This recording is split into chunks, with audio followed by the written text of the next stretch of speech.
Welcome everyone and happy Valentine's Day. We are here at drizzly, but slightly more mild than PFI, Buckmore Park for rounds 3 and 4 of the BUKC 2024. We have 2 sets of sprint races today, so no endurance racing this afternoon.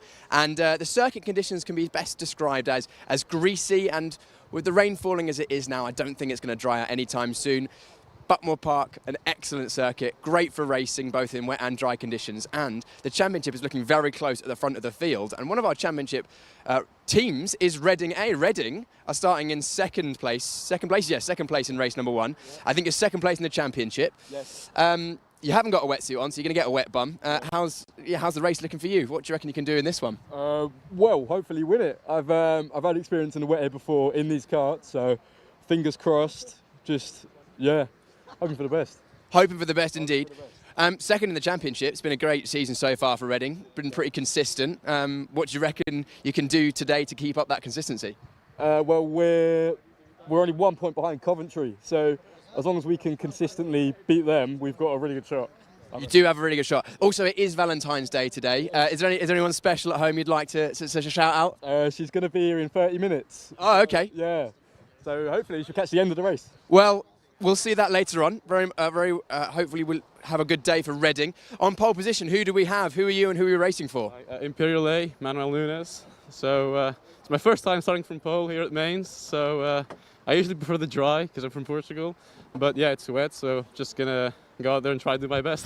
Well, Laura and I, the camera up behind this camera, you can't see it, Laura. We were in Portimao a couple of weeks ago for the Porsche Sprint Challenge Southern Europe.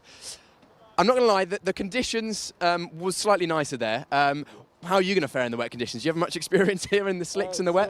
So most of my experience in the wet comes from the UK. So in my time racing in Portugal, we probably had, 3-4 races in the wet. So I wouldn't say I'm optimistic. I think last week a guy starting on pole said there's a 99% chance he'd go backwards. So I think it's the same for me. Well, we'll see how far you go back during the race. You're looking very much in the zone over here. Who are you and who are you racing for? Kane Shepherd, Manchester A. Manchester, it's been a bit of an up and down season so far. I mean, normally you're at Manchester right at the top, but you're not quite sometimes at the dizzy heights you're used to. What can we do today to change that? I don't know. I'm just drive as quick as I can, get some results in, and see where we go from there. To be honest. I mean, it's quite a simple way of looking. It makes it easy. What about Buckmore? It's pretty slippy in the wet. Have you got much experience around here? 0 in the wet, so it's all new ground for me. Well, enjoy. It's going to be fun. You've got about 34 carts behind you or something like that, so that'll be good fun. Yeah, they'll push me around. They'll push you around. I'm sure they will. Let's wander further down the grid. We've had a chat to some of the guys at the front of the field. Of course, 35, 36 kart grids here at the BUKC. Oh. We'll grab a word with one of our female drivers. Not many female drivers on the grid, but I think you're from Loughborough. You weren't here at PFI, were you? I was, yeah. Oh, you were? I just didn't see you. Okay, who are you and how did it go for you at PFI? So I'm Grace Holdsworth and I'm racing for Loughborough D. PFI went all right. I got loaded off on the first hairpin of the first race. Standard? Yeah, standard. What do you reckon the chances of the same thing happening again today are? I really hope not. You really hope not? Okay, right, and which race are you in? Race number 1, and what about this afternoon? Race 5. Race 5. What would a good result, what would a good day of racing look like to you? Top 10. I'll take top 10 as a good day. Top 10, and what about Buckmore? Have you been here before? Twice, so. Not the most experienced. I think we're almost getting ready to go, so maybe time for one more interview. Let's wander down and have a grab a word with Peter Parker, who we spoke to last year. You're not Peter Parker, you just look like it with the Spider-Man helmet. Remind us who you are and who you're racing for. Finley, Coventry B. So yeah, I'm starting 14th, so we'll see how it goes. We'll see how it goes indeed. Not many drivers with a huge amount of experience in front of you. Does that mean you potentially you've got an opportunity to move forward, or at least here at Buckmore? Well, Manchester's up there. I've got my teammate there and Fraser's behind. I think Loughborough as well behind, so there's a few good drivers. We'll see. I mean, stay out of trouble, I guess. Stay out of trouble indeed, and also it is Valentine's Day. Is it Lois Lane for Spider-Man, or is that Superman? I can't remember. Is there a Lois Lane of your own at home? No. This is my love, I guess. Oh, well, hopefully if it goes well, then you can have a wonderful relationship together in the future. Yeah, I hope so. Hopefully. Right, I think we're pretty much ready to go. I think everyone on the grid here is waiting for me, so I'm going to hand up to the commentary box. We've got John Ratcliffe and Andrew Mather, who will be taking you through the races today. Thank you, Piers. great to hear from some of the drivers down in the pit lane already. Good morning, everyone, and welcome back to round number 3 and round number 4 of the British University Karting Championship here at a classic of the British karting scene, Buckmore Park. What an amazing circuit that we're heading to for almost now the middle of the season, which sounds pretty crazy because we've only really just kicked it off. Of course, last week was round number 1 and round number 2 at PFI, which sadly I couldn't be at, but the person who's next to me could be. Good morning, Mr. Andrew Mather. Good morning. I think I've just about dried out from PF International last week, particularly on the Interstate when it was horrendous conditions. But yeah, great to be back here at Buckmore Park. First visit of the year, first of many. Brilliant circuit for those who maybe don't know this place or just need a bit of a reminder. There is your track length, 1 kilometre on the nose, 12 turns, 65 feet of elevation change. The spa of Club 100 and BUKC karting, because it's a driver's favourite. It's been around for donkey's years, and you've got those crests and falls, and conditions on track are going to be tricky today. As I say, there's our weather forecast. It's mild, but moist, I think is the way of putting it, with rain showers predicted throughout the course of the day. I mean, it's classic BUKC at Buckmore Park in the middle of February, isn't it? Exactly. I think the last time I raced here was in BUKC, and down at the bottom of Simon Sweep, you had to go off track because the puddle was so big that you couldn't get round actually within the white lines. It's not Buckmore Lake today. No, thank goodness. But it's just very slippery, isn't it? It's not super wet just yet anyway, but it's just really slippery. The drivers, it's very treacherous out there. They're just slipping and sliding, particularly down Simon Sweep, as we're looking at right now. A couple of bits of standing water coming off with Garda's one up towards Cafe Curve is pretty wet, but we'll see. It should start to dry out a little bit through the morning, but as we saw in that weather graphic, maybe we've got spots of patches of rain coming throughout the day, so we can't really predict it if we're honest. Absolutely, but practice laps are underway here at Buckmore Park. Let's get ready. Round 3, race 1 is coming right up.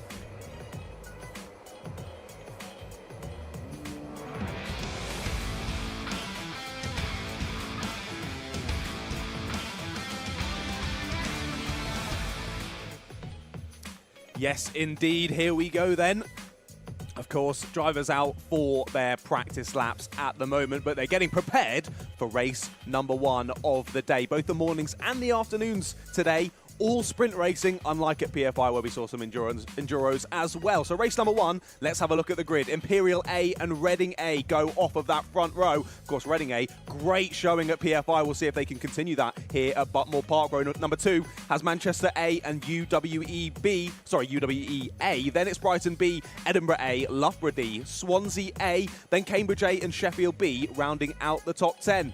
A sister team just alongside them, a Sheffield C on row number 6. Then it's Liverpool C, Loughborough B and Coventry B, then Coventry E, Oxford Brookes B and Cardiff A. Then it's Southampton B, Birmingham A and Birmingham B alongside on row number 10. Then it's Southampton C and Imperial B just behind them, Sheffield A, Bath C, Oxford Brookes D, then Nottingham Trent A. They're coming from low down there in 26th, followed by Cardiff B, Lancaster B, Sheffield D, Surrey A, rounding out the top 30. Then it's Exeter A, your champions, not had a great start of the year at PFI. They're going to look to turn that around here from 31st in race number 1. They're followed by Loughborough A, Portsmouth A, UCLan A and Liverpool B.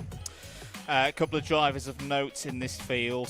This is from race control. If it was on a pending basis, so if drivers have decided to change their lineups at this stage, not our problem. They should have told us earlier that they were going to do that. Oliver Flashman's in for Reading A in this one. Was half the duo that won one of the endurances last week. Reading, we should mention, Reading A took their first ever round victory in BUKC history last week. They are looking properly good this year, so let's see if Flashman can continue that form from last week.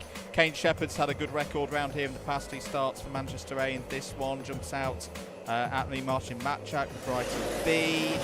Who else have we got out of this one to keep an eye on? Sam Harrison won a race for Loughborough B. Remember, it's not really Loughborough B, it's more like Loughborough A, but they for second year in a row, they can't I couldn't believe they've done it again at qualifiers to put the best drivers in the A team.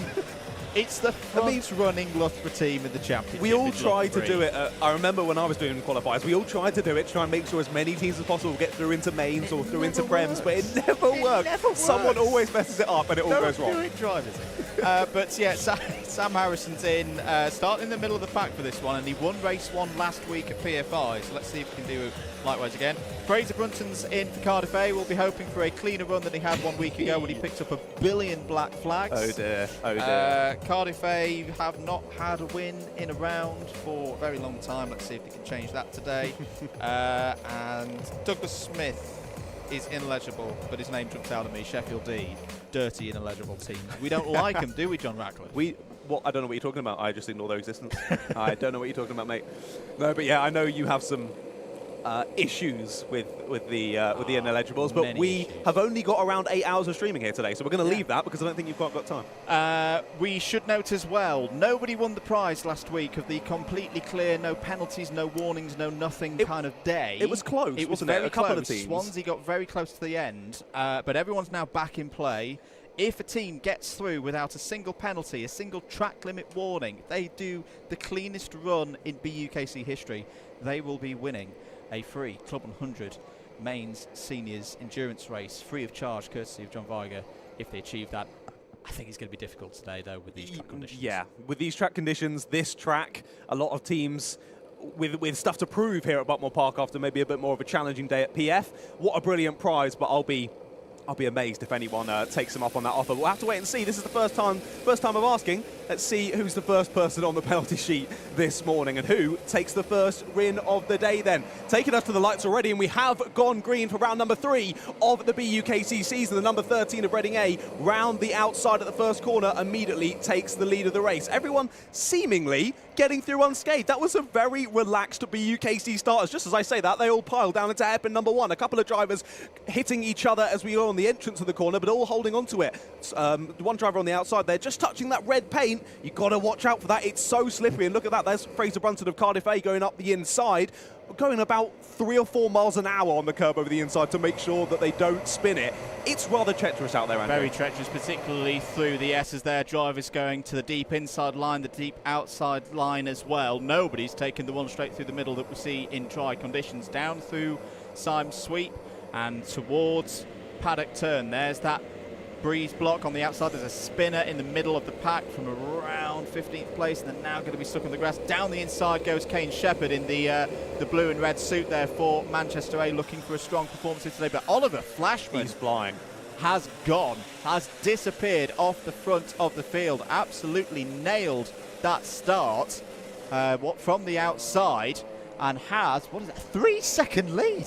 3 seconds on the first lap ahead of Imperial A and Manchester A. What a start for Reading A. He's the only one that doesn't have someone beside them at the moment, it seems. Everyone else is just trying to work out the lines, just bumping into each other, bumping around the circuit. He's on his own, absolutely flying ahead. And this is exactly where you want to be in a race like this with conditions like this. Because often you can be driving brilliantly, but you get involved in someone else's incident where you can't do that if you're out there by yourself. So over 3 seconds on the first lap is nearly unheard of in BUKC. But what a job this morning from the Reading A driver. Some other drivers in this pack trying to make their way through the field. Big slide from Fraser Brunton in the mid-pack, nearly knocks into the 27 of Swansea A, but a Cardiff versus Swansea to kick off your morning. It is all kicking off. Edinburgh A did have a good start to the race. They're up to 5th place, but they've got our first penalty of the day, forcing driver wide on the first lap. Yeah, already teams losing their opportunity of having a fully clean day and a drive in the Endurance Championship. Should be able to see on Club 100 social media later in the year. So scratch off your bingo cards. Edinburgh A, Brighton B, Liverpool B. They've all had at least a contact warning so far in this race. Fraser Brunton on the move, up to 4th place. There he is in the black suit with the orange shoulders and the white lid. Knows this place very well, trying to get down the inside of the 48. That's Brighton B. Martian Batchak running a bit wide, too wide, out on the paint. That's where you don't want to be in these conditions. There's a good amount of grip on the outside of these hairpins at Buckmore Park, but if you get on and around there, I think that is Martian Batchak going for a spin for Brighton B. That's going to be a difficult place to recover, and what was 5th place is going to become probably about 35th place with that spin. That's not a good moment for the Brighton driver. It's actually quite a difficult place to have a spin that, because in these conditions, the steering wheel's really realistically doing nothing, so you're not being able to turn the car at all. You can often get stuck on the curb. It looks so silly when you go about 3 miles an hour and then you beat yourself on the curb. But one driver making his way through the order very well, Fraser Brunton up to 4th and even 3rd place now, but has an ABC bump and pass penalty. Comes up here on lap number 3. So making his way through the pack amazingly well was Fraser, 17th to 3rd in the opening few laps.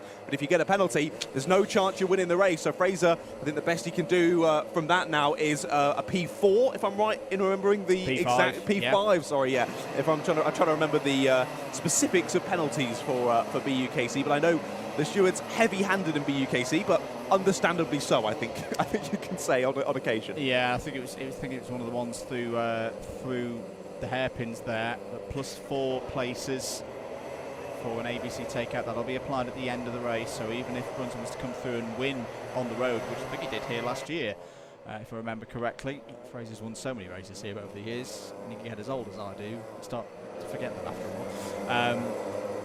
He'll go down to 5th, so everybody within that 2nd, 3rd, 4th window will benefit from that. Here's side by side, good battle here for 5th place on the road. This is Edinburgh A trying to make their way up through the order. They get past Loughborough B there. Imperial A are next. Who else is reasonably on the move as side by side there 3 for wide 4th place? This is one of the things we love, isn't it, about Buckmore Park? It's a proper give and take circuit where different lines will do different things, particularly when you're in these wet conditions. Yeah, and even in different areas of the circuit, one line can work really well up the top of the circuit. Down the bottom, there's maybe a bit more grip, and that line's not working at all. Fraser Brunton already pushing up to 2nd place now. Another fastest lap of the race goes the way of Cardiff A, a 1:06.493. That was almost 4 seconds quicker than Reading A on the previous lap. That gap has been closed down to less than 3 seconds. It was around 5 seconds when Manchester A were in 2nd place. But this battle for 4th is still continuing very nicely. Imperial A and Edinburgh A side by side down Sime Sweep into paddock. It goes the way of Edinburgh A though. They take the place. Imperial think about it up the inside at Garda, but that's not going to work. A couple of drivers diving in very late on the brakes in behind, just about managing to get it stopped before they go careening into the back of the drivers ahead. But that's the difficulty on a circuit like this, as you were saying. In these difficult conditions, sometimes you can even catch yourself out and suddenly you're in the back of someone and you don't know how it happened. The driver also on the move now in this group, George Hannay there in the number 11 for Birmingham A. Started this race from 19th on the grid, and in the space of 6 minutes has made some pretty good progress there. Has had a track limit warning, quite a few track limit warnings and contact warnings coming out there. Say with these conditions, we saw some of this at qualifiers.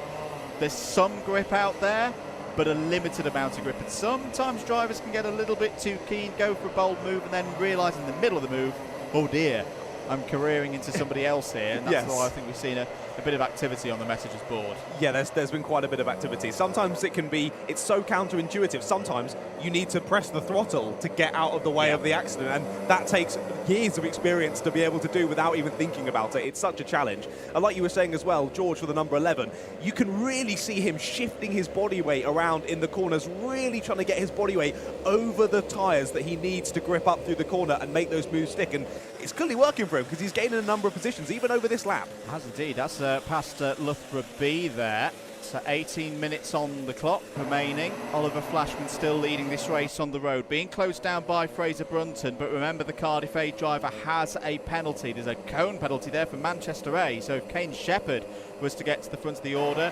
that wouldn't be the win for them either. Quite a few teams are being scratched off JV's list of those who are penalty and warning-less. There's Gracie Holdsworth for Loughborough D.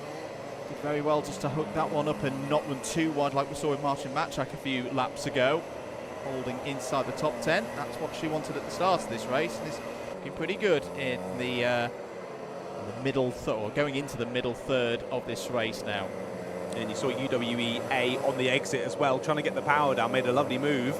But then trying to get the power down on that red paint on the exit just does absolutely nothing. You could see as soon as they were applying that power, kart went sideways. They lifted off, it went back to facing the right direction. Press the throttle again, kart went sideways. Absolutely zero grip. And this really is a bit of a race tradition. Here's the battle for the lead. Here's the change for the lead. The number 7 of Cardiff A round the outside before they even get to the first corner. So Cardiff A take the lead of the race on the road, but of course they've got that ABC bump and pass penalty. They cannot win this race. Neither can Kane Shepherd in the background on the number 6 plate for Manchester A. So Reading A, at least what I've seen, no penalties for Reading A, but they're not going to know that the drivers around them have those penalties. Reading A are going to be assuming I'm in second place now, I need to press on, but can their team somehow communicate with them? Yeah. They don't need, they can just relax. They don't need to fight this. Just sit where you are, keep doing the pace you're doing, and they should be good. To get a little hand message or gesture, probably up towards the final couple of corners, to just say, just push on, don't try and overtake the number 7 if you do have the opportunity, because that kart has a penalty, and Reading are currently sitting on a race win, which will be 60 points. Quick reminder, the scoring system the same as we had for the first round at PFI. A team has 4 drivers. They will all do at least, well, one of these races. That race will count, and it's the best 3 scores for a team that get tallied up, and that then sets the order for the standings for the round. 60 points for a race win, 59 for second, 58 for third. You get the picture all the way down. No, I'd like you to continue, but if you end at the top of the standings for the round, you then get 60 championship points, 59 for second, 58 for third, etc., etc. There's a race going on. I think we'll get back to the action instead of going through the rule book. 15 minutes remaining on the clock. Here is the battle coming through hairpin number 2 now. This is going to be the 22, the 11 and the 14s. This is 4th, 5th, 6th, Edinburgh, Birmingham, Loughborough. Pulling away from Imperial A now, and Coventry B, the next kart behind there. They're currently the highest clubman subclass team. Same karts, no difference in the machinery between the black-plated Prems and the red-plated clubmans. It's driver ability judged from the qualifying event earlier on in the season that splits those two apart. I was going to say I was quite enjoying some number chatter, but I think we're going to have enough of that when we start talking about championship standings and whatnot later on in the stream with Andrew's spreadsheet of doom I can see over his shoulder. I remember I heard those words on the PFI stream and it sent a shiver down my spine. The spreadsheet of doom. I'm terrified.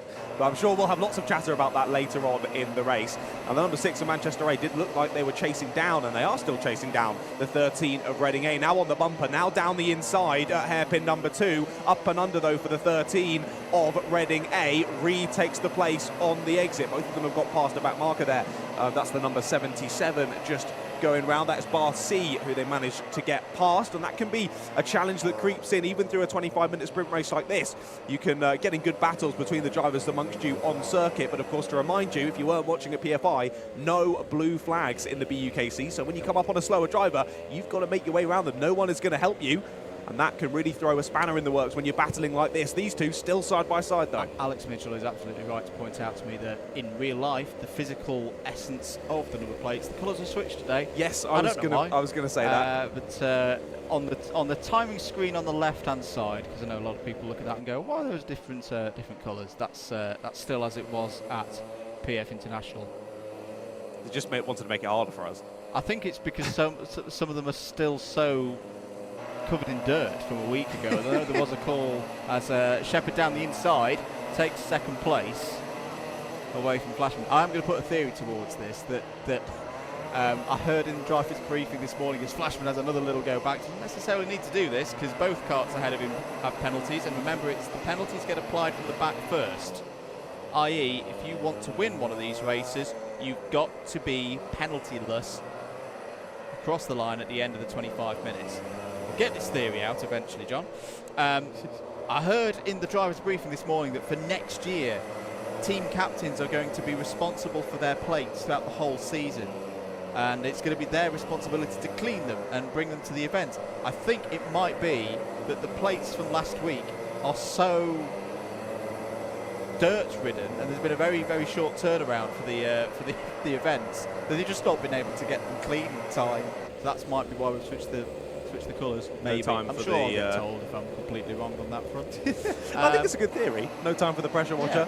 Yeah. I imagine they did get pretty bad over the couple of days at PF. Yeah. So. Whoa! Flashman running deep there, and that's deep. going to be off the road now. Will he get a track limit warning for that? Might get away with that one. He has had one already. Tell you what, this is one of those races where if you're a Birmingham A or, well, Edinburgh already got a penalty as well, haven't they, so far? You could find your... And there you go. Penalty, track limits, too many times for Reading A's. There's a cart off in the middle of time sweep. Well avoided by Kane Shepherd. Right, that changes things completely. First, second, third all have a penalty of some description on the road. That means I think Birmingham A are in a net lead of this race. I think you're right. Penalty for spinning under yellow, SUY for Southampton C. So being judged to have not taken a safe run through a yellow flag zone, and that's going to be the penalty down the inside of number 48 and the 97 there. I think what we're seeing is a bit of lapsed traffic coming into play now. 11 minutes to go then. So Cardiff A lead on the road, Manchester A second and Reading A third, but they all have at least a one-place penalty to be attributed to them at the end of the race. That means, unless we've missed a penalty on the message screen, that has been quite busy this race, Birmingham A, the number 11, George Hannay, are your net race leaders from 19th on the grid. I'm going to say it. Sorry if I curse them. Birmingham have a not great record here over the years at Buckmore Park. They always blamed the run down the M40 for that one, the early start. This would be a really, really good one for the West Midlands team, looking to break back into the top 10 at the end of this season. They've got to keep it clean now for the rest of this race. They have had a track limit warning earlier on in proceedings here at Buckmore Park. Is a long run down the M40, so I can understand that, but that hasn't hindered them today, as you say. I did check down the list of penalties, and indeed you are correct. Birmingham A are the first ones on our timing tower without a penalty, but neither, I don't believe, did Loughborough B. Yep. So we'll see if they can close down the number 11 over these last 10 minutes of this race. Already over halfway through this one.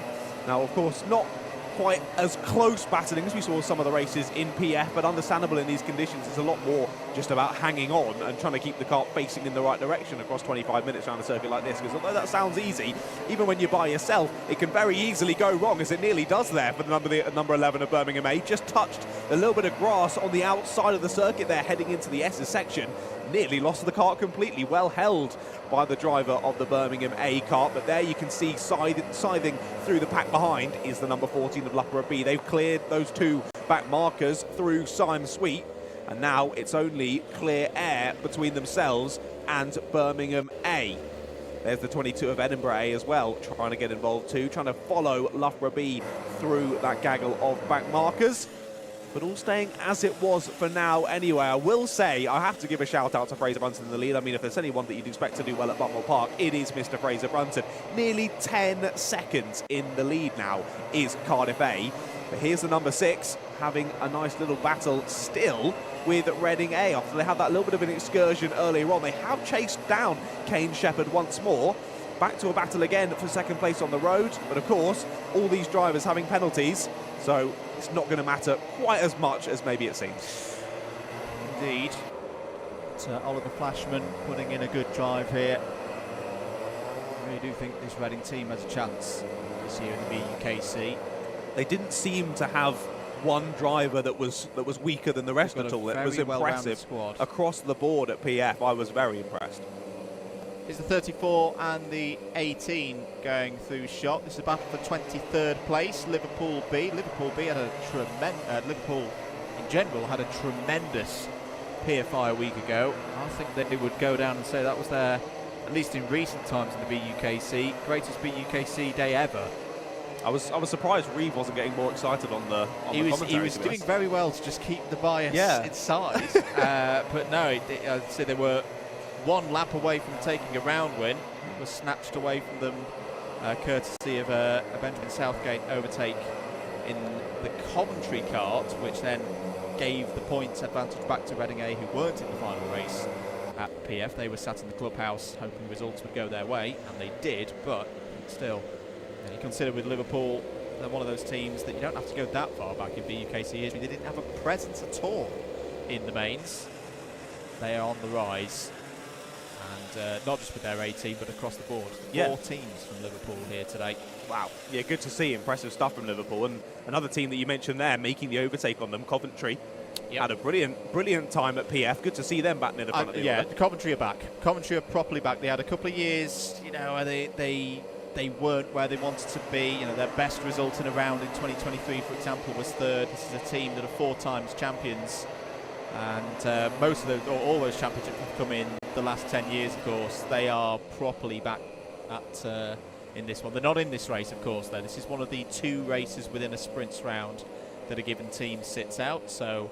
If you are wondering where are Coventry A, they're probably sat having a cup of tea, having a coffee, finishing their breakfast food of choice, which is probably the breakfast of champions down the road at McDonald's. Okay, I'm glad you continued. Yeah, great. So they won't be in races 1 and 6. Okay. So 2, 3, 4 and 5 is where we will see Coventry A. Yeah, and to continue Andrew's point there, if you're looking for a particular driver, a particular team, and you don't see them, of course, only 4 drivers per team, 6 races. That's going to mean there's 2 races where that team are not involved. And yes, the red plates of the Premiers coming through past a few Clubmans here, and you can see on the exit of hairpin number 1 there, trying to get the power down, slipping and sliding everywhere. Some cameras, it looks okay. Some cameras, it looks horrific. Yeah, well, the rain's coming down. You can tell by the roots and tails off the tyres that the rain is quite fine, but adding to an already damp track, and now I would go from it's not moist anymore, it's wet. Yes. It's properly wet out there. And lap times are dropping, not getting quicker. The fastest lap time, it's still Cardiff A, all the way back on lap 4, and we're on lap 17 now. 5 minutes to go. Yeah, Fraser was a second off of his own pace on that last lap. So definitely dropping. I think we'll see it go above the 1:10s pretty soon if it continues like this. It is heavy out there on circuit, and that's why a lot of drivers have come up here outside our comms box on the balcony under a bit of cover, try and keep out of it. Now, public service announcement, because I've spotted one on a kart. It's been the most requested question on Club 100 social media in the last couple of weeks. The GoPro mounts are on. See the number 16. I thought the number 16 had managed to break a number plate, and it's not. They've got a little action camera on there. So there you go.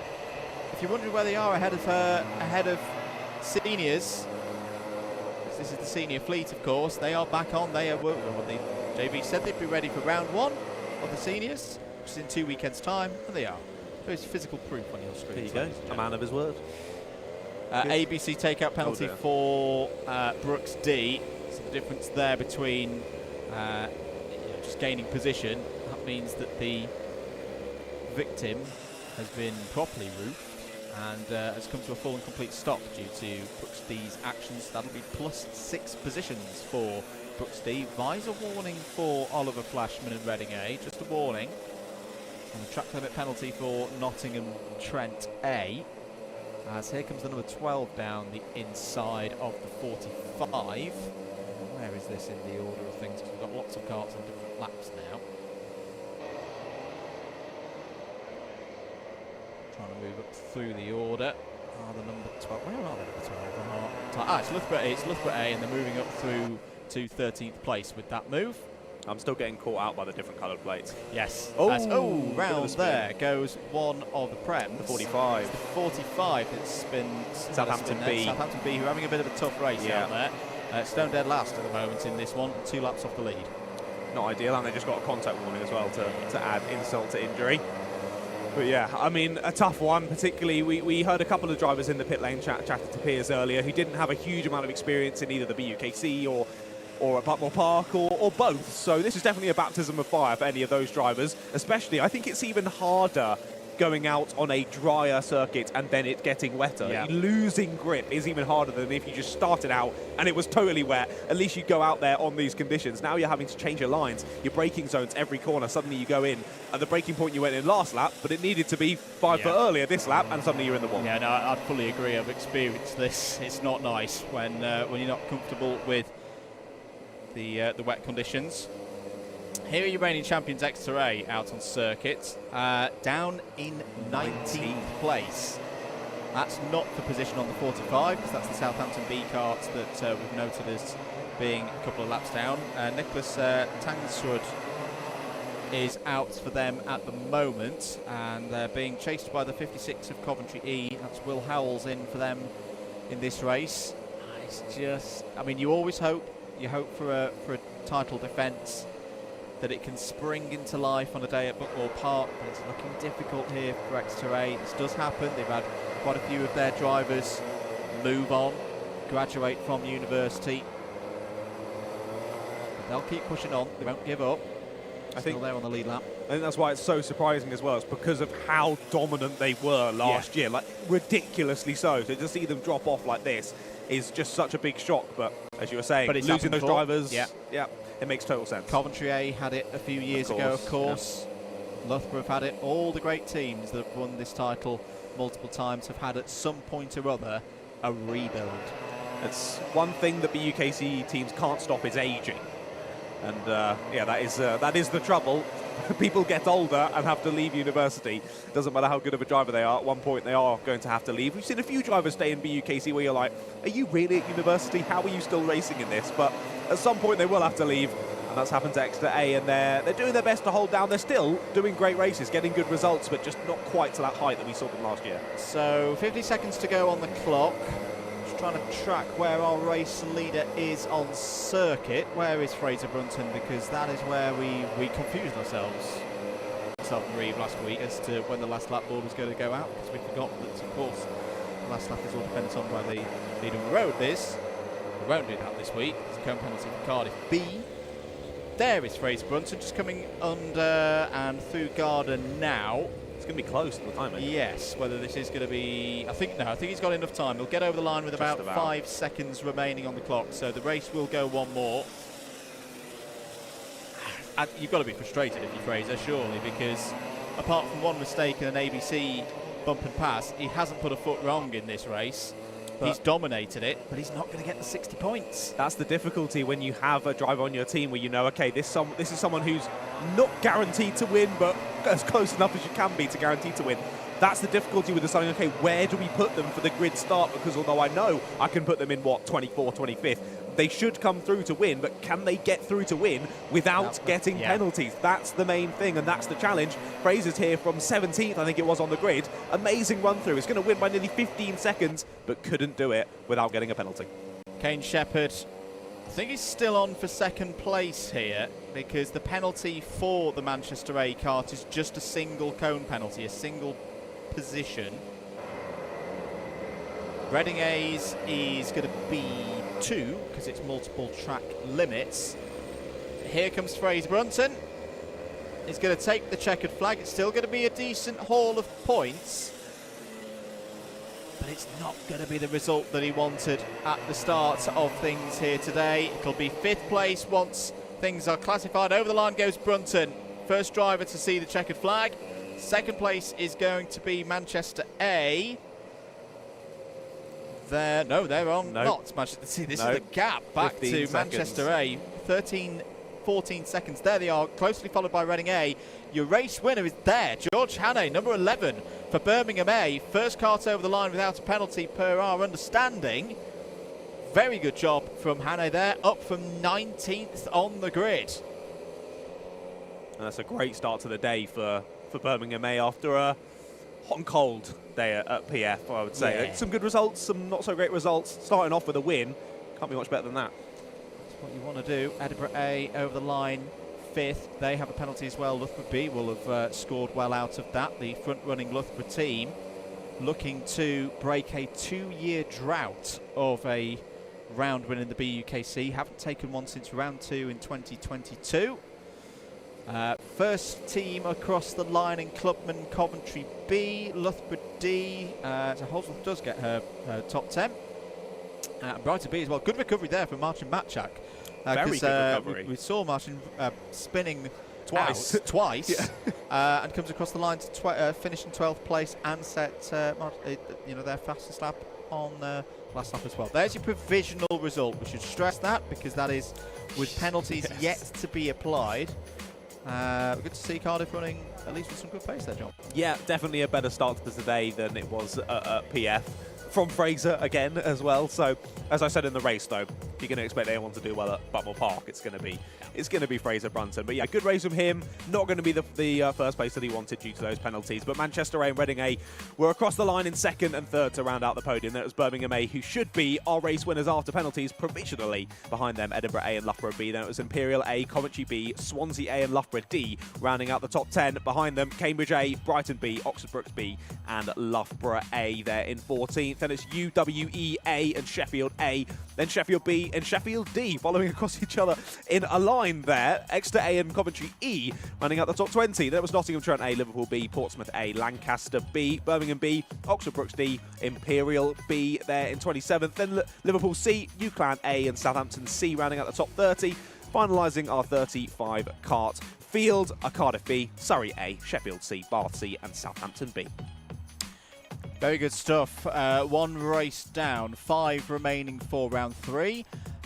Before race 2, let's head down to Piers Prior in the grid with some of our drivers and their thoughts on that first race. There's a lot of rain faces out here at the moment. It's in the space of that 25-minute race, it went from mildly moist to disgustingly damp. But that's enough about my Valentine's Day. Fraser, dominant victory, fast lap by about a second and a half, romped away from the field. But unfortunately, your lap one wasn't squeaky clean, so unfortunately not a win on the road. Yeah, I'm not sure about that penalty. I have to look over the footage, but I feel like I would have known if I got a penalty. But yeah, I kind of needed that after the disaster class at PF. Yeah, it wasn't your best day, mate, if I'm honest. It was absolutely shocking. Don't run away. It was absolutely shocking, to be honest. Yeah, a shocking day for Cardiff, actually. The round 2 was all right, but yeah, we need to score good points today. But it's still a good result. You'll still be in the top 5 with obviously win on the road by quite some margin. This afternoon, another sprint race, so same again this afternoon? Yeah, exactly. Hopefully it'll be a bit drier, although I wouldn't mind the wet, but I'm absolutely soaking. So no wetsuit for you? No, is there any point in getting it out? I mean, it's a bit late now, isn't it? No, I know, I'm soaked. So you have to speak to my teammate that you spoke to last week, by the way. Oh, yeah? About him getting put in jail. I'll ask him about that. Make sure you point him out to me. Congratulations, Fraser, on the road. Fortunately, a penalty meant that he didn't win the race overall. But our actual winner, even though you finished... No way. Yeah, even though you finished 5th on the road. Oh, was it 4th on the road? I can't remember. I didn't see the last 2 minutes because I was getting ready for the stream. But you won the race. Congratulations. That's incredible. I honestly had no idea until you told me. But yeah, so of course it was quite a challenging race with it starting damp, greasy, and then sort of halfway through it started coming down the rain a lot harder, and then it wasn't too difficult to adjust, but of course I had to be extra careful coming into the hairpins. But then yeah, just got all the moves done, didn't risk anything too much, and yeah, to come away with the race, like I didn't even know, but that's incredible. So yeah, I thought it was a very measured drive. You didn't take too many risks. Obviously, the conditions changing throughout the race meant that that's what you got to do to win BUKC races, right? I suppose so. Yeah, I mean it's only my second round, but of BUKC. But yeah, I mean I guess I've learned a lot so far through PFI, and the journey continues on to Buckmore and the rest of the season. The journey continues. I saw you using your large frame, getting the grip on the round in the car as well. Is that some tech that you often use in the wet? Yeah, so I mean, I sort of just learnt it in the last sort of since I've started doing Club 100 in 2021, but it definitely helps to get the weight of the car onto the front when you're turning. Brilliant. Well, congratulations. Good result for Birmingham, winning the first race of the day, even though it wasn't on the road. And the team giving a big hug there. I love to see that, the team camaraderie. Let's wander further down the grid today. We saw the front of the grid at the last one. Let's go towards the back of the grid for this one, because it's good to always catch up with the drivers that potentially either going to be coming through the field or at the very least just staying at the back. Getting a big grid. The circuit is definitely wetter than it was at the start of that one. And we've got a driver down here for Team Cardiff. Are you? What's your name and which Cardiff team are you racing for? Nathan Fletcher, Cardiff C. Cardiff C. Well, you had a masterclass from Cardiff A in that one, even though he did get Fraser did get a penalty. Starting, what are you? Must be about 28, something like that. 27th. What can you do from this one? And also, what's your name? I didn't catch that. Nathan. We'll see. I mean, we're quite far back, so we can't go too much further back. So, yeah, we'll just have some fun. Interesting choice with the no wetsuit. I don't have one, so I've got no choice. Got no choice, right. Well, at least it's not as cold as it was a week ago at PFI. Let's go all the way to the back of the grid, because I recognise one of the drivers right down the back in, I believe, last place. I'm just going to let you guys finish your chat. Right, who remind us, for everyone at home, I know who you are, but remind everyone at home who you are, who you're racing for, because I'm expecting you to come scythe your way through this field. Adam for Sheffield A. We'll see. I've only done Buckmore on the wet once, so well, I don't know. It's never been this bad. Well, I'm assuming you were watching the race just gone. I suppose most people are going to be trying to copy Fraser because he was about a second up the road. Yeah, but the interesting thing is, if you saw Nicky Kart Tester out, they had the opposite lines, so it's going to be. It was really interesting seeing how different their lines were, because obviously they'll be pretty similar in pace, but having two complete opposite lines, it just shows if you can stick to your own groove, you can be quick no matter what line you take. Which line are you going to go? Outside, inside, especially for the start with so many karts to pass? Outside. For the last time I did the wet here in Club 100 karts, everybody was trying to stick on the inside, because obviously shortened distance, you should be able to go up the inside, but around the outside, it's more grip. So. Right, we're going racing. So, John and Andrew, back to you in the commentary box. This one's going to be interesting.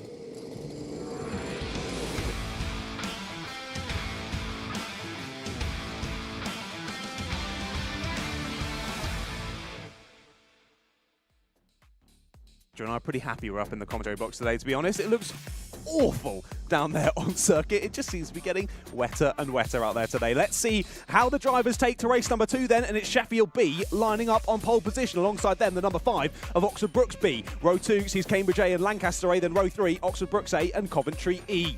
Row number 4 is Warwick B and Liverpool C, then it's Coventry B and Coventry F rounding out the top 10. Behind them are Leeds B and Bristol A.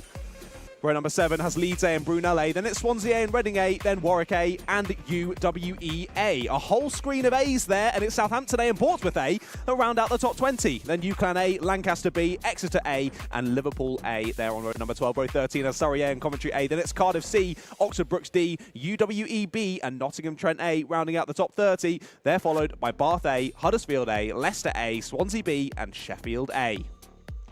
So Sheffield B on the front row of the grid, Sheffield A on the back row of the grid. Harry Williams will take them from pole position. Charlie Whitehouse alongside on the front row. Drivers to look out for: Jacob Sharrock in for Lancaster A, who stormed 2 clubman victories in class last week at PF International. Archie Hobson, surely one of the most experienced drivers out there today. Hobnob is on the road, and Hobnob is exactly what you want on track for these wet conditions, because he'll stay firm out there for Warwick B, and there's a good starting slot there, 7th on the grid. Also keep an eye out for Chris Simpson. No, not that Chris Simpson of Club 100 Social I was Media getting Bay confused. formerly. I was watching last week. And he's a lot faster and a lot younger. He's in for Coventry A, had a race victory in sprints last week, starts 26th.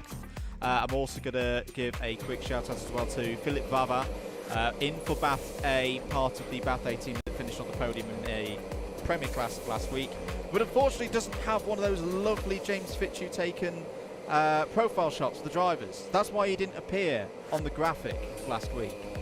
Sorry, Philip. We'll try and get you on my phone. It won't be as good, but at least Professional photographer Andrew Mather coming to the rescue. It's very wet out there. It's very, so very wet.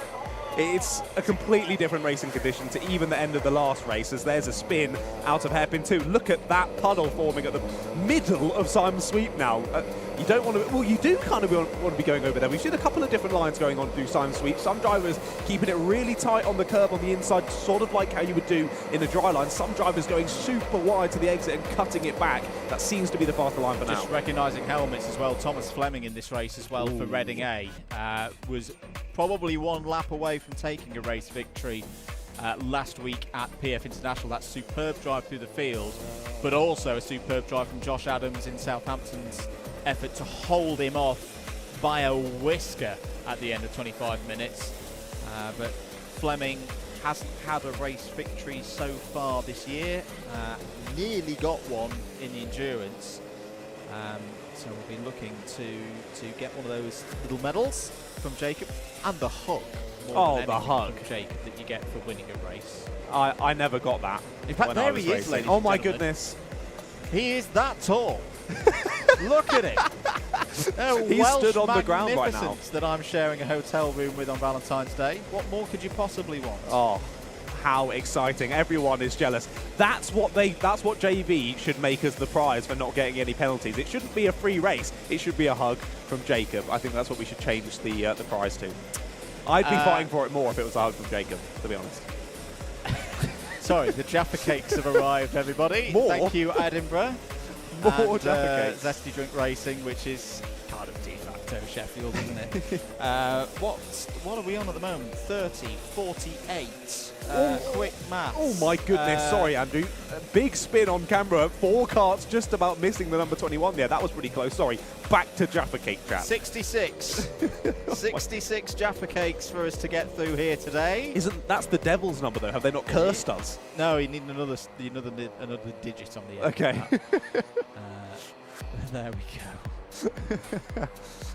I've just realised it wasn't Jacob, it was Jimbo stood up on the wall. Oh, greatly disappointed now. Oh, I Where miss has my Jacob. favourite Welshman gone? He's probably gone inside for a cup of tea. Understandable. So wet. He doesn't have to do the pit lane interviews anymore, so he goes in the warm. Jimbo's having some fun out there, I could see. Just off out of our window. Nicky Richardson down there as well. Right, ready for race number 2. Indeed, we saw a couple of drivers driving through the field in the last one. Will we see that again in this one? I think a couple of drivers we did note on that warm-up lap who we may see starting to come through the order. Bit of a scrappy start in the background, and we are going around again, so not to worry for those drivers near the back. So another formation lap. We'll go around the oval loop. To be fair, in these conditions, I'll take as much practice as I can get right now if I'm in that field. Like I say, it's one of those oval loops that doesn't really look like an oval from the air. It looks more like a potato. The potato loop doesn't quite sound as good. I thought the potato loop would be at like Nuts Corner or somewhere. Yeah. Keep comments coming in. Hello, who have we got out there? Kieran Shanks out there. Motorsport Magpie as ever. Daniel White's been very active as well. Yes, Archie Hopton in his 8th year of BUKC. Archie, That's ridiculous. for goodness sake, go get a job. I remember racing him when I was racing, yeah. Right, ready for the second race of the day, round 3 of the BUKC 2024, here live at Buckmore Park. Ready for those green lights, away we go. 35 karts scream towards a very treacherous turn 1. Are they all going to be able to get through? It's looking pretty good so far as they stream through Henry's Bend and towards Hairpin 1. This is where it's going to get a little bit exciting, folks, because there's no grip at all. Drivers at the front of the order have done pretty well there. It's all bunching up in the midfield. Thomas Fleming's in the middle of all of that, but oh, no, one's gone round at the back. I thought they were all going to get through. The crowd are loving out it. on the balcony beside us. It's not too bad. It's not too bad. I think we've only had one spinner through the first 2 hairpins. Yeah, I was expecting to see quite a few more people facing in the wrong direction there. So impressive stuff. The number 26, your leader, smashes the start of the curve there down through Stein Sweep, which is now just one massive puddle. Somehow makes it out alive from that one. Someone in the background, though, not being so lucky. Round on the entrance to Stein Sweep.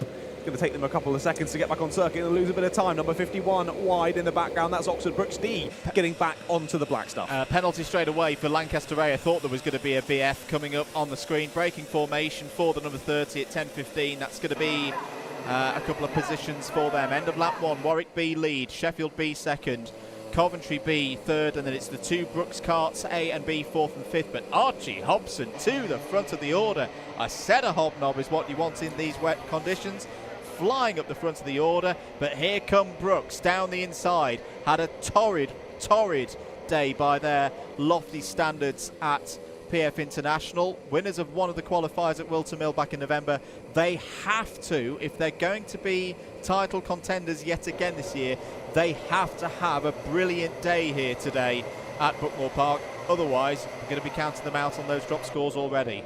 Exactly, and particularly in this race. This is one of their towards the front starting races. I think P5 when I looked back. Yes, indeed, P5 start for Oxford Brooks A in this one. They've just lost a place, actually, to Coventry B. They've snuck back through into second place. Oxford Brooks A, they're really fighting with the kart through Garda. Just touched that red paint on the outside and couldn't get the kart turned in. But as you say, what a start from Warwick B. Fantastic start from, was it P7 on the grid for Warwick B? It was indeed. So yeah, the hobnob flying through and already has a nearly 2.5 second gap over Coventry B. But this back in behind, big slide from Oxford Brooks A. Have they collected it on corner racing? Yes, they have. They managed to hold on to the same position somehow, but that was a huge slide from Oxford Brooks A. They're struggling to find the grip, continuing to through hairpin number 1. It's not going so well through these second couple of laps here in heat number 2. It started off so well for the number 2, but now they're starting to slip back. Got to keep it together if you're Edward Matthews. Had a really tough time at PF International a week ago with a number of black flags. Thomas Fleming coming through the field there as well in the number 13 for Reading A. There's more penalties coming in. Leeds A straight into the pits for a black flag and a little bit of re-education. We love rolling that word. back. We love that. Well, so it's having a spin, rolling back, collecting another driver. So that's straight into the pits for that one. Also breaking formation penalties for Lancaster B. Both Lancaster karts getting the same penalty then at the very start of the race. And Bath A as well, trying to move up through the field. But it's tight, really tight in that pack from about, 7th place downwards. This is what happens sometimes in these conditions. Drivers with a bit less experience at the front of the field, or having started at the front of the field, are now having to deal with those with more experience coming through. UClan A are on the move. Preston-based team up into the top 10. Where did they start? They started in 21st spot, did the number 17, so really good move there from the University of Central Lancashire. Yeah, really impressive moving. Someone else who's moving, trying it down the inside at hairpin 2. Not happy with that is the number 30 and going to get squeezed there on the exit is Fleming, driving for the Reading A team. Got up to 6th place. I think he's still there in 6th place. It was an attempt on a move on Lancaster A. The Lancaster weren't too happy with a little bit of a bump, but no overtake from Reading, so shouldn't get a penalty for that. Oxford Brooks A are still struggling to keep it on the road there. Off again down Simon Sweet, manages to get it back on, clatters in to that puddle on the inside of the corner once more. Oxford Brooks A are really having a tough time here in race number 2. Oxford Brooks B doing a lot better though, up in 3rd place and continuing to strive forward. But Reading A, watch out for Fleming. He's gone from 17th to 6th already in this race, and he is looking very quick, as we would expect. Absolutely.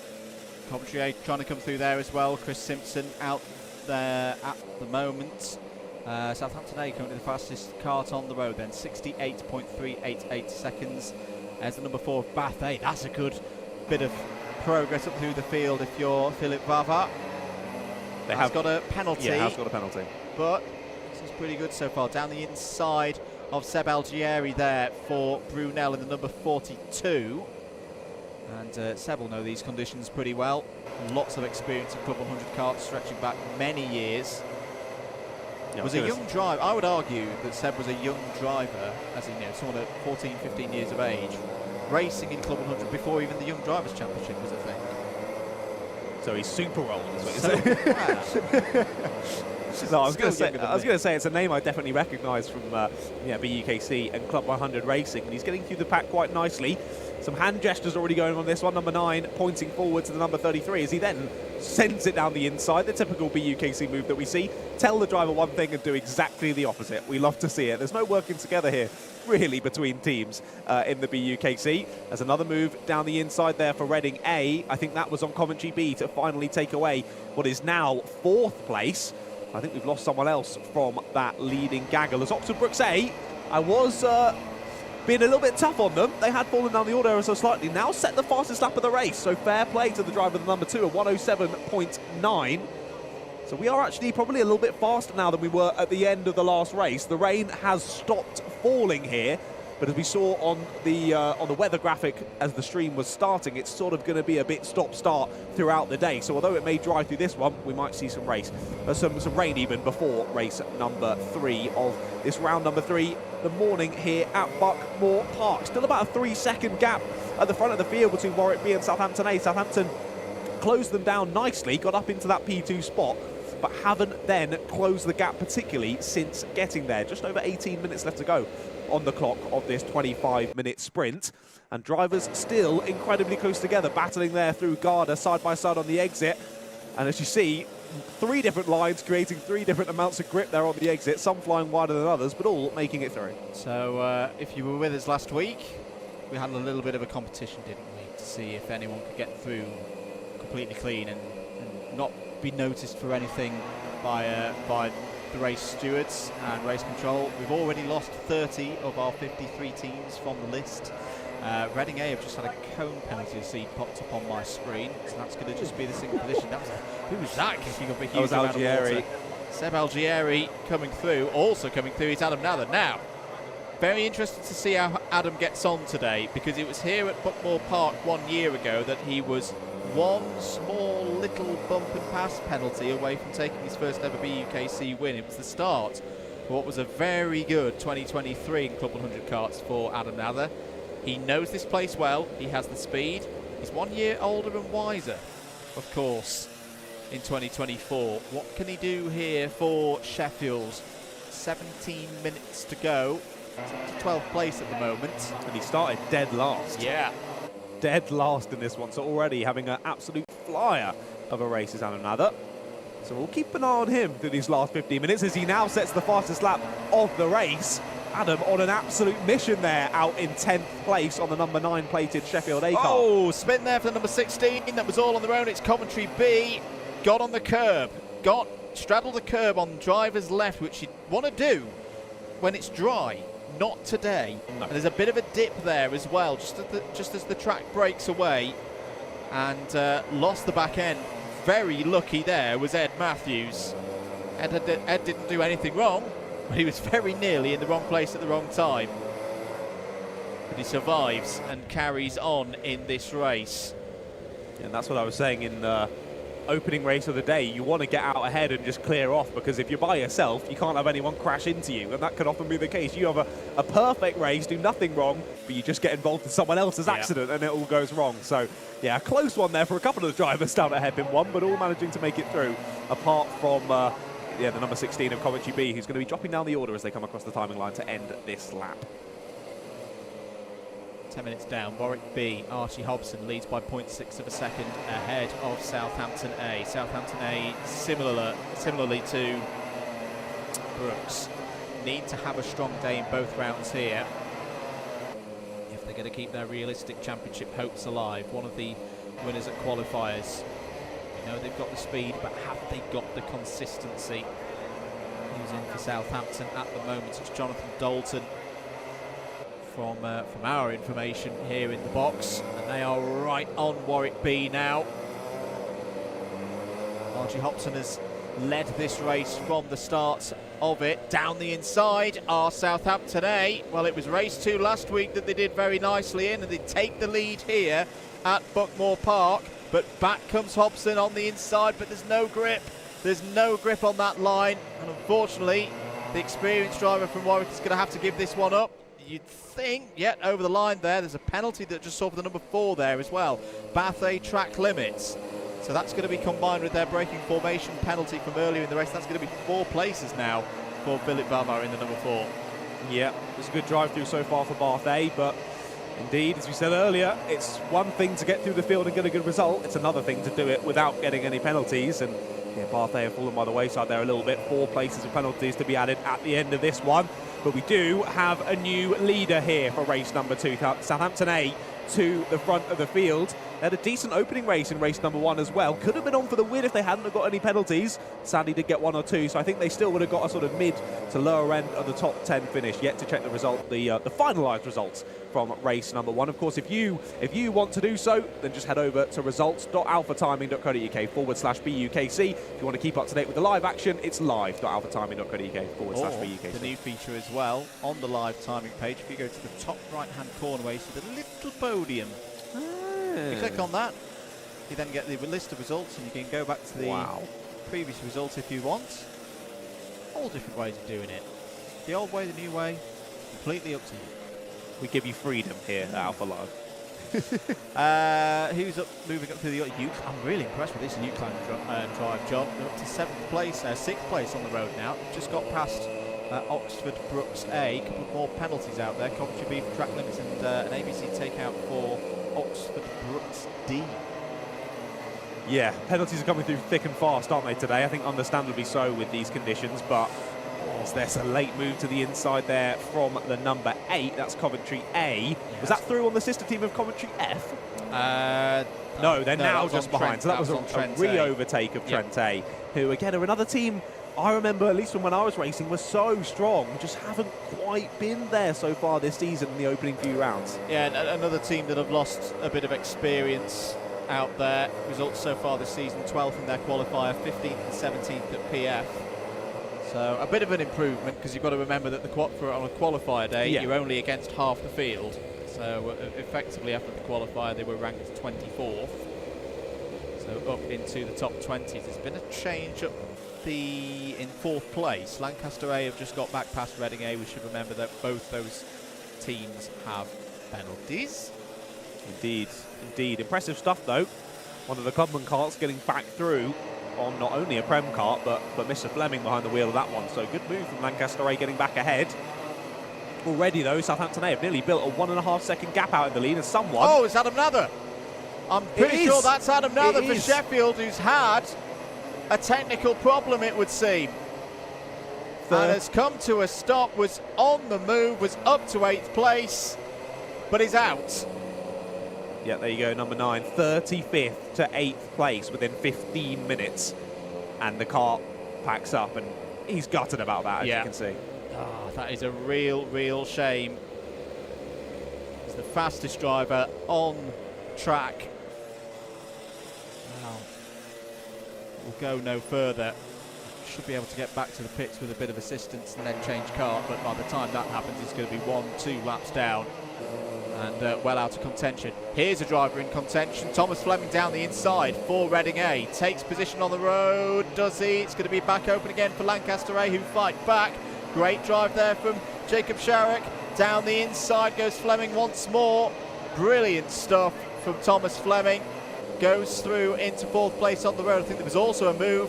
There's a bit of a Lancastrian derby out there at the moment. Lancaster versus UClan, and through goes the number 17. Nearly steps it. Well, does step it. There's a bit of a divot just as you come off the curb, exiting hairpin number 2, and that nearly caught out UClan A.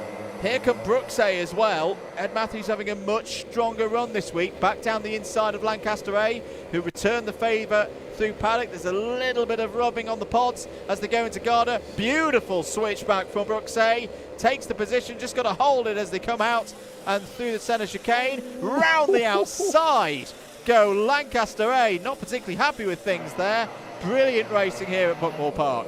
Yeah, Lancaster A not too happy. They were initially defending a couple of positions ahead and then getting swamped by the whole group, so I can understand not being too happy with it. But all the moves here today at Buckmore Park seem to be an up and under, followed by an up and under, followed by an up and under, just with how these lines are now forming on this very damp circuit. It's very difficult to actually complete an overtake here and get it done and dusted, but a couple of drivers managing to do that. Reading A up to 4th, UClan A up to 5th, continuing this impressive run. And at least from what Andrew and I have noticed, still not getting a penalty. So a great run through the field so far from the UClan A car. Oxford Brooks A fighting back nicely through the second half of this race. But now, look at this. The front drivers all coming up on traffic. If you thought those battles were close enough when it was just the 2 or 3 of them, how about we chuck in some back markers as well for our enjoyment and excitement on the live stream here today on Alpha Live. If you join today's racing, make sure you subscribe to the channel. 2 more rounds of the season still to come after this. We head to Warden Law and then we head to Wilton Mill for the finals in a couple of months' time. But we're enjoying this action here at Buckmore Park for now and still battling side by side. That's a switch of position for 3rd place. Reading A get the position on Oxford Brooks B. Yeah, Thomas Fleming's in the mood now. He's got that support from behind in the shape of UClan A. Yeah, UClan just follows through very nicely there. Takes 4th place for themselves. Now, are they going to try and push Fleming, continue on forward, or are they thinking, I'm a little bit faster? I actually fancy that position for myself. The smart play is to keep pushing, because Fleming's one of the fastest drivers on the road and has penalties. But they're going to have a look down the inside, take the opportunity. Archie Hobson in the right in front of them. So Archie Hobson's now having a bit of bother with traffic. Did I say something naughty then? No, nothing naughty. It was just that you said what the smart move would be, and then he did the exact opposite. Oh, of course, that's what they always do. I said, look at this. Archie Hobson's managed to get through the traffic, but hasn't got momentum off the corner. Down the inside goes Fleming, takes the position. Through go UClan A. Oh, it's just falling apart a little bit for Archie Hobson out there at the moment. There's a contact warning for Coventry. There's a spinner. I think that was Cardiff C in the background having a spin. So one of our back markers that was just being caught by the leaders has a little spin in the background, but great moves continuing from Reading A and UCLan A, making their way through the traffic very nicely, not losing a huge amount of time and gaining a position from it as well. So Archie Hobson, who was leading for quite some time during this race, slips back into 4th place. Another penalty comes through, this time for Bristol A. Could still be good points though if you're Warwick B. You'll be looking to get a good result in the clubman ranks. Oh yeah, still a brilliant result, and as you say, yeah, Clubman leading the Clubman at the moment, and Lancaster A are the one second in the Clubman. They had a fantastic day at PFI. Am I right in remembering it was both round wins for Lancaster A at PFI? Unbelievable, and they're trying to replicate that today. Currently second in the Clubman, up into 6th already, and doing a good job of it. Only a couple of seconds to catch Warwick B. Still got nearly 7 minutes on the clock. It's definitely doable here for Lancaster A to continue to move forward.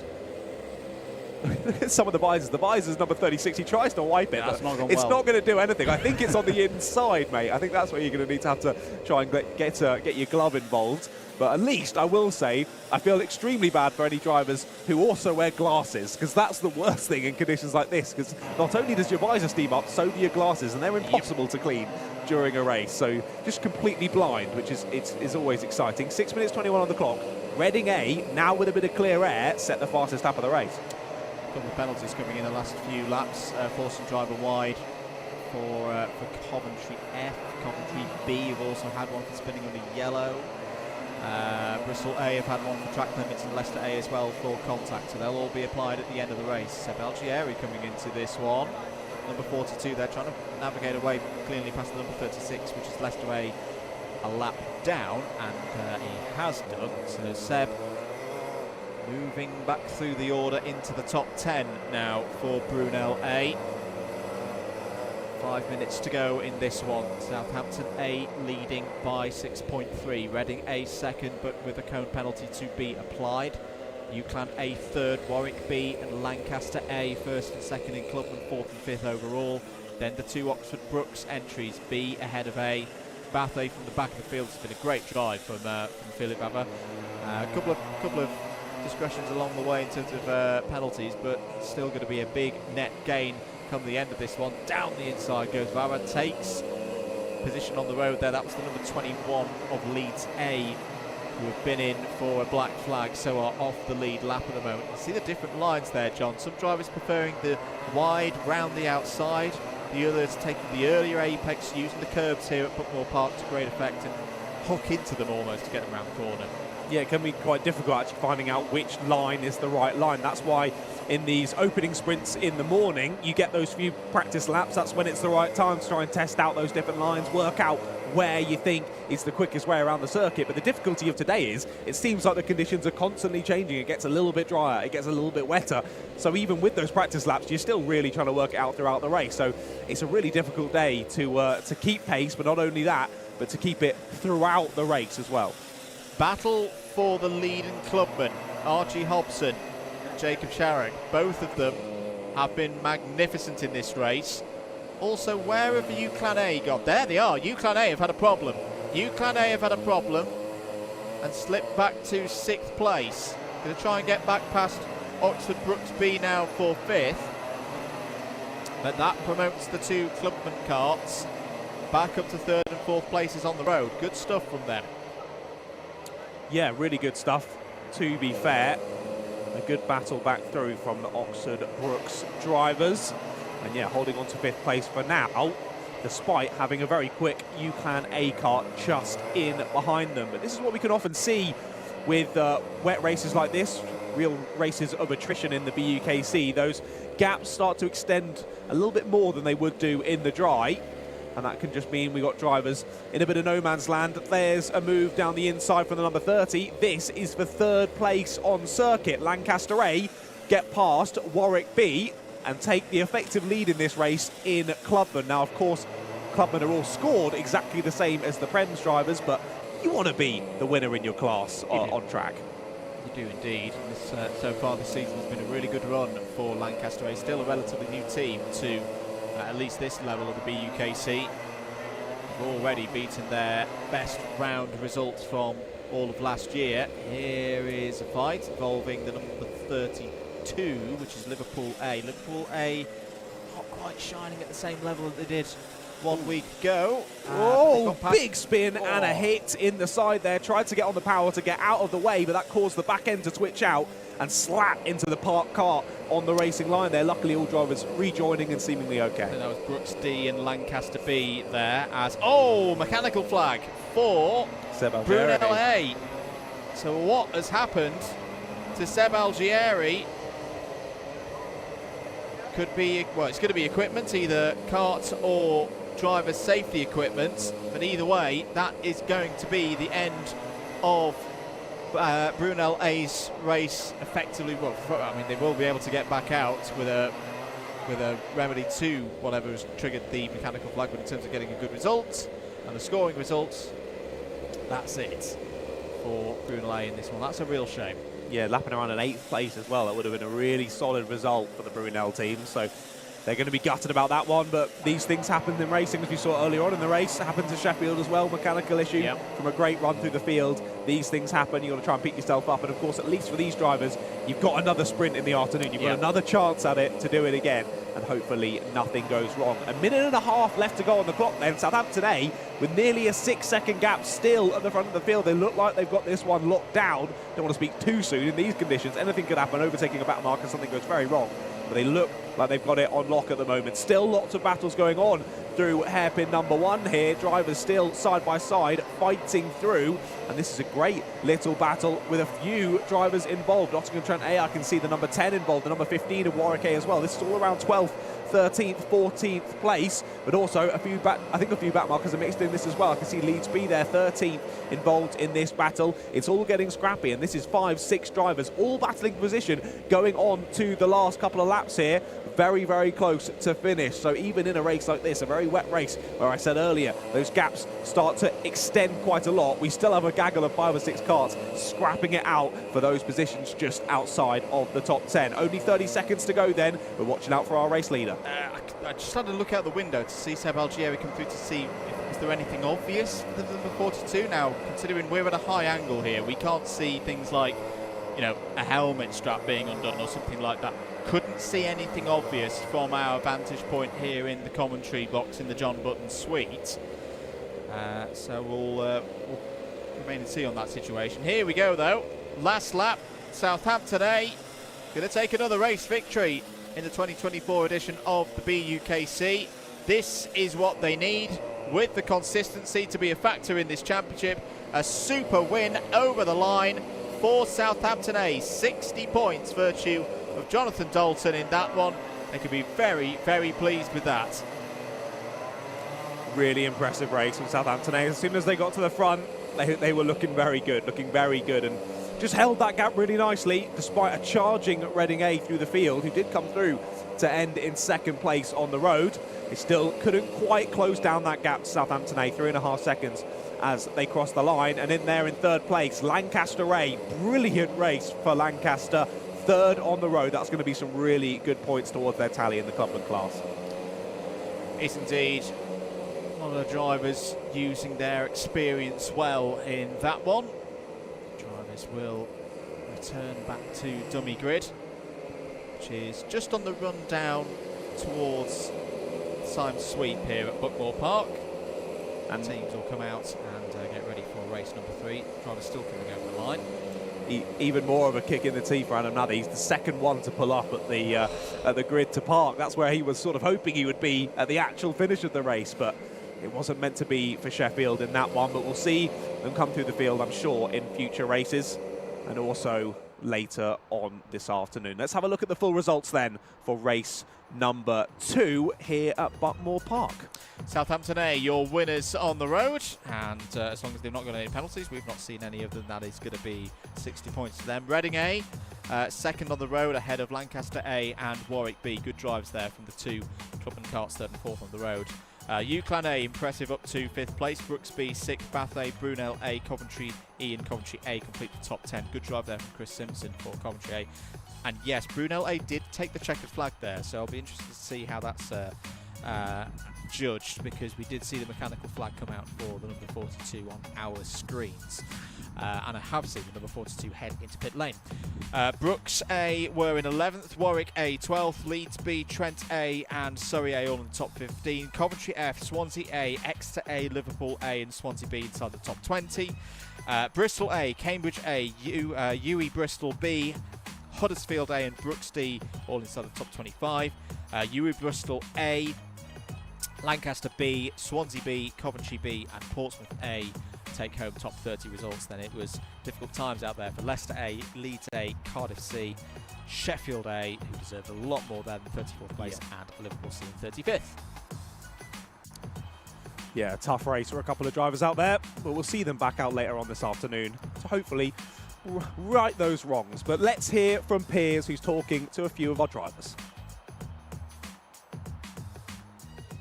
Another wet and wonderful race here at Buckmore. Race 2 was just as eventful as race 1, but our eventual winner, Southampton A, that's pretty solid result for you. Yeah, so had a good qualifiers, but we made a hash of it at PFI really, just like last year. So it's good to get a win, but I was definitely struggling a bit. I didn't feel like I had the best pace, but I guess coming through the field cleanly, that's the main thing in these races. Very much so, and the fact that you effectively got through cleanly and then didn't make any mistakes. A lot of the drivers behind you getting penalties for track limits and contact. Easy to spin someone out today, but just talk to us about your race. Yeah, so I got a quite good start. I was trying to keep it clean. A lot of people were making mistakes, so I just wanted to follow them through. And then I got to second, I think, and I felt like first place was faster than me. He made a few mistakes, and I was just able to get him, catch him off guard almost, and just sort of keep it clean.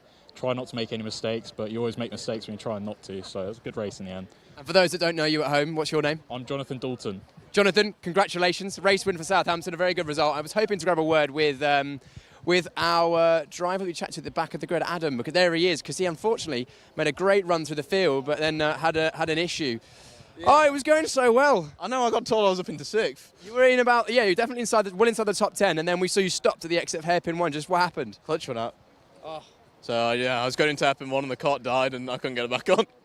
I thought I was going to go straight in the barrier, to be fair, but, yeah, it is what it is, happens. It's racing, isn't it? Yeah, but, it's fun, though. I mean, afternoon should be good. If it's similar conditions, I'll have fun there. I don't think it's going to dry out today. That's my professional opinion. I tend to agree. When you're going again tomorrow, this afternoon. Yeah, I'm like 12th, so from there we'll see what happens. We will see indeed. Well, good luck for you for that one. That's very unlucky to see a driver break down. Of course, these Club 100 karts are maintained to the highest standard, and very, very rarely do we have any mechanicals, but unfortunately that time out. Let's grab a word with some of the drivers heading into race number 3. Hello. Who are you? Who are you racing for? I'm Bristol A. I'm Hayden Ching. Hayden, you are waterproof to the gills, my friend.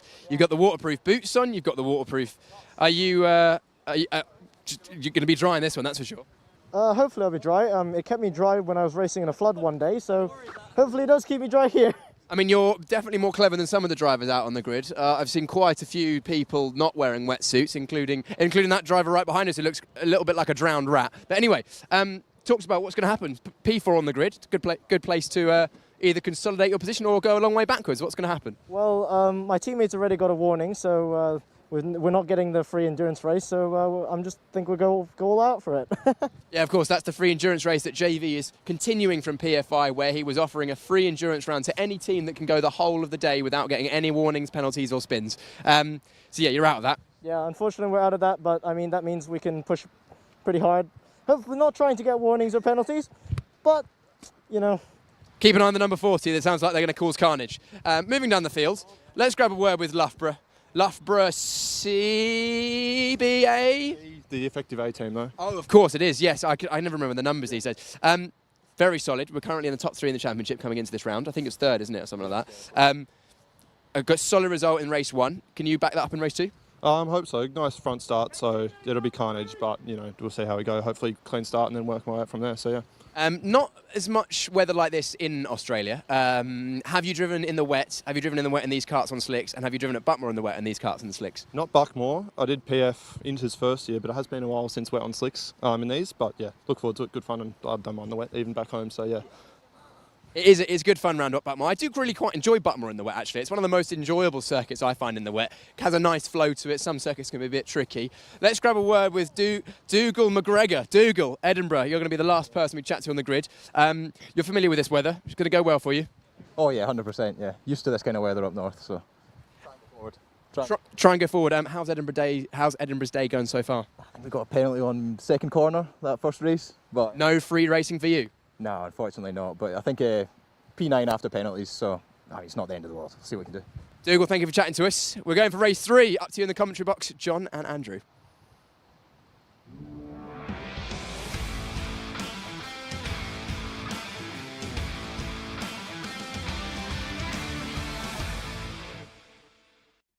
Again, Piers, great to hear from the drivers once more. Let's look straight forward then to race number 3. It's Warwick A and Cardiff A who line up on the front row. Behind them, Sheffield C, Bristol A, Brunel A and Leeds B there on row number 3. Then it's Southampton A, Coventry F, Loughborough B and Loughborough D rounding out the top 10. Behind them on row 6 are Manchester A and Brighton B. Then it's Warwick B and Imperial A, then Oxford Brooks A, Edinburgh A, Lancaster A and Leeds A. Let's see if Lancaster can replicate that performance from the last one there from 17th. UWE B and Huddersfield A round out the top 20. Then it's Leicester A, Swansea B, Loughborough A and Bath A there on 24th place.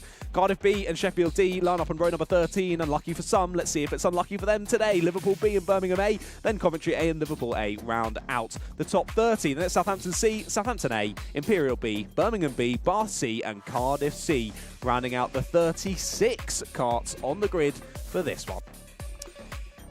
Tell you what, there's some big drivers towards the back of the field. Benjamin Boris, Eduardo Pozzo, Josh Ladd, all race winners in the BUKC.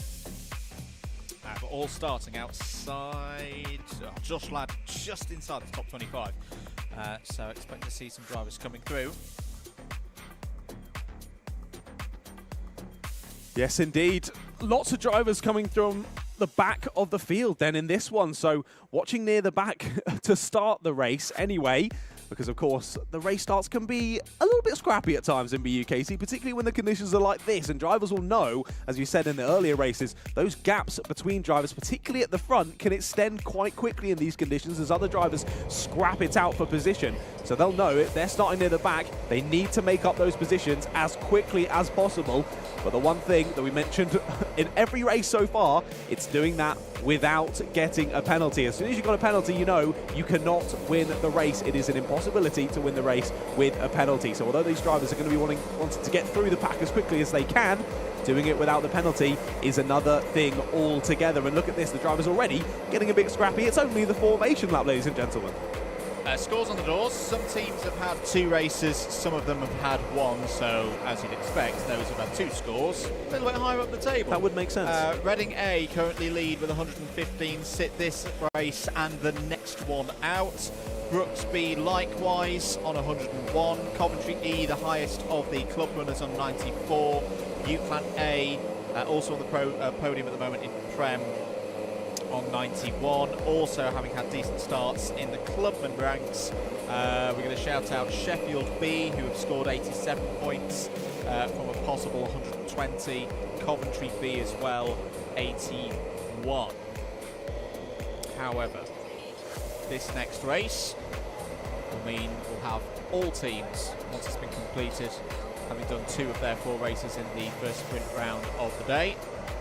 Give us a good picture of how people are getting on in these tricky conditions. You're watching live coverage of the BUKC 2024. Andrew Mather and John Ratcliffe on commentary duties for you here today at _MM and at Ratters Media. If you're enjoying things from a commentary point of view, plenty of action coming up as well in Club 100 championships. So to follow on the social media at Club 100 Racing across your networks. This weekend, kick-off for the cadets and juniors. The first 2 academy days. Drivers to get themselves up to speed before the start of the season proper. And evaluations for any new drivers as well will be here, 17th and 18th of February. And then as well, the following weekend, we're here at Buckmore Park for the first weekend, the first meeting proper for the seniors. Durrington SP60 on the Saturday.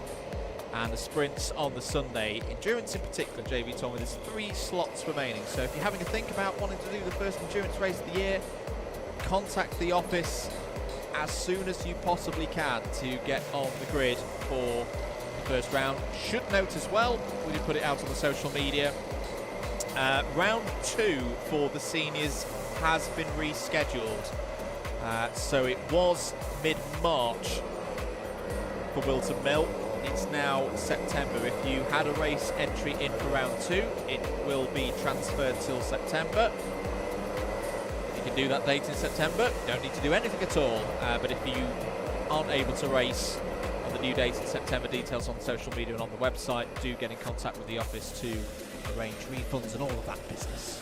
And I think if I remember correctly, when you inquire, you have to say that your name's Jeff. Do I remember that right from PFI? Yeah. I'm just joking. You don't have to do that. Just tell them your actual name. That will help quite a lot more. I will say as well, the couple hundred socials are looking brilliant at the moment. Whoever's doing those, doing a fantastic job. Mr. Andrew Mather next to me is the one on the socials. He's the one that you're talking to. A couple of people in the live chat. Thank you to everyone who's joined us for today's racing here from Buckmore Park, whether you're here at the circuit or whether you're watching from a totally other country. Welcome. We hope you're enjoying the action.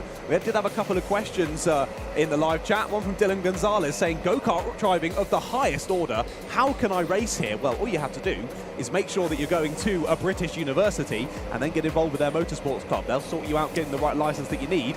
Then you can be in and racing. And if the university hasn't got a motorsport club, get one started. Yeah, get one started. Start one up. So under the terms of entry, and if you want to experience these karts, then you outside of the realms of BUKC, of course, www.club100.co.uk is where you need to go for info on all the championships this year. But I will say they are pretty full this year. Doesn't surprise me. Limited spaces for events across the course of 2024. Grid forming up then, race number 3 ahead of us. Still very wet conditions here. I think the rain has stopped, but it's going to be on and off throughout the day. It's not too dissimilar to when we had the Buckmore Park 24-hour here last year. We knew from that event that it's probably not going to dry up today with the weather forecast as it is. Are we ready for a race start? I was going to say, surely not. Surely not. The back end of the field there was very spread out coming up through Cafe Curve, so I think going around again was the right idea. Teams in this race, I will say this is strictly unofficial. It's just I haven't seen them come up on the screen, having had a warning or more, but they may well have done. I've just missed it. Teams who are still in play for the prize, the endurance prize, who are in this race: Bath C, Birmingham B, Brunel A, Cardiff C, Coventry F, Huddersfield, Lancaster A, Leeds B, Liverpool A, Loughborough A and B, Sheffield C, Southampton A, Swansea B and Warwick B. Well, you've definitely got one wrong, because there's no way that Cardiff C don't have a Birmingham penalty B yet. as well. The Birmingham Bandit squad have somehow not had a warning so far. I don't believe Don't believe it. Don't believe it. We must have missed them. Right, let's see if second time of asking. Well, all the drivers are saying that we're going round again, so I think we can assume that that is what they're doing. And yes, round again. Another practice lap for our drivers of race number 3. We can see the front 2 coming across the start-finish line. It will be Warwick A and Cardiff A who lead us off the front of the grid for this one. Now, how can they do? Of course, we saw one of the Warwick karts. It was the Warwick B of Mr. Hobson, if I'm not mistaken, who was doing a great drive in the last one. Let's see if the Warwick A kart can replicate that pace here from pole position. There's no better place to start than pole position. That's exactly what the number 15's doing. Jake Palmer driving for them in this one. Harvey McBrien for Cardiff A as well. Good level of experience for Harvey. I always pronounce his last name wrong, and I've forgotten again how you're supposed to actually pronounce it. So just do whatever you want, mate. It'll annoy him anyway. Right. Here we go then. 25 minutes on the clock. The pace controlled by Warwick A. Everybody's got to stay in those tram lines, and away we go for race number 3 here at Buckmore Park. Good start for Warwick A. Decent speed into the first couple of corners means it's not too bunched up as they go through Henry's Bend towards hairpin 1 for the first time. Are they all going to get through? No. couple of drivers facing the wrong way already. That's a scary one when you're facing the wrong way and you've got drivers coming in towards you. Very sideways as well. 4, 5 wide on the exit. Maybe a couple of drivers getting turned round as they all get squeezed together on the exit of hairpin number 1. Still just one massive pack on the exit of hairpin 2. One driver around in the background, 2 drivers down in the background, 1 driver around in sympathy as well on the exit curb. It's not quite been as clean as the previous 2 races, the start to this one, and it is still one huge gaggle together from about 6th place downwards. Michael Greaves got a good chance in this one, I think, John, starting fairly high up the order for That's Manchester Josh Ladd, A. who's spun in the background. Round for Cardiff B.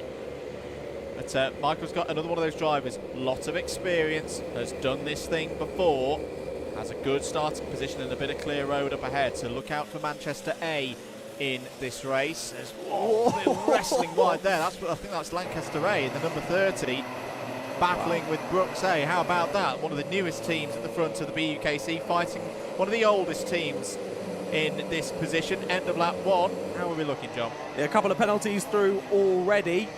Loughborough A and ABC takeout, Swansea B forcing driver wide. A couple of warnings through as well, which I'm sure you're going to try and keep up to date with so that we can check who's still on for winning this competition at the end of the day, whether anyone will still be left winning it at the end of the day. Of course, we saw at the end of PFI, no teams were left without any warnings or penalties, and thus no one wins the coveted prize.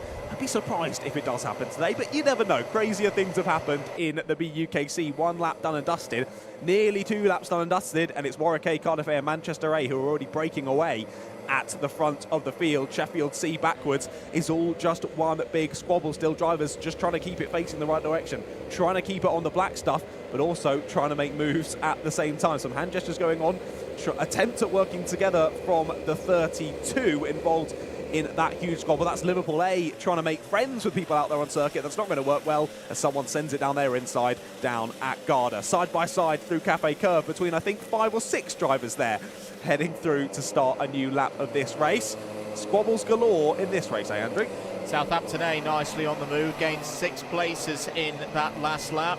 Already got a win on the board, and William Taylor is trying to score more points for them again. Is the problem Spin there. on the exit of Henry's Bend. That's a scary place to be stopped in the middle of the circuit. Yeah, there was a slight problem for Warwick as well. Change for the second lead. place. Is it for second place? Yeah, change for second place. The 6 past the 15. No, the 15's in third.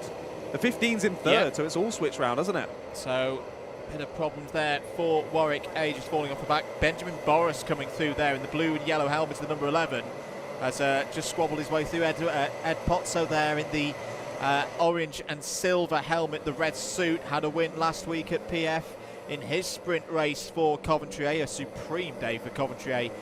They had a perfect score, 3 wins from their 3 best counting scores, 180 points for the round, convert that into 60 points for the championship.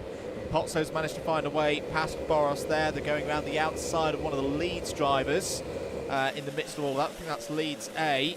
Had a bit of a tough day so far. It's all going on. New fastest laps coming in, being changing hands all the time. Southampton A, who look to be quickest at the moment. Indeed, more penalties flying through.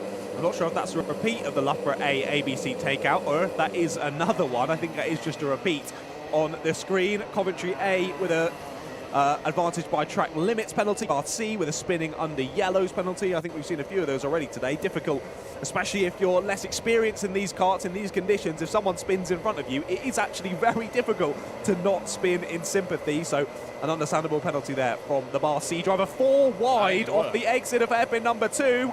A little bit of argy-bargy there, but they all managed to funnel back into single file as they head through the S's.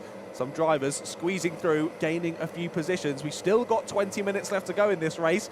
You don't want to chuck it away this early on. Don't indeed. Cardiff A running nicely at the moment. Oh, the number 87 getting all over the curb there. That's Imperial B, currently fighting their own teammates.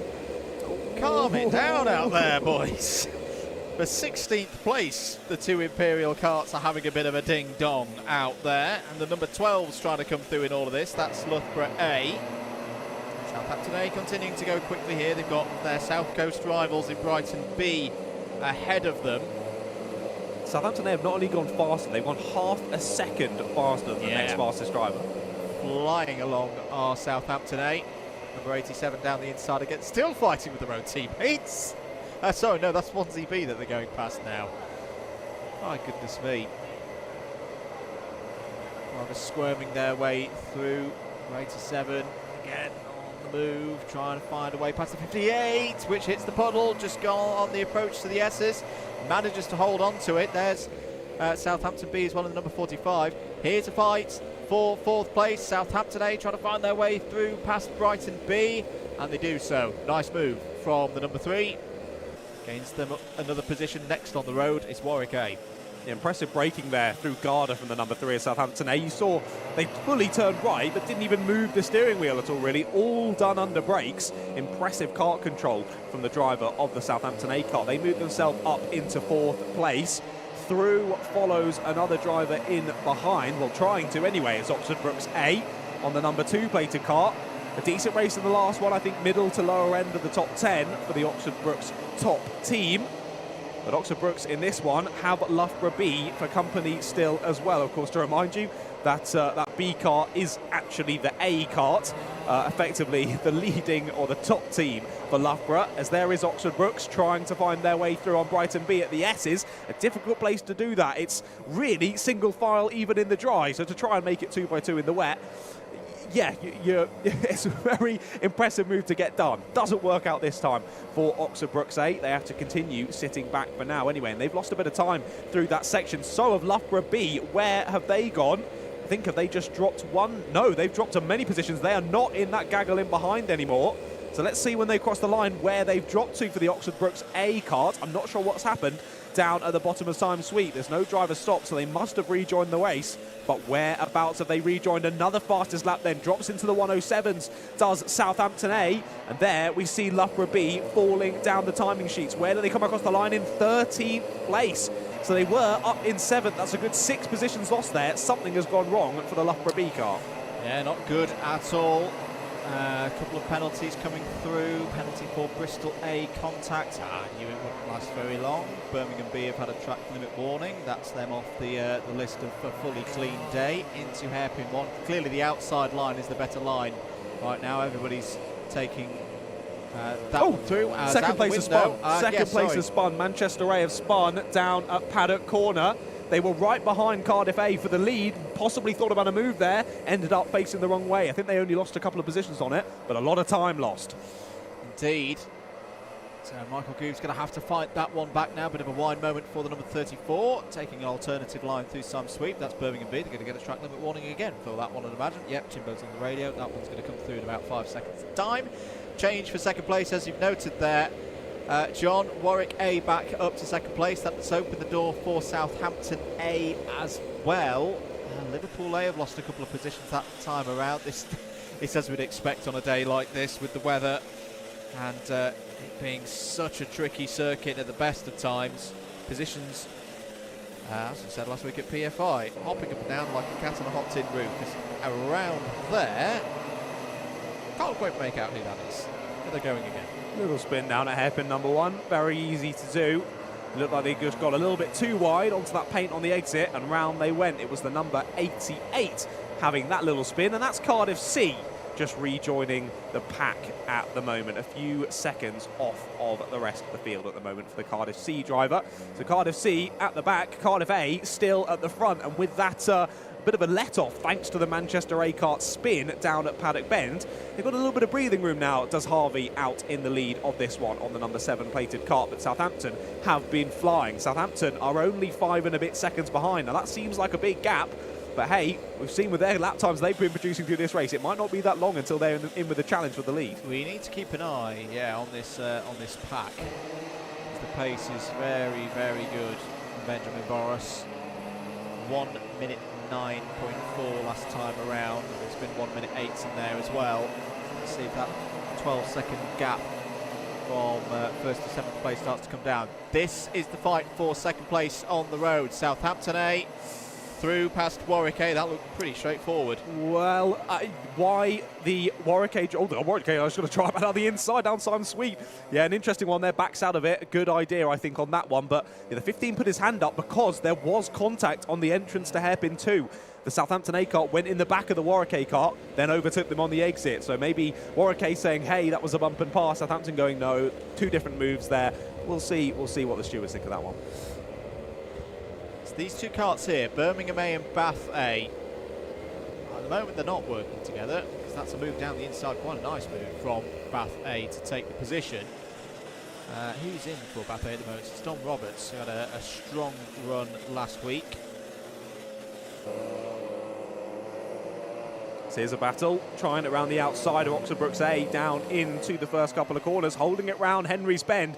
Can they do it all the way round the outside? They're still there, heading into hairpin number 1. They've just got to cut it off at the apex, but there was a kart spun in the middle of the corner. That throws off Oxford Brookes A. They go a little bit too deep and lose the position once again to Brighton B. Oxford Brookes A sent back to the outside, but doing that up and under at hairpin 2, working like a dream. Through they go into 5th place, relegates the 48 of Brighton B to 6th. Yeah, that was nicely done by Alfie Prince, just to keep on top of everything that was going on in that move. That's more like it from Oxford Brookes A. We've got more drivers off at the bottom of the hill. That's Warwick A, the number 15, have gone for a spin. Oh, and Jake Palmer knows that he's cost himself big points in this. This is one of those situations. There's a spin under yellow there, so who's that going off? It's the number 14 of Loughborough B. That's the front-running Loughborough effort that might get picked up for a spin under yellow there. I think the number 15 is now struggling to get restarted, trying to pump the throttle pedal. And yet, Loughborough B spin under yellow penalty straight away. That's come in. Cardiff B have also had one for multiple pieces of contact. So easy to do on the transition down the hill, all the weights forward. It's very hard on a day like today to get the braking right, because all the weight goes to the front axle, off where you've got the single inboard brake on these Club 100 karts. And it's very easy to snatch that rear axle. What a shame, because Palmer was driving really well up to that point. It's going to fall, where are they going to fall all the way down to? Oh my goodness, outside the top 30. Yeah, it was that struggle to get back going. Those moments where you're sat there waiting for the other drivers to come through feel like an eternity when you just know you're losing positions here, but you can't just dive back on the circuit. You're going to get an unsafe rejoin penalty. It's one of those where I would have probably jumped out the kart at that point and done a safe pivot of kart back into the direction of travel. Again, red mist descends. You just don't think in those situations, do you? It probably saves you 10-15 seconds in that scenario. As off there to number 58. That's coming out of hairpin number 2. Swansea B, that is. Swansea B. They were in 18th place. They had, and this is the thing with Buckmore in these conditions, they just set their personal best. You get a bit of confidence, and then one lap later, one corner where you get a little bit too excited, bosh, round you go, and all your confidence is completely gone. Sounds about right. Sounds about right. Yeah, it's difficult to build your confidence in these sort of conditions. Drivers doing a good job, but I think this has been the highest level of attrition in any race so far today. It has gotten wetter throughout the day. Time's starting to come back a little bit in this one, but I think the clouds are just hanging over the circuit. It's never going to dry up today. It's just going to be how wet it is for the race where you're out on circuit. That gap at the lead now is nearly 10 seconds. Cardiff A, Harvey McBreen in the lead, being followed by Southampton A, but Southampton in their own little battle with Manchester at the moment, a good 10 seconds off. So realistically, Cardiff are just looking to not get any penalties in this one, and they've got it wrapped up. Yeah, and they'll put themselves in a very nice position at the halfway stage with the decent points put on the board by Fraser Brunton in race number 1, despite an ABC bumper pass for him. Warning watch. We're down to 10. Already? Already. We're down to 10 teams who I haven't seen come up on the little message board, but just to remind folks back at home, as down the inside from Alfie. Love that from Alfie Prince. Just got to get on the power. No, he can't do it. He can't do it. Sorry, it's not Alfie Prince, it's Bath A coming through there, isn't it? It's going to be Dom Roberts. Close a good off that attempt angle. for Roberts there on the number 48. There is Alfie Prince running for Brookes A just ahead. That was Benjamin Bosch trying to squeeze through. Spicing up this fight for just outside the top 3. Who's out there at the moment for Brighton? Can't quite make it out. I'll come back to us on that one. 10 minutes to go. Cardiff A in full control of this race. The first time we've said that today. Is lovely stuff again from Dom Roberts. Block pass down the inside. You can do that in these conditions. He gets 2 positions for the price of 1. Garda's a great corner to do that, but tries the re-overtake. There's the 48 of Brighton B and does get the position back from Barthay. Good exit from Barthay. They're going to take the inside line heading into the first couple of corners. However, if you take this too tight, you could slingshot out onto the paint on the outside. That could be what happens. They nearly make contact even through Henry's bend. But the 4 just about taking the position, takes that wide line through hairpin number 1 and size through to the front of this pack. You can see Benjamin Boris there for the Birmingham A kart, following him through as well on that number 11 plated kart, the number 2 and the number 8 just behind now, that being Oxford Brooks A and Coventry A. So a good 5 karts in a train here, all battling for 4th place. They've got a good 5 or 6 seconds between themselves and the drivers ahead of Southampton and Manchester battling over 2nd and 3rd. I will say Southampton starting to close that gap now, 7.7 the last time they came across the line. Still a pretty sizable gap to close in, but hey, never say never in BUKC. Round the outside is trying Benjamin Boris. It's going to become the inside for the left-hander then as they run up towards Cafe Corner. I think they're still going to be side by side on exit. Can't quite get the move done that time of asking. It's time on the board here. Oh, that's a huge lap from Southampton A. 1 minute 7.9. Took a second out of Cardiff A on that last tour of the circuit. At that rate, we're going to see a battle for the lead here. Well, Southampton A were on the defence a week ago for Josh Adams as well as 3 wide through hairpin 1, and they all exited in the exact same order. It was a mighty go from both Pozzo in the Coventry kart and Boros in the Birmingham kart. Pozzo not happy there with the move by Alfie Prince in the Brooks A kart, but Brooks A are through. You're complaining with one hand up as they've got like a 45-degree slide on.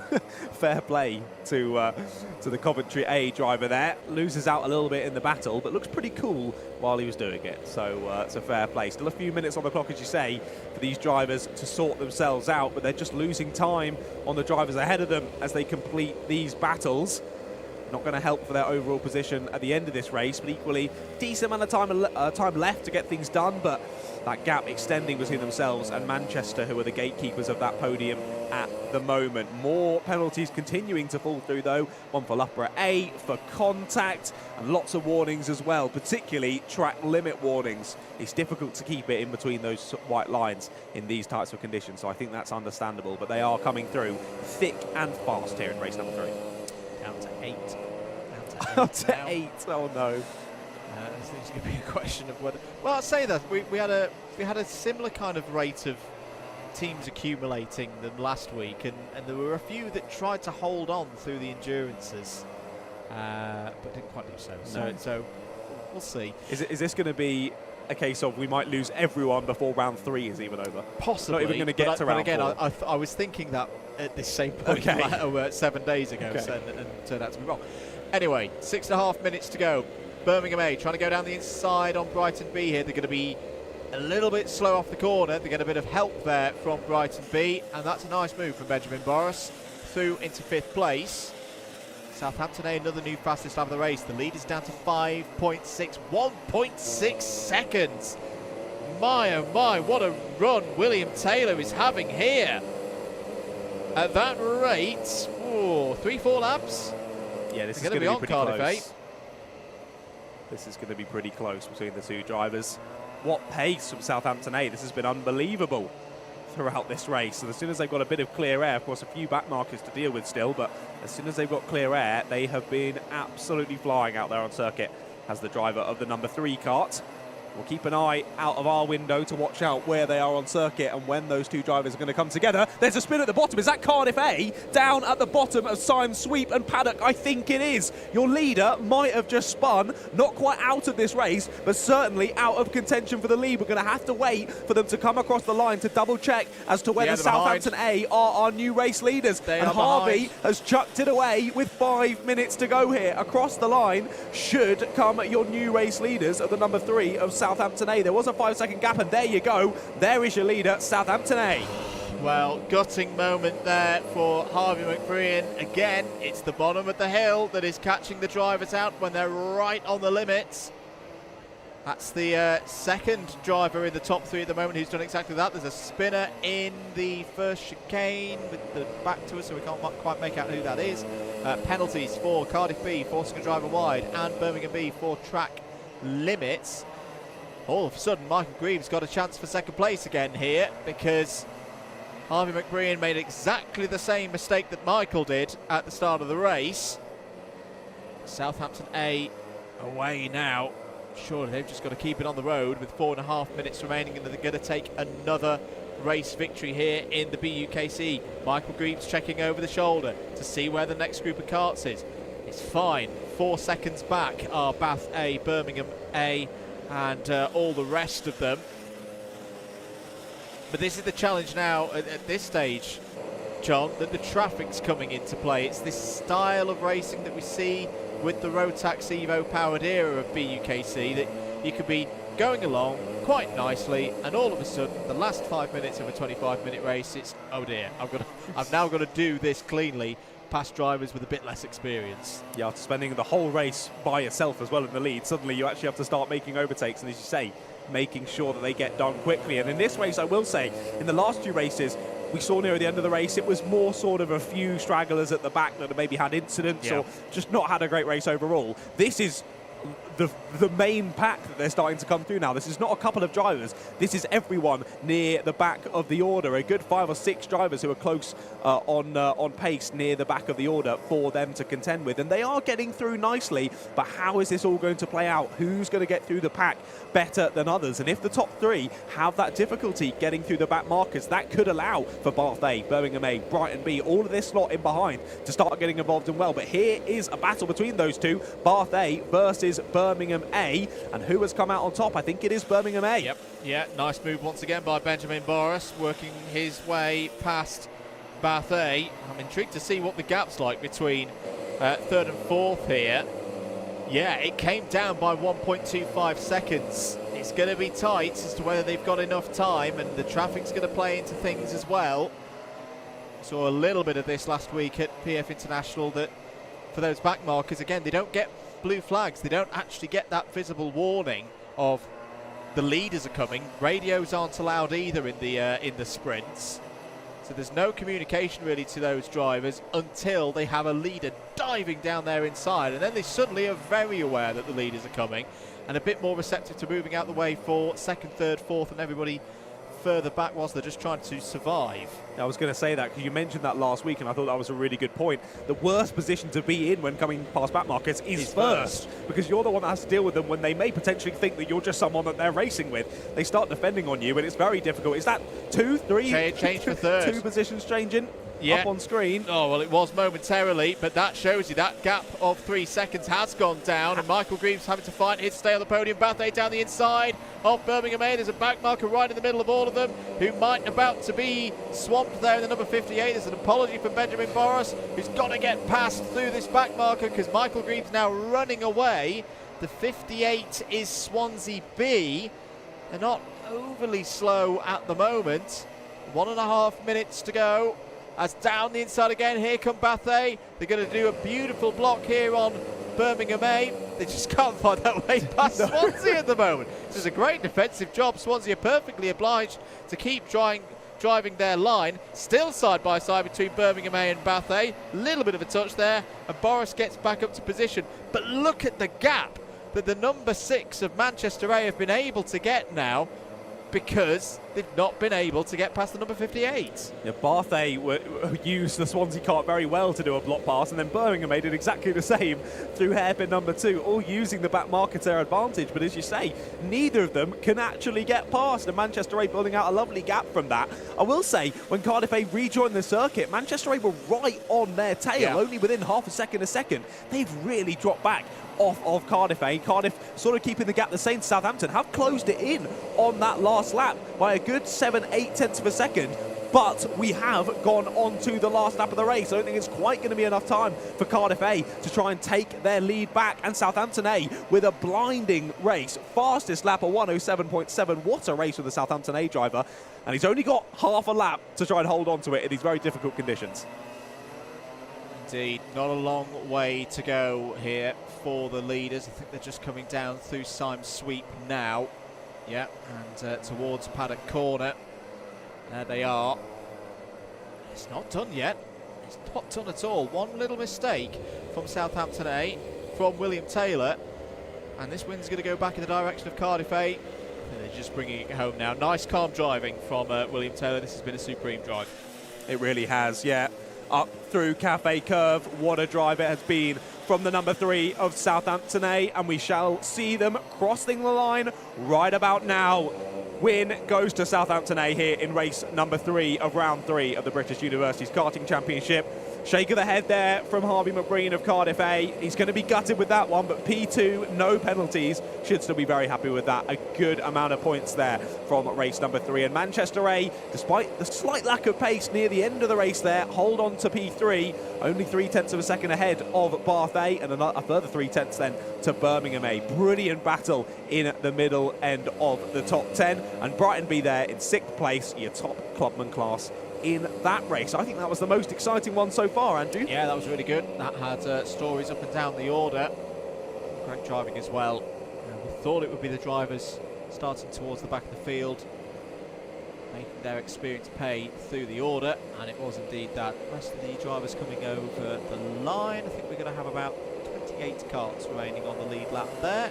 There go Brunel A through and Warwick B as well. Number 15 of Warwick A across the line. I think, no, we've got more carts still on the lead lap. Leicester A, UEB, and Battersea. There you go. All drivers over the line. Pretty impressive there. 30 drivers still on the lead lap. The standards are probably the best that we've had so far in that one. Let's have a look at the provisional result then before any penalties applied. Southampton A take another victory. They're having a sterling day here. That's 2 on the board for them now from 3 races completed. Cardiff A second, Manchester A third, Bath A and Birmingham A all scoring well in the top 5 in that one. Brighton B strong again. More good points for the 48. Brooks A, Coventry A, Liverpool A and Lancaster A all completed the top 10. Loughborough B, Bristol A, Loughborough D and Huddersfield A are all in the top 15 that's completed by Southampton C. Imperial A, Southampton B, Birmingham B, Edinburgh A and Coventry F inside the top 20. Leeds A, Cardiff B, Leeds B, Loughborough A and Brunel A complete the top 25. 2 Warwick carts, B ahead of A, ahead of Leicester A, UE Bristol B and Bath C. That's your top 30. And then off the lead lap, Sheffield C 31st, Liverpool B, Swansea B, Sheffield D, and then Imperial B 2 laps down 35th, Cardiff C with problems there. +5 in 36th. Well, very good stuff there from race number 3. That's everybody have completed 2 races. Let's head down to Piers Prior. He's got the thoughts of the drivers there from race 3 and race 4 coming up. Another good race there. Chasing down at the front, Southampton A managed to get the win on the road. So let's grab a word with our Southampton driver. What an excellent drive. He had brought down the gap from what was quite a large gap and then took the lead and drove away. And also, it all looked so in control. Yeah, I started 32nd that race, so yeah, made up quite a few positions. I think within the first 5 laps I was quite high up, and then I had a moment at hairpin 1. I thought, oh, now I'm 4th. But then I caught the lead, and then he had a spin at the back of at the end of the lap, so yeah, I managed to take the lead. And then from there on, it was just make sure I didn't spin again. Yeah. Turning into a good day for Southampton by the looks of it. 2 wins already, yeah. Hopefully 2 more. Trying not to jinx it anyway. You better go and get weighed, otherwise JV will shout at you. I think we're going to wander down towards the weighbridge because that means we can grab a word with some more drivers. Here's someone that looks quite cold and a bit damp. Hello, who are you? I'm Chloe. You're Chloe. Who are you racing for? Cardiff. Cardiff. And how was that for you? Absolutely shocking. Oh, why? Because I just kept spinning. It was all part of the fun, though. Yeah, definitely. Right, you better go and get weighed, I think. So, yeah. We'll grab a word with also our driver. Are you coming in or going out? You're coming out. How was that for you? Because you were... no, it's not. It's Josh Ladd racing for, remind us. Cardiff B. Josh, it's a bit damp out there. Yeah, no, it was great. I spun about 4 times, got about 3 penalties and a couple of warnings. So I had a great time though. You had a great time. Well, that's why we're here, isn't it? We're at the BUKC. It's part of the fun. Not the best starts to the day. How have your other teammates been doing? I don't know. There was a Cardiff A guy in there. Don't know how he did. I didn't see him, so that's good for him. But yeah. All good, right, well, hopefully the rest of the day goes better for you. Of course, there's always ups and downs. We are going to walk over towards our gaggle of drivers waiting to go out on circuit because, of course, that was all the BUKC racers have a minimum weight, so the drivers with their helmet, gloves, boots, seat inserts have to weigh a minimum amount, and that's what they're all queuing up for the weigh bridge there to make sure that no one is trying to sneak a bit of extra pace by running underweight. Let's just wander into the crowd and grab a word with someone. Hello. Who are you? Who am I talking to? Sandeep, racing for Southampton B. Sandy, where are you? Sandeep, sorry, Sandeep. How's it going to go in this one? Well, it's tricky conditions, obviously. Let's just see. You've got to go out there, find the grip, I guess, or maybe find where there's no grip, spin a few times, and then, yeah, let's just see what happens. If you can find some grip, you'll be doing better than anyone else. It'll be chaos at the start, obviously. So. How's your day been going? Like, you know, apart from the racing, where did you go for breakfast this morning? What were you up to? I had breakfast at home. My mum made me breakfast, which was quite nice. Oh, what did she make you? Just some cereal and toast, to be honest. I just want something light. Your mum makes you your cereal. Wow, that was a pleasure. Come on. No, I'm joking. Don't do that. Okay, so, yeah. Otherwise, was almost late getting here because of the traffic. Almost? Almost. Here on time, though, so. You need to drive faster in the car, but as long as you stay within the speed limits. Anyway, so I'll chat to you later. Hopefully that goes okay for you. Let's wander into the crowd, grab a word with some more people. Hello, who are we talking to? Where are you starting? I've just been out, actually. Oh, okay. Yeah, can you see? Well, I didn't know if people were just been down in the rain. How was that for you? Yeah, it's really good, actually. Chris Huxtable, Southampton C. We started 31st. Someone hit me out. I think it might have been my lookalike, actually. There's somebody with the same helmet and wetsuit as me. But then we both... Your twin hit you off. Your twin? Exactly, I think so, but I don't know, it might not have been, it could have been someone else, but then we just sort of cut back through. Yeah, it's great fun, great conditions out there, it's perfect. Brilliant, well I'm glad you had fun. Let's wander out onto the grid with our drivers going in for race number 4, and a little sneaky bird has told me that there's someone starting on pole position that I definitely want to grab a word with, because if any of you are watching at PFI, there were some entertaining interviews, and one of the most entertaining was someone that was having a weekend with their girls, so I'm hoping I can grab a word with that person. There he is. Come over here, you. It's Valentine's Day. Run us who you are, what's your name and who you're racing for? Max Watson, Cardiff C. Max, now I asked you what you're up to after the races at PFI, and you said you were going to have a weekend with your girls.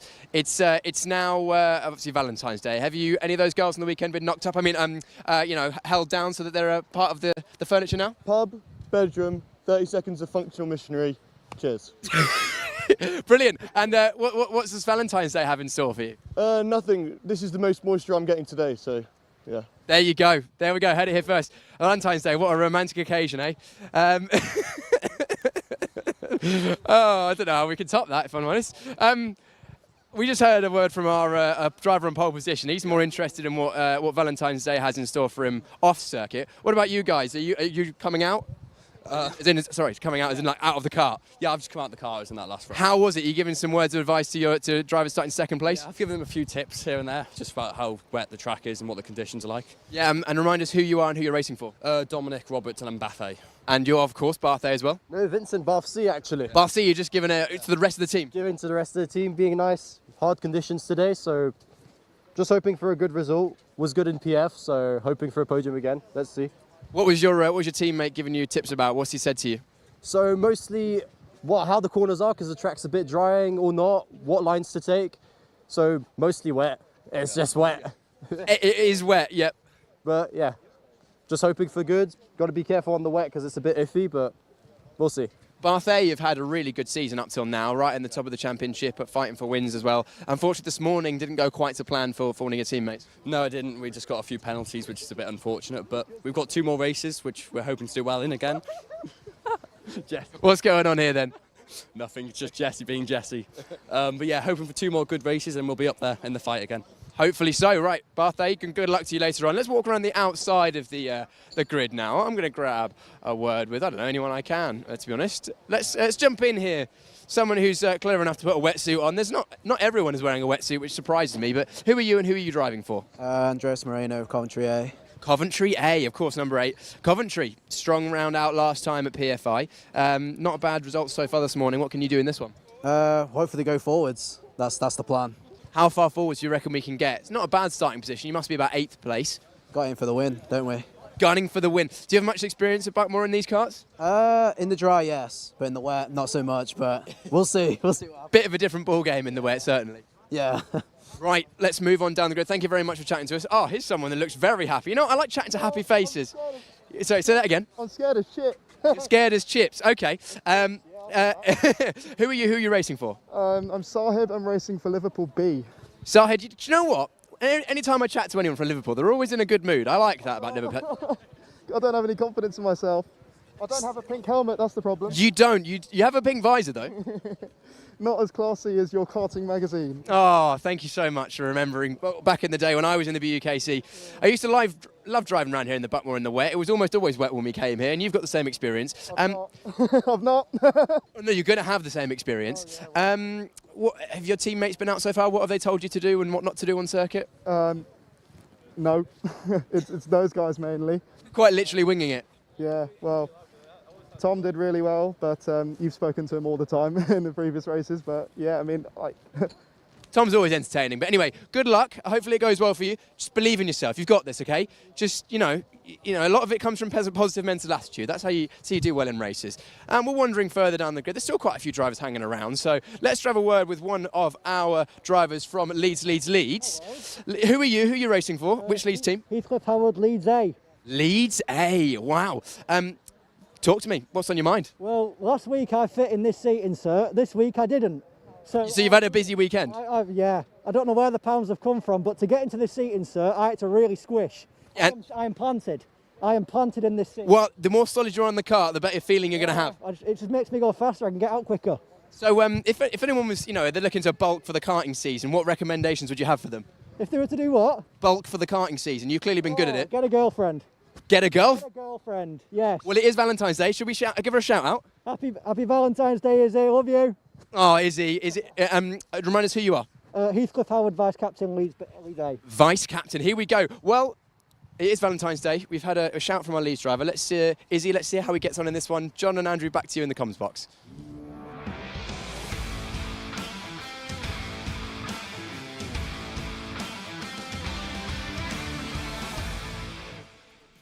Lots of love down there in the field today. Happy Valentine's Day to everyone out there and everyone who's watching from home, maybe watching their boyfriend or girlfriend out on circuit today. I've got a question before we read out. Is vice captain a little bit like vice champion? You were nearly the champion, but you haven't actually won anything at all. It is sort of, yeah. Okay. Yeah, I will say. Let's look at the grid then.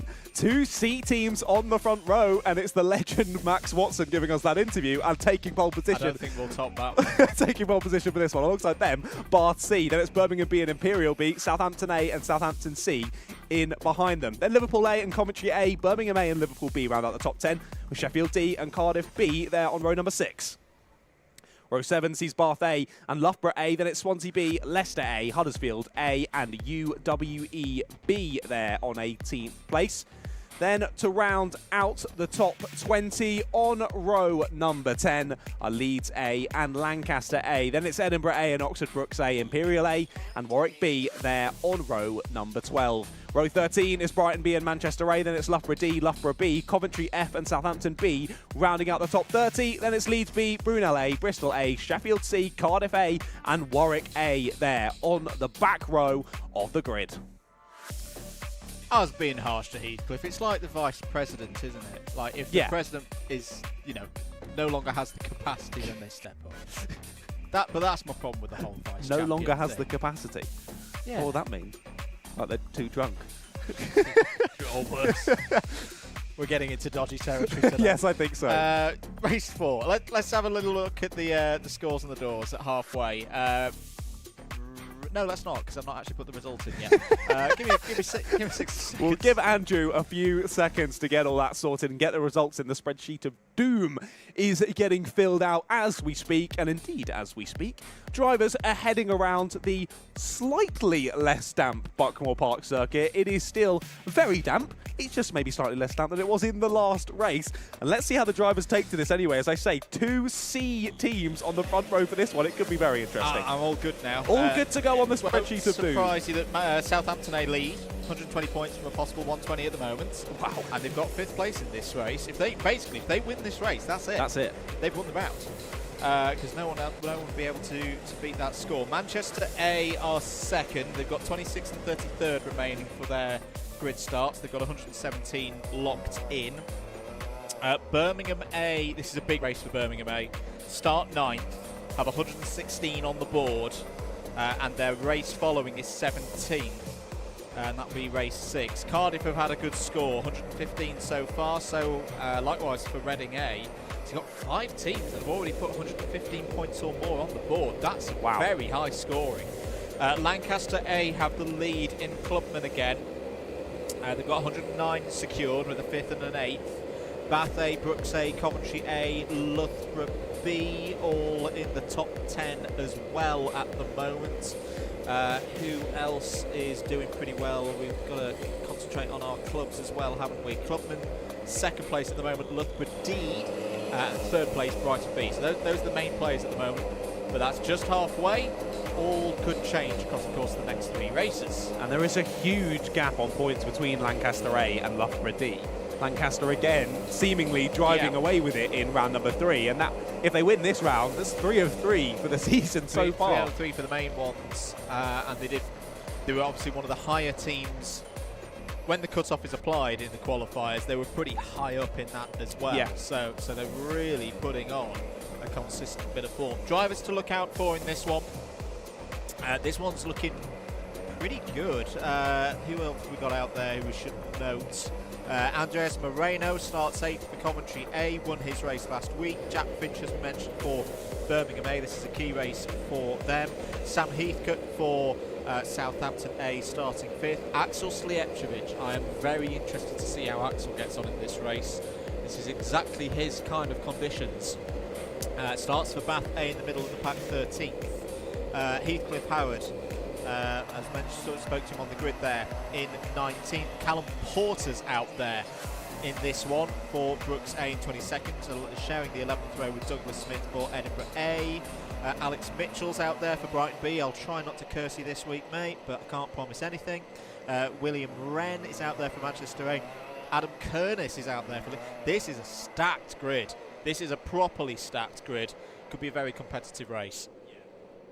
Yeah, this is very, very stacked, as you say. Lots of drivers trying to, for quite a few teams, as you say, continue their good form of today. Some teams have been really putting together some good results. Now, I will say the back of the pack not really joining up to the front here. I think we should be going round again. We'll see as we cut back to the camera on the main straight. Indeed, we are going to be going round again, so at least one more practice lap here. Teams who've unofficially so far had a clean day, because that makes sense, doesn't it? Brunel A, Coventry F. Really? Yeah, really? Sheffield C. Really? Yeah. Southampton A and Warwick B. Fair enough.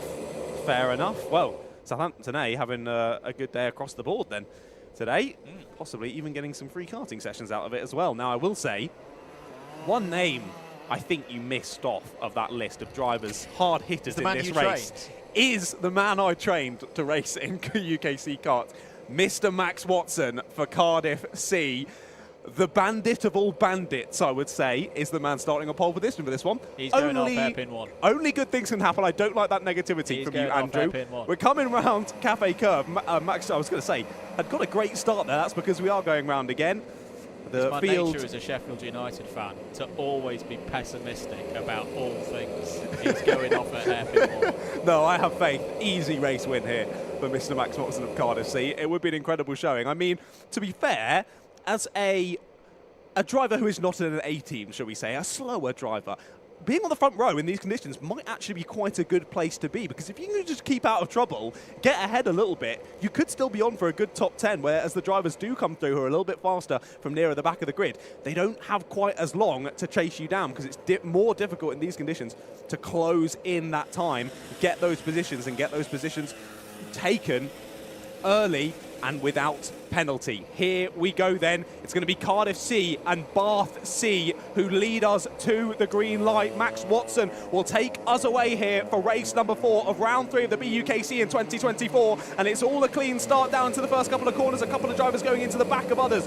Bit of side by side shuffling there, second and third, and a bit more on the corner exit, but the number 3 of Southampton A has already side through to second place. Off goes Max Watson down at hairpin number 1, as we thought was going to happen. Called by Mr. Andrew Mather. Wide he goes, hits the puddle as he re-enters back into 4th place. Who's taking the lead? It's Southampton A, but they're going to shift a little bit wide on the exit of hairpin number 2. 3 wide as we come off the curb, and it's the 77 of Bath C with a great start, still leading this race. Yeah, really good stuff from Bath C. Leicester A have had a braking formation penalty. Well, it's a bit of a moment there for Cardiff C, but kept it pointing in the right direction. Through are coming Southampton A.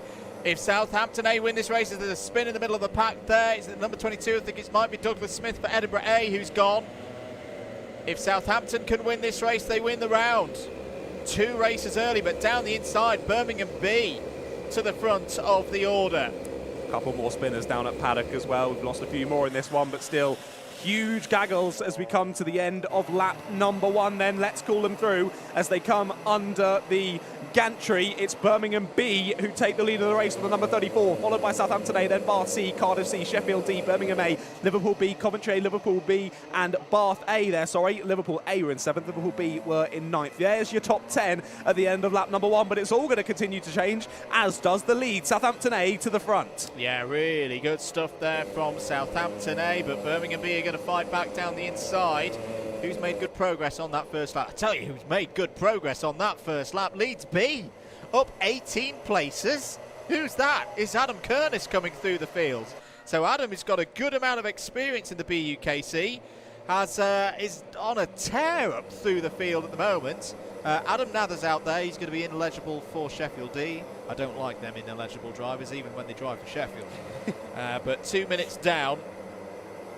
Birmingham B trying to hold on to this lead. Who else was moving up through the order? Manchester A have had a good start, up 11 spots. There's a penalty out there for Imperial A, ABC bump and pass, who's not had a good start. Down 14, Imperial B, down 12, Southampton C. That's suspiciously near one another, that they may have had a bit of a dance out there in the rain. Down the inside come Birmingham A, going past their teammates. That should be a pretty easy one, and a bit of teammate play there. That's got to be swapped if you're the 2 Birmingham karts, because that Birmingham A kart has got a chance of winning this round if anyone can beat Southampton A. They are in the lead at the end of lap 2 by a second. Should note the number 97 will not be scoring points in this race, as someone's had a moment, and it's Birmingham A. It's Birmingham A. That's a key moment. It's going to be Alex Mitchell coming past the number 48 for Brighton B, and a mistake. A big mistake for Birmingham A. They needed a good score in this one from Jack Finch, and he's got it all to do now. Worst time to do it as well, early on in this race. A little spin like that and everyone flies past you on the exit. It was some good avoidance from drivers in this pack to miss the Birmingham A kart. They've lost a handful of positions from that tiny mistake down at hairpin number 2. Impressive drive through, as you said, from the Leeds B kart of Adam Kernis. Myself and Adam have had a good race here in BUKC. Maybe a little bit too good a race. We're exchanging some interesting hand signals, We've had a very good question come in, by the way. So if you've trained Max for BUKC, then who trained you? No one. That's the scary part. The blind leading the blind. It really is. That is the Cardiff motto. Bit of a moment there for Axel Slijepcevic. He gathers it up. That hairpin 1 just doesn't seem to be gripping up at all, does it? Definitely the slipperiest part of the circuit. I'd say there and down at paddock is where we're seeing the most spins out there today. So they're the corners to just be a little bit careful of, particularly if you're trying to go for a move, going side by side through that corner. Not very much room for error, and that's what the drivers found out there. A, B, oh C, dear, Max. Penalty. I mean, he's doing everything C. I taught. He's doing everything I taught, but an ABC takeout is not what we want to be doing. Birmingham A, track limits penalty as well. Day goes from bad to worse for the number 11 car. Yeah, not good. Not good. That's going to be 2 positions for Birmingham A at the end of this race. 5 minutes gone. Like Cardiff B going up the inside of another driver. There may have been their own C kart, in fact. And Southampton A leading effectively, to make this clear, by 5 seconds, because Sheffield D currently being piloted by Adam Nather. This is going to be a real kick in the teeth for Adam. And he practically didn't score any points in the first race that actually counts, where he had the mechanical, which we hear was from he hit a curb and broke a chain. Yeah, so we think so. Ooh, very very a lot of deep. support, but you've got to take care of the karts. Yeah, exactly. That might be one on Adam's part there, if he's been hitting those curbs. The drivers are warned. There's a good scrap going on here involving Lancaster A. And quite a few coming in. Oh, hang on a minute. Yeah, they're just about going to get themselves sorted. Alex Mitchell right in the middle of all of that. Dodging commentary curtains left, right and centre. James Ducky, he should be used to these conditions. Is round there. That was the number Cardiff 88. C. Odds Cardiff C. Yeah.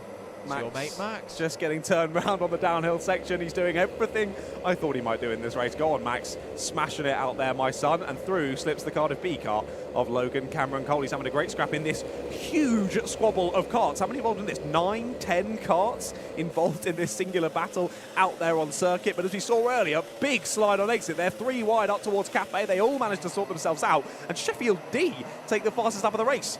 No, they don't. No, they don't. They do, but we don't like them. We Sorry, do like they Adam, do, but yeah. not when he's in a level drive. Sorry, Adam. Sorry, Adam. You do take the fastest lap, but myself and Andrew don't like it. More mathematical work in the books. Luckily, you're the one doing that, so I'm not Break too worried. down Adam. again. I'm not too worried. Said with hatred and malice in that comment, Andrew. Honestly. So mean for the commentary box today. Someone get this man some more Jaffa cakes. Break the carts in the race that counts and then drive really well in the one that doesn't. I'm going to stop now. Birmingham A trying to fight back through. But the give and take of the lines here at Buckmore Park. I'm really intrigued in this Clubman fight today, John, because they've got the 30 and the 48, 10th and 11th on the road. It's not for the lead in class at the moment, as Alex Mitchell's going to look down the inside there.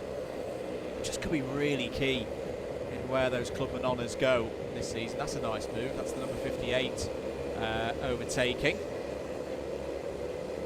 Yeah, good move there. What we can see with this, with these conditions and the differing lines that drivers are trying, where they're coming together is seemingly always on corner exit, as the inside line and the outside line merge together on the corner exit. That's when the contact happens. It's difficult to hold the kart together, let alone when you're side by side with someone. That's when that contact happens. A spin happens, someone gets a penalty, someone loses a lot of time, and that's what we've been seeing often today. We're still looking at this battle though, involving a number of drivers. This is around 15th place back, I would say, 14th or 15th place. There's the 48 of Swansea B, then followed in by the rest of the gaggle of karts.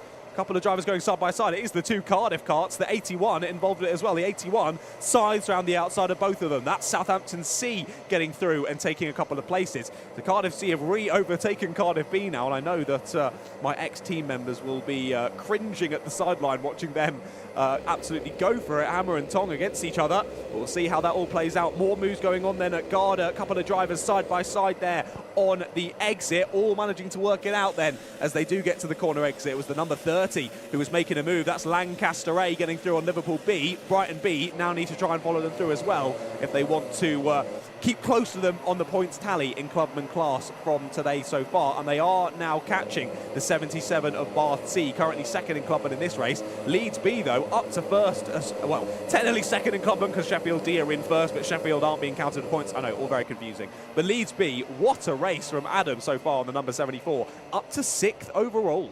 Yeah, having a very, very nice run out there.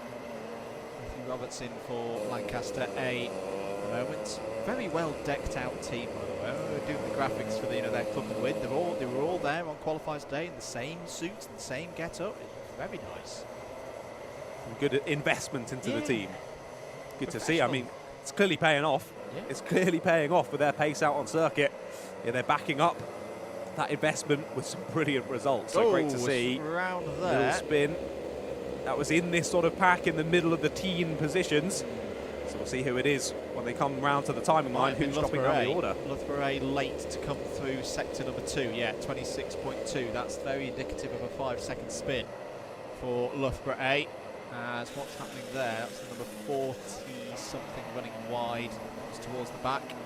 There's Douglas Smith, who has provided Jaffa cakes to the altar of the commentary curse today. Has it worked so far? So far, Nice. yeah, he's 18th place, pointing in the right direction. Good. Is Douglas. Good. Happy to hear it. We have had our first black flag of the race, though. That goes the way of Leicester A. 2 times advantage by contact, and they'll have to go and see probably quite an angry man down in the pit lane for a bit of, as the word we love to use, re-education. We're down to 7 teams, I reckon, remaining with a clean copybook. Brunel A, Coventry F, Sheffield C, Southampton A, who are all in this race and not in this race. Cambridge A, Portsmouth A and Sheffield A. Let's keep track of that one. 14.5 minutes remaining in this race. Track limit warning for Liverpool A, if we've not mentioned it already. I'm very intrigued by this gap between second and third on the road. It's effectively for the 60 points. It's looking pretty tidy at the moment for Southampton A. At least provisionally, we'll be looking on course to win the round. One of the qualifiers, of course. They've already got a batch of 60 points on their scorecard. Started the day. Where did they start the day? The championship standings down in 11th place because they were. No, that's wrong. They've got the wrong results there. Ignore me for a moment. But they had an okay day at PF. 6th in the championship at the moment, of course, with that win and the 49 and the 52 from last time out. This is the battle between the 18 and the 2. 13th place, yeah. This is. It's just not quite falling into place for BUKC again so far today. Maybe another bit of a rebuild year for them. Here's the battle for 5th place on the road. Liverpool A and Birmingham B. Trying it good around the move outside. from Liverpool A there, round the outside indeed. Get the position back. Love that. Impressive stuff there. It's not exactly grippy on that exit curb there down at the bottom of the hill, so really good job there from the 32 to retake the place round the outside there. Holds on to 5th place, but of course it's just losing them time to Bath A and Coventry ahead. The guards of the podium positions. Look at that, you can see them diving into hairpin 1, the lack of grip, braking late there, full steering lock, going straight on until you start applying that throttle to bring the rear back around in the direction that you're wanting to go. Really difficult driving style to master today, and that's why we've seen those gaps between karts just getting larger and larger out there on circuit. It's almost a minute between first and last already, and we're only halfway through this race. Still Adam Nather on that Sheffield D kart with the fastest lap of the race then, a 107.8. Very similar pace to the last race, but as you can see on that previous camera, and this one as well to be fair, it is raining once again here at Buckmore Park. Starting to get a bit heavier. I think we could see the lap times starting to rise again as we have another change of position. Yep, for 5th place, and Adam Kernis is coming to play here as well. The number 74 for Leeds B. Into the second half of the race. Number 77 has received a penalty. That's Bath C for track limits. Southampton A continuing to grow that gap. They're not going to be bothered about Sheffield D up ahead because they are non-point scoring in this race. Coventry F, track limit warning, scratch them off the list, that's another one gone. Warwick B have had a cone penalty to report, so +1 place for, where are Warwick B at the moment in this race, 23rd. So this is probably going to be a drop for them anyway. Keep your comments coming in, let us know where you're watching from, let us know who you're supporting. Daniel White saying that karting is one of the few sports where you don't actually get any training. I guess, yeah, at the very start. It's true. You know, a lot of university sports, as Dan said, will have a coach leading it. Not the case formally for a lot of teams here in the BUKC. And they'll have probably a sports hall to train in and the equipment to train with, which most of our BUKC teams don't. Rare for it. Some teams do, to be fair, have an owner kart and go out training and stuff, but obviously there is a slightly different style of driving than on these Club 100 karts. But even then, that is few and far between for clubs that have the funds to be able to keep an owner kart going alongside a season of BUKC as well, because although BUKC is very cheap, very cost-effective racing, for a uni student, it is still a pretty penny to be spending on the weekend. So continuing with any training alongside that is a difficult one. Usually just popping down the local team sport for a run around is the most training that we ever get as kart racers. Indeed. Liverpool B going past Swansea B there for 14th place. Edinburgh A trying to get involved as well. 1 minute 8.5 for Southampton A last time around. 1 minute 9.4. They're just pulling that gap away. This is brilliant from Southampton A, who I think when they left Buckmore Park last year, that was one of their low moments of the season, even though they'd had a good result in the second round. They'd lost a lot of points in the first from memory. Not going to be the case today. It's Douglas Smith nearly on the grass there around the outside, trying to find a way through for 15th place. Round. That is Liverpool B. That is not a great spot of the circuit to me. That's on one of the fastest parts of the circuit. Blind coming over the hill. Liverpool B driver doing very sensible things there just to pivot it round. Good recovery that. Really just to initially turn to their right and give it a bit of a swing. Fastest lap of the race. Hang on a minute. He is just ruined race control. Is furiously going to be going, what's happened here? Deducts one lap, Liverpool B. Well, they've come over the line backwards, haven't they? Yes. And then looped it back round as they've done that good recovery. There we go. Timing has reaffirmed itself. We have not had a 10-second lap time around Buckmore Park in the wet. That's the number 40 of Bristol A who've gone for a spin. So, Southampton A, 2 wins already on the board today, second on the road in this race. So I don't think they'll get the little medal and the hug from Jacob, but they will get the 60 points for this race if this result stands. Provisionally, I think this is one of those where we go into American election mode, that we'd be calling this for Southampton A. Because I've never seen a round of BUK's history where two teams have both managed to get 180 points in a round. Yeah, that would be rather impressive. Yeah. I think what's even more impressive is that they're doing this with one race to go. Cone penalty for Edinburgh A.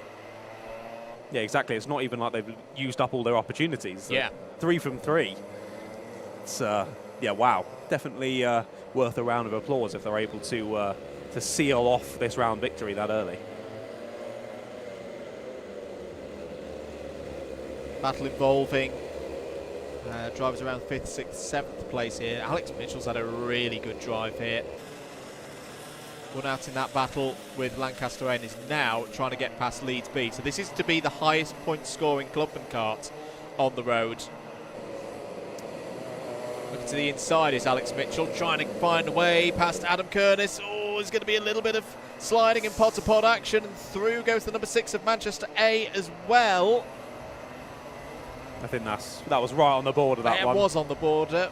Because it was just a lateral slide, no grip, but equally you should have given the space initially. It's a tough one. It's that's a tough one to call.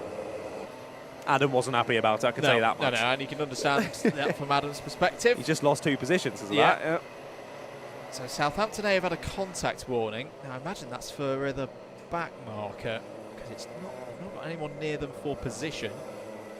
So we're in that phase again, John. 6.5 minutes to go. Here come the back markers. Indeed, yes, the sea of back markers that one must part as if they were Moses. And to be fair, channeling a bit of Moses today and parting the ocean could help in these conditions. As you can see from that camera angle, with the extra rain coming down, the rivers are becoming wider once more again across the circuit, and that can catch you out sometimes, particularly if it's in a braking zone or something. Hit that river across the circuit, suddenly you're pirouetting round into a tyre wall. Luckily, no one doing that, at least what we've seen on the cameras so far today. Everyone holding it together very, very nicely. And Southampton A still in the effective lead of this race. 12 seconds the gap. Is this the biggest domination we've seen so far today? I can't remember if we've had a longer duration between leader and second place. I want to say we had one only that was around 15 seconds back earlier on today, but we'll have to go and double check. Someone check for us on the stream and report back in the comments, please. That's your homework for today, ladies and gentlemen. But here we look back to who is actually our race leader on circuit. However, an ineligible driver. Sheffield D, the number 97, out there in the lead of the race. Adam Nather probably driving, well, I was going to say with a bit of anger out there, considering the race actually mattered. He conked out with a mechanical issue, but he's been very smooth driving today out there, and that's why he's so fast. He's almost destined to win races in the BUKC at Buckmore Park, but not actually ever receive 60 points. Last year it was because of a post-race penalty. This year it's going to be because it's an ineligible drive in one of the lower entries for Sheffield. For those not aware, a driver is not allowed to score points in 2 separate races. So Adam's already been out there for Sheffield A. That was his point scoring go. Now he's out again, filling some seat time for Sheffield D. Basically don't have enough drivers to fill the whole squad of 4.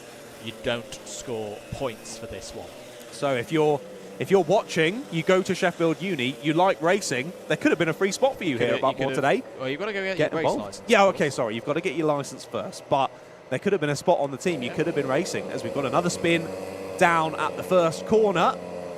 Couldn't quite see what team that is, but considering they are in a full Buckmore Park suit and helmet, a bandit for sure of some sort there rejoining the circuit. We'll see as they cross the line who exactly that was. We look back near to the sharper end of the order. That was Lancaster A just flying through your shot there in 10th place. And whilst we were looking away at all other sorts of things, Brighton B have taken the effective clubman lead here. 7th place overall now. And only, wow, it was less than 6,000ths of a second across the line. Sorry, 600ths of a second behind Liverpool A when they crossed the line last time. So Brighton B pressing on nicely through this race. 3.5 minutes left to go on the clock. And here is that battle. Round the outside goes Brighton B, gets it done despite being on that very slippery red paint. You might have some issues with that one, though. Yeah, I think I wouldn't be surprised if we see a little TL symbol for Brighton B coming up in the next few seconds. Track limit penalties for Coventry F and Birmingham A, both at 12:02. They're falling by the wayside, John. We are down to 4. 4, oh dear. And there's only one in this team in this race that haven't received anything yet. They are 36th in the race, but they're clean. Hey, that's all that matters. Still get some free karting out of it. 2 minutes and 40 seconds remaining on the clock. Sheffield D leaving on the road, but not points eligible. Southampton A, 2.5 minutes from sealing. Well, I mean, we were waxing lyrical last week about, was that the number 74 of Leeds B having a slide? Did Adam Kernis hold on to it? I don't think he did. I think Leeds B have just had a bit of a fall off the road there. Through has gone Roberts for Lancaster A and Brooks. Well, they've got back on. They've lost 2 positions. Lost 2 positions in all of that.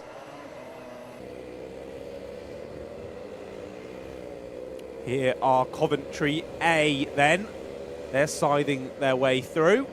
In a bit of no man's land at the moment. They've got 6 seconds back to Bath A and 15 seconds ahead to Southampton A. So our top 3 all in a bit of no man's land at the moment. All looking like they're good to secure some good points from this race though. Race number 4 of 6 for our morning racing here from a very damp Buckmore Park. And not too long to go on this one, 1.5 minutes. This is where we start trying to work out where the leader is on circuit, how many more laps we are going to get from this one. And a bit of changing down near the bottom end of the top 10. Lancaster A moved to 9th, Oxford Brooks A up into the top 10. A little bit of a better result from this one for Oxford Brooks A. Indeed. As I say, we were waxing lyrical last week about the way that Coventry A secured 3 wins out of 4 races, and 3 wins from making it the biggest score they could possibly get from the 3 best scores. But they did that having had the drop as the first race. That's what's the impressive thing for me here with this Southampton performance, that they haven't even got close to using their drop score in this round yet. From grids 19th, 32nd and 5th, they're on for 3 batches of 60 points. This has genuinely been one of the most impressive, with the conditions and everything else, performances I think I've ever seen in one of these sprint rounds, which is saying something considering how long we've been doing this. It's very true. It's very true. That is a serious seal of approval there from Andrew Mather. But yeah, Southampton were always a team that were up there and thereabouts, very quick team, but this is an absolute masterclass here at Buckmore Park. And the fact that they're doing it in the morning round will give them so much confidence. Got to be careful not to get too overconfident, of course, but it's putting them in a very good place ahead of the second round, which is going to, let's be honest, it's going to be in similar conditions, isn't it? It's going to be in wet conditions like this. We are on the last lap. Adam Nather is going to come and take the checkered flag to end this race. Won't score points, but another great drive from Adam Nather round this place. There is the checkered flag. Little bit of a celebration over the line. And now we wait for Southampton A. What a performance. Sam Heathcote's going to come over the line. It's not the win on the road, but it's importantly 60 points for the round. That's 180. They've done it. No one's going to be able to beat that by our calculations, and they've done it with ease. Are you going to do it, or shall I? Go on. 180.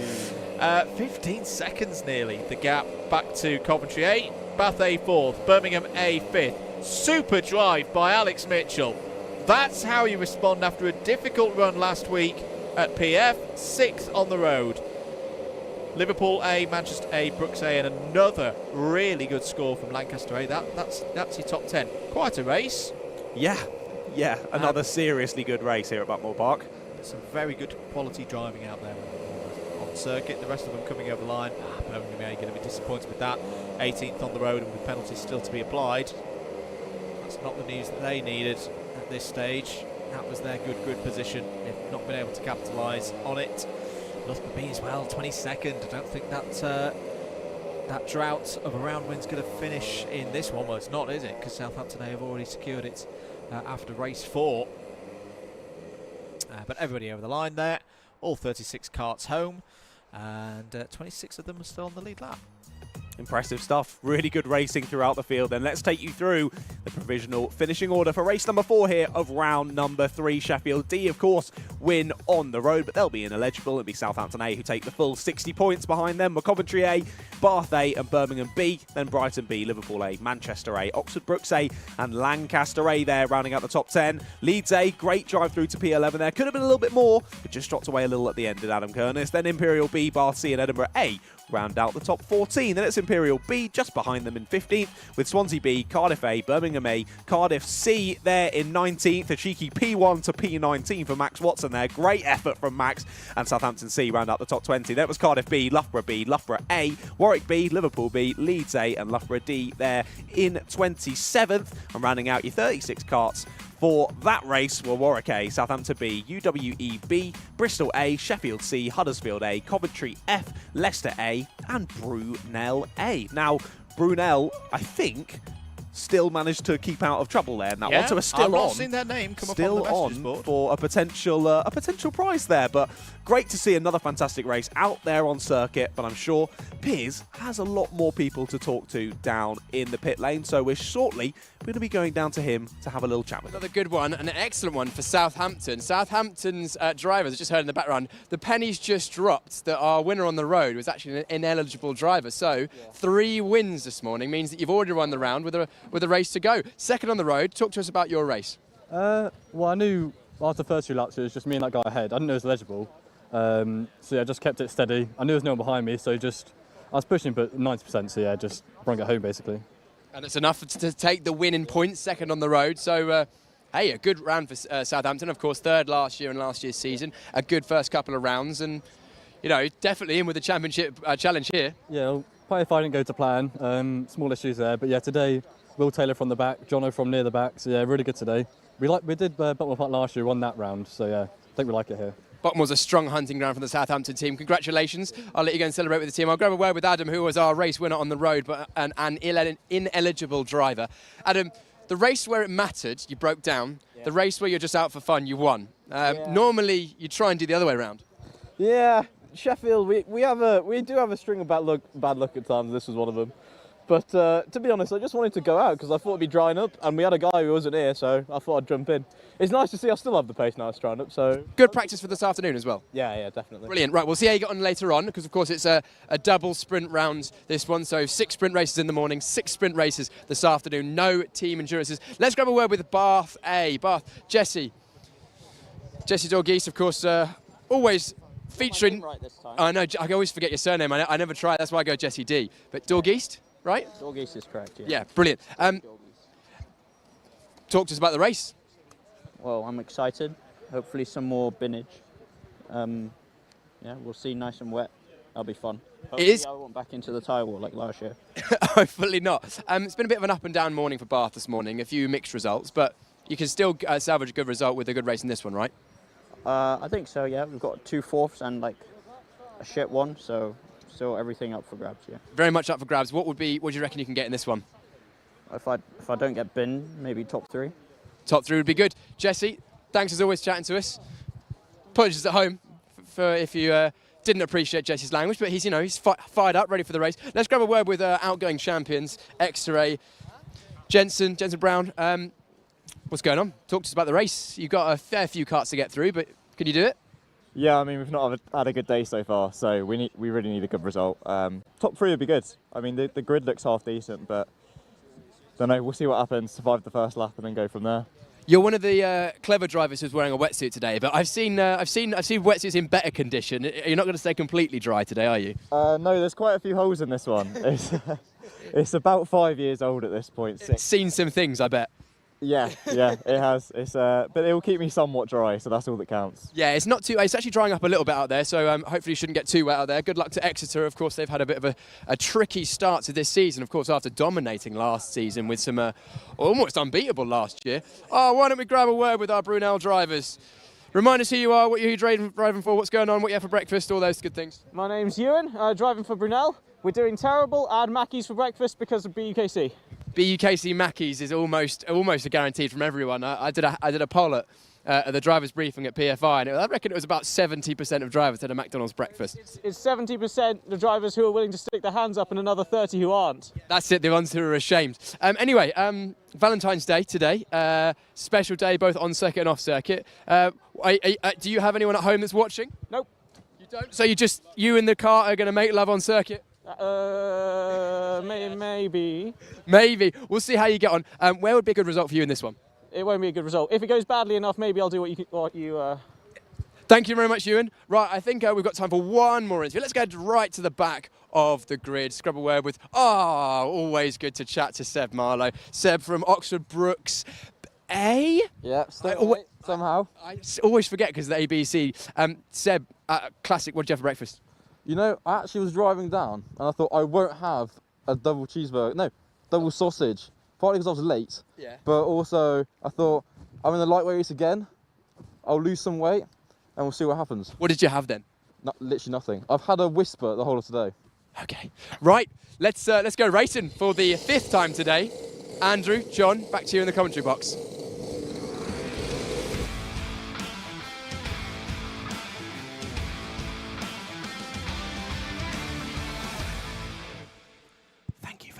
That was really great interviews. So we're back again. Race number 5. Only a whisper all day. It's going to be a hungry bunny after this one. Sheffield A and Swansea B are the ones who are going to lead us to the start-finish line for race number 5, though. It's Leicester A and Huddersfield A just behind them, then Bath A and Nottingham Trent A there on row number 3.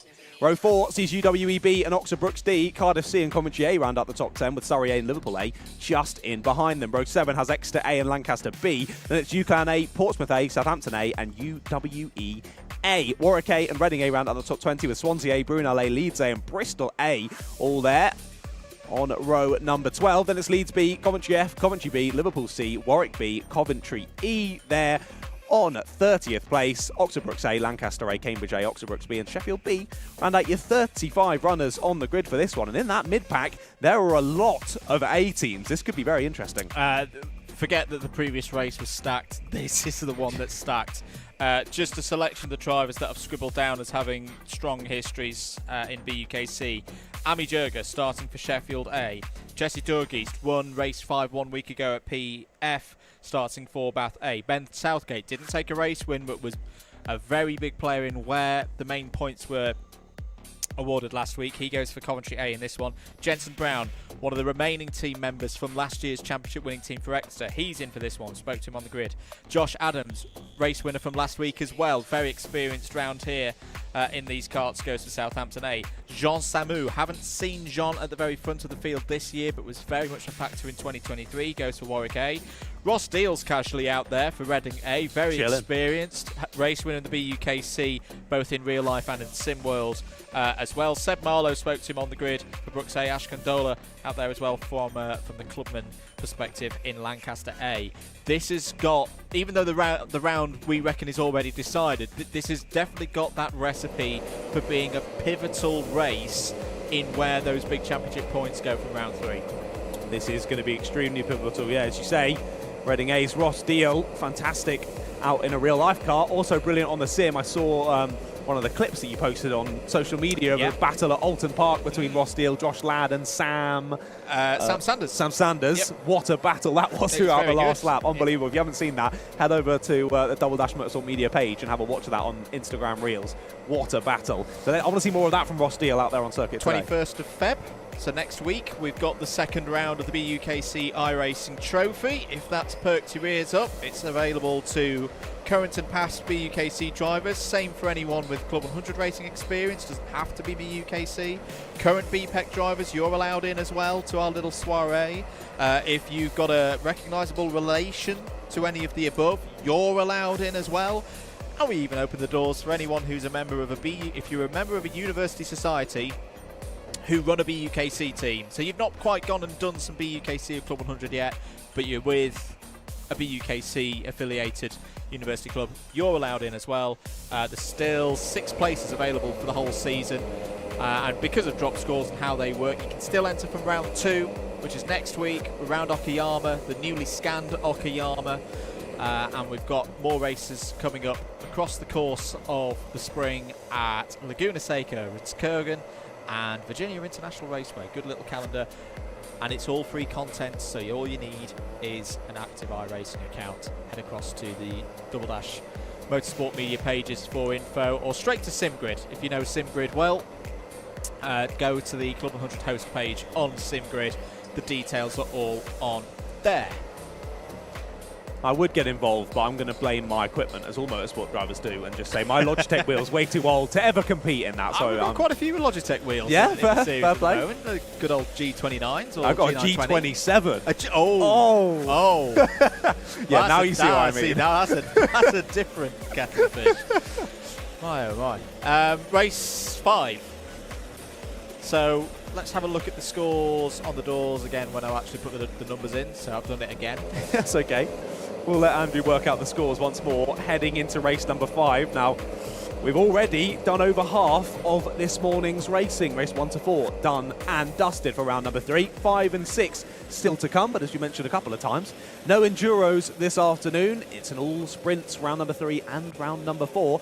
So we'll be doing it all again this afternoon. We'll have a quick lunch break, and then you'll be back on your screens at home for 6 more 25-minute sprint races. Now, of course, for the afternoon, the drivers don't get any practice laps. That's what you've just seen on your screen now. The drivers getting a few practice laps before their sprint race gets underway. In the afternoon, all drivers will have done at least one race. So, really, you don't need that practice time. But if the conditions have changed, it does make it a little bit interesting. And of course, you could have gotten out after race number 1 in round 3, and then you're going in race number 6 in round 4. That's an entire day that you haven't been in the karts, where they could have changed, the tyres have changed, the conditions have changed.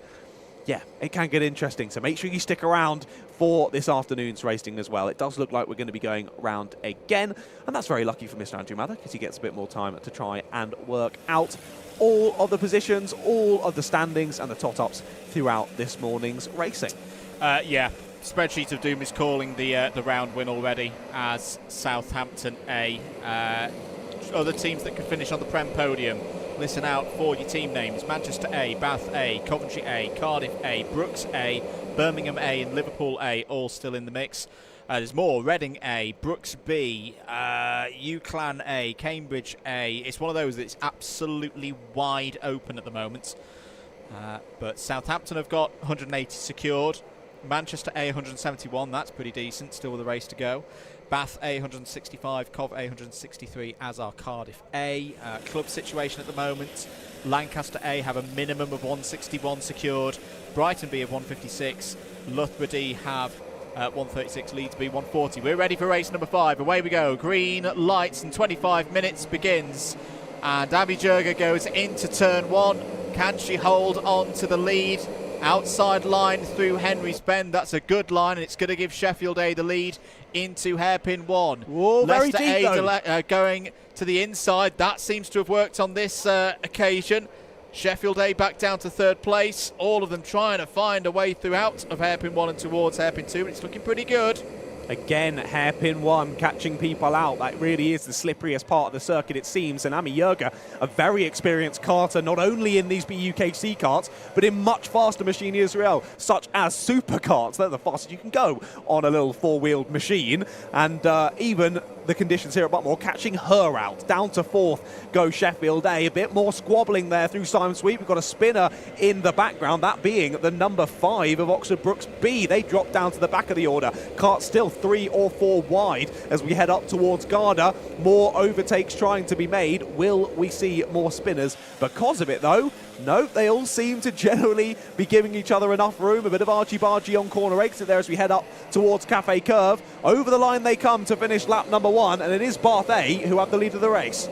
Good moves at the start. Jean Samu's up 10 spots for Warwick A. I think Jean is the biggest mover at the end of lap number 1. He is indeed also making progress.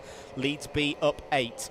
Oxford Brooks A, Seb Marlowe up 9 in that one. Penalties already. Liverpool C for breaking formation in the number 61, and they're the only one. The others are all contact or track limit warnings. Everyone being very nice up there then in race 5. As someone's taken to the grass on the exit, that doesn't create much grip on those tyres, I've found. Probably going to have a bit of an issue as they rejoin there and try and take the left-hander. The kart might just say, I don't really want to do that much, but manages to get back on nonetheless. Here is the one gigantic pack that pretty much makes up this entire field right now. So we're only 3 minutes into this race. There is Sheffield A of Ami Jurga trying to recover a couple of positions. Up the inside tries another car. Is that the Exeter A kart, I think it was, trying to get through on Nottingham Trent A, and does so on corner exit. Exeter A up into the top 5.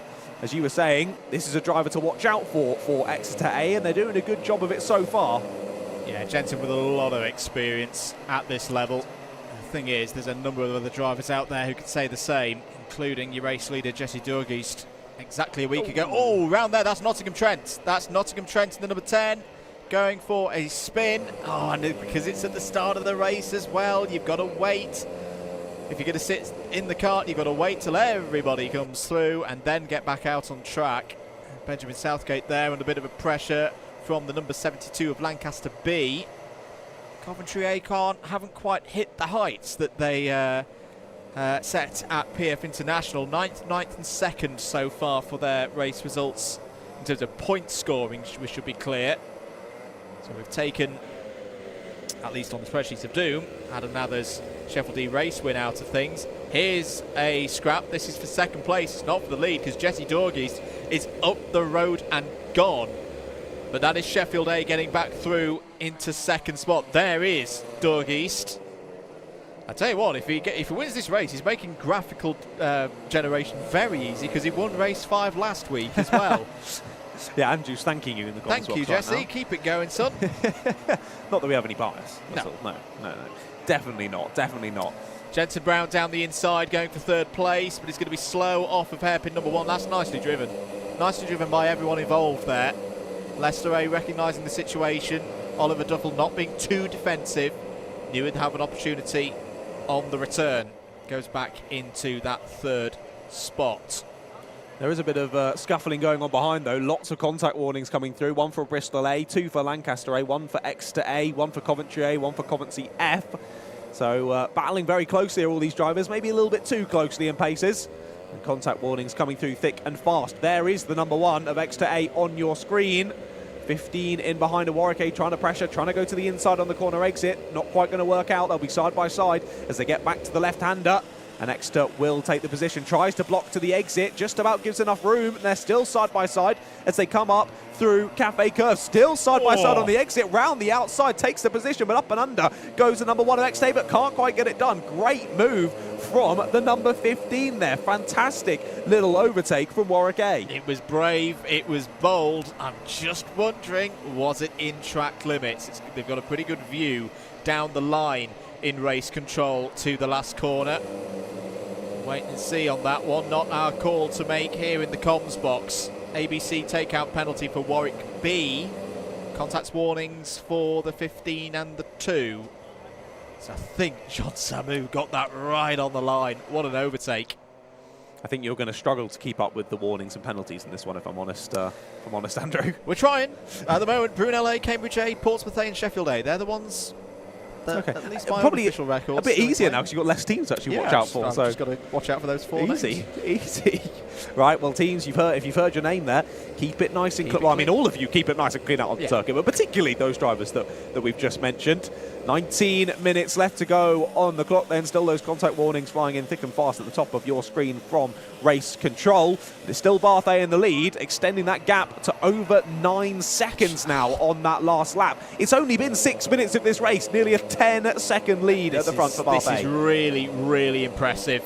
And we were talking last week about Bath being on the rise, and they've had, this is their 3rd consecutive year in the mains.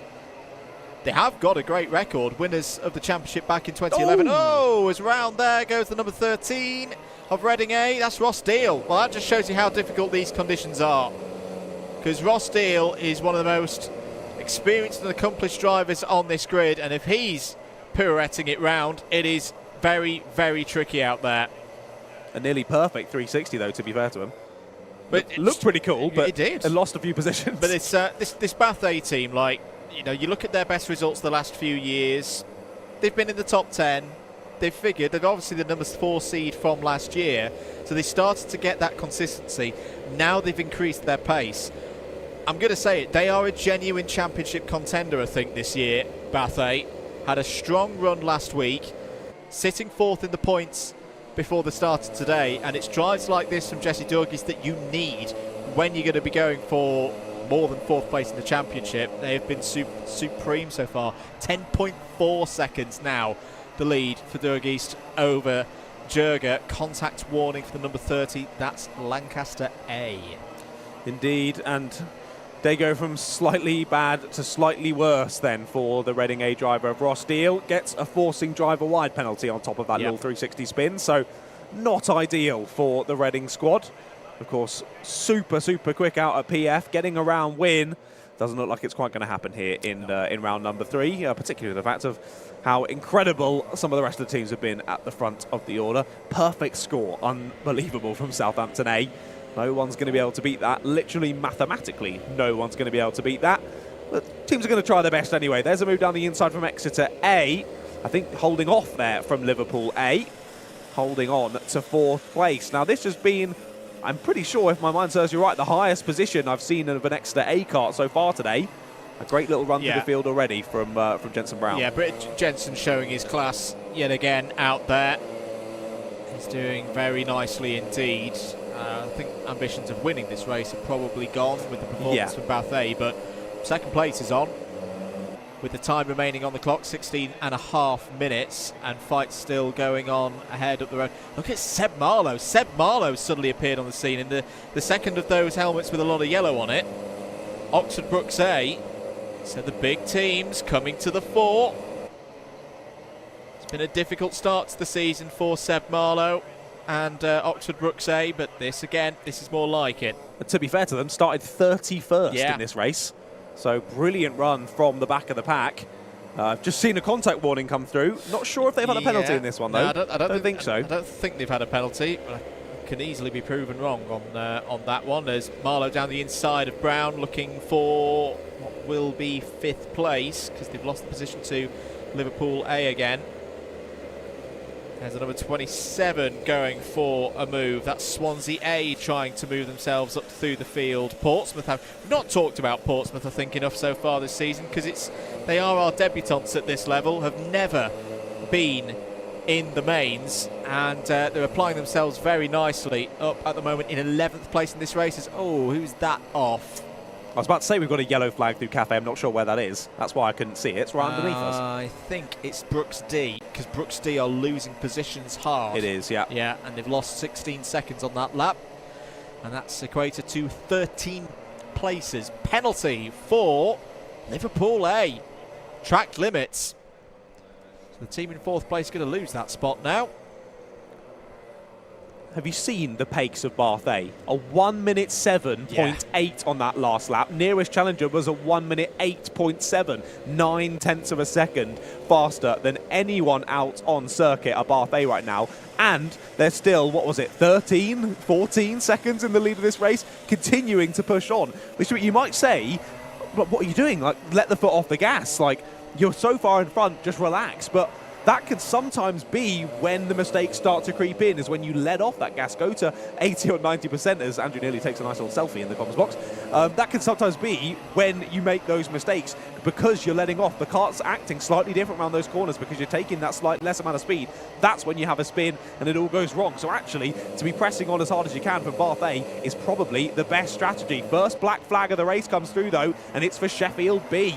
ABC ×2 for Sheffield B. We'll see them back to the pits for some re-education. Yeah, that's not what you want. Another new purple sector from the race leader, Jesse Durgis, to 21.115. He's nearly got round to finish sector 3 by the time everybody's coming through to end sector number 2. The pace is really, really good. Whoa. Now is that another? Warwick A about to spin. Oh, that's going to be a bit of a close call. Seb Marlowe read that very well. But there was a moment there where Marlowe thought, well, I want to go to the inside because the kart's on the outside, and all of a sudden it switched round. There was no contact there. And a mistake from Jean Samu means that Oxford BUKC are now up to 3rd in this race. Yep, just picking up the pieces that others drop. Good for Oxford BUKC up into those podium positions now. But yeah, an uncharacteristic error from the Warwick A driver. Just sort of checked themselves up a little bit into the braking zone of Garda and just lost it. It's so easy though with these slick tyres on. I've got to remind you, for the first time watching BUKC karting, we don't put any wet tyres on these karts. These are all on slick tyres. It can be so easy once that kart starts to go to actually catch it again is so difficult because they're so heavy and they have such little grip on these slick tyres. So an understandable mistake for Warwick. They got it back on circuit quickly though, only lost 1 position, 3 or 4 seconds. All in all, not the biggest mistake in the world. Well recovered. For 5th place, but now was that Jensen Brown having a bit of an alternative line through Syme Sweep. He's still ahead of Liverpool A there, and Leicester A and Coventry A coming into this as well. Good race from Leicester A. We've not really seen them anywhere near the sharp end so far today. Southampton A, I'd say Josh Adams just out for a bit of a glory drive here. Took his race win last week at PF International, so he's already got a medal and a hug from Jacob. Doesn't need to do anything in this race. They can't score any more points than they've already scored. But he's out there, up to 8th place. I say there's nothing he can do. He can take points off other rival teams. It's very true. He can push their tallies down a bit, which could be further help. Oh, it was round there. Was that the number 32 going round? Was that the Liverpool A that I just saw having a bit of a pirouette? That's the 36. There's Benjamin Southgate and Josh Adams coming through as well. Right, I think, yeah, the 32 out there. They've recovered. They're back there now. But they've lost 3 or 4 positions in all of that. Josh Adams is flying through. As I say, he doesn't need to do this in the number 3. In the white helmet there, passing through shots. But he's scything through. Yes, he's got nothing to lose, really, has he, as well? Nothing to gain, nothing to lose. Out there for a bit of fun. And now, trying out the inside of the number 1 of Exeter A. Up into 6th place. That's 2 positions in half a lap there for Southampton A. Still absolutely flying. Now, I think we can all agree, another 60 points is probably off the cards for this race with a nearly 20-second lead gap for Bath A. But if Southampton can fly through to get 3 firsts and then a top 5, what a round. And it's the weird way with how the point system can work sometimes. You don't know. You just, because it's so complex, it's one of those, I think, if you're Josh at the moment, you don't know that taking positions off your rivals is going to result in championship point changes, but it could result in championship point changes. So that's why you just got to keep pushing on. They're out of contention for the free endurance drive, by the way. Southampton are not one of the teams, as they're now trying to go around the outside of Jensen Brown.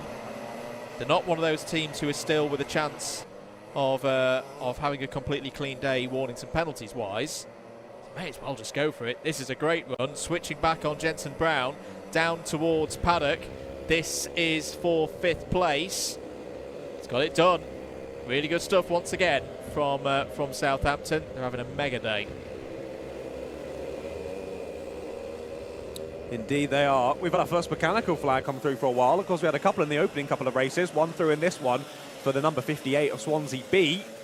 Not sure what's happened to their kart there, but something the stewards have denoted as being dangerous, either with their own equipment or with the kart itself, and they'll have to come back to the pits and either get it fixed or get in a new kart for the rest of the race, but that is going to scupper their race, is Swansea B. They're dropping down the order as we speak. Here we look at the number 8 of Coventry A, now leading these three deep into the corner. Down the inside goes the 36 of Leicester A, retakes 7th place from Exeter A. So Exeter A dropping down to 8th on this lap.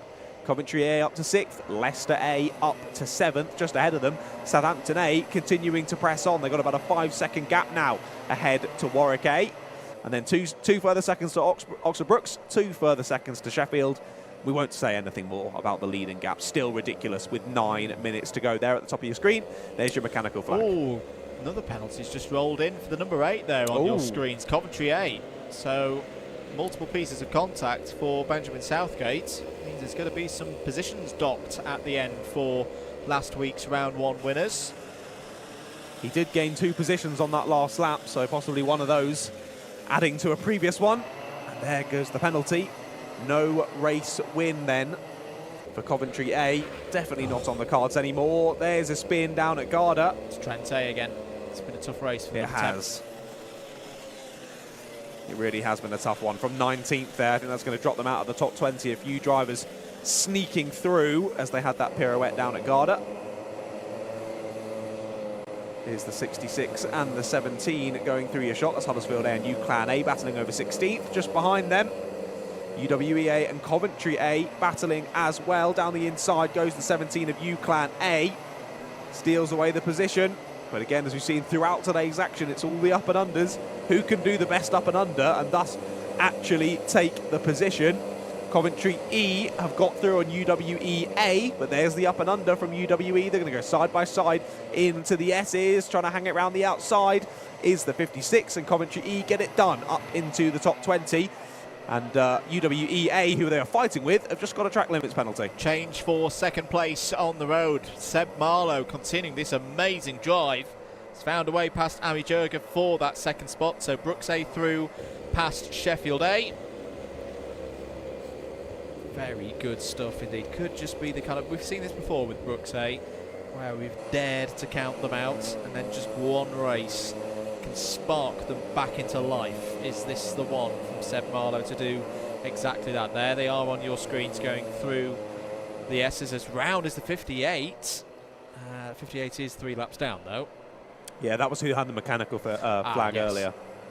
Swansea B. Warwick A not out of this one as well, this fight for 2nd place. John Samu has managed to break across the gap back to Josh Adams there in 5th. It's about 5 seconds.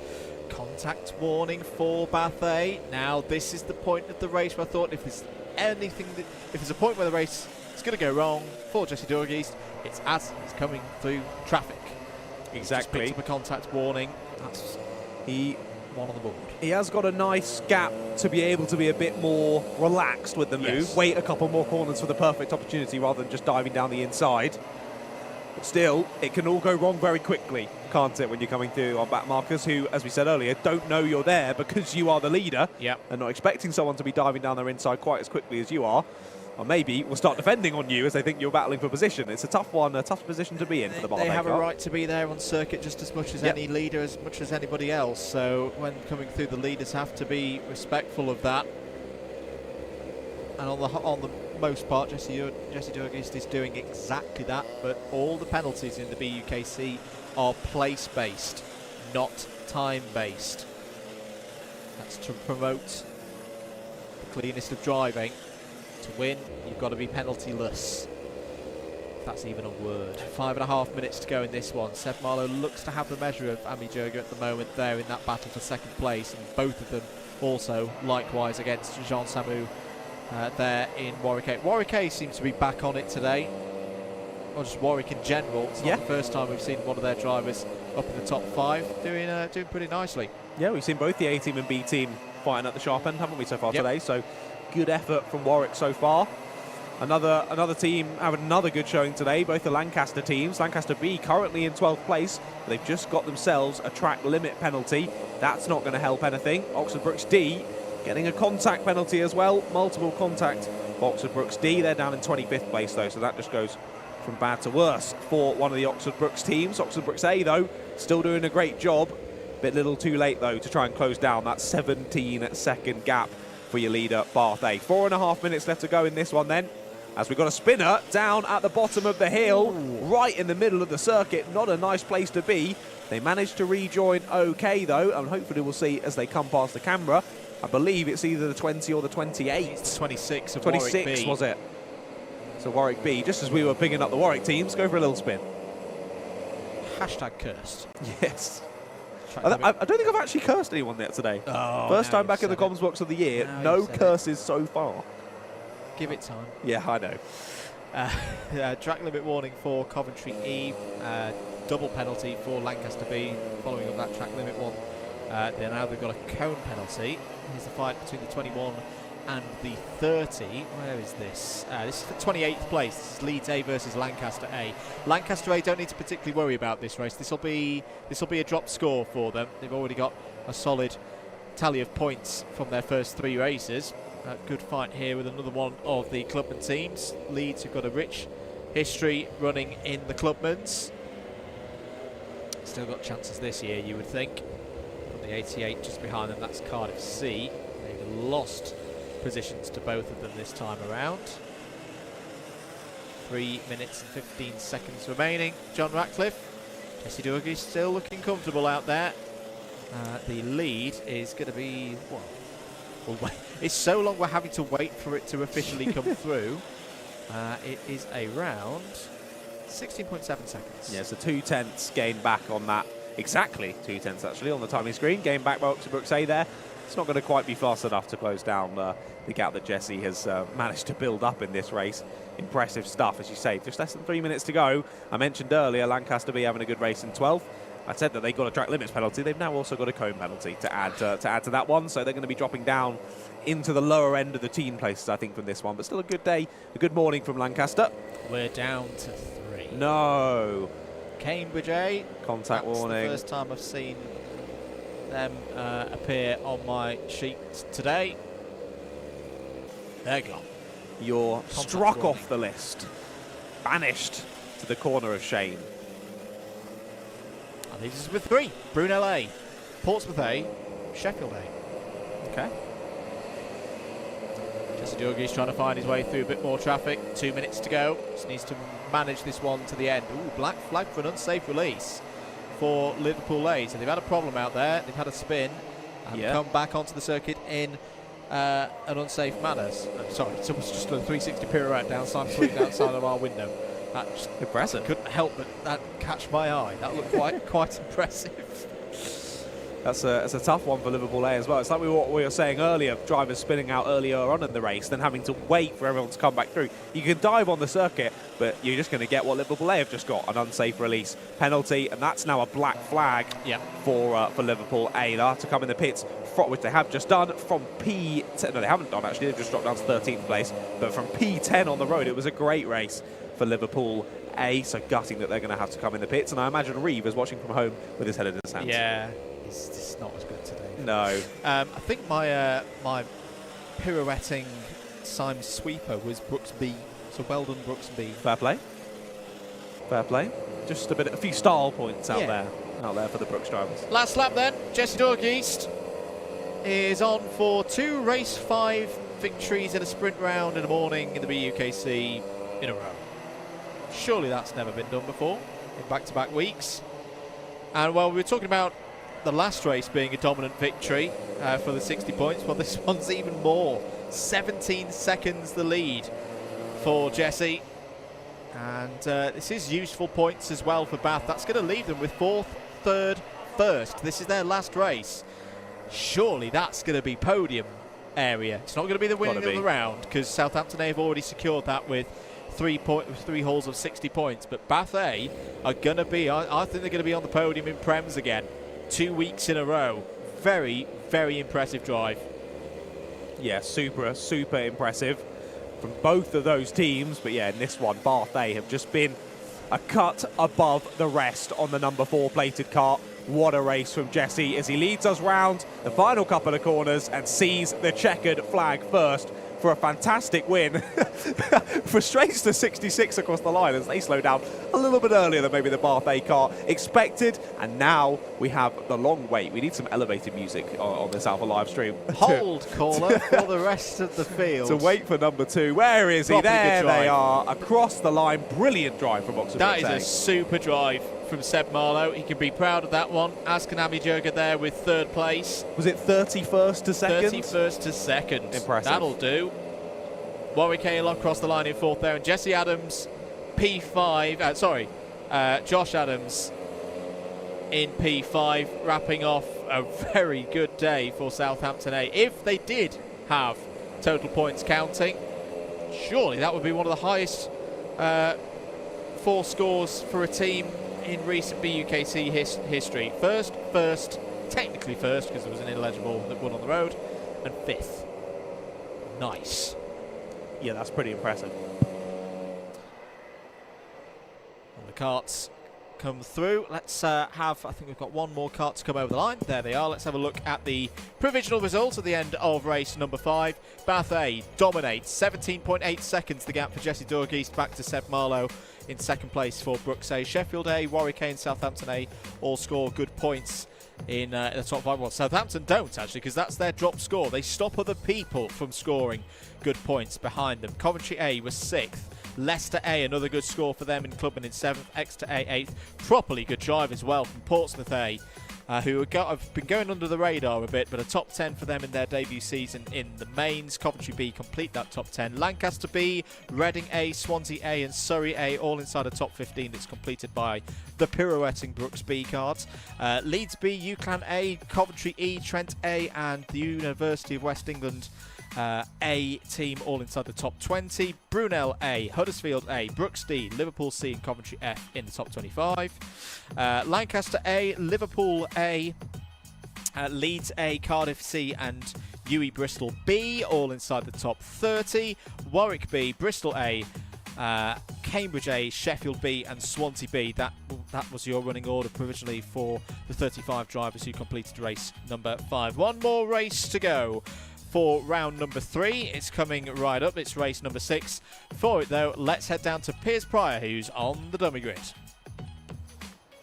Just one more race remaining this morning, but before we head into race 6 of the morning, it would be remiss of us not to chat to our race winner by over 18, I think it was 18 seconds in the end. Jesse, an excellent result for Bath A, but also a good result for yourself. You clearly got the hang of things. You were up into the lead by about lap 3 and then just drove away. Yeah, I mean, it was kind of lonely, to be honest. It would have been fun to have a bit of a battle, but once I caught up to the lappers, it made things a bit more exciting. But yeah, good result for Bath A. Shout out to Mean Girls Racing. All the support, I dedicate this win to them. And it is Valentine's Day. Is there any Valentine at home for you that's going to be watching you get this win? No, unfortunately not. Just this wagon, that's my Valentine today. Well, it's done you very, very well. So congratulations. It should be potentially a podium for Bath A now with, was it a 4th, a 3rd and a 1st? I think, is it a 5th or 4th? Yeah. I don't know. Anyway, congratulations. One of the most dominant wins we've seen in BUKC history, I'd say. I want to grab a word with Seb Marlowe as well. Seb, come on in. 2nd place on the road, 18 seconds down, but not bad from 31st on the grid. Exactly, that's my excuse. I thought I was first, to be honest, going around because it was so I can see why. But yeah, that was pretty good, to be fair. I'm quite happy with that, especially in a lightweight race. But heavyweight, being overweight is kind of a good thing, isn't it, really? In the wet? Yeah. You have some supporters at home. I don't know if Theo is your Valentine or not, but Theo said in the chat just for the start of the race, Theo, I think he's watching at home, he said guaranteed Seb's going to get a penalty by the end of 5 minutes, but you didn't and you came 2nd, so there you go. I did get a penalty. Oh, you did? Oh, I didn't see it. Oh yeah, I got a contact. I don't know what it was, to be fair, but like 10 minutes into the race. But yeah, I'm surprised he didn't say anything about me getting a black flag or anything like he did last time, PF. Well, no black flag today. Still a very good drive, even with the penalty. We'll see you out again later. A strong round for Oxford Brooks A. And we might as well grab a word with Ami for, remind us who you're racing for. I can never remember the team numbers. Sheffield. Sheffield. That was a good race for you. I think potentially means with that, did you get a penalty? No. No, probably second or third then, I think. Yeah, it was third on track. So there would have been second, I think, after penalties. Yeah, I'll take that. I wasn't the quickest, definitely not, but kept it clean. Well, Jesse was up the road, but I think he was about a second up on everyone else, so he was like 18 seconds in the lead by the end of the race. But still a good race for you. You had a nice little scrap with about 3 or 4 karts for the first sort of third of the race, and then kind of found your own space. Yeah, I messed up at the first hairpin. I braked on all the rubber, went straight on, and rejoined in about 4th. But then I realised braking in the middle is a lot quicker, so stuck with that. It is very slippy out there. We saw quite a few people actually spin into hairpin one when they just touched the wheel on the white line or whatever. Any words of wisdom for the drivers going out on race number 6? Brake in the middle of hairpin 1. There you go. Thanks very much. Right, well, that's race 5 out of the way. The drivers are just heading to the grid for race number 6. So it's a great opportunity for us to grab a word with some of those. Why don't I just grab a word with our first driver from Lancaster. I can see you from Lancaster because of the helpful advisor. Who are you? Where are you starting? Harry Slinger, P8. P8, so it's not too bad for Lancaster. Lancaster haven't had a bad day so far. Yeah, they've been so good, yeah. Bees have had a bit of a tough day, but yeah, I think the A's have done pretty well, so yeah, I'll see if I can rectify that. This suit looks shiny. Is it new? It's fairly new, yeah. It doesn't fit very well. It's a bit big. It's very new, but also it's not going to be new for long, judging by the circuit conditions. Yeah, it's going to be pretty wet after this, isn't it? But yeah, it's been good. Shake and bake. See how we go. Shake and bake. Yeah, nice. No, there we go. Right, let's grab a word with someone else. Who's come on in. I can see a man with some luscious locks hanging at the back of his helmet. Give us a swirl. Show us those at the back. There we go. Look at that. Surely that's got to be worth a couple of tenths of a second. Half a second minimum. Yeah, because the vortices generated off the back, surely. 30, yeah. Yeah, for all those behind as well. Anyway, who are you? Remind us who you're racing for. So I'm Seb. I'm racing for Sheffield B, and I think I'm starting 26th. A lot of work to do. Yeah. Possible though. Definitely possible. We'll see you get on. I'm going to grab a word with some other drivers. Let's grab a word with a very. Let's walk and talk. Hi, Viz man. Who are you? Who are you racing for? I am Alex Page, and for Oxford Brooks B. So yeah, that's pretty much it. Nothing special about me, I'm afraid. We're still walking, so we're clearly somewhere towards the back of the grid. Yeah. I haven't really been counting, but I'm 20th, so in the middle pack somewhere, so it should be fun. Yeah. Seb did a great job for the A team just then. Have you had a word with him? See if he had anything to say to you. I haven't been able to catch up with him, but yeah, I think he was really rapid and tried to look at his line. So we'll see how that goes. But yeah, really good job from him. So he did get a penalty though, so you're going to try and not to do that today. Yeah. Well, we'll give it a go, but the free meeting deal is already off the table, so. But it's a free-for-all. Exactly. Here we go, right, gloves off. Well, gloves on, because it's freezing, but gloves off. Let's wander through to the other side of the grid. If Laura, our camera up, can follow us through. You look smiley. Who are you supporting? Loughborough. Oh, it's a Loughborough. I like chatting to Loughborough, because I went to Loughborough. Who are you? I'm Matteo Marcantonio, Loughborough. And have we got a Loughborough driver in this? Oh, it's Giulio Peroni. Oh, I always chat Giulio. Come on, Giulio. Right, Giulio. PFI was pretty good for you last time, mate. You were rapid when it dried out. I've raced with you at Buckmore in the wet quite a few times. It doesn't generally go the best for you. No, but we'll see how it goes. I mean, like, we've already sort of put this round in the bin already with the past couple results. So I'm just going to use this as a practice for next round, basically. Well, hopefully not too bad. Let's see how it goes. Let's see how it goes. Right, Giulio is always entertaining on circuit. Good luck, Giulio, and also the Loughborough team. Again, no bias at all. I'm no longer at university, but it always has a place in my heart, the Loughborough team. Who's starting last on the grid? Who are you? Who are you racing for? Fergus Satchel, UEA. UEA. Talk to us about UEA's day so far. Not ideal. Good few positions in the first and second race, but last couple of races haven't gone to plan, so hopefully bring it back from last to first. As they say, if you're not first, you're last, so we're going to try and win. If you ain't first, you're last. Words to live by, eh? It'll be a good race to go from last to first, but what do you reckon your best chance is? Mid to high 20s would be good. Maybe into the teens if we're lucky. Maybe some penalties, keep it clean. And yeah, we'll see how it goes, but try my best and see what happens. We will see what happens. Thank you very much. We've still got a few people on the grid, so we've got plenty of time to wander up and chat to some more of our drivers. We've already chatted to Julie on the right-hand side. We chatted to that person last round. That's Mr. Page from Oxford Brooks B. Who haven't I chatted to? I don't think I've chatted to this person from Birmingham. Who are you? This is Birmingham B? It is Birmingham B. My name's Simon Ram. He spoke to me at PFI. I did actually. Yeah. Have you got a new visor strip or something? No, it's my clear visor. Got a different one. Made it myself. I always forget numbers, but I can remember helmets, and I just didn't see the. I thought there was something different. Birmingham B had a pretty good race this morning. I haven't seen any races since about race 1. How's it going for you? It's going pretty well. We just had a Dash anchor in. He was a grad driver, so he's in our B team. He came P5. That's pretty good. I'll see if I can replicate. Don't have any promises. I'll do my best, but yeah, never been here in the wet, so it's going to be fun. It's tricky. I would suggest using the outside of pretty much every corner. Yeah, I've watched a lot of Super GT videos to prep for this. You know, I've watched a lot of Club 100 wet. So let's hope we do well. Well, let's hope those videos will come in handy because, of course, Buckmore is pretty tricky in the wet. Time for a chat with one more driver. I'm going to jump in here with Thomas Layton. Thomas, I really enjoy it when people have their name on their suit and their helmet because it means I don't have to guess their name. Thomas, who are you racing for? I'm with Sheffield D today. So. Sheffield B. Sheffield's had a pretty good day. What can you do in this one? Absolutely nothing because I can't score points. Have fun out there. Well, is an NPC on circuit. Enjoy that. Back to you in the commentary box, John and Andrew.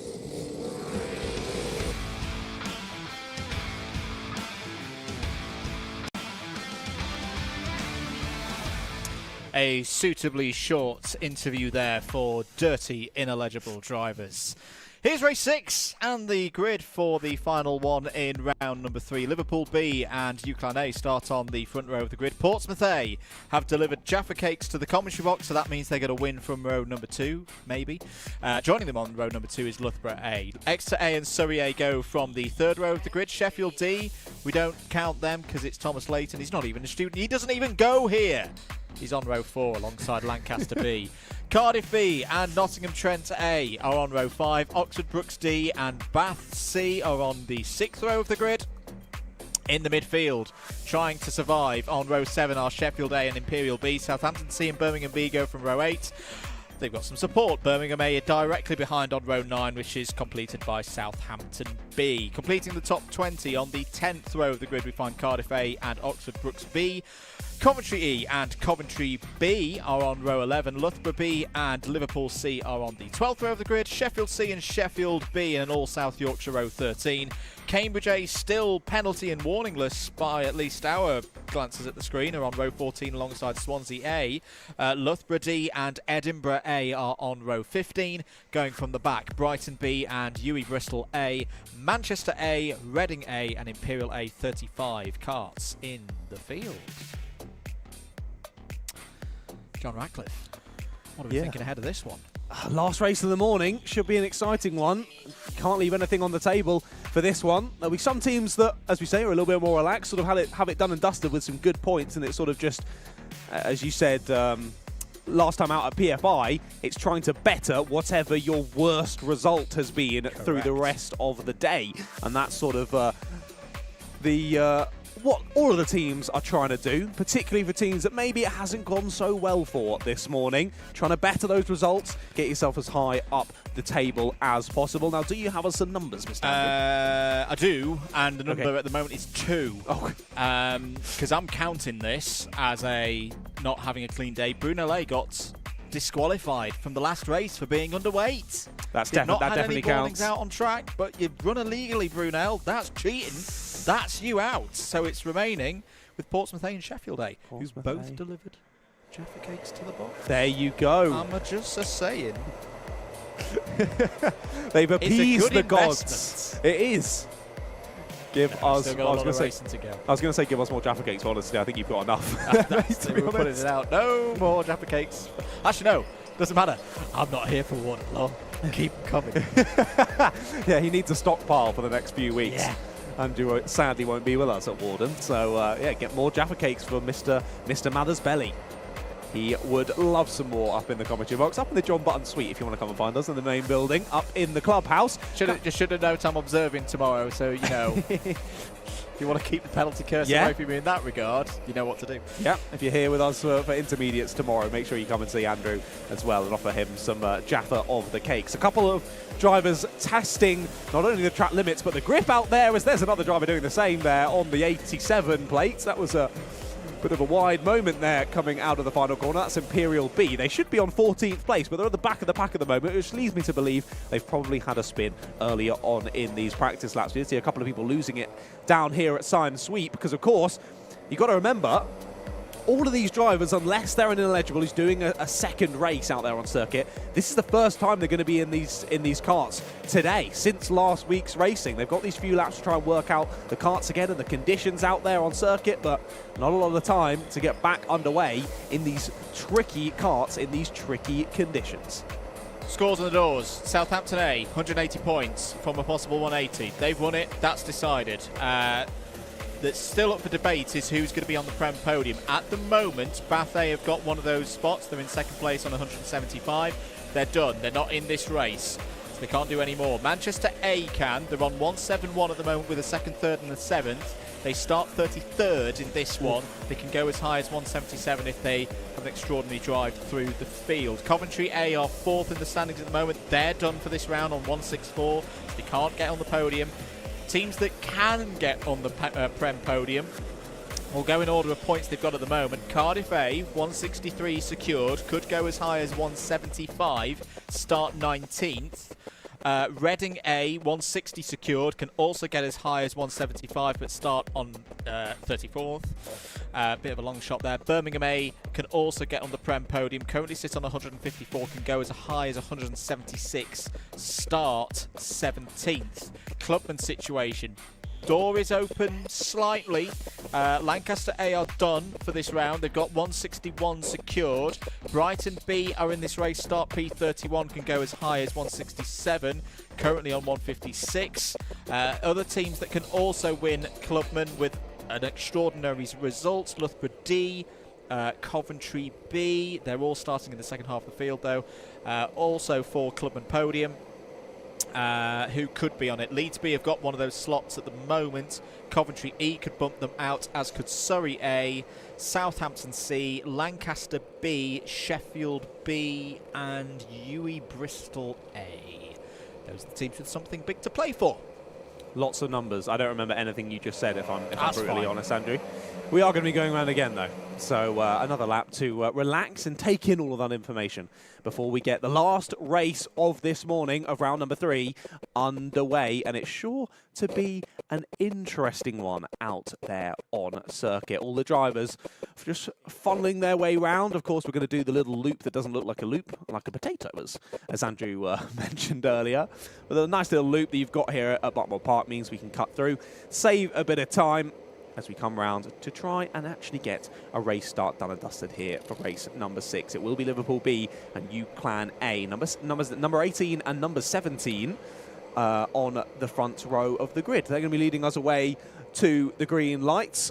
As Andrew mentioned, a few different teams who could make up a lot or lose a lot in this final race of round number 3. Let's see how it plays out then. A few drivers up and down the order who could be in for contention for a race win here. Let's see how it goes down. Liverpool B and UClan A lead us to those green lights, and we are underway and racing here for the final race of the morning at Buckmore Park for round 3 of the BUKC in 2024. All seemingly very respectful through the first couple of corners. Out of Henry's Bend, down to hairpin 1. This is what has caught people out earlier on in races, and very wide for our leaders already. Well, the message didn't get to the number 18 there from Amit Jurga. Don't break on the racing line. It's once again getting on that round rubber. Goes Cardiff B. Cardiff B have gone. And once again, another pole sitter falls victim to the slick line on the normal dry racing line heading into hairpin number 1. Apart from Cardiff B, I think everybody has pretty much got through the first couple of corners. Heading down through into Siam Sweep. There's at least an attempt going for the lead. We'll catch up with that in a moment. The rest of them filing their way through. Here we go then. Portsmouth A. Portsmouth A to the front of the order. Go a bit deep through Garda there. It's all going on behind. Everyone's having a bit of a conversation with one another. There's a penalty for Loughborough for taking advantage of track limits. So they've basically overtaken somebody off the track. But Portsmouth lead a lap in the BUKC. I think that's the first time we've said that in the Mains Championship.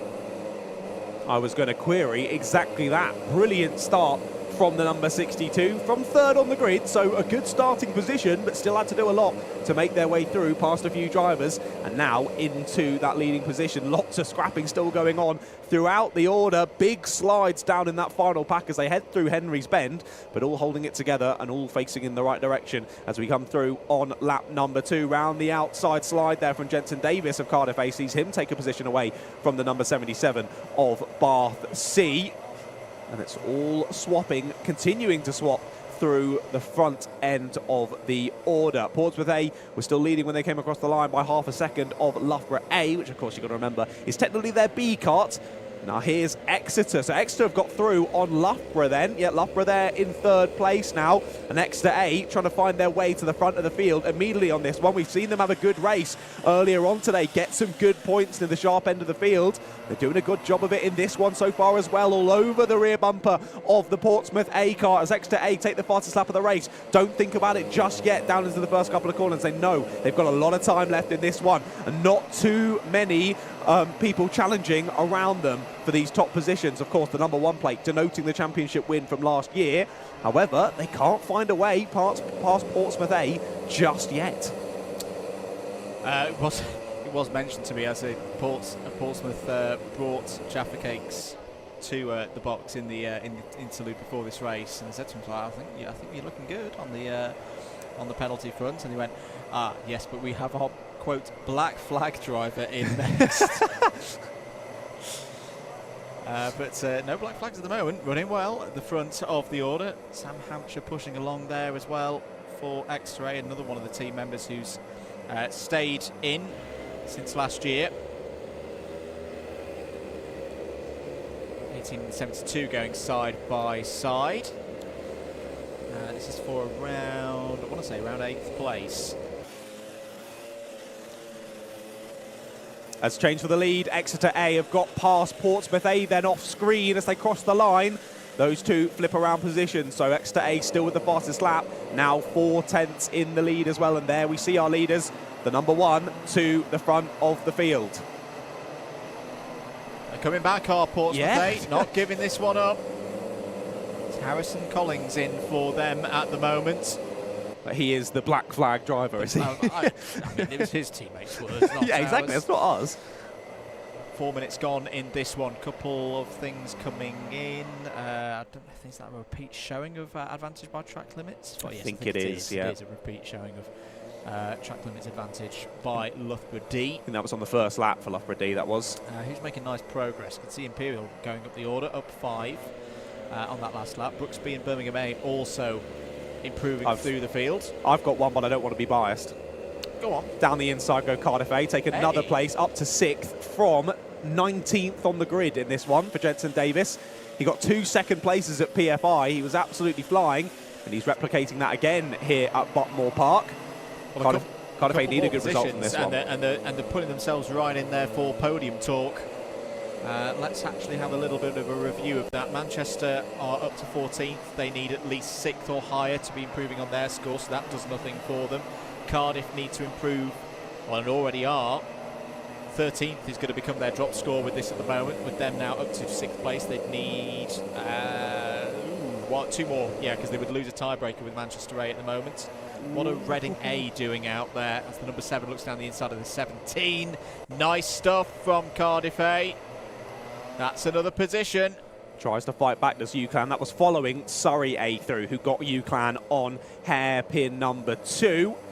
Now Cardiff set about challenging Surrey A for 4th place. They're already trying it on the exit of Paddock. They're going to be side by side. Surrey not too happy with whatever happened there going into Paddock corner. But either way, Jensen gets through. We'll have to just watch out on the messages from race control now as to whether he assisted himself through ever so slightly. Yellow flag on our timing screen. That's full course yellow. Yeah, full course yellow indeed.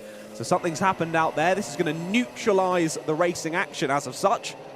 This could be because I would say that the rate at which the messages were coming through is probably the highest we've had today. This might be a race neutralisation. This kart's at the 11 and the 79 just out of our window. We're off the road under full course yellow. That's not particularly good driving. The stewards won't look kindly on that one. And Birmingham A is the number 11. It's Birmingham A and Sheffield C who were off the road there. Apologies, that was off our camera views, but it's when you just see out the periphery off your eye, John, someone in the grass under a full course yellow and still traversing up the hill. It's like, what's going on here? Of course, it's my former university doing it. You've taught them well. Yes. As we so say, I reckon I'm going on out on a limb right, here. yeah. I think this was too many messages coming in, because it's one of the technicalities of how the system works. It's a radio-based system. If it gets overloaded, it's not safe out there for the drivers. So the way of calming it all down, put a full course yellow out, because I'm not seeing anyone being recovered. So X to A effectively become a pace kart. This is exactly what drivers were told to do in the drivers' briefing this morning. Contact warning for all of these, because you see there's still things coming through. This is as the system is catching up.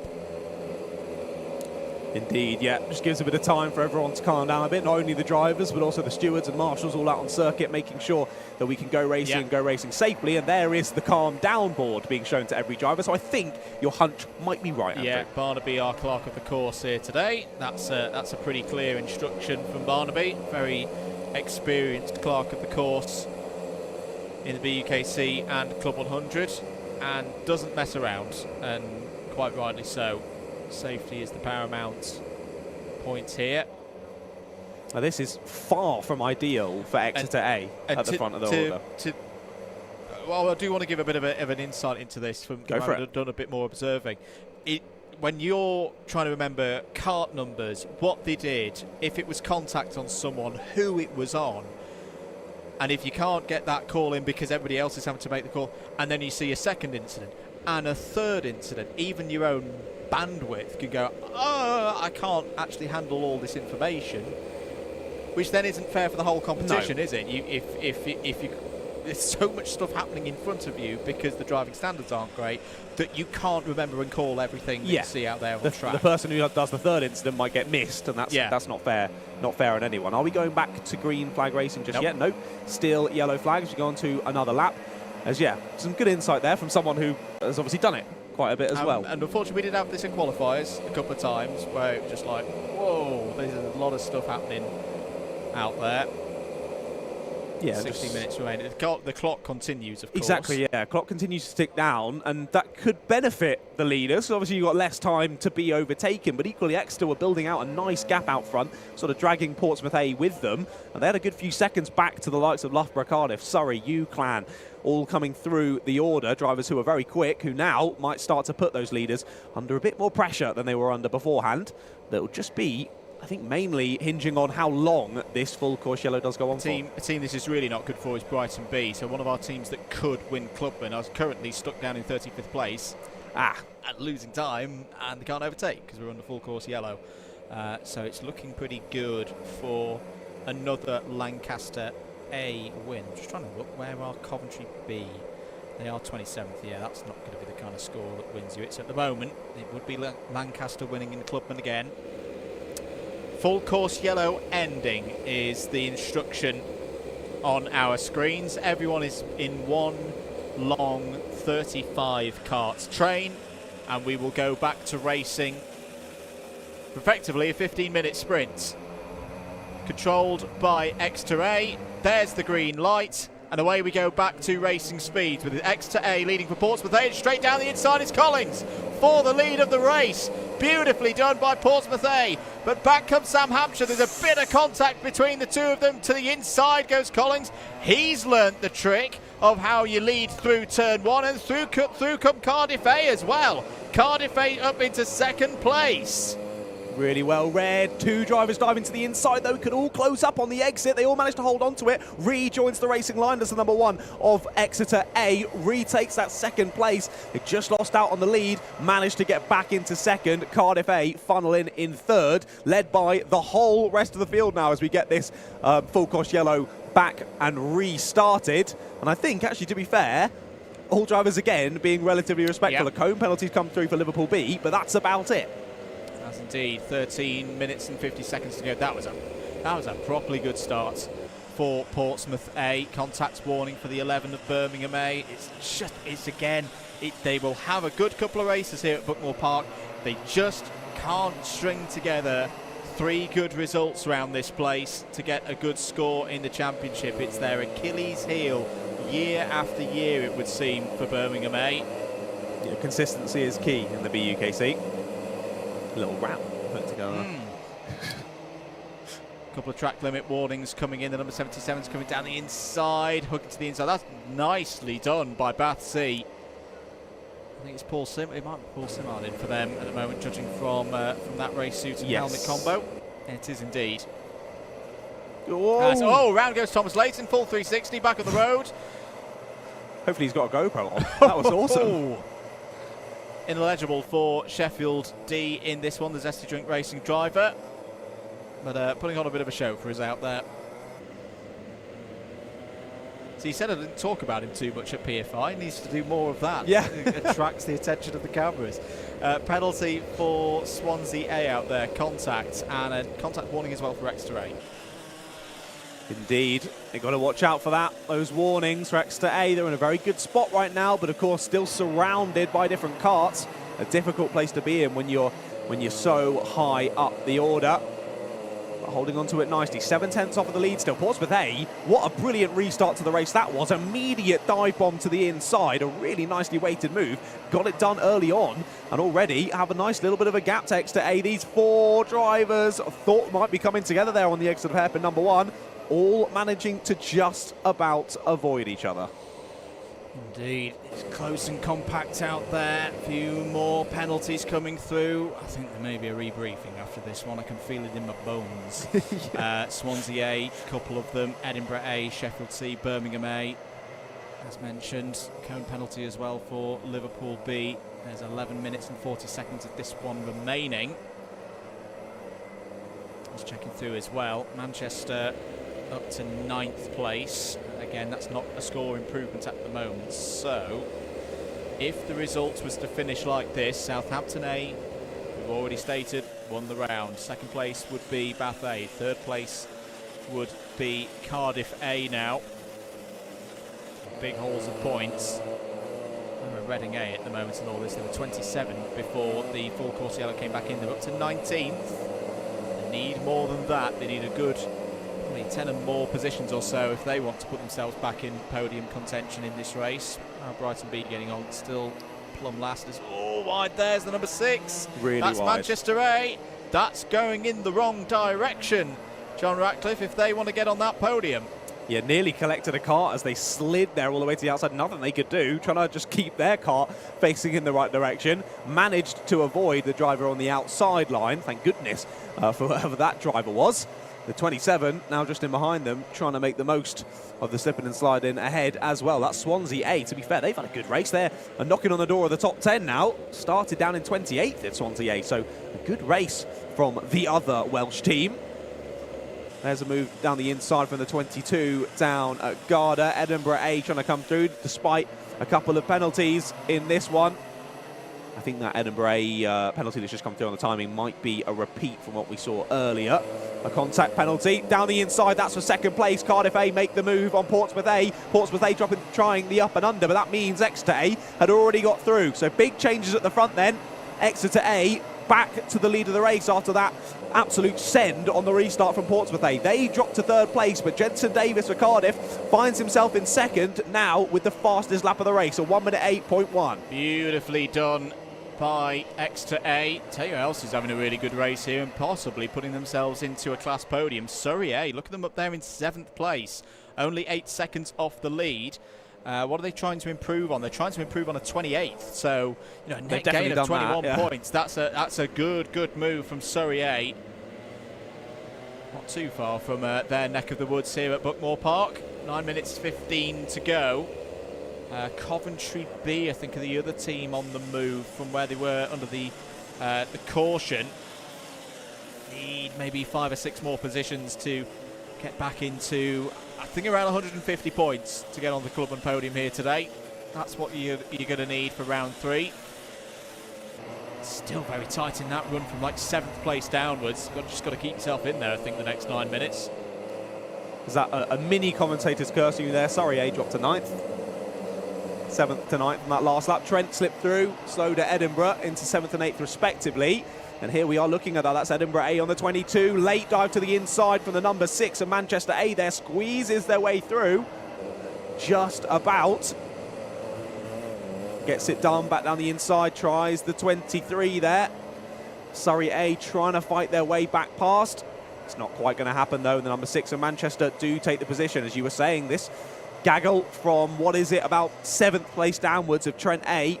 All very, very close. You can see there the differing of line. Oh, that's a big penalty. I thought Manchester that might be. ABC bump and pass. That was that move on Surrey A at hairpin 1 that caused that. It was a serious dive to the apex there, and there definitely was quite a bit of contact. And we are down 2-1. Sheffield A have just picked up a track limit warning. So our last team standing for the completely clean. No penalties, no warnings, no off tracks, no being underweight and getting yourself disqualified. I'm looking at you, Brunel A. It's Portsmouth A. Okay, interesting. Well, something's happened to Cardiff on that last lap because they've gone from 6th, 10th behind the leader to now 3rd, 3 seconds behind the leader. Something's happened there, and they've dropped behind Portsmouth. But as you say, Portsmouth still the only ones in contention here for that potential benefit at the end of the day with no warnings and no penalties. But let's see how this battle with Cardiff goes first. 7 minutes remaining. Exeter A winding back to last year. The first properly impressive performance from Exeter this year. This is more like it, and just shows that you never know. Where's it going to put them in the row? Well, 19th, 17th, 7th and 1st, so it's not going to be overly high. Might get them back into the top 10. But to win this championship, for those if you're new to it, really consistently across all the rounds, including your qualifier, you need to be getting top 5s. And 1 or 2 top 5s then with another load of 3rds, 2nds and 1sts. I just don't think Exeter A are going to quite have the depth to do that this year. Penalty for contact, Edinburgh A. There's the number 17 of UClan A. They've had a good morning, John. The guys from Preston. Consistently running up at the front of the field. Impressive stuff, impressive stuff. Saw again there Manchester A trying the same move that got them advantage by contact a couple of laps ago on another driver. Didn't quite work out this time, probably for the best. Was a little wallop into the side of the 22 of Edinburgh A. Good exit though for Manchester. Thought about sticking the nose in down Syme sweep and never really ends that well, so probably for the best that they decided against that one there. Sit back in 9th place. Still in the top 10 there, still a good haul of points by the end of this race. Here we look forward to the 17 UClan A now leading this little squabble. Big slide into Garda though. Tries the up and under and gets spun round. The number 17 of UClan A spun round by one of the drivers behind. Didn't quite see who it was. It might have been Trent A, possibly Loughborough as well. All getting involved in that, but UClan A were having a great day and a brilliant race in this one up until now. 5th place on the road. And they're going to drop down the order massively after that one. UClan are going to be gutted about that to no fault of their own. And I think quite soon we could be seeing an ABC takeout come up on our timing screens. Yep, there you go. Nottingham Trent A, ABC takeout penalty. So it was indeed the number 10. Just stuck their nose in on the exit of Garda. Caused that little incident. Manchester A going for it again. Another overtake with quite a bit of contact. We might see a black flag coming quite soon for Manchester A if they keep doing that. Yeah, need to be careful out there. We've got one of those anything you can do, I can do better situations going on out there. Keep an eye on Coventry B. They're up to 18th place and they're improving their score because they're dishing a 34th out of their scorecard with this result. They now, by our very provisional calculations, have a 2-point lead over Surrey A. So another one from Manchester there. Yeah, there you go, penalty, bump and pass for Manchester. But yeah, another one there through Garda, which I think was more egregious than the one that they've just got a penalty for. So Manchester really testing the stewards today. Yeah, pushing the limits, definitely. Birmingham A trying to fight back through. Their hopes of a podium in the round and in the Premier Class have pretty much gone. Case of what might have been for them. But yes, so Surrey A, P10. At the moment, that would move them to 146. Coventry B, now 17th, make that 149. This is a great fight back from Coventry B to potentially get themselves another Coventry team on the podium for the club and class. 3 minutes and 35 seconds to go. It's all still very close. Exeter A have done a great job at the front of the field, though, extending that gap. Now 4.5 seconds the gap when they came across the line last time of asking. So impressive stuff after getting re-overtaken at the restart. Kept it calm at Exeter A, got back through when they needed to, and they've extended the gap nicely throughout this race. As you say, just over 3 minutes left to go then for them to hold on and take what I believe to be their first race win of the year this year. And Portsmouth A doing a great job holding on to second place as well. It was the fastest Sector 1 of the race from Cardiff A on the last lap, and their personal best time. Still unable to get past Portsmouth though. Here's the number 12 on your screen, going very deep for Loughborough A though. Edinburgh A and Manchester A both trying to slip out the inside. Manchester A hip checking them out wide, pushing them onto the slippery red stuff on the outside, and that's 2 positions lost for the number 12.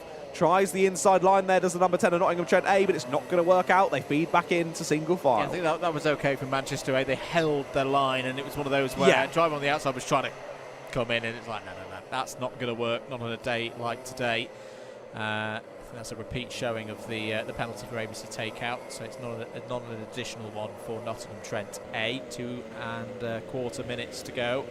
Edinburgh A aggressive with the steering there, trying to develop some. Oh, now Manchester need to be careful there. I think they held off there because they realised that was going to be potential trouble if they went through. It could be a contact warning again. We'll remain to see on that one. Cambridge A track limit warning. I think also probably just ruined their exit speed so much they weren't able to think about going back through. Loughborough A dropping down on that lap, down to 8th place, slipping to the back of this train.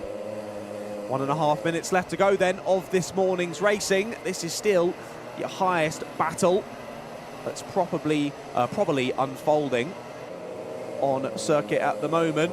Some proper battles going on. The number 22 still leads this train of Edinburgh A. Manchester A, despite the bit of contact going on through this race, they've got some serious pace on the number 6 car. But they have just had another penalty come through for multiple pieces of contact. A bit too argy-bargy out there. A little bit. The observers' liking. 1 minute and 13 to go. Just got a quick sight of Sam Hampshire there. As who's having a moment down there? They're all having a moment down there. That's the 6, the 22 and the 10. This is all around Edinburgh A, Manchester A, Trent A again. Sheffield A coming into this one now as well, having a decent run. It was Trent A going properly wide there, then had to defend from Loughborough on the exit. Now Loughborough A under a bit of pressure from Sheffield A in behind. We'll see if they swap when they come across the line. Manchester A have got past Edinburgh A in that last part of the lap, up to 5th place. Sheffield A through on Loughborough. Here's your leader. I think trying to get through some back markers. Yeah, he's got 4 seconds back to 2nd place, so this definitely isn't a battle for position. This is Exeter A, despite a full course yellow, restarting the race with 15 minutes to go, has caught back markers still. Yeah. Very impressive pace from Sam Hampshire. I'm going to put something out there. The setup and how the scores are looking with the championship, we're going to be at the midway point of the season, of course, when we finish the afternoon round, is looking very similar to last year with one big difference. No one, i.e. Exeter A, is showing that championship winning win, second, third, win, all the way through. It's going to be a very open championship table when we get to the end of things here today, as it was for second place all the way through the last season. There is the win for Exeter A for the first time in the 2024 season. Sam Hampshire takes first place. What a drive from Portsmouth A. By our understanding, they are the only team to have got through the whole of this morning with no penalties, no warnings, no black flags. no banditory. Well done to Portsmouth A. Now they just have to get through all the afternoon as Do well. it all again this afternoon. Third place for Cardiff A. That should be them on the podium in Prems. A podium that will be completed by Bath A, who are not in this race. Sheffield B 4th. Where does that put them in the next? I think they're just going to be outside the podium. The clubman result will be very provisional, I think. Manchester A 5th, but with penalties. Edinburgh A 6th, but also with penalties. Sheffield A 7th. Sheffield could have 2 carts in the top 5, I think, in that race. Trent A 8th, also with penalties. Loughborough A 9th. That's all going to be to the benefit of Surrey A. Surrey A might sneak onto the clubman podium here, virtue of all those carts ahead of them having place deductions. Will remain and see on that one. Also, Coventry B fell very late on in the race. Fell down a number of positions. There's more Jaffa case at the window. Let's have a look at the provisional results from that last race of round number 3. We do it all again this afternoon, by the way. Exeter A win, Portsmouth A 2nd, Cardiff A 3rd. Great results for all of those drivers. Sheffield B 4th. First of the clubman carts home. Manchester A, Edinburgh A, Sheffield A, Trent A and Loughborough A all inside the top 10, completed by Surrey A. A lot of post-race penalties in that group. So 11th for Reading A, 12th Bath C, Swansea A, Loughborough D and Sheffield D complete the top 15. Brooks B 16th ahead of Lancaster B 17th, Liverpool C and Liverpool B both home in the top 20, that's completed by UWE Bristol A. Coventry E 21st ahead of Southampton C, in a bit of a dismal performance there for Birmingham A. They miss out on an opportunity to get into the top 3 in the round. Coventry B and Brooks D complete that top 25. It's Sheffield C, Cardiff B, Imperial A, Cambridge A and Imperial B all inside the top 30. And the field is completed by UClan A, taken out after the full course yellow. I think they can still be pretty happy with their morning though, despite that 31st. 32nd for Loughborough D.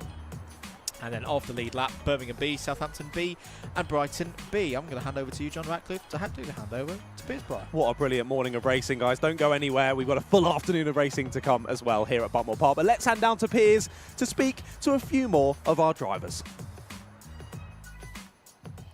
So that is race 6 of the morning and round 3 done now. Time to grab a word with our eventual race winner. Congratulations. I didn't mean to go for a handshake, but thank you for it anyway. Hey, Exeter back on top. That was a good race from yourself. Yeah, I mean, we've had a hell of a season so far. Nothing's gone well. Haven't had any luck. It's also my birthday, so this is quite nice. Happy birthday! Yeah, thank you. So and Valentine's Day, all the celebrations. Everything at once. So yeah, I got a bit scared with the full course yellow there and the back markers on the last couple of laps. I thought, just don't. I just tried to back off as much as I could to give myself some time to not catch them, but didn't to be. But it was good. It was good fun. Nice and chill. We had such a bad day that I was kind of just go out and have fun, so I guess I did that. Sometimes when you're just relaxed and taking it easy, things go your way, and you managed that safety car period pretty well, actually. It's a couple of laps, but then you got a pretty good start, and that was pretty much it. Yeah, I was a bit worried. I tried to signal to try and work together, but obviously, I'm sure everyone's got their own goals here. I thought I'll ask at least, but yeah, pretty shaved off a bit of time, so that's less clapping to do, so I can't complain too much. Anyway, not too bad. Well done for a race win. And when we grab a word, our second place driver in the end for Portsmouth. Yes. Portsmouth University, first season in the mains, and you've banged it on second place. What a drive. Yeah, no, not bad. Weather's miserable though. Needs to be sunny. This is just, no, not it. Hey, but it's still going pretty well for you. I mean, yeah, you're, of course, Portsmouth, and, it's been, as a team who's come into the championship of the mains full time for the first time, you're doing pretty well, I think. Yeah, no, not bad. I think the team should be happy. I think we've all done well today, so yeah, I should be very happy. And what about this afternoon? What do we reckon you can do this afternoon? Well, a second, I want to win it. I'm not here to come second, am I? So if you ain't first, you're last. Exactly that. Yeah. Yeah, thank you. Brilliant. Well, congratulations. A good result for Portsmouth A. That concludes the morning's racing. We still have 6 more races to come this afternoon. Basically rinse and repeat from this morning. I don't think it's going to quite dry out, but the racing will be hotting up as ever. So make sure you're back about between 5 and 10 past 2, so in about just over half an hour, and we'll be back again for race number 1 of round 4 of the BUKC 2024.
side by side. Who's going to be the bigger man?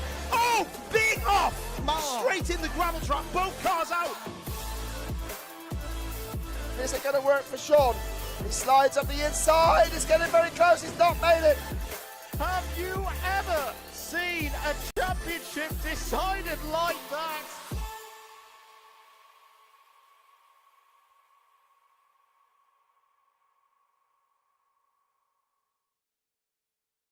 Welcome to Alpha Live, the live streaming service where you can be part of the action from home.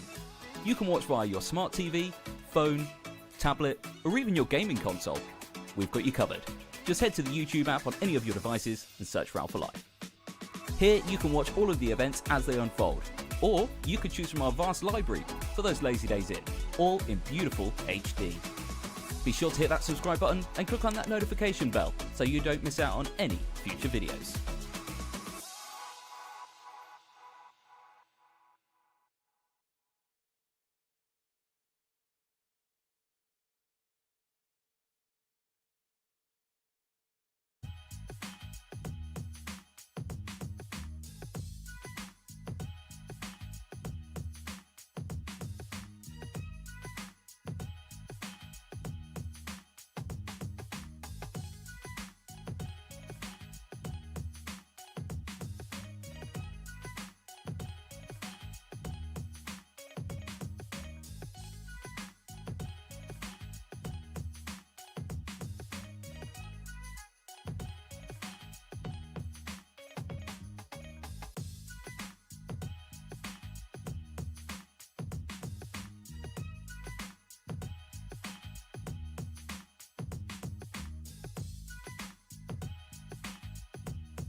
Here we go again for round 4, another 6 sprint races this afternoon, and throughout the lunch break it started to dry out, and then pretty much as soon as we go live it starts to rain again.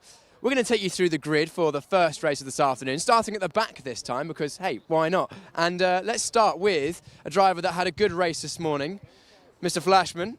Oh, watch out for your lead, don't trip over that. You had a good race this morning, suit's still damp from this morning. Should have had a wetsuit. You're starting a lot further back this time though. Yes. Yeah, well, I'm hoping for a 32-way crash on turn 1, so yeah, straight into the lead. Yeah, that would be good fun to watch. Hopefully everyone is okay after that massive shunt. I imagine you'll probably be causing it from back here. Cause Yeah, possibly. Possibly. Yeah, second place this morning, wasn't it? Or third place? I can't remember. Would have been third. Got a penalty. Fourth. Where do you reckon you can get in this one? From 32nd, 31st on the grid? I think optimistically top 10. You know, I normally have pretty good starts, so it's just about, you know, doing 8 or 9 on the first lap and, you know, scything your way through. Yeah, exactly. Well, we'll see how you get on. That's look out for number 13. We've spoken to Spider-Man earlier. Why don't we grab a word with a very, very cool looking race helmet over here. I'm enjoying the decals on your helmet. Let's get a close up of that. Thank you, yeah. Now, where'd you get it from? Ruroc. Sorry, what now? Motorbike helmet. Oh, it's a motorbike helmet. Oh, okay, I see. Who are you and who are you racing for? Oliver Chipling, I'm racing for Brighton B. And how did your race go this morning? Really fucking good. Excellent, excellent. It's okay. Really, really chucking good. It's fine. What about this one? Hopefully can move through the field, but yeah, I'm not that great at overtaking. Just I'm better in my own. Better when I'm by myself. You're not going to be in your own starting wherever you're starting now, right in the middle. Yeah, exactly. I'll try. I'll do my best. You'll do your best. That's all you can ever do. Good luck in that one. I got time for, I reckon, probably 2 more interviews. We always grab a word with Liverpool, so we'll grab a word with them later on maybe, because we don't want to give too much airtime to one particular team. Why don't we jump on in here? Who do we have here? Who are you? Who are you racing for? I'm Tom Johnson, racing for Oxford Brooks B. Oxford Brooks B. So it's a bit of an up and down morning for Oxford Brooks, wasn't it?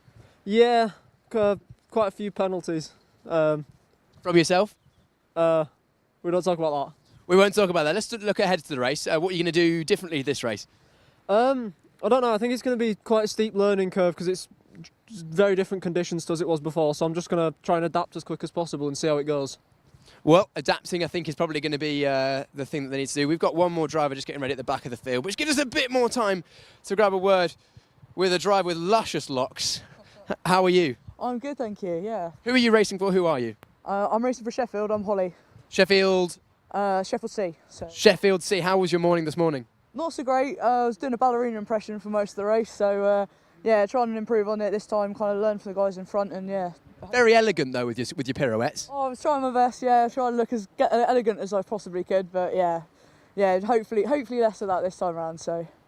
Brilliant. What's hopes for the race? You're starting in what, 8th position? Do you reckon you can stay here? We'll see how it goes, but yeah, I'll probably drop back a little bit, but try and see where I can sit and keep up with the rest of the pack. Absolutely. And we've got time. No, I think we're going to go racing. So let's get ready for race number 1 of round 4 of the BUKC.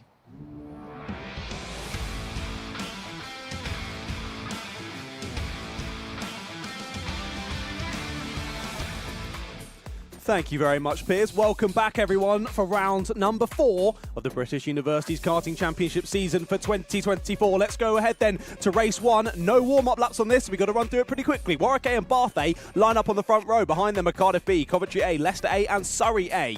Row number 4 sees Sheffield D and Sheffield C and all. Sheffield row 4 there. Let's see how they do. Nottingham Trent A and Lancaster A round out the top 10. Then it's Oxford Brooks B and Southampton C there on row number 6. Row 7 has Brunel A and Southampton A. Then it's Bristol A, Imperial B, Bath C and Imperial A there on 18th place. Rounding out the top 20 are Portsmouth A and Warwick B. Portsmouth A, your ones to watch on penalties. Southampton B, Liverpool A, Leeds B, Swansea B, the ones in just behind them. Brighton B, Birmingham A are there on row 13. Then it's Sheffield B, UWE B, Oxford Brooks D and Liverpool C. Rounding out the top 30, behind them, Coventry E, Coventry B, Reading A, Lancaster B and Loughborough B. Your 35 karts on the grid for this one. First race of the afternoon. Conditions are pretty similar to the morning action that we had earlier on. Probably a little bit less damp than we saw, at least at the end of round number 3. But still, rather treacherous conditions out there. I think it might take us 1 or 2 tries to get this race underway, but we'll wait and see. We might even get it done first time of asking here. Let's go then. Bath A and Warwick A are going to be the ones that lead us to the line to kick off round number 4, and we do get it underway first time of asking. To the inside already, the number 15 of Warwick A trying to hold on to that pole position. There's Cardiff B of Josh Landon behind, getting forced out wide. Up and under goes the driver from the second or the third row of the grid, getting up and involved. 36 trying it to the inside, bit of contact on the number 8, hooks the curb on the inside. There is Josh Ladd, goes spinning round and out. Yeah, more misfortune for Josh Ladd there. Has had a tough day so far for Cardiff B, but what about the 38? Getting on the inside there, getting on the curb, using it to hook the carts round at the start here. It's the 36, apologies, of Leicester A that lead early on. Drivers scrambling to get back on the circuit before they hit the wet patches and the grass to drivers right. Heading down the hill now towards and through Pullmans and time sweep for the first time here in round number 4. Big load from the back. What happened there? The 36 and the 4 did very well to keep things pointing in the right direction. I think that came from a long way back, and there's a mess, a real mess. One of the Brunel drivers is around at the back of the field.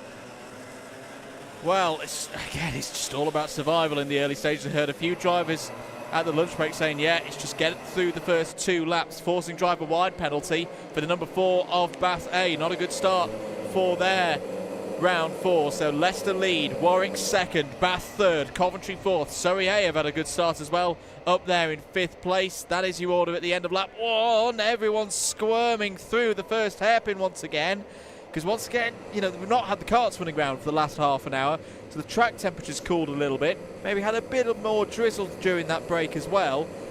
Subtly different track conditions for the drivers. Surrey A getting a wallop there on the inside from the 8 of Coventry A as they all try to find their way through the S's in the middle section of the circuit. Yeah, Bath A doing a good job, to be fair, getting that penalty, so not a great start to the race, but equally they can get to the front, they can minimise that penalty as much as possible, and that's what they're trying to do, getting Warwick A on the exit of hairpin number 2 earlier on in this lap, taking second place back for themselves. Here's Surrey A still battling with the number 8 of Coventry A, trying to get involved as well is another one of our lower number karts. Couldn't quite pick out who it was through those couple of camera shots, but we'll see as they come up through Cafe Curve. It's the number 10 of Nottingham Trent A getting involved as well. We've got another one, Loughborough B. Advantage via track limits for Loughborough B. That's going to be a couple of places added to their finishing order at the end of this one. Only 2 minutes into the race then, and some penalties already falling into place as well. Down at hairpin number 1, Surrey A still trying to hold on. Big slide there from Coventry A. They just about hold on to it,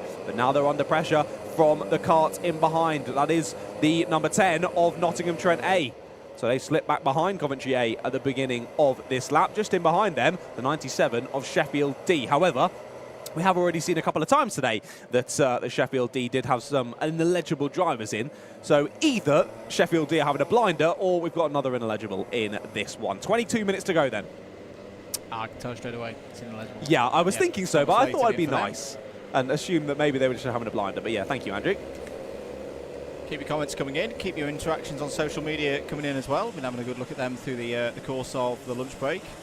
And yeah, great to have so many of you tuning in. Hope you're enjoying your Wednesday afternoon. Andrew Mather and John Ratcliffe in the commentary box for you here on Alpha Live. If you're new around here, why not give that subscribe button a press. Ryder said the Josh Ladd last first challenge is on. I saw that. Sadly, this isn't iRacing. Oh, whoa, big pirouette. Well, he's doing it again. He's 97, the 11 collects him. Yeah. So that's Sheffield D that's gone off. Birmingham A getting collected. And that's going to be, surely that's going to be a spin on the yellow for the number 11. Has to be. It's a difficult one, especially for the fact we were saying earlier, that's what we still think is probably the slippiest corner on the track. Yeah. So to come up on someone who's just spun in front of you is a real challenge to be able to feather those brakes and hold on to it while still slowing down. Indeed. If there is good news, though, for Josh Ladd, at least iRacing's getting rain confirmed for season number 2, so he could actually do some wet weather practice. I was going to say, is that good news from the showing in the opening part of this race? Forward, stick the slicks on, put the rain on, get some practice. I think, honestly, iRacing might even hinder you slightly when it comes to karting, because Josh is so incredible at giving room on iRacing. Yeah. In this, you don't really do that No. so much. There's a lot more unintended contact, shall we say, in this than on iRacing. On iRacing, especially in the Formula Fords, like you were saying, a bit of contact and that's your race over pretty much. That Formula Ford's a tank. It's brilliant. Anyway, back to real world racing. Sorry, 20 yes. minutes to go. Leicester A continue to lead the race. And I think... into the pits. Yeah. So Sheffield D have been called in for an unsafe release. Yeah, that's not going to endear an ineligible driver to the race stewards too much. But there we go. I wonder if Birmingham A's blushes were saved by the 97 moving whilst the number 11 then joined the incident. I think that's how that's been called there. Okay. The 11 from the, obviously we only had one angle on it. We've not got necessarily the same angle as the observers out there on circuit. If they judged that the number 11 was spinning and avoiding action because the 97 was rejoining in an unsafe manner, I think that's the way that's been called. I'm perfectly that's here to be corrected, of course, in due time. That was the Southampton C number 81 running a bit wide. Just a little bit wide. Almost another postcode there off down at the bottom of Paddock Corner, but their sister team, Southampton A, having another good run through to open off this round. They are having a good run indeed. Had a bit of a chat with them down in the paddock after they received their trophy for winning round 3. If you're just joining us, the result from round 3 was thus: in the Premier category, Southampton perfect score, 180 from 180, they take the win. Bath B second, Cardiff A third. In the Clubman category, it was Lancaster A, 3 on the spin now for them. Brighton B and Surrey A. So Surrey A did sneak onto the podium, virtue of having had a clean race in that last sprint, whereas others didn't. Notable results as well from teams that did well last time out at PF International. That's a nice move around the outside by Benjamin Southgate. Reading A were 5th, Coventry A were 6th, Loughborough B 13th. That's a real disappointment, I think, for the lead Loughborough effort. The number 10 of Nottingham Trent A trying to get back down the inside of Coventry A. That'll be advantage Coventry round the outside. Bit more grip on that line. And here comes Southampton down the inside as well. Southgate's gone deep, too deep, and it's going to lose position. 3 positions for Coventry A. And once again, Southampton. What a day they are having so far. They are hitting their stride. And we're only in race 1 of the 4th round. Gets the double overtake done as the driver of the Southampton A kart, trying to fight back in behind those at the Trent A kart. Yes, it is sticking the nose in as they head down Syme Sweep, but all holding on to it, and position held for Birmingham A then. Nice battling through the pack already from our, sorry, not Birmingham A, Southampton A. My apologies, Southampton. They are very far away from each other, those universities. And number 3, moving on forward. And look at that. Clears this group, now already has 4, 5 kart lengths over the drivers he was just battling. There's a cheeky send to the inside from Coventry A. They managed to get it done, to be fair, on Nottingham Trent A. Through go Coventry into 5th. Nottingham Trent down into 6th place. Just behind them, still Surrey A getting involved with the battling. And all going very well at the front of the field. I was just looking to see if my eyes have deceived me or what's gone on there, of Leicester A in the lead of the race. Have I just got extremely bad short-term memory, or has that changed? No, that's good. That's been from the start. My short-term memory is awful then, clearly, Andrew. How have I missed that? Why did I think Bath are in the lead? Right, no one listen to me, please. I'm clearly a terrible commentator. My apologies. But yes, Southampton working their way through nicely. They've got to the front of that gaggle, but now there's 3.5, 4 seconds between themselves and Warwick A. Likely to all just be clear air at the moment. We're only 9 minutes into this race, so unlikely to be catching back markers just yet. But in these tricky conditions, we've seen it happen pretty early on. There's a move down the inside at Garda, then Lancaster A trying to get through on Liverpool A. Liverpool A trying the re-overtake, the up and under on the exit, but it's a difficult one to do it at. I think it was a bit of a slide on corner exit though from Lancaster A, so they might have another opportunity up Cafe Curve and into the final couple of corners. Here is your leader, the number 36 of Leicester A, now under quite a bit of pressure from the Bath A kart. So this is definitely an outlier in results for Leicester A so far. I think we've seen him in run race so far be right up near the sharp end. There's a big dive to the inside from the 4 of Bath A, but far too big goes in way too deep into hairpin number 2. Can't hold on to the speed. Drops back behind Leicester A once more. So yeah, definitely an outlier. Tries it down the inside again, trying the block pass, nearly coming together on the corner exit. But again, the move's not quite working for Bath A. Leicester A, this is a great race from them though. A win on circuit could set them up for a brilliant round here in round number 4, particularly for the fact that, as you can see by what is denoted as a red plate on the left, but is actually a black plate on their kart at the moment, they are in the clubman class. A full race win will set them up for a brilliant round in clubman, potentially even a round win if all comes together. But we start a new lap. Bath still pressuring very heavily here going into the first couple of corners. And Warwick A, to be fair, with these two getting all scuffly with each other, Warwick A are just sat there waiting to pick up the pieces in behind in third place, and they're really not that far off. Indeed. He's a very experienced driver at the wheel for Leicester A at the moment. Oliver Duffel does a lot of owner racing. You can see from the colours under a bit of a half. I wonder, is that a mechanics overall that he's got on over the top of his Guy Cummington Racing normal suits? It's quite a clever idea when it's been in like semi-wet conditions. I think there's more Jaffa cakes. More Jaffa cakes are coming. I think this is going to take us past the 100. This is going to take us past the 100. Thank you, mate. I'll have a chat with you later. Thank you very much. Takes us past the 100 mark. Oh, we're stepping up. Wow. We've got some, they paid top dollar for that as well. Top dollar. You got all the treats. They get one Premier podium and they start throwing the cash. Dishing it out. Thank you very much, Liverpool. Ooh, cone penalty just comes in for Liverpool A. Oh, there we go. That's worked out what happens well. when you give something that's not Jaffa cakes. Oh yeah, Flick reverse. It flips it. The Uno card has come out. You actually get extra cursed if you give something that isn't Jaffa cakes. This is one I have to check now. Has it got nuts in it? Is it going to make me? It probably does. If it doesn't, you can chuck them in, mate. I love those. The Choco Liebens. I won't tell you what my girlfriend calls those chocolates, but I think you can possibly work it out.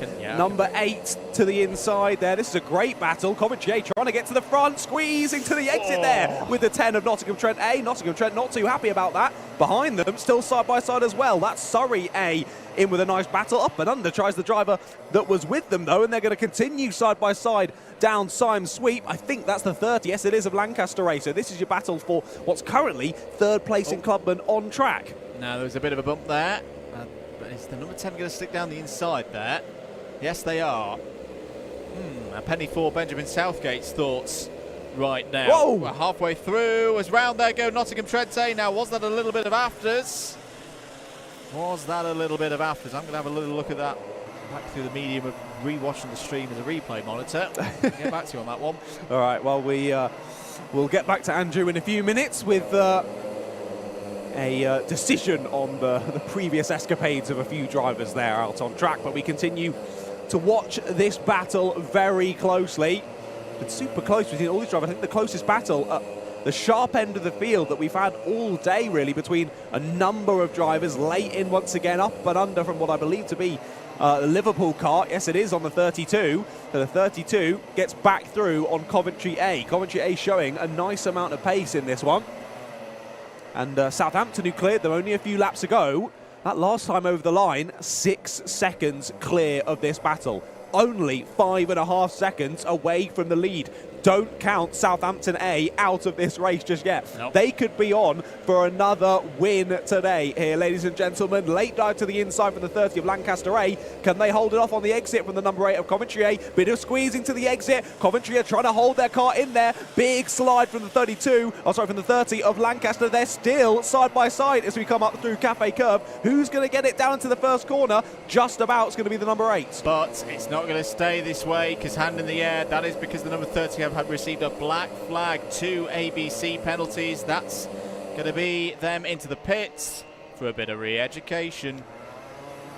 And ABC takeout penalty for Liverpool A. Also an ABC BAP for Nottingham Trent. Apologies, replay monitor Not quite working at the moment. Maybe it just doesn't want to show me the. No, we don't. They don't want us to see it. Did Lancaster A win the common round this morning? They did. So they've got 3 from 3 in the row. mains round so far. Not a great start to round 4 though. No, they're going to be on the back foot for this one now. Leaders going along quite steadily. I get why they're doing this at the moment. Leicester A and Bath A playing this smartly. There's not too much action between them. They're just holding this pace right now in the 1 minute 8 because they're very aware of Warwick A in third trying to close in. They want this race when we get down to, around 4 minutes to go, to be just the two of them and not a party of 3 back there. The thing they have to do, they have to not fight. They have to resist all their urges as racing drivers to overtake, particularly if you are Bath A at the moment. In a moment there for the drivers running wide through hairpin number 1. Yeah, usually the phrase is the more the merrier, but not when you're leading a BUKC race. You don't want anyone else there with you.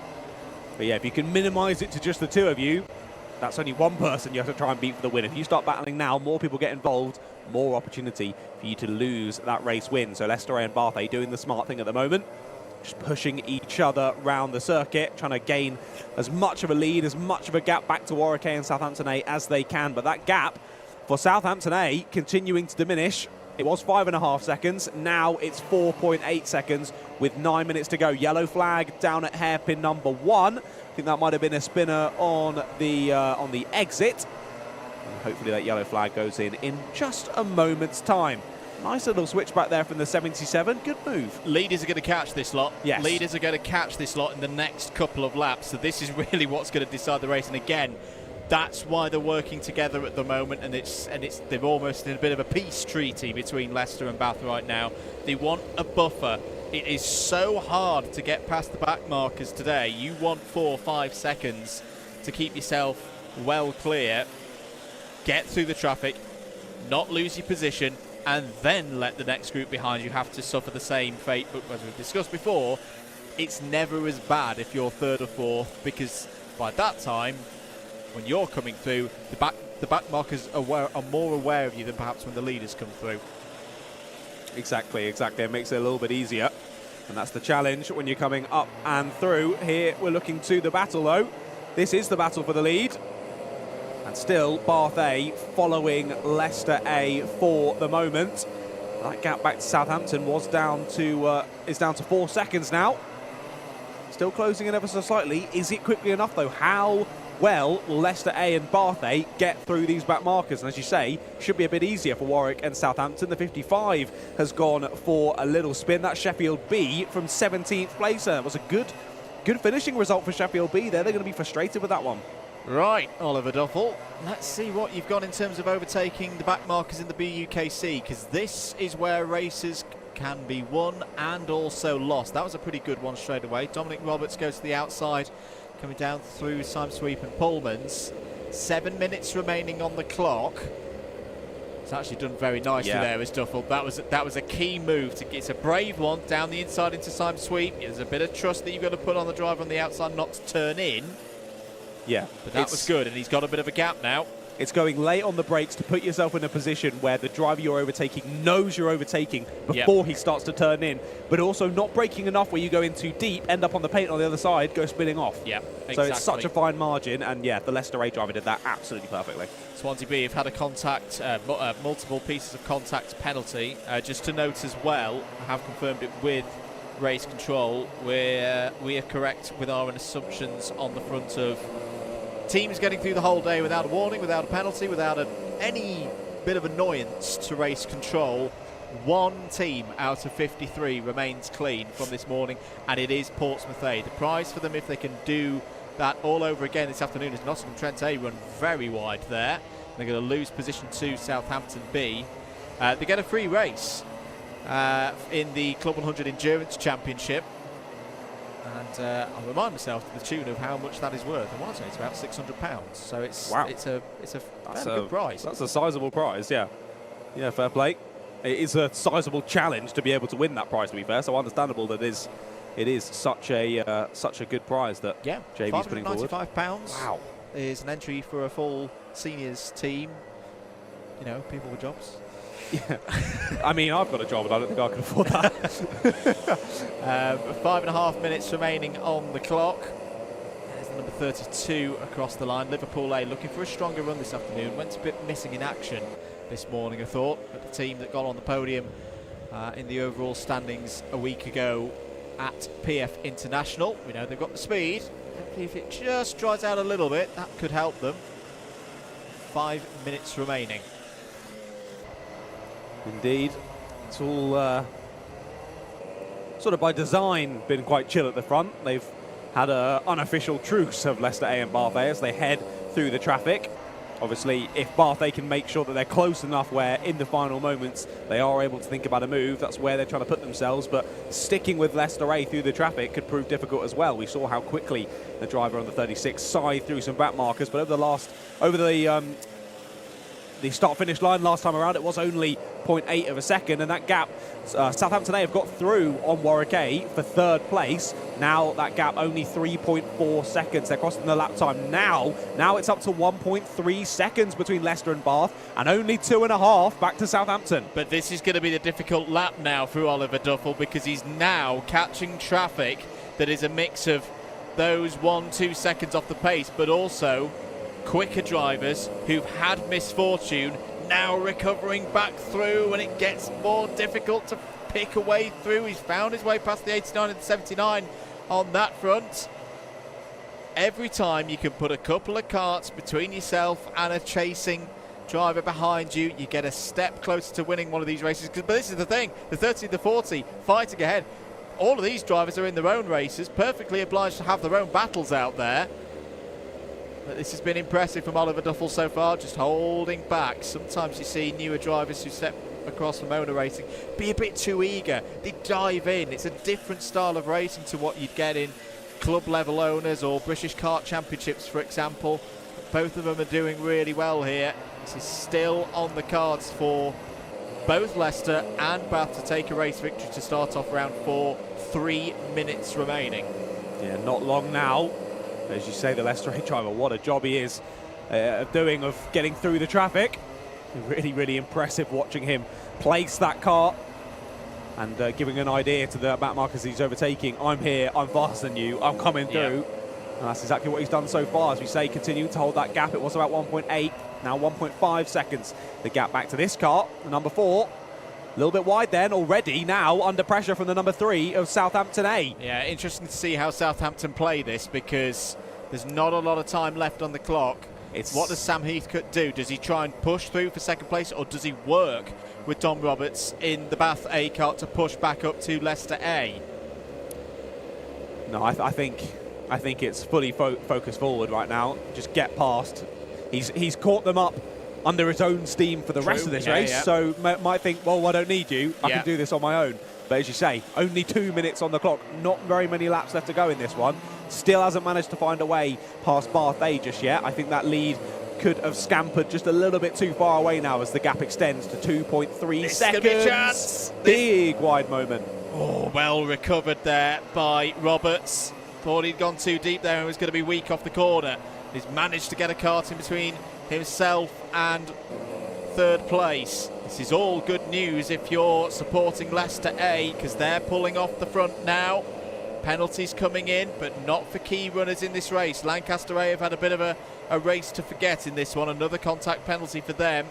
Likewise for Imperial A, they've had a contact warning. This is the thing, Josh Ladd up ahead. We know Josh Ladd's not slow out there. It's not going to be an easy back marker to overtake with 1 minute and 20 still on the clock. Indeed, yeah. Josh does make his way through past the 72, the 30s following in with them as well. Yes, this is a number of drivers, a lap or two down, just getting overtaken now. And here come your leaders flying through up Cafe Curve as well. 1 minute left to go on the clock, which should mean that we'll be going on to the last lap of the race. And there you can see it on the digi flag on the left.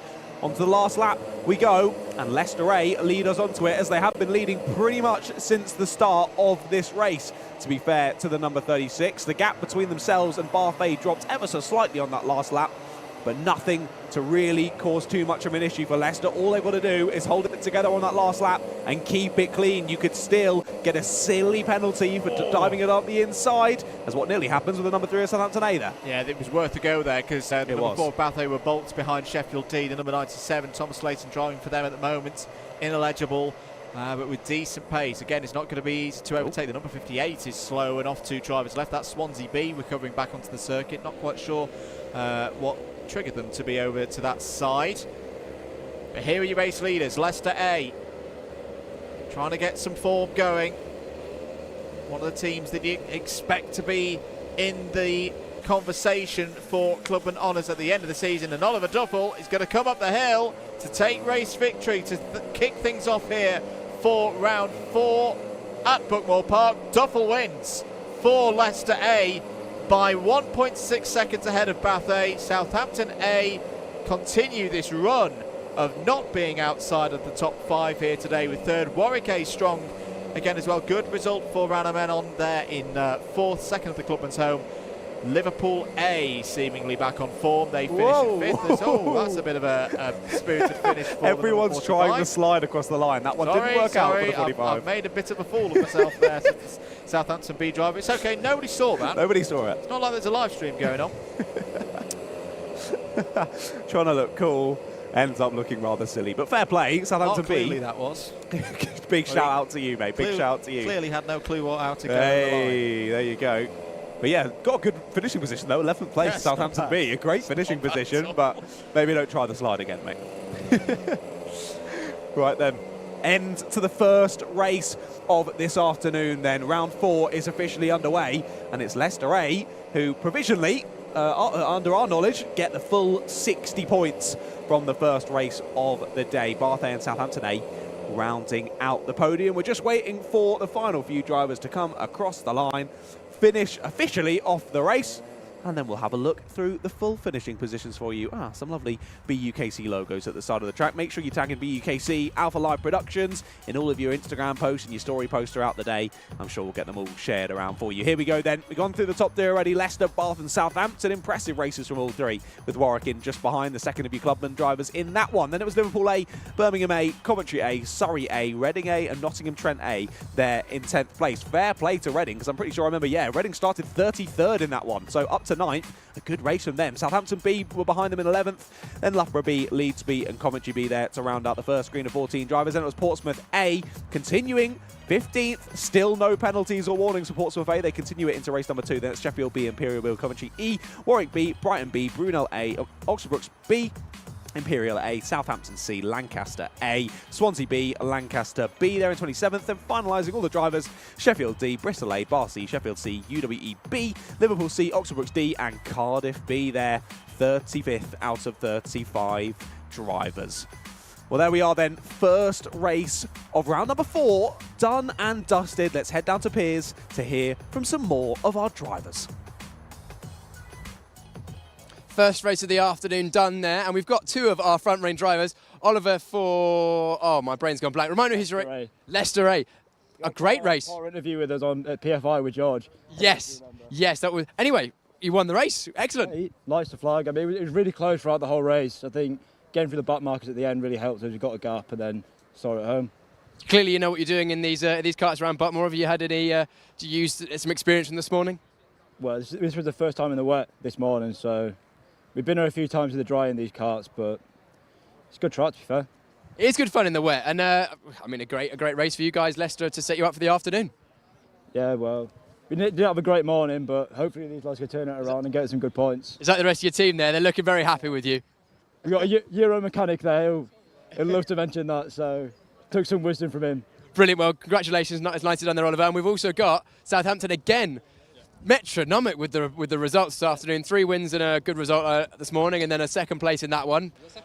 I think it was second. Yeah, Oliver won the race, so second on the road, I believe. Or was it third? I don't know if he was eligible, a penalty. I don't know. I think it's third on the track, but yeah, it could be second. Anyway, regardless, still a very, very good result. Southampton very much taking their claim, saying, "Hey, Buckmore's our track. Maybe it's our year."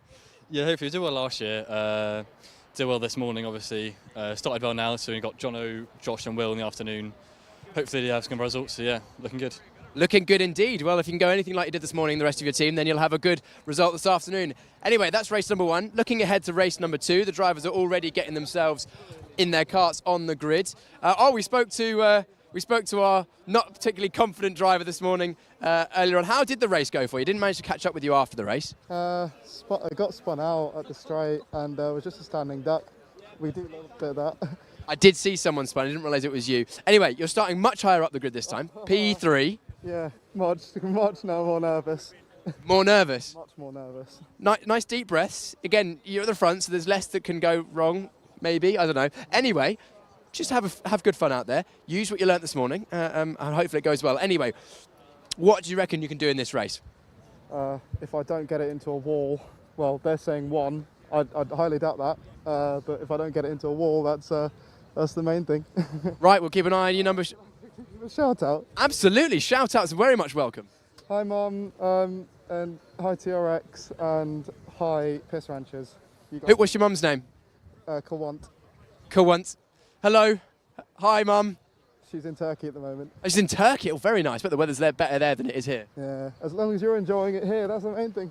I'm enjoying myself. Let's hope that you do enjoy yourself on circuit this time. Let's wander back towards the back of the grid. Who haven't we chatted to today? We haven't chatted to this person here with the Karting magazine. The Karting magazine helmet strip. Who are you? Oh, you're racing number 4, so that's one of our front-running teams. And what's your name and who are you racing for? Axel for Bath A. Yeah.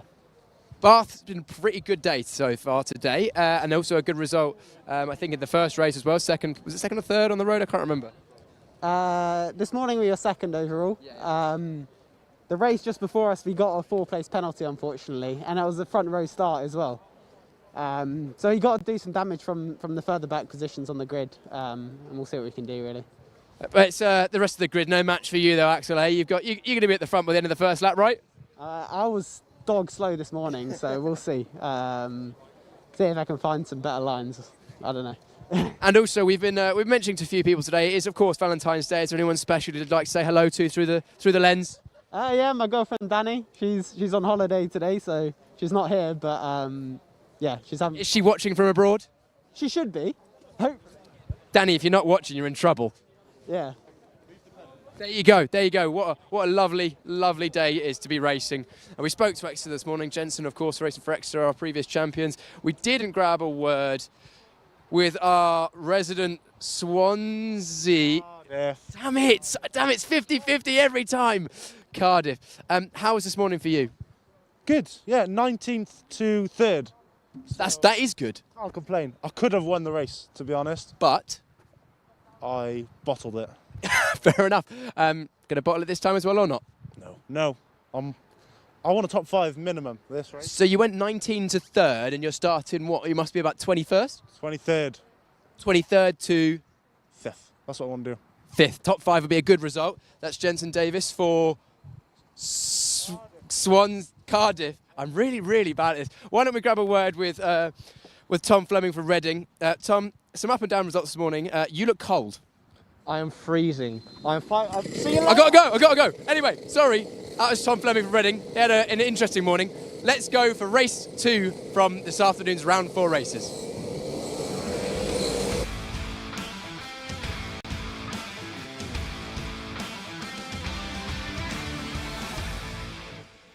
Piers, there's going to be a problem if you come back up to this comms box and you're still getting Cardiff and Swansea mixed up. It's okay. I'll let you off just this once. But speaking of Swansea, they line up on pole position for race number 2. Oxford Brooks B are alongside. Behind them on row 2 are Liverpool B, Imperial A, then Imperial B and UWE A.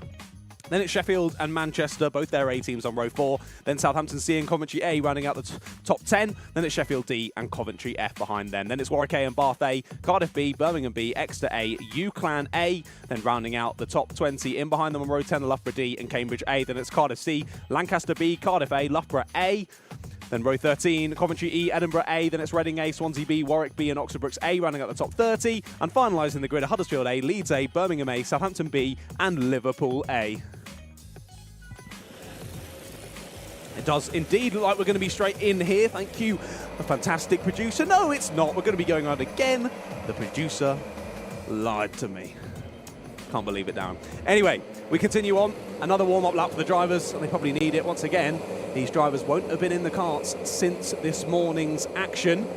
And once again, just like race 1 in round 4, as will be for all 6 races in round 4, no practice laps for these drivers. They're straight in, they're straight out and racing.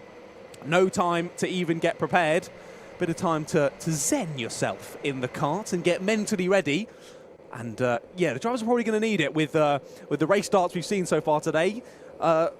Usually decently good, no one getting massively binned, but some scruffy action to say the least. And it's basically, as we said in race number 1 of round 4, surviving the first couple of laps. So let's see if Swansea and Oxford Brookes B can do just that. Great start from the inside of the grid. The 27 of Swansea A swoops into the lead. And they're trying to hold it around the outside. It's Henry Smith as well. Someone sticking their nose in at the apex. That's the 87 trying to get involved from Imperial B from the 3rd row. Great start from them into P2. It's all getting pretty close. A bit too close to comfort down at hairpin number 1. Somehow they all make it round. A few drivers doing so off of the circuit, but that's okay on the first lap of the race. We'll sort of turn a blind eye to that. Some more scuffling going on the exit of hairpin number 2. One driver, the 124, up and over, and there's a kart round in the middle of the pack. All the drivers just about going to avoid him. Hands are up, though, heading through the middle section. I thought maybe we would get a false start, but no, it looks to be back to green flag down Syme Sweep. And they continue on the first lap of the race. Yeah, it's just the one kart spat out of the group there. We'll work out who it was in the moment. It was from quite high up, so it'll be someone not coming through sector number 2 that we'll be looking out for. It might be Coventry F, you know. Oh no, they've come through. Absolutely fine. Liverpool B. Liverpool B have not come through sector 2. They have now, 10 seconds behind where they were expected. Not good news at all for the team from the northwest. Swansea A lead at the end of lap number 1. Manchester A second, Imperial B third, Newey Bristol A, and 1-2-4 up there in 4th place, and then Sheffield A completing the top 5. Indeed, we head through the hairpins once more, the slipperier section of the circuit. Drivers got to watch out under braking there that you don't slide into another driver and accidentally take them out. Of course, no one would be trying to take anyone else out in this racing. Please know there is a big spinner down at hairpin 1 though, so someone has come has had a bit of an issue down there at hairpin 1. But all at the front of the order, relatively staying how it was. The number 9 of Sheffield A there getting involved with a good battle, and they get through down at the bottom of the hill. Is that Adam Nather again? Yes, it is. So Adam Nather back in the A kart, back where it actually matters, and having a good race so far. Of course, he was on to get a very good result earlier in this morning in round number 3, but a mechanical issue put a stop to that. He's already cleared those 2 drivers. He's already now pressing on towards the front of the field. They come across the timing line once again, and indeed, 3rd place for Sheffield A. Fastest lap for Sheffield A. Adam Nather, after the morning performance, the morning frustration, is on a charge here, a 107.9 for Adam Nather. More battling in here though. That's Fleming on the 13-plated Reading A kart trying to find a way through, trying to get a double overtake completed there at hairpin 1. Points forward to say let's work together with the kart trying to re-overtake, but the number 4 is that, yes, of Bath A, says no thank you and nearly spins round the 13 of Reading A. Impressive there from Fleming to hold on to that one, and all these drivers in behind continuing to battle as well. This race doesn't look like it's going to let off anytime soon. No, it doesn't at all. It's a lot of tip for a lot of teams. They know round 4 is often a key one in the championship, because if you're on the back foot, you really do need to score well in this one to keep yourself in the hunt. If you have been having a good season up to this point, you've got to keep that momentum going. 21.5 minutes remaining on the clock. Who's trying to move their way up through the order in the mid-pack? See Liverpool A up 5 in the last lap. Swansea A have lost the lead, down to 3rd place. Lost the lead indeed. Manchester A. Sorry, yeah, Manchester A got through. Sheffield A followed them through. So Adam Nather still on a charge for the lead here. Can he do it? Can he win a race? Will his car hold together? Not get a penalty, not be eligible and get 60 points. I've been waiting for what feels like years for him to do it. He's got a very good opportunity to do so here. Having said that, I would just keep an eye on Reading A in this one, because Thomas Fleming has just gone and set the fastest lap of anyone so far in this race. Still early stages, of course, only lap 3, but a 1 minute 7.9 is the benchmark time for anyone out there, and some other very strong drivers. You can see Chris Simpson is out there again. There is Thomas Fleming, the number 13. That Dan Holland Racing suit was white once. After running here today and at PF a week ago, it's kind of almost gone a bit of a Mercedes silver grey in places there. That's the kind of lap that you need if you're at the front of the field. Wanted to stay there. Adam now the new fastest lap of the race, but straight away Fleming responds. I think we'll go into the 106s pretty quickly here. Down the inside for 4th place. Here goes Fleming. Can he get it under control? He does. UE driver runs a bit wide as well. Through go Redding, up into 4th place. Yeah, no actual contact there, so although technically the UWEA kart did get a little bit forced wide there, they still had a bit of space, didn't make any contact, so I don't think that'll be anything wrongdoing in terms of the steward's perspective on that one. And Fleming gets through on the 13-plated kart already, making a nice little gap back to that UWEA kart. Bath A very close in behind. Bath A continuing to pressure. Will they go for the move up into Garda? We just look away as they do so. There's Cardiff A having a little battle over 10th place as well. And Cardiff B clattering the curbs in behind them. Will Abraham on a bit of kangaroo juice there through the second part of the circuit. And Reading A have moved through, indeed, confirmed on your timing, up into 4th place. And Bath following through as well into 5th. There's the number 1 car of Exeter A there in 9th place. Got Southampton C behind for company now. And I thought that Cardiff A must have lost out in that one, but no, there is Jensen Davis in 8th place now, just ahead of the defending champions, the number 1 plated car of Exeter A. Are holding it together nicely through the midsection of the circuit. There is Exeter now looking to chase down Cardiff. In behind them, Southampton C leading what is a great little battle just outside of the top 10. All the drivers in ahead now, just got about 2 or 3 kart lengths in between them. It's all starting to extend, but there's the 81 of Southampton C, then leading that big battle from 10th backwards. Coventry B making their way past the 81. Into 10th place goes Simpson, looking for another race victory. Coventry A, I feel that this is a big round for Coventry A. Bit off the pace this morning. At the halfway stage of the season, all teams have 2 drop scores, John. You kind of say at round 4 stage, you'd prefer, of course, to have scores all the way through that part of the season where, they'll count at the end of the season. But if you are going to have a drop, you want 1 drop. You don't want to say, we've used both of our drops already and we've still got half the season to go.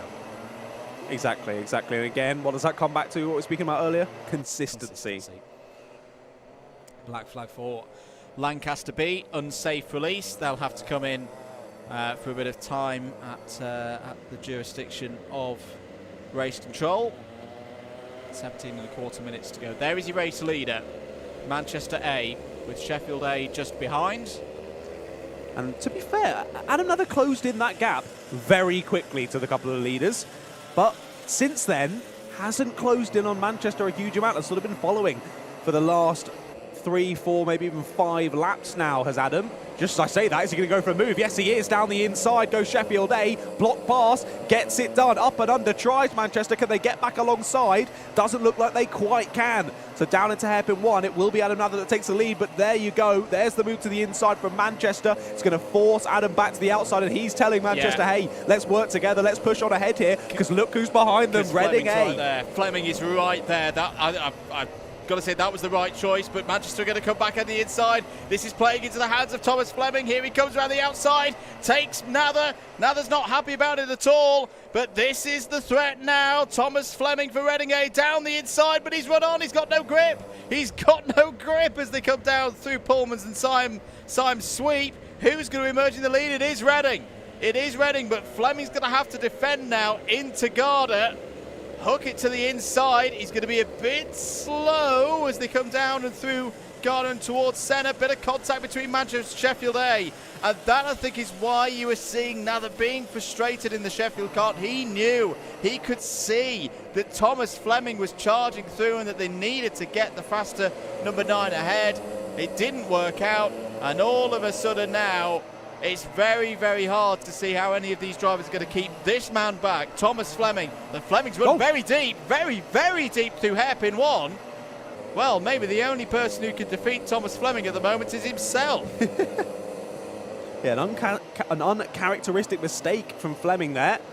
Luckily, manages to recuperate, get everything back in order, and retakes the lead on exit of hairpin number 2. Oh, Penalty for Sheffield A. Multiple pieces of contact. Oh, well, if Adam Nather does take this one on the road, it'll be a repeat of last year. The elusive 60 points at Buckmore Park continues for the Sheffield driver. I feel as though we may see a hand gesture across the line here, as we saw earlier from Adam. Definitely frustrated with the Manchester A car ahead of him, but probably going to be a bit frustrated with himself now as he sees the penalty. Might not even see it as he comes across the line. He does see it, and there you go. There's the reaction. Oh, he's going to go down the inside now. He might get angry Adam mode here, but it's in the outside line through turn 1 and turn 2 is a bit quicker at the moment. Manchester A go back through. I think actually Fleming just prefers that outside line, just going round the outside. Nather back to the inside on Manchester A. He's going to be getting so frustrated here. He just can't find a way past. Makar Misiewicz in for Manchester A at the moment.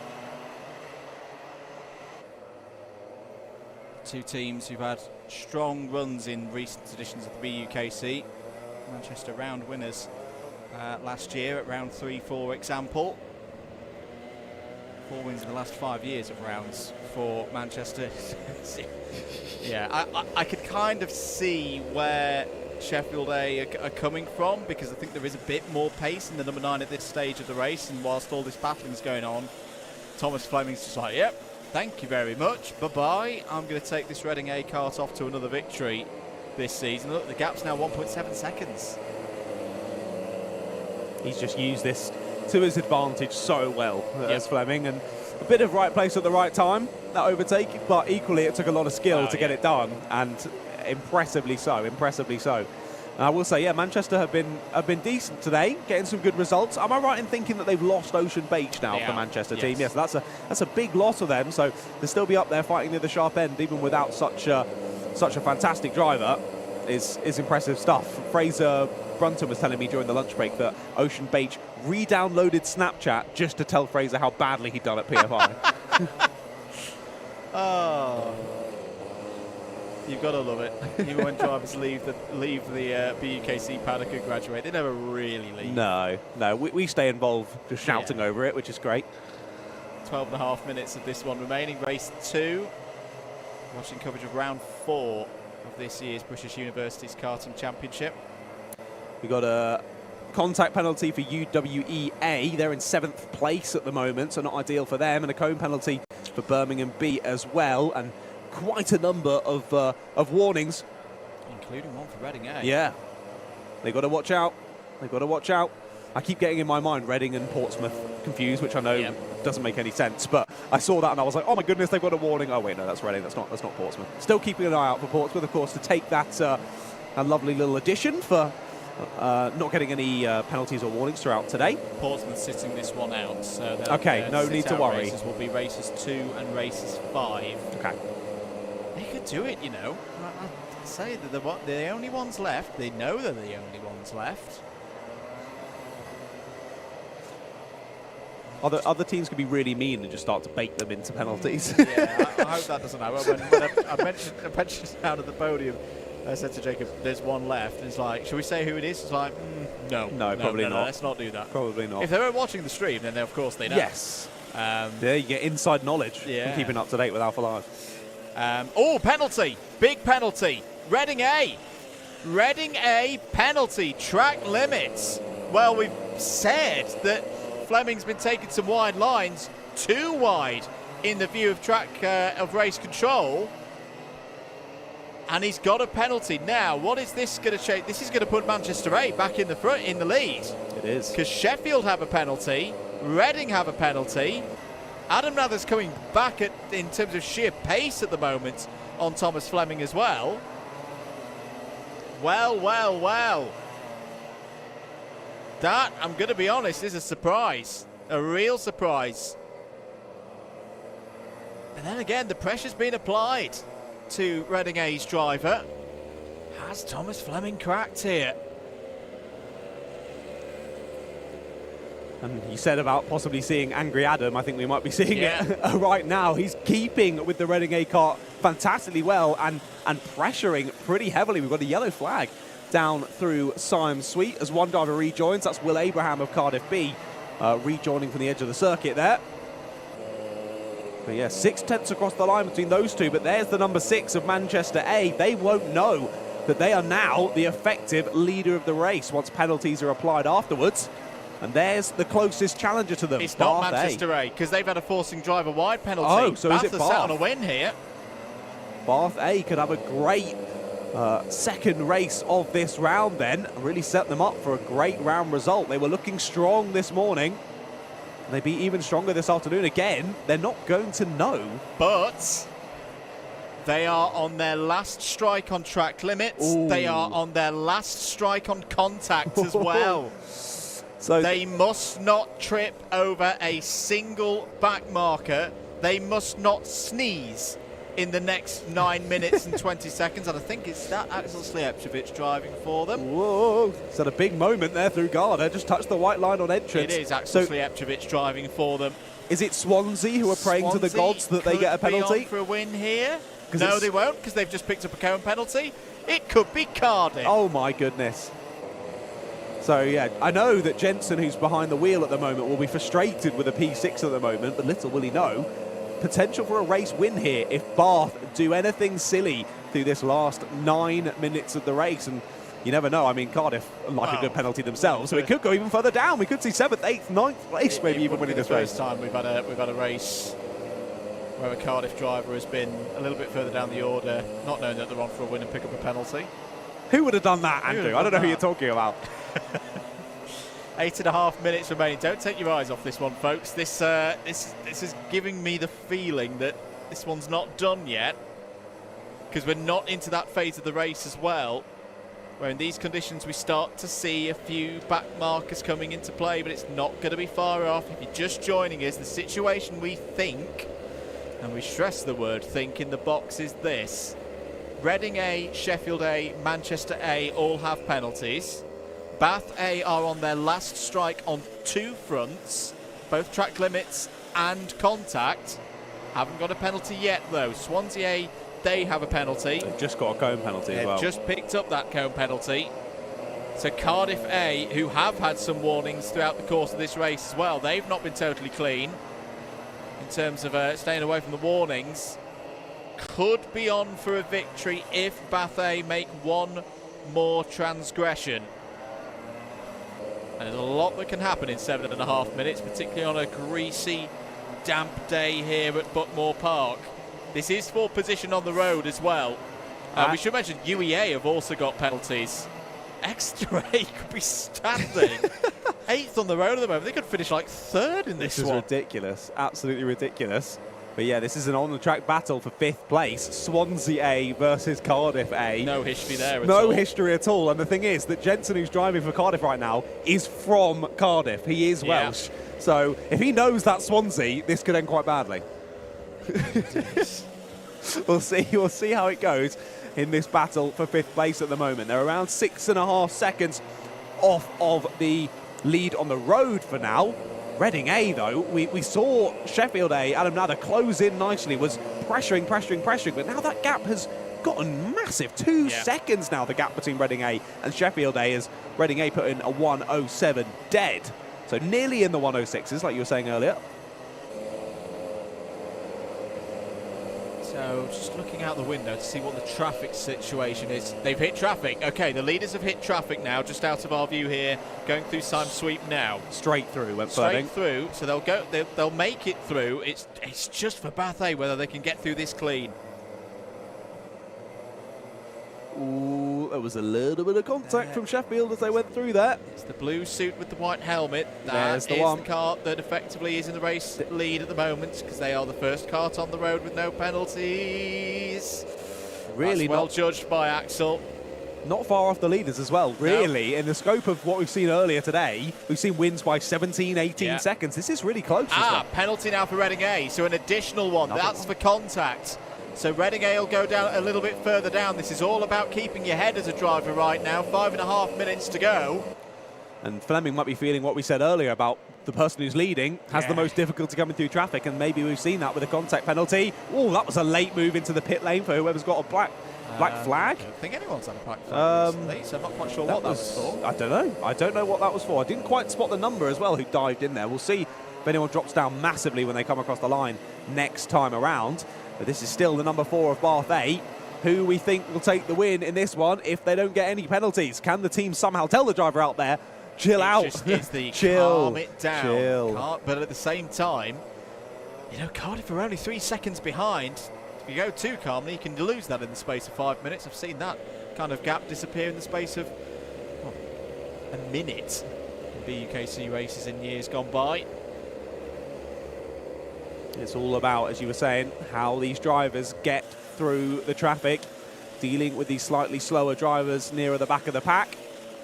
And Swansea A and Cardiff A now catching up to that gaggle of back markers that the rest of the drivers at the front of the field. As we've got a spin, collects the 27 into the wall. Oh, that was a big one.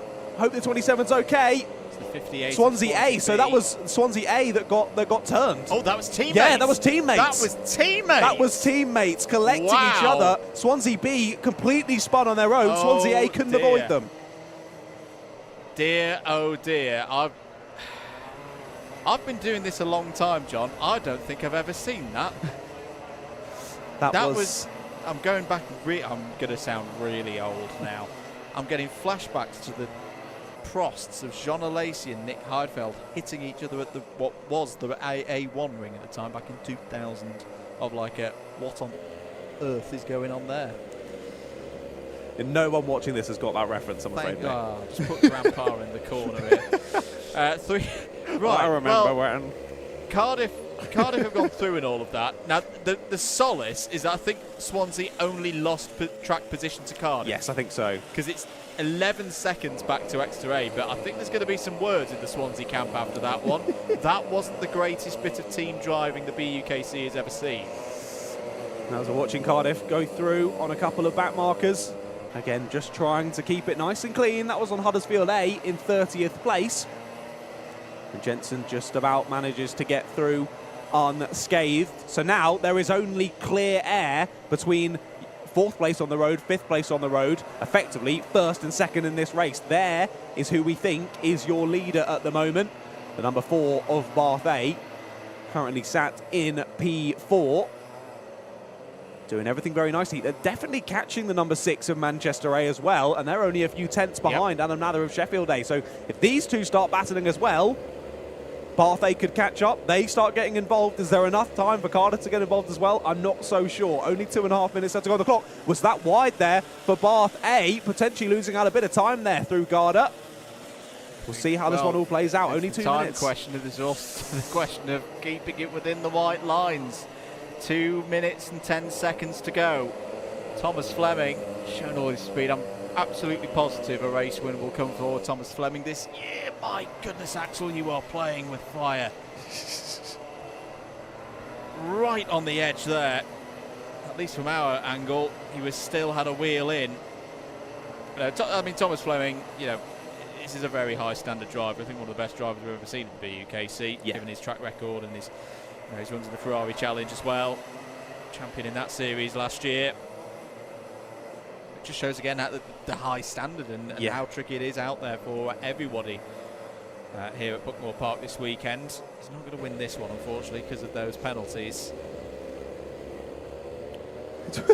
Was that Adam Nather reacting to Thomas Fleming looking behind him? Maybe. I think it might have been. I don't even know what's really happening with this race anymore. It's been one for the memory books. Good, fair play. Having fun with it. Good to see angry Adam is gone and happy Adam seems to be back. Angry Adam's never there for very long. Final lap board is out. And it's still not done. Cardiff B have had a penalty. Cambridge A have had a penalty. I've not seen any more warnings for Bath A. I mean, Axel Slijepcevic has a lot of experience here in Club 100 BUKC Racing. He knows what the deal is. Here's the fight for second on the road. This has raged on between Sheffield and Manchester in this race. Bathé have got to resist the urge to try and get involved in this as Nada sweeps around the outside, holds on to the position on the road. It's a shame in a way that this one's going to be decided by penalties. Axel Slijepcevic is doing everything he can to be like, I've got to overtake. No, I can't overtake. I can't get a penalty. No, but I must overtake. And now Cardiff are joining them. This is not done. This is not done because Cardiff are right there. That's the race victory. Can Cardiff A sneak by?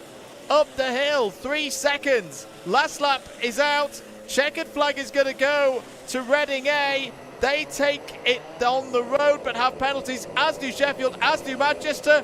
Bath hold on.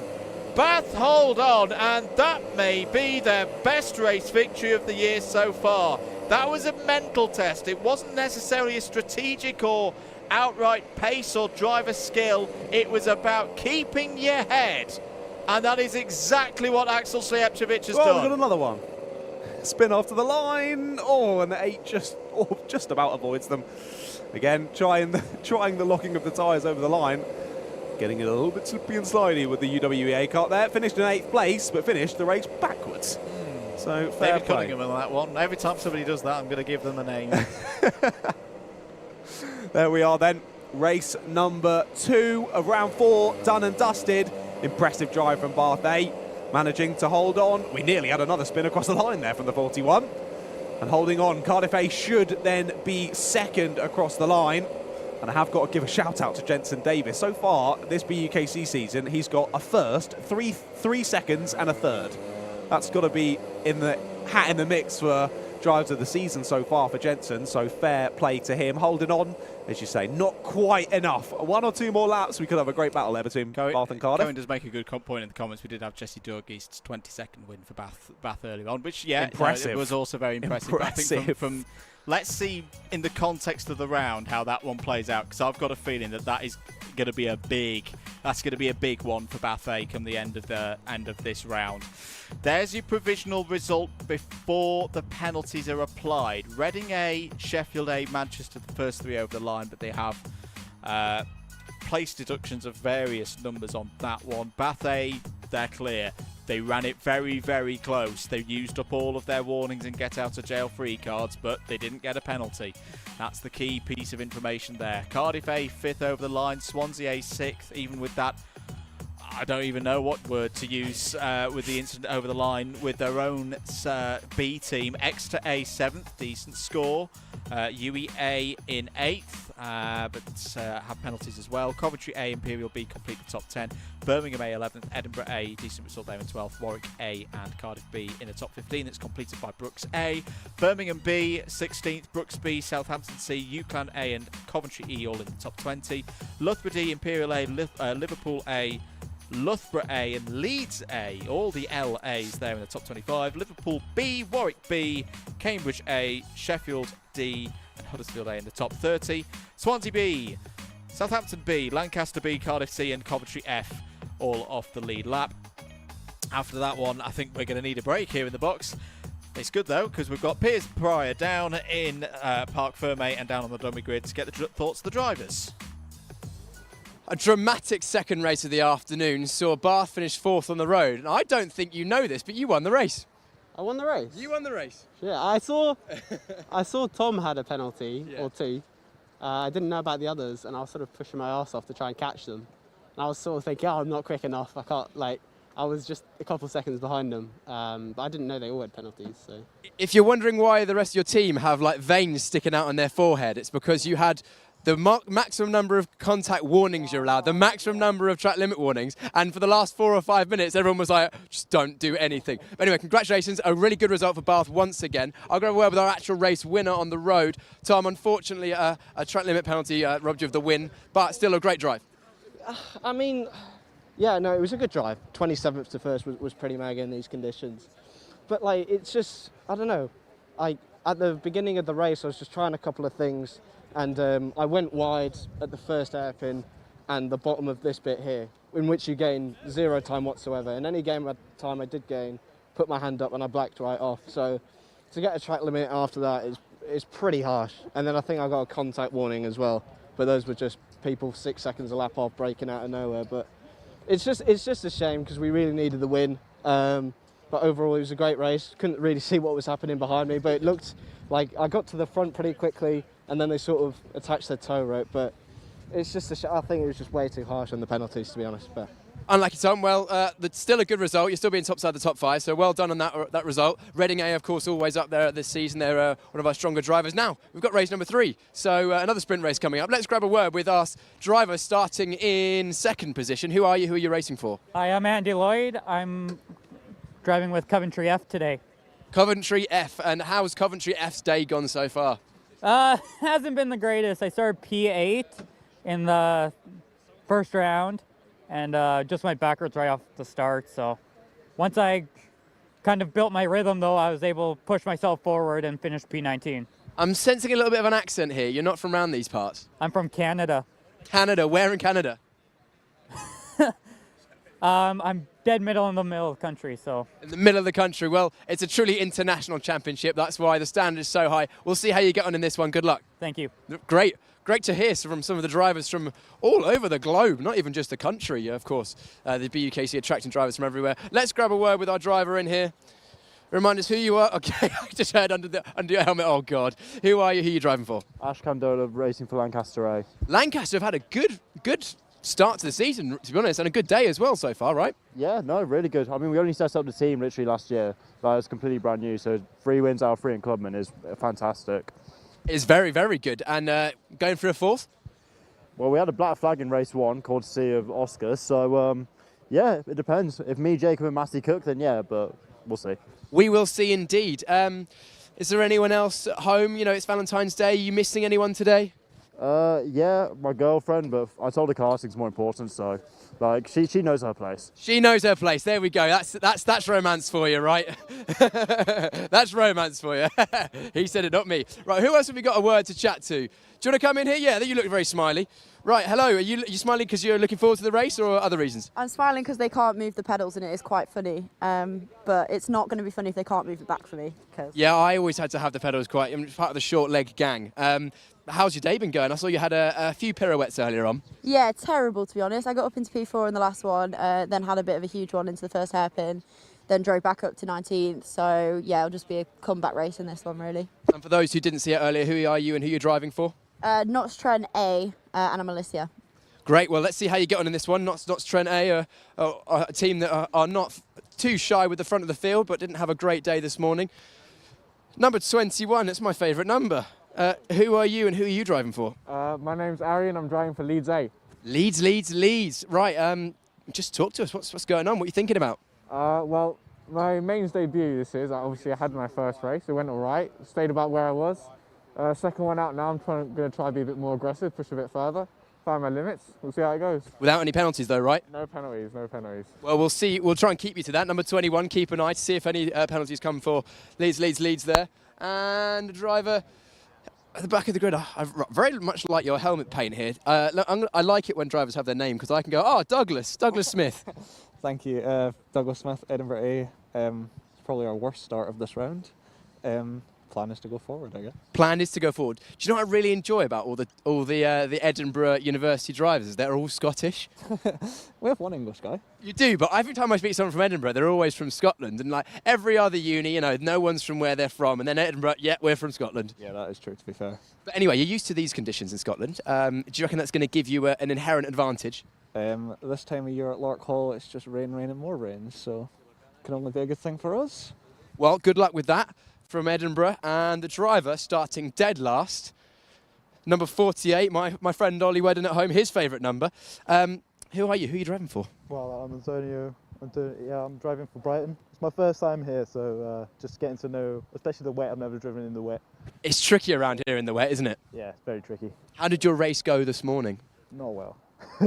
I had a lot of spins, and figuring out the wet line is quite tricky. Especially with the changing conditions, I feel like it might get greasier now as well, so looking forward to see how it all turns out. We're looking forward to seeing how you go. Well, hopefully you enjoy it. Good luck. I think it's about time we went for race number 3, so let's see how it goes.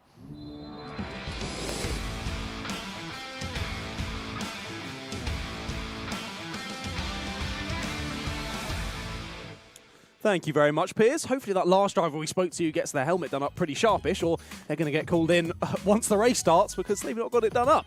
Hopefully they do that ASAP and they don't incur themselves a little black flag. Exeter A is lining up on pole position for this one. Let's see if they can set that into a win as well. That'd be good for their championship tally. Coventry F line up alongside them on that front row with Brunel A, UClan A, Bath C and Bristol A in behind them. Running out the top 10 are Birmingham B, Southampton A, Lancaster A and Sheffield A. Then it's Sheffield C and Manchester A there on row number 6. Row 7 see Swansea A and Liverpool B. Then it's Surrey A, Leicester A, Nottingham Trent A and UWE A. And Oxford Brookes D and Liverpool C round out the top 20. Behind them, Huddersfield A, Oxford Brookes A, Sheffield B and UWE B there on row 12. Then it's Leeds A, Coventry B, Loughborough B, Loughborough D, Edinburgh A and Leeds B there on 30th. A couple of teams with the same team on the same grid for this one. Let's see how that goes, with the same row I should say. Then it's Portsmouth A, still watching out for them on any warnings or penalties. Cardiff A line up alongside them with Cardiff C, Loughborough A, Brighton B and Cambridge A, rounding out the 36 karts on the grid for this one. A couple of big names, a couple of big teams in this race. We saw how exciting that race number 2 was. Hopefully that continues here into race number 3. It should be another cracker. At least Andrew and I are hoping so. Penalty and warning watch. Portsmouth A back in play for this one. They've got through one of their races this afternoon without picking up any attentions to a race quarter control. of the way there of the afternoon. They are a quarter of the way through this second round. Let's see if they can keep it clean.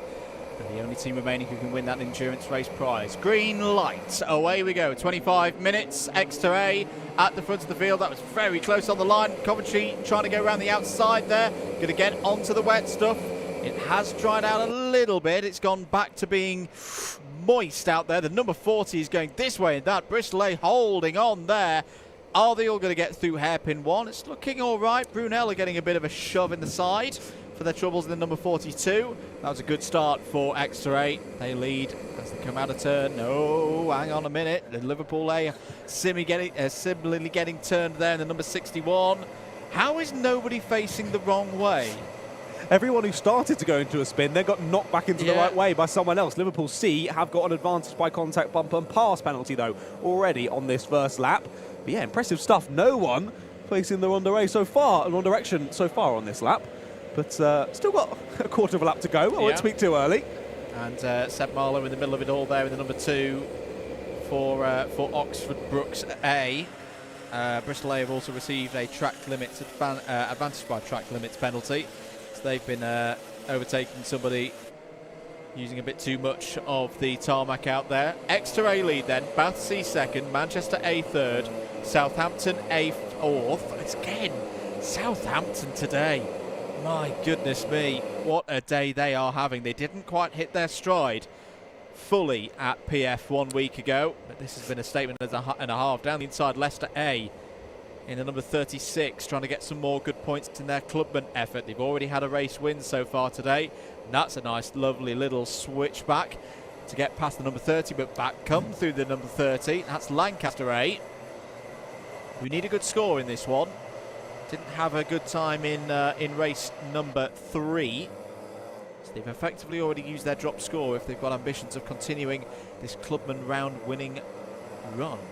The 34 of Birmingham B has a gigantic rip in their wetsuit. You can see it there on their left shoulder as they come through. There's honestly not really any point of wearing it at that point. The hole is bigger than the rest of the suit, I think. So acting more like a sail there for the Birmingham B car. I will say, great start for Southampton A, 8 to 4th. What a start from Manchester A, 12th to 3rd on the first lap of the race. Impressive stuff, but they have just been overtaken by Southampton A. They moved themselves up into 3rd place, but Bath C still the ones leading this race. Really impressive from the driver of that 77-plated car. As we've got more drivers going side by side through the first couple of corners. Of course, the front gets a little bit more relaxed as we head on to the lap 3, 4, 5. In behind, it definitely isn't relaxed. We've got one driver the wrong way. All drivers trying to avoid him and doing a good job of doing so. Fair play to all the drivers there, scattering either left or right to make sure they miss the car, parked on the exit of the corner. and all getting through okay. Well done to all the drivers out there on circuit. I think that was either Bristol A. Yeah, it was Bristol A with the red helmet. Number 40 have not come through. Sector number 1. Round goes. Is that the number 33 that's gone? Ooh, and somebody's spin. joining in sympathy.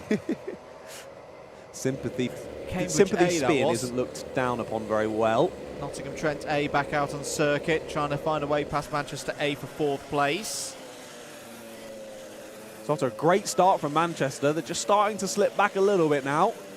As you say, under pressure from fastest kart on the track at the moment. 108.6 for Nottingham Trent A on the lap before last. We continue to push on through this race. Nearly 4 minutes done then here in race number 3 of round 4 of the British Universities Karting Championship here at Buckmore Park. A bit of side-by-side action. Corner exit there, the 30 points forward. Lancaster A wanting to work together with Manchester. Manchester not wanting to work together back. Get a good exit off of hairpin number 2, but back up the inside, try Lancaster A. Giving him the room at the exit of the S's. Gets a bit of a slide on, nearly collects the rear end of the Manchester kart, but Lancaster managed to hold on to it, and they stay as they were. With the 42 of Brunel A just in there behind as well. They've shown moments of brilliance throughout today. Up in a good position for now, a Brunel A on that number 42 plated kart. Currently the 3rd placed Clubman kart in this race, but of course the Clubman kart still in the lead of this race. Impressive stuff. Still very close amongst the top 10, still less than 10 seconds separating them, which in a normal dry race would be loads in BUKC, but in a wet race, that's really not that long at all. We've seen a couple of drivers fall foul, just silly mistakes throughout this race, being up in a really good position, making a mistake, having a little spin, hitting a back marker, getting a penalty. It could all still change in this one. Yep. 20 minutes remaining on the clock. Cone penalty for Manchester A. Manchester A, so they can't win this race straight off the bat. Alicia Barrett having a much stronger run this race for Nottingham Trent A. Had a couple of spins in her first appearance earlier on in the morning, but this is more like it. 69.031 the last lap time, number of seconds for Nottingham Trent A. The gap is 1.4 seconds to Southampton ahead. I think there has been a track limit warning though for the number 10, so I need to be aware of that. I think the lap times have actually gone back out again. I don't know whether there's been this is going to sound terrible. It's hard to tell when it's finally raining in the warm, dry comms box. Don't worry, ladies and gentlemen, I will not have the same privilege as tomorrow. But I just wonder if the rain has come down a bit again, because we've seemed to have lost those 1-minute 7s that we had in the previous race. BUKC currently the fastest team out there on the track, 68.275. Who's in for BUKC at the moment? I think it's Vincent Cavahez. Apologies, I've probably butchered that one. Is that ineligible? I don't know. Okay. I think it is.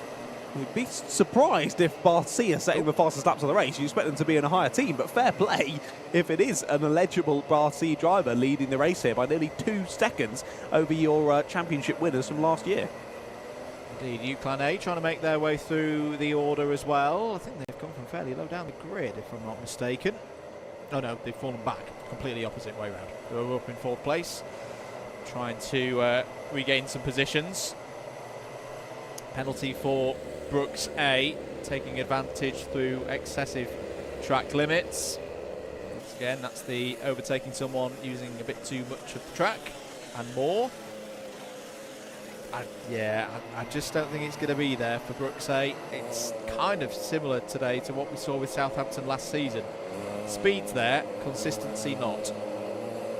It's a bit of a flip round this year. Southampton, if they keep this form going, they are putting themselves right back in the title picture after a difficult PFI race day. Up there in 3rd. Yeah, they've been super impressive today. Always been a team to watch, but today they've been a league of their own. Still there in 3rd place at the moment. Currently we're looking at 4th place backwards. Nottingham Trent A kart leading the Lancaster A kart. As they head down Syme Sweep. Still some differing lines here, but as you were saying, that time's not quite on what we were on earlier. Exeter A have dropped down into the 107s, a 107.9. But I know in the last race, and the fastest lap we saw was a 107 dead. So still a good second off of the pace from last race as another cone penalty comes through, this time for Leicester A in this one, after having a blinding race earlier. Not quite going to plan this one for now anyway, as we've got a spin down at the bottom at paddock. It's the number 9 who's gone for a little spin there. That's Sheffield A from 15th place. So Adam Nather, despite he would have got a good finishing position despite the penalties he got, still would have been in the top 10 in the last race. The little spin for his teammate this time around. We got 2x2 up through Cafe Curve, and Cardiff A just about get ahead on the exit.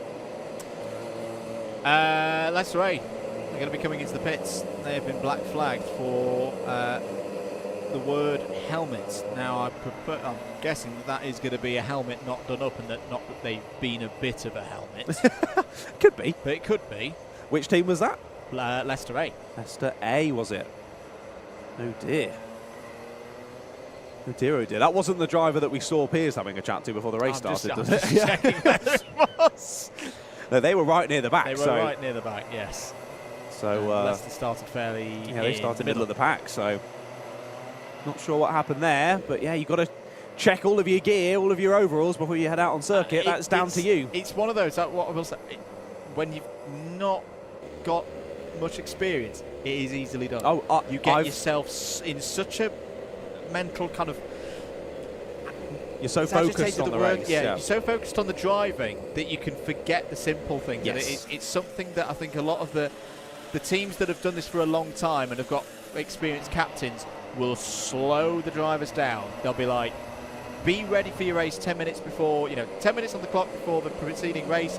Get your helmet on, get your gloves on, get everything you need to be legal for the race, and then don't touch it. Yeah. Yeah, no, I've done it myself, where I'm on the warm-up lap. Yeah, and I go to double check what I thought was a double check of my helmet, totally undone. I was like, oh my goodness, so I had to let go of both of the wheel, do it up as quickly as I could before the race got started. So easily done, as you say, so easily done when you're focused on all these other things. You're so nervous to try and make sure you get a good result. Yeah. You make the silly mistakes. Yep. So, yeah, one driver, the Leicester A car, falling foul of that in this one. Another contact penalty for Oxford Brooks A, having a bit of a bash around out there, unfortunately, our Brooks A. That's another one for them. 14.5 minutes to go. Bath C still leading this race. Exeter A there in second. Down the inside go Brooks A. This is them up against Cardiff. It's a 15th spot, and I think we're seeing a trend that we saw a lot of last year of teams will have a mega race up in the top 3, top 4, and then be 16th. Yeah. And it's keeping it really, really open.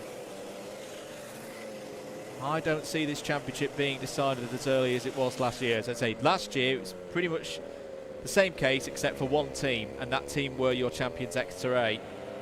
But they're not performing at that same level here in 2024. Bit of a moment there for Barty. Yeah. Just getting it on the white painted line on the exit, and immediately found out why you never touch those. Swoops out wide, but manages to recover it well. There's the Exeter A car chasing them down. There's Southampton A coming through your shot now, as we head on to another lap of this race. And again, it has all separated ever so slightly near the front of the order. It's from around Nottingham Trent, 4th place downwards, where we see a little bit closer action. But already, the drivers at the front of the order having to make their way through and pass a couple of back markers. I think, if I'm not mistaken, that is a Surrey suit. Yes, it is, the 23 of Surrey A, being passed by the number 1 of Exeter A. Mr. Sweet there getting overtaken. And battles continuing through the pack as well as we see them cross the line. That sort of gaggle 12th to 20th place looks to be really hotting up. We saw Oxford Brooks involved in that battle, Cardiff as well, and yeah, Oxford Brooks having a few warnings and penalties going out through this race, so they're definitely one to keep an eye on. Here we look back to one of those gaggles, the 41 involved in this one that we're looking at the moment. That's Loughborough D in 17th place. So this is all around the area that I was thinking of, where it is all still pretty close for comfort. Ooh. A bit too close for comfort, as is proven there. There's a bit of a bump there for the number 34 of Birmingham B, fighting with Coventry F. Into the second half of the race then. I'm still keeping an eye on Portsmouth A.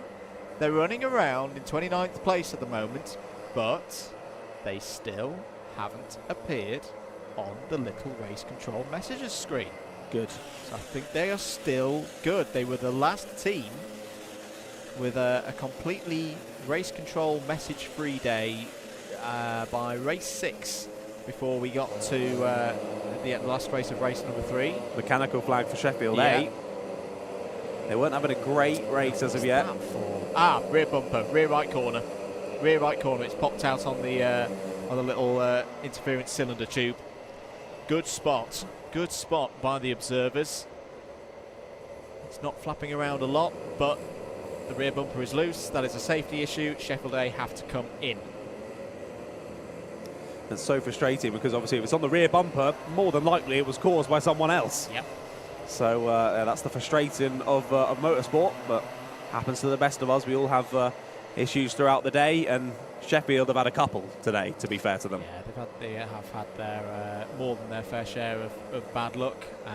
There's of course the Howard Mitchell approach of doing a bumper dislodgement, which is you hit things so hard that you rip it out and then bash it back in again, and it just drives around on a bit of a jaunty angle for the next 90 minutes. And we make the argument like, well, it's not moving. You know, True. You sometimes see this in Formula One where there's a bit of wing loose. It's loose, but not getting worse. Yeah. So, or if where it is super loose and they're just hoping it falls off at some point because they don't have to deal with it anymore.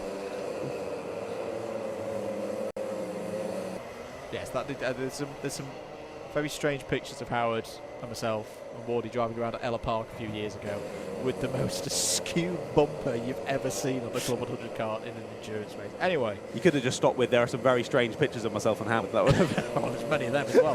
So 10 minutes to go. And he sends his look, by the way.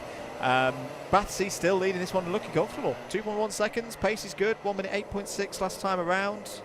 Yeah, they've been, well, I was going to say chilling as much as you can in a race like this. They are relatively chilling out at the front. Sheffield B making their way past Birmingham B there. This is all around 23rd place on your screen and downwards. 9.5 minutes remaining. Where are the leaders at the moment? It should just be flowing down. Nicky Richardson in the background there. Test car, don't worry about him. Just checking over some of the equipment. I was going to say, you can tell that because he doesn't have a number board on, but I remember watching the PFI stream, there was one of the drivers going around without number board on, so I can't say that anymore. It. How? I still don't know. But they had. I'm not sure if I want to know the story, to be honest. And, well, I say there was an announcement this morning from JV that from next year onwards that it will be in the rules that team captains will be responsible for taking care of the number plates. If you break one, it's £10 fine, and it goes to the charity of JV. Lovely, yeah. I think JB supports that charity quite a bit. Yes. So do many of his customers. 8 minutes. Oh, second place has changed. Second place has changed. Yeah, X2 have had a really slow lap there. They were 5 seconds off the pace. So 5.4 seconds lost for X2A. So that puts William Taylor up into second place. Well, William Taylor's already had a race win today. Could he get another one? He's got to get on with it. 8 minutes, just under 8.5 minutes to go. What is the pace? A little bit quicker that last time around, but on ultimate pace so far this race, it's still BUKC who've been a bit quicker than those in close proximity behind. Yeah, Lancaster A having another good one here. They are number 30, 4th place on the road. Alicia Barrett and Nottingham Trent A not too far behind. Ash Condola, I've really been impressed with Ash the last couple of rounds. He had a bit of a scrappy qualifiers, if he doesn't mind me saying so. Mainly because he kept knocking my cones over through Zulu. Naughty. I kept remembering that suit, but he's really put in some strong performances the last couple of rounds, getting those points on the board. This Lancaster team are going to be tough to beat in Clubman this year if they keep at this rate. It'll be interesting when they get up to Warden Law. I think in general, it's a shame I can't be there for Warden Law. I'll be trying to follow as much of it as I can whilst doing other things in Europe, because It's a circuit that not a lot of the BUKC regulars will know, of course. We've not been there since, I think about 2015. Yeah, it's definitely got to be before 2018. That's when I first got involved with the championship, and there's never been Warden Law since that. So yeah, quite a while. And 16. It's 2016, okay. Because I was in the hospital. Oh. Should I ask why? I tried to flip a cart through Simon's Sweep. Ah, yeah, that usually doesn't end very well. No. But the 88's currently facing the wrong way. If you just oh, yeah. them, that's Cardiff C. Oh, need to pedal and go turn left. to the left, my friend. Go left. Oh, Loud pedal. Hey! Oh no, they're still trying to turn right. No. That's not. Someone's just come in the pits as well. Potentially, was that a kart tester? They waited. Yep, fair play. Rejoining very safely, which Yes. is good from Cardiff C. That's all we teach at Cardiff is safety. I don't know that for 1 second. That might have been a lie. Bath C is 6.2 seconds out the front of this group now. Southampton A and Exeter A, I think you're going to have to fight over second place. Bath C are just too good, and in fact Bath C have just gone and set the fastest lap of the race. I'd love to know whether we're not sure whether this is an eligible drive or not. If it is, it's a stunning one.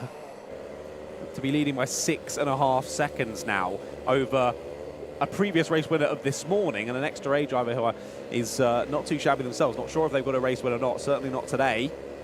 But certainly not a slow driver to be keeping 7 seconds at bay. That is very, very impressive. The other thing to remember, this is one of those where it's not really a C team because there is no Bath B. Right, okay, so effectively the B team. Yeah. Okay. That makes a little bit more sense then, but still. Just entered my mind. I think they, if it is an eligible driver, I think Bath are going to be thinking about an upgrade to the A team pretty swiftly. Yep.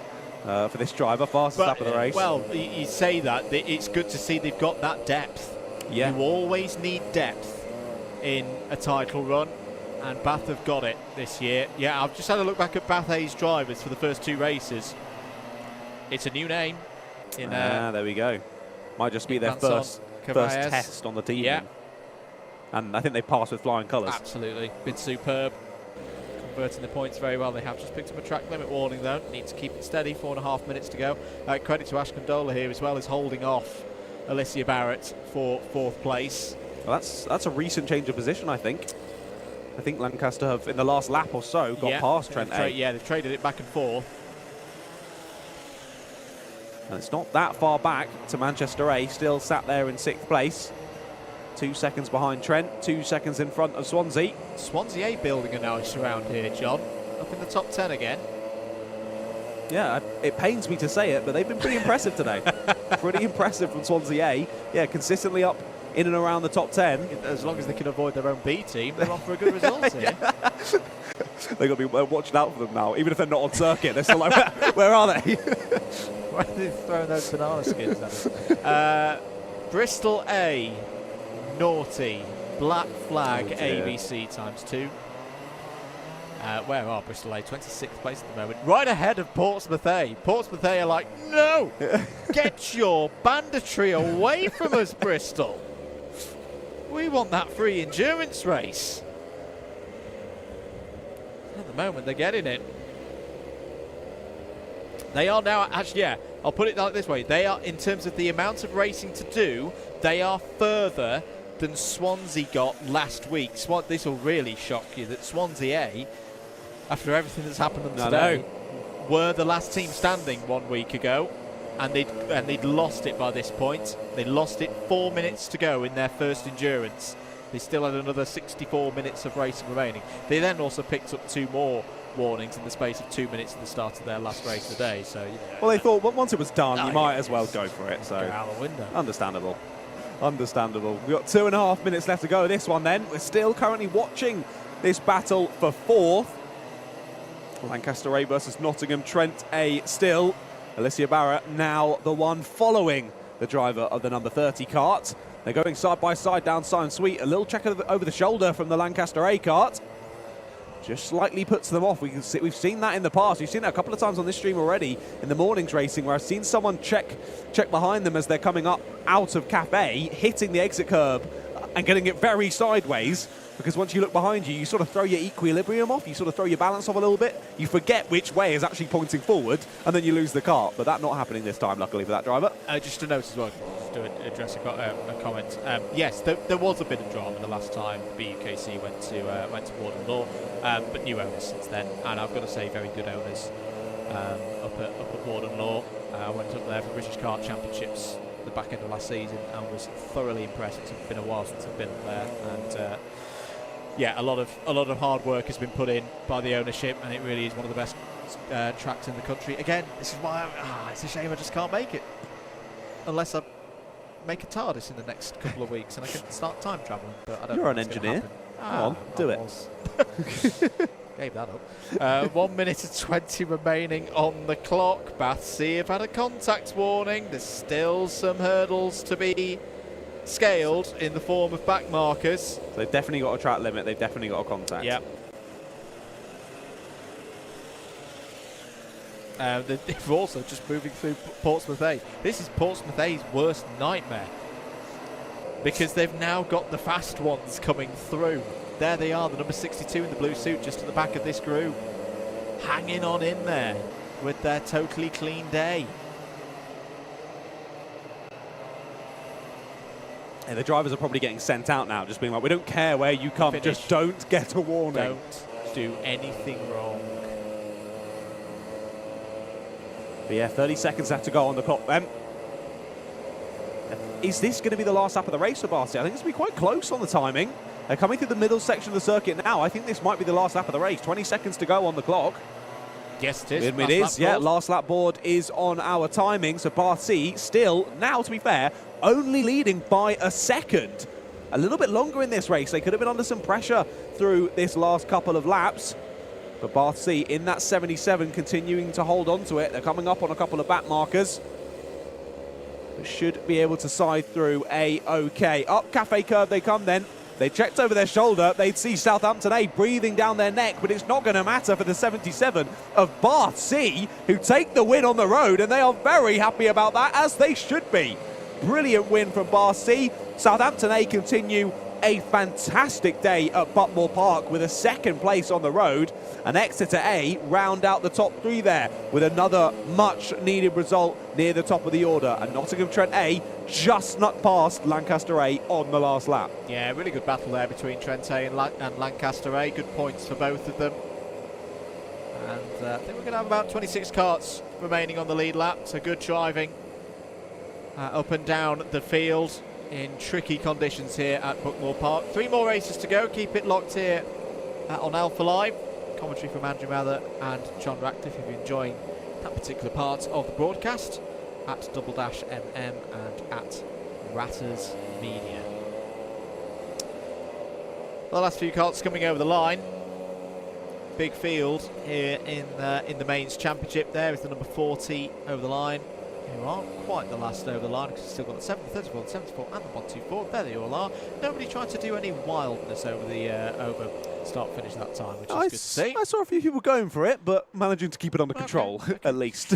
There's your provisional results. BUKC, their second team in the mains this year, takes the win by 0.9 of a second ahead of Southampton A. Exeter A starting to get a bit of momentum now, are Exeter A, after their win in race 6 earlier on in round 3. Nottingham Trent A, Alicia Barrett will be a lot happier with that. P4. Lancaster A, another strong run for them in the Clubmans in P5. Manchester A, Brooks D, Swansea A, Coventry B and Newclan A all top 10. Liverpool C, Brunel A, Loughborough B and Cambridge A all in the top 15 that's completed by Loughborough D. Brooks A, Leeds A, Edinburgh A, Coventry F and Loughborough A are all inside the top 20. Sheffield B, Cardiff A, Birmingham B, Leeds B, UE Bristol A in the top 25. And in the second half of the order, Liverpool B, the last of those on the lead lap, ahead of UEB, Sheffield C, Portsmouth A and Brighton B. Portsmouth still clean, no penalties, no warnings, no nothing. 2 more races to go for them. Huddersfield A, Surrey A, Leicester A, Bristol A, Cardiff C and Sheffield A all finishing off the lead lap. Well, halfway through round 4, let's head down to Piers Prior in dummy grid to get the thoughts of the drivers there from race 3 and ahead of race 4. It's just- Next race, slow down. Okay. don't know if you got that, but our race winner from BUKC is getting a 10 off in JV because you were so excited over the line. I forgot to slow down. You forgot to slow down. You carried on driving at the pace you've been driving all race, which was very quick because you won the race. Yeah, I'm very happy. It was a good race, good pace all the way. Yeah, just fantastic. Yeah, great drive. I mean, Bath having a great day, but BUKC as well. Yeah. What a day for Bath, eh? That's such a good day. Bath A, second this morning. Hopefully Bath C we can get a clubman podium now. So really cool. Just good day for Bath overall. Great day for Bath. You guys celebrate with the team, and I thought I'd grab a word with Alicia because we chatted to you before the race. Yeah. This morning, terrible. This afternoon, really good. What was that? I think fourth on the road. I don't know, with penalties here, there, and everywhere, but that's pretty good. Yeah, I'm pretty happy with that. I always seem to do better coming from the back. It was the same at PF. I think I just get under too much pressure when I'm at the front. So. And a good result for Nottingham Trent as well. You know, your results have been up and down this season, but hopefully you can steady the ship with that, yes? Yeah, fingers crossed. We should be back to our full A team by the next round, so that will definitely help. Brilliant. Well, good job for Nottingham Trent there. Why don't we grab a... Yeah, come on in. We spoke to you earlier on. We'll chat to you again. How was that race for you? Yeah, good P1, P2. I started off a bit slower, I think, and then I sort of found my rhythm halfway through the race. But yeah, I couldn't catch the lead. He was too quick for me. Yeah. And remind us who you are and who you're driving for. William Taylor, Southampton A. Southampton have had an excellent day. I mean, you guys, won this morning? Yeah, another second place or whatever it was, second or third or first, I can't remember in that race. First place and a second, I think. Yeah, so, hey, who knows? Could be a double win this today at Buckmore. We'll see. Still plenty more races to come. 3 more this afternoon. Race 4 about to begin now. So let's chat to some of those drivers, starting with Mr. Jay Wilkinson. Who are you racing for? Cardiff. Cardiff have had an interesting day. It's been good at points, the occasional sketchy moment, but... Yep. P3 in the first round, whatever it was this morning. And then, yeah, just greasy conditions. You got a few rain micers over here that like the greasy conditions. But yeah, just Ricky Bobby famous quote, if you're not first, you're last. If you ain't first, you're last. Isn't that something to live by? We've had that a couple of times today. Starting P, what's it? 1, 3, 5 in this one, so chance of another good result. Yep, hopefully. Just need to keep accumulating points after our bit of a stinker at PF. But no, we should be good. Hopefully. We should be, yeah, fingers crossed. Seems like order of the day is don't get penalties. The number of people that have finished on the podium today and then got a penalty, so, and you're pointing at someone behind the camera. Fraser, yep. Fraser Brunton behind the camera. Anyway, go well. Hopefully that goes well. I've got a block in my brain between Swansea and Cardiff, and I cannot separate them in my brain, so I don't even bother saying it. Come on, and let's have a word. Let's have a chat to number 55. Who are you and who are you racing for? Harry Williams, Sheffield B. Sheffield D. B. Oh, B, okay, right. Sheffield. Just talk to us about your day. What's going on? It's Valentine's Day. It's not raining for once. Yeah, I've got no one at home, so it's... Oh, it's okay. You've got your whole karting team, family here. Yeah, so I started on pole this morning, went backwards for about the first 15 minutes, and then, yeah, I never really recovered from there. But I think once I got into a rhythm, I was a lot happier with it, but kind of hoping this one goes a bit better. Hey, well, you've got an opportunity for a good one. You must be starting about 10th, 12th, is it? 14th. 14th, so my maths isn't great, but what can you do from here? Hopefully just hold position, I think, and we'll have a pretty good result across the board. I think hopefully push for the podium for Clubman's, but we'll see. We will see. Good luck to you in the race. Hopefully it goes well. Wandering further, I'm just going to squeeze through the fuel barrels. Cart's being fueled up, of course. We need to keep the cuts topped up, and the Club 100 team doing a great job there. Who else shall we chat to? We haven't chatted to so far. This person here, come on in. Come on in. I don't think I've chatted to you this year, have I? No, not yet. Who are you? I'm great. How are you? Great. Who are you? Oh, who am I? I'm Joe. Hi, great. Right, great. What's going on in this race? I'm a camera guy normally, but I've decided to give it a go. Other side of the lens this time, eh? Yes, other way round. Yeah, I mean, we're starting somewhere down the field on the inside. 23rd. 23rd. Yeah, we'll see how it goes. We will see, because we'll be watching. What can you do? How was this morning for you? Terrible, to be honest, so hopefully I won't go backwards. That's the aim. That is always the aim. Brilliant. What else is going on at the moment? What are you doing tomorrow? Tomorrow, recovering mainly.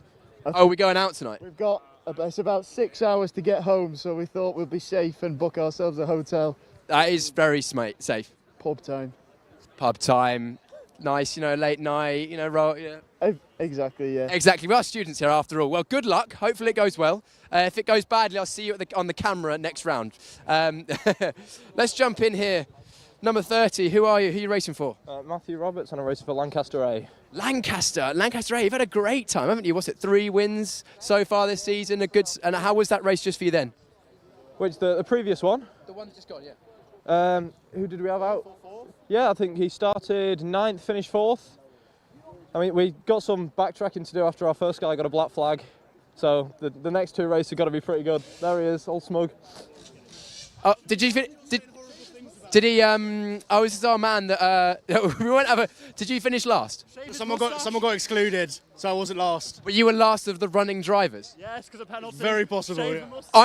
We're gonna need a judicial inquiry on that, and if we do, then if we walk back from PFI, then we may have a moustache being removed live on stream. We might have to source a shaver. Hello, who are you? Where are you starting? I'm starting last. For who? Myself. Oh, for Coventry. Yeah. Coventry which team? Coventry F. And who are you? Jason. Jason, right. Jason, have you had much experience here? How was your race this morning? Pretty terrible. I started 29th, but on the first lap I spun out because of my lack of experience in the wet. It's hard round here. It is hard. Yeah. I mean, I knew that BUKC was going to be tough, but I didn't think it was going to be that tough, especially in the wet. So I'm the new kid around the block. You are the new kid around the block, but hey, everyone starts somewhere. Jason, we hope you enjoy the race. Good luck. I mean, you can't go backwards, so that's a good thing, right? And I reckon we got time for one more. You made the mistake of making eye contact with me. There we go. Who are you and who are you racing for? I'm Exeter. I'm Nicholas Tangswood.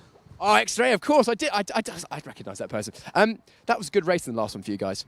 Yeah, it was good. It was good. I mean, it's my first time driving mains. I was a C team, D team last year, and kind of cut short on team, so I've moved up. What can we do from the back row of the grid?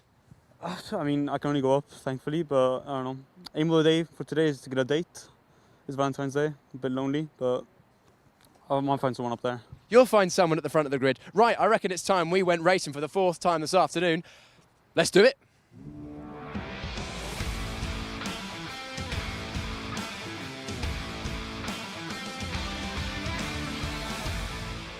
Thank you, Piers. Already halfway through this afternoon's action. Let's see how Jason can do in this one, racing for himself. Let's go. Right, let's have a look at the grid then for race number 4 of round number 4. Cambridge A and Brighton B line up on that front row of the grid. Behind them, Loughborough A, Cardiff C, Cardiff A, and Portsmouth A from 6th place. Can they keep out of trouble from there? We'll have to wait and see. Row 4 has Leeds B and Edinburgh A rounding up the top 10, Loughborough D and Loughborough B. Row 6 has Coventry B and Leeds A. Row number 7, UWEB and Sheffield B, then it's Oxford Brooks A, Huddersfield A, Liverpool C and Oxford Brooks D. Then rounding out the top 20 on row number 10 are UWE A and Nottingham Trent A. Then it's Leicester A, Surrey A, Liverpool B, Swansea A, there on row 12. Then Manchester A, Sheffield C, Sheffield A, Lancaster A, Southampton A and Birmingham B rounding out the top 30. Then it's Bristol A, Bath C, UClan A, Brunel A, Coventry F and Exeter A. Whew. Nicely swept through. Thank you. Jason's so good he doesn't even need the team. He's just driving back. But you can go backwards from the back. You could drive the circuit the wrong way. Very I true. don't advise it. Let's have a look at your big brain. You'd think of those kind of things. The out the box thinking and all that. Scores on the doors at halfway. Everybody has raced twice. All the teams have raced twice in round 4 so far. Southampton A have won 18 on the board. Exeter won 15. So have Bath, Nottingham Trent A 110, Birmingham A 109. Top 3 clubman teams at the moment are Warwick A on 107, Coventry B on 99 and Bath C on 94. Are we going to go round again, or are we set for the start of race number 4? We are good to go. Away we go then. Cambridge A on the inside, Brighton B on the outside. 25 minutes underway. Good start for those on the pole side of the grid. Loughborough A already through into second place, trying to go round the outside of Loughborough A. That's an ambitious one, but they're going to be on the slick part of the course into hairpin number 1. Howard, oh dear, there's a bit of a spinach towards the middle of the field. But apart from that, everybody has got round. Drivers running wide on the run to hairpin number 2. That's an alternative line into hairpin number 2. I think that was the number 22 of Edinburgh A. There's another car that's spun right in the middle of the pack, and everyone's going to have to do very well to avoid contact with the 79. Right to the number 62, back into position. That was Portsmouth A. Oh, so Portsmouth have had a bit of drama in the early stages of this one. They were forced out wide, spun it on the grass. There's another driver having a squirrely moment down through. There's a lot of chaos in the early stages of this one. That's the number 88 going round. That's Cardiff C. Wow. The Max Watson again. Oh, right. Well, that explains everything. That does explain everything. Yeah, some alternative lines through that first lap, as you were saying, and another spin in the background, heading out of Garda, down up into Cafe Curve. Yeah, a few drivers facing the wrong way after this one, as we head on to lap number 2 then. Okay, wow, that was breaking formation penalty. Brunel A, the number 42, forcing a driver wide. Cardiff C, the number 88, and BUKC a contact warning for the number 2, although there's more coming in, so we'll keep you up to date with those. For Portsmouth, I don't think they've had anything thrown at them yet, but the temptation will be now, you've lost a good grid position, you're going to try and race your way back through. That's the kind of scenario where you then pick up a warning or two along the way. Got to keep your head in it. Portsmouth, the reason why we're focusing on them, they're the only team still in play for the challenge from John Viger, boss of Club 100, for a team to get through the whole day, all of their races, without a single warning. Penalties as well rules them out of it, but not even something where the slight wagging finger comes out of think about it. If they do, they get a race for free in the Club 100 Endurance Championship later on in the season. Penalty for Birmingham B as well, breaking formation, the number 34, so there are more things coming in from lap number 1. Bit of a hip check there from BUKC on Edinburgh A. Edinburgh A getting it very sideways on the red paint on the exit, managing to hold it together and managing to re-overtake BUKC. There's a move to the inside just behind them as well. That's the number 3 of Southampton A getting through on Cambridge A, with Cardiff A just in behind them. Then a bit of a gap back to the 1-2-4 there. That's UWE A, who rounds out the top 10. Lots of drivers very close in behind them at the moment. But as we move into 22 minutes left of this race, Loughborough A leading Loughborough B at the front. Now, from a championship perspective, there's one thing and one thing only you do. As you've just gestured, John, you switch them. Oh, a spinner in the middle there, coming out of paddock. Everybody doing very well to avoid. Just like we saw with that spinner on the opening lap, it shows how absolutely bomb-proof these Club 100 karts are. A hit like that in an owner kart could be 2 kart write-offs there. Yeah. Both these drivers are still in the race, still battling. Impressive stuff, and yeah, really amazing karts provided by Club 100.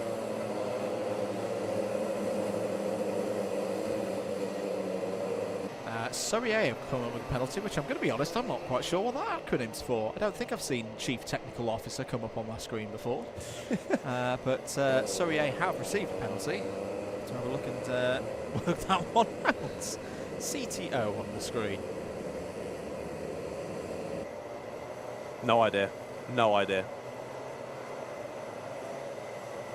Ooh, bit of side-by-side action there through the S's at the middle section. I'm going to try it down the inside, down side sweep. Big wide moment for this. Is that the 22 involved in the middle? That's possibly, no, it's a 27 going very wide there in the middle of your shot down side sweep. That's Swansea A having a bit of a slidey moment there. Not sure if they were helped off of the line there, but either way, they get back on. And we're seeing now from this weather today, a few sticker kits on the kart becoming a little bit loose, possibly from some rubbing between some of the drivers as well, but a couple of sticker kits just flapping around in the wind. If you see that on the back of a kart, don't worry, that's not going to cause a mechanical issue. Just a sticker kit needing a bit of reapplication after this race weekend, understandably so. Brunel A now getting a penalty as well. Breaking formation on the opening lap. That's a late one to come through for Brunel A, but equally it might just win a bit. Oh, it's happened. No. Penalty. 15:59 on the board. Portsmouth A penalty. That's it.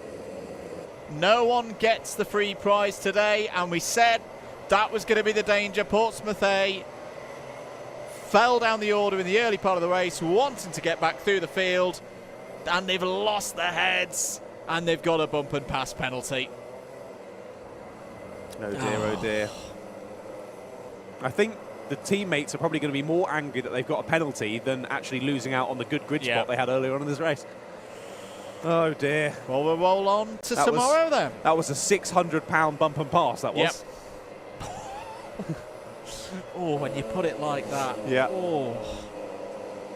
Oh dear, oh dear. Well, anyway, look on the bright side of things. You've now got a penalty, so you don't need to try and not get any more penalties. Go for it, Portsmouth. No, we're not condoning that from the comms box. We're not condoning that. Still, give the racing room, respect to your fellow drivers, but equally, a few more warnings doesn't really matter now. So at least the Portsmouth drivers who are in the later races could maybe push a little bit harder than they may have done. Relaxed and, guys, that's not how you go through Henry's Bend. they were following your advice from earlier. No, don't follow my advice. Whatever you do. That's a guaranteed way to be last. 18.5 minutes remaining. Brighton B having a good one. They're in 4th place. Looking for more honours. It's Alex Mitchell out for them at the moment. He briefly popped into the comments box just to wave hello and said he reckoned it was going to be a bit tough for Brighton B to get top honours in class today, because he reckons Leicester are looking strong. Lancaster, of course, continuing their great form. Leicester at the moment down in 19th place, change for the lead. Looks like Loughborough have done the swap. So B ahead of A. Don't be confused too much, ladies and gentlemen, because that's actually the kart, the number 14. That's at least was running a little bit higher up in the championship. So is the championship effort, if that makes any form of sense. We have actually got from race control, thank you very much to the team at Alpha Timing, the latest scores. So this is with 1 qualifier and 3 full championship rounds complete, and we've got a tie at the top of the standings, John. 232 points apiece for Reading and Coventry A, 5 points over Bath A there in 3rd, who've then got a further 5 points on Loughborough B. So Loughborough B have really fallen back this morning, and they need to get back on it, particularly with that 48 score. Southampton A are in 5th place on 221.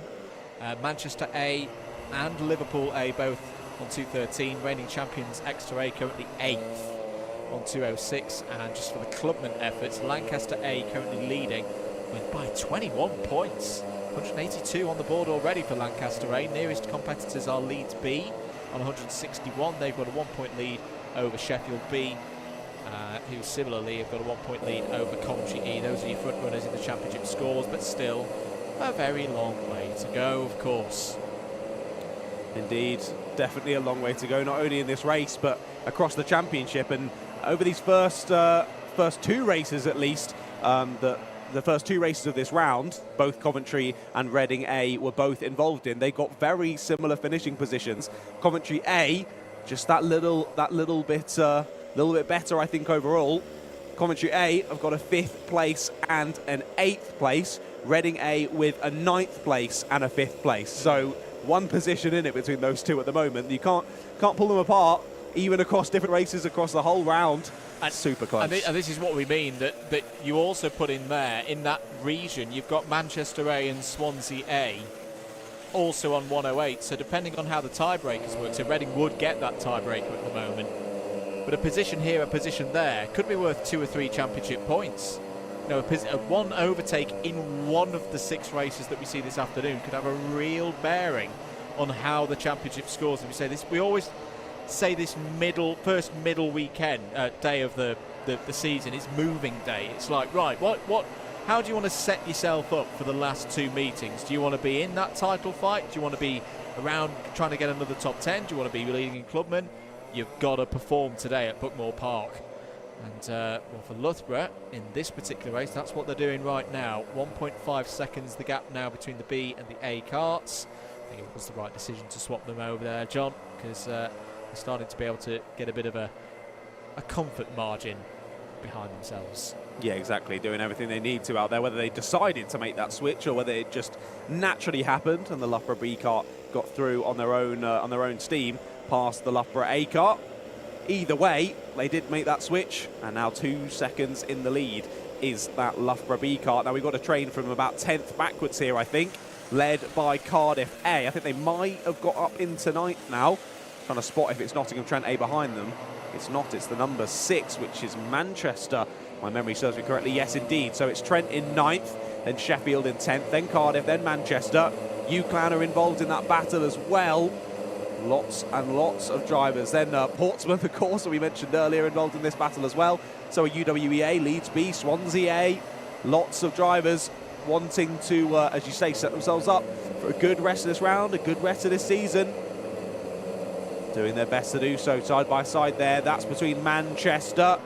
And who's that trying to slip through? Is that UCLan A? No, it's the 62 of Portsmouth A. They've already got UCLan A on the opening part of this lap. Now they get past Manchester A for 12th place. So although Portsmouth A have lost that chance of getting a free round in Club 100 Endurance, they're making a good show of it, getting back through the field here, trying to get themselves back up into the top 10 at least. And Loughborough B certainly aren't holding off out the front of the field. New fastest lap of the race goes the way of them, a 107.3. So we're getting close to those lap times that we saw in the earlier races of round number 4. Oh, indeed. Let's hope the rain stays off for the rest of the afternoon. Not too far away from the point at where the floodlights will be coming on here at Buckmore Park. Time just coming up to 10 past 4 in the afternoon local time. Watching live coverage of round 4, the 2024 edition of the BUKC. Andrew Mather and John Ratcliffe on commentary duties for you here live at the circuit with your Alpha live stream. Good battle this.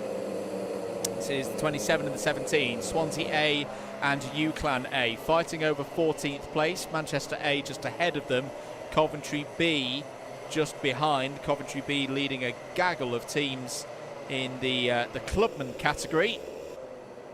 And we're into the second half of this race now, with Loughborough B in full control, and they need to be, because so far results in this round is up the inside there. Go UCLan A, this is 4th position, past Swansea A for 14th place. That's nicely done by UCLan A. Swansea try the up and under on the exit. An interesting place to do it off of there. They've made it. They've made it stick though. Up through Cafe Curve, Swansea retake the place before they come across the start-finish line. So if you've been watching just the timing, you wouldn't even have known of the battle going on there. It's still going on, and they make contact through Henry's Bend. Wide line for Swansea, down the middle centre of the track for UCLan. And again, they can't make it work. Both Swansea and UCLan going in a bit deep there, a little bit too hot. They're going to be side by side on the exit once more. Can the 17 cut off to the apex and take the position? Yes, they can. UCLan A up into 14th. Finally then, what was that, 3rd, 4th, 5th time of asking? And now the 16 of Coventry B are right in there with them as well. Yeah, Henry Alp Williams putting up a firm defence for Swansea in that one. Apologies, I'm not quite sure who's in the UCLan cars at the moment. They didn't register a driver for this race this morning. There's a spinner down at Paddock Corner. We'll just try and track who that was on timing in a moment. Back at the front of the order, here's Surrey A, who are nicely pulling themselves into contention in Clubman. Had a strong run this morning, 3rd on the podium in Clubman.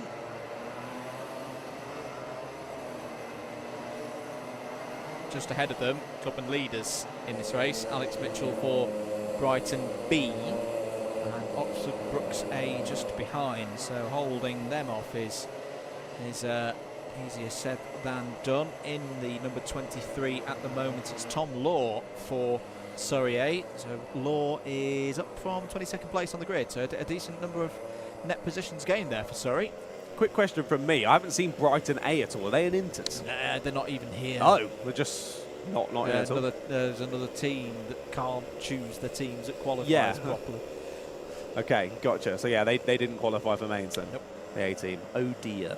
Oh dear, oh dear. I always wonder why. Put Cambridge A down the inside of Trent A there, so that's them returning into 8th place after having lost it. So a little battle between them. Yeah, I'd always wondered why I saw the A team so high up in Clubman, but sorry, the B team, but you never saw the A team. That makes sense then. Yeah, that qualifiers day is a challenge. Doesn't matter how many years the teams do it, it's always a new challenge every single time. I think particularly now, in the days of having only 4 races in qualifiers, there's not a lot of margin of error for them, whereas in previous years you had 6 races, 8 races, a bit more time you had more drop scores accordingly as well. As Trent A and Cambridge A having a bit of a discussion. Trente going back through into 8th place. Yeah, Cambridge A pointing forward saying, I won't fight you. Let's just press on ahead together. That seems to have worked out well for the both of them. Thanks to Harry Lewis. It's Ethan Annett in for UCLan at the moment.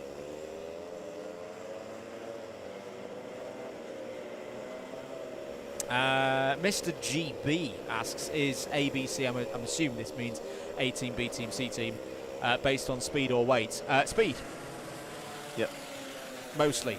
All chosen by the captain of the team. Yeah. Or to an extent, you will put your best drivers in the kart that is best positioned in the standings for the season. And some teams make that call from very early in the season to focus on that entries progression.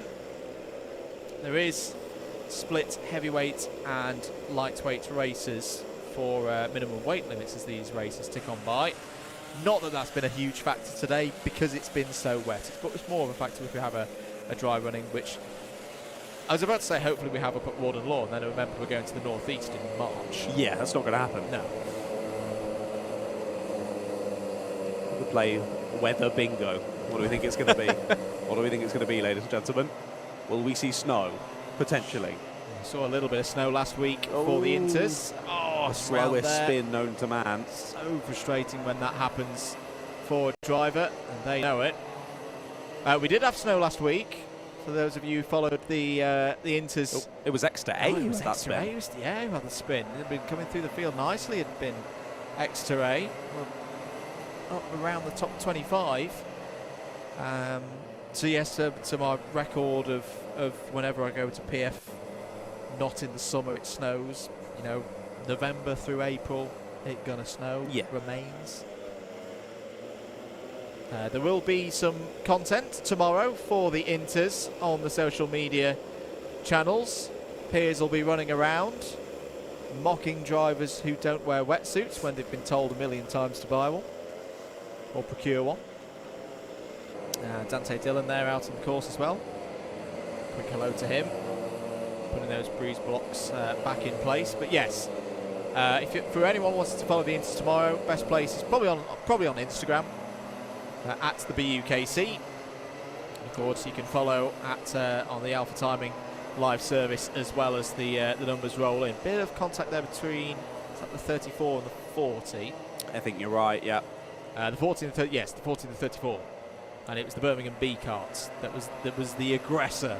Just at that point, as wide were Bristol A. That looked a little sketchy. Did Birmingham B manage to get through there? Well, Bristol A have just picked up a cone penalty for their troubles. Here's the 64 and the 3. So this is the 3 making their way through traffic now.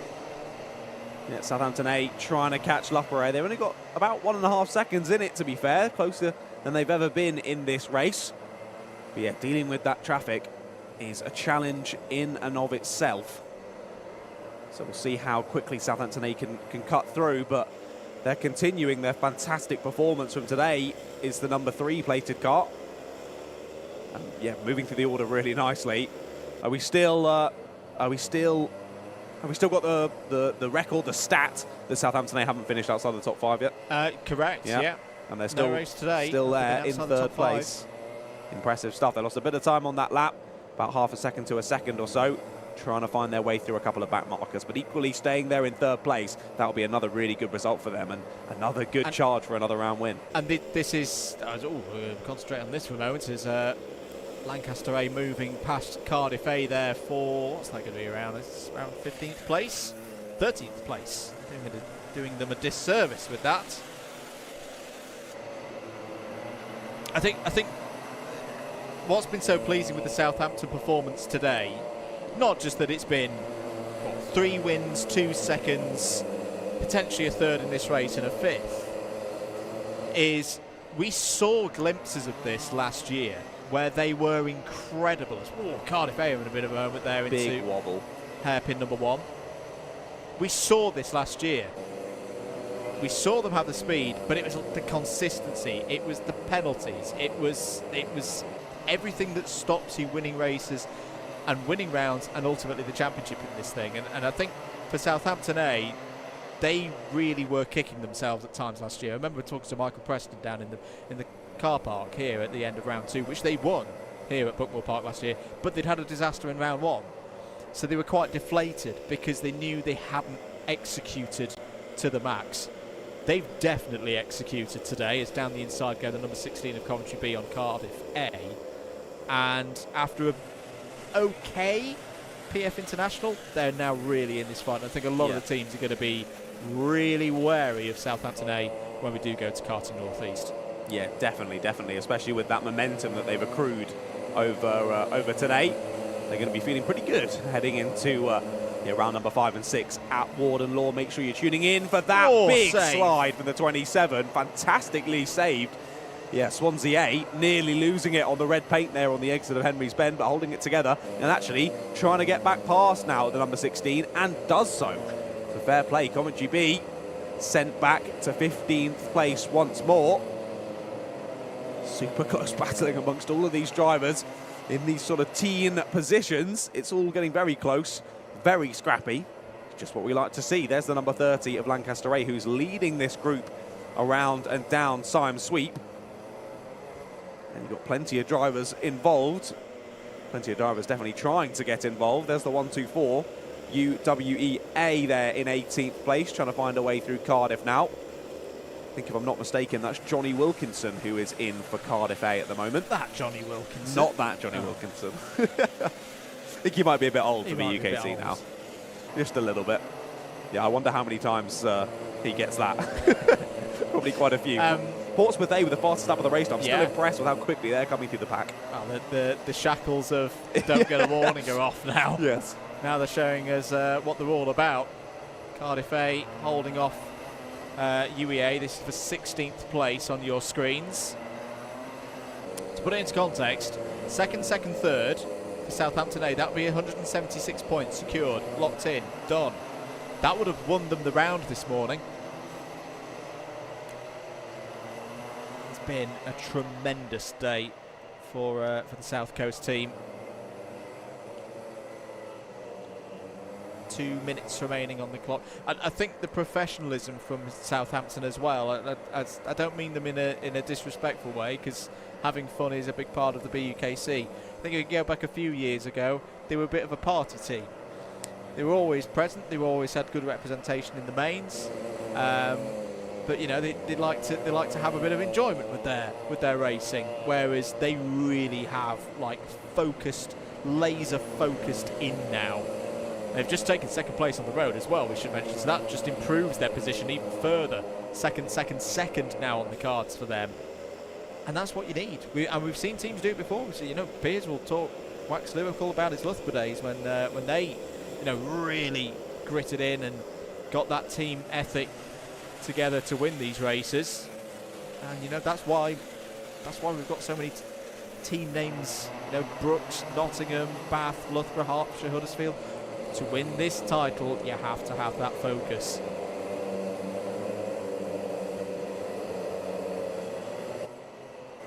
Only got 50 seconds on the clock of this one, getting close to the end of the race. And we are actually on the last lap. Loughborough B have started that last lap of the race, and they are almost 8 seconds in the lead of this one. What a race it's been ever since the Loughborough B and the Loughborough A kart swapped, which of course you've got to think of them the other way round. The Loughborough B is technically the Prem's challenger for the Loughborough squad, and he or she, whoever's driving that Loughborough B kart, is leading us around this final lap. Then there they are. The number 14 has been pretty relaxed ever since making that switch. Their sister team did get overtaken by Southampton A. Southampton have taken second place on the road. But here come your leaders then, and your winners for race number 4. It's Loughborough B. Great showing from that race to the number 14. They're going to be very happy with that to add for their charge for the round win here. Across the line come a few more drivers. The number 1 of Exeter A is gutted about that, being a lap down. And a change at the end. Surrey A get through into third place, almost at the line. 4 tenths in it between themselves and Loughborough A coming across the line in 4th place. So Surrey A, 3rd place on the road.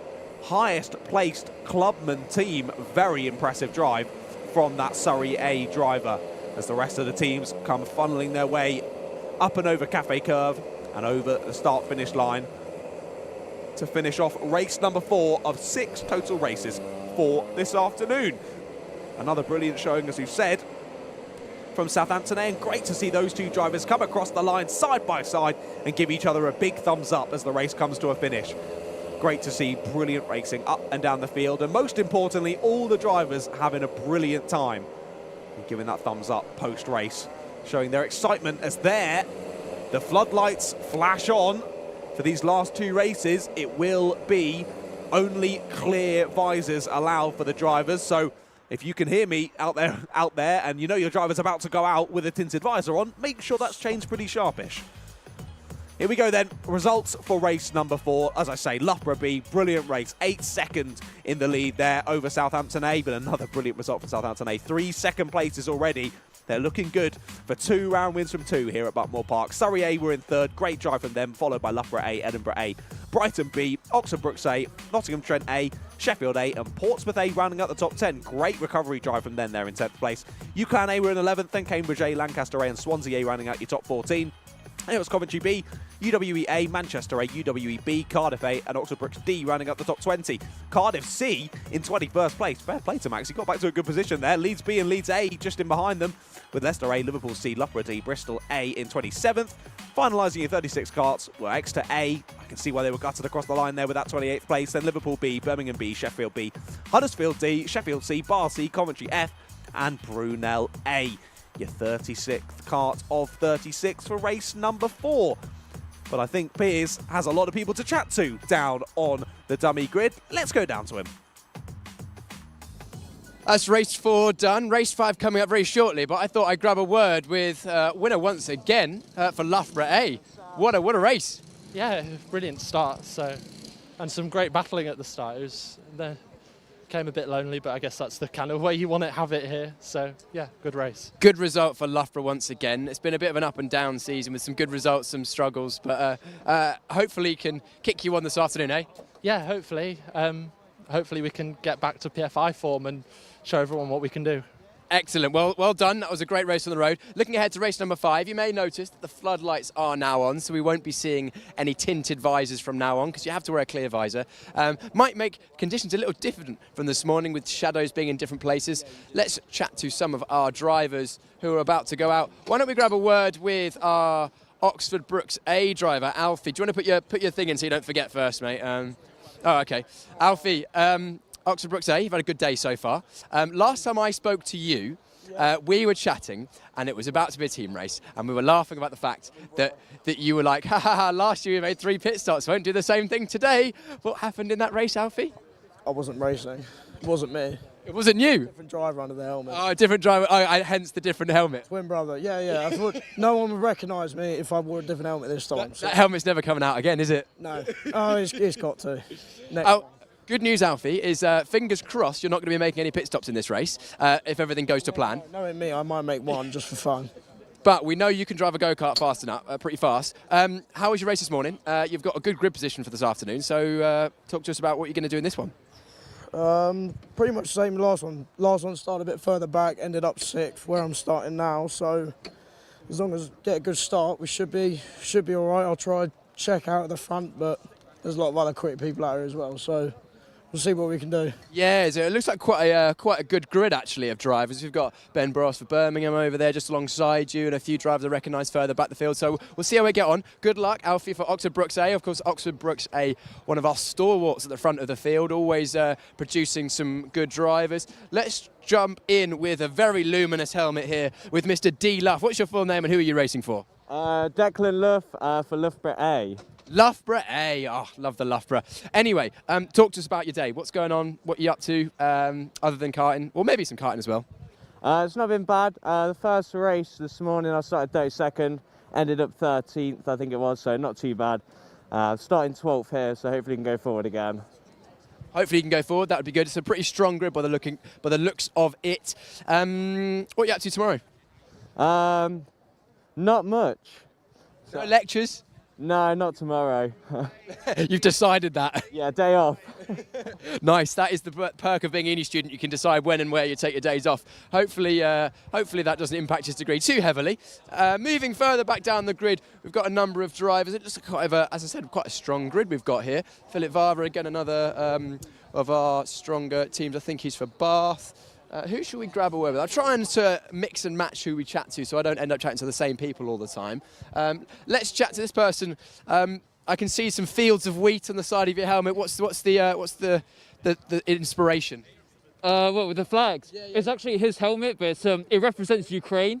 Oh, okay. So if you look at the side, it's the Ukrainian flag. Oh, I didn't realise that. Oh, cool. Which, fun fact, it represents the Ukrainian scenery with the wheat fields and the sky. There you go. There you go. The more you know. What's your name? Who are you driving for? Kane Shepherd, Manchester A. Did we chat earlier? Yeah, we did. Yeah. Were you wearing the same helmet? Yeah. Oh, God, my memory is terrible.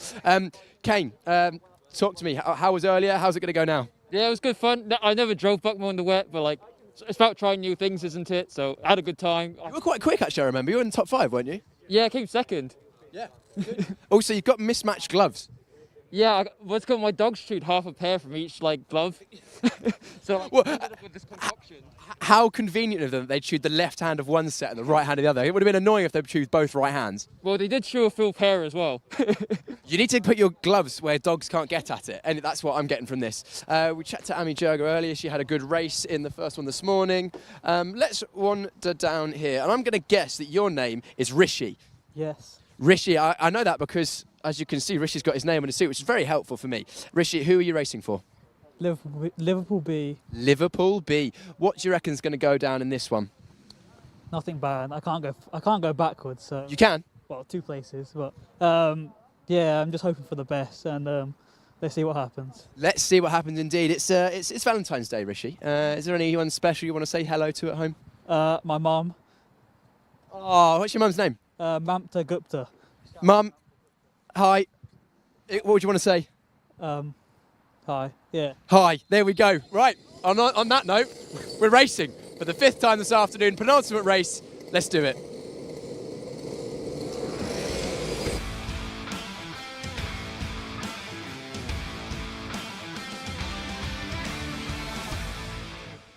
Thank you, Piers.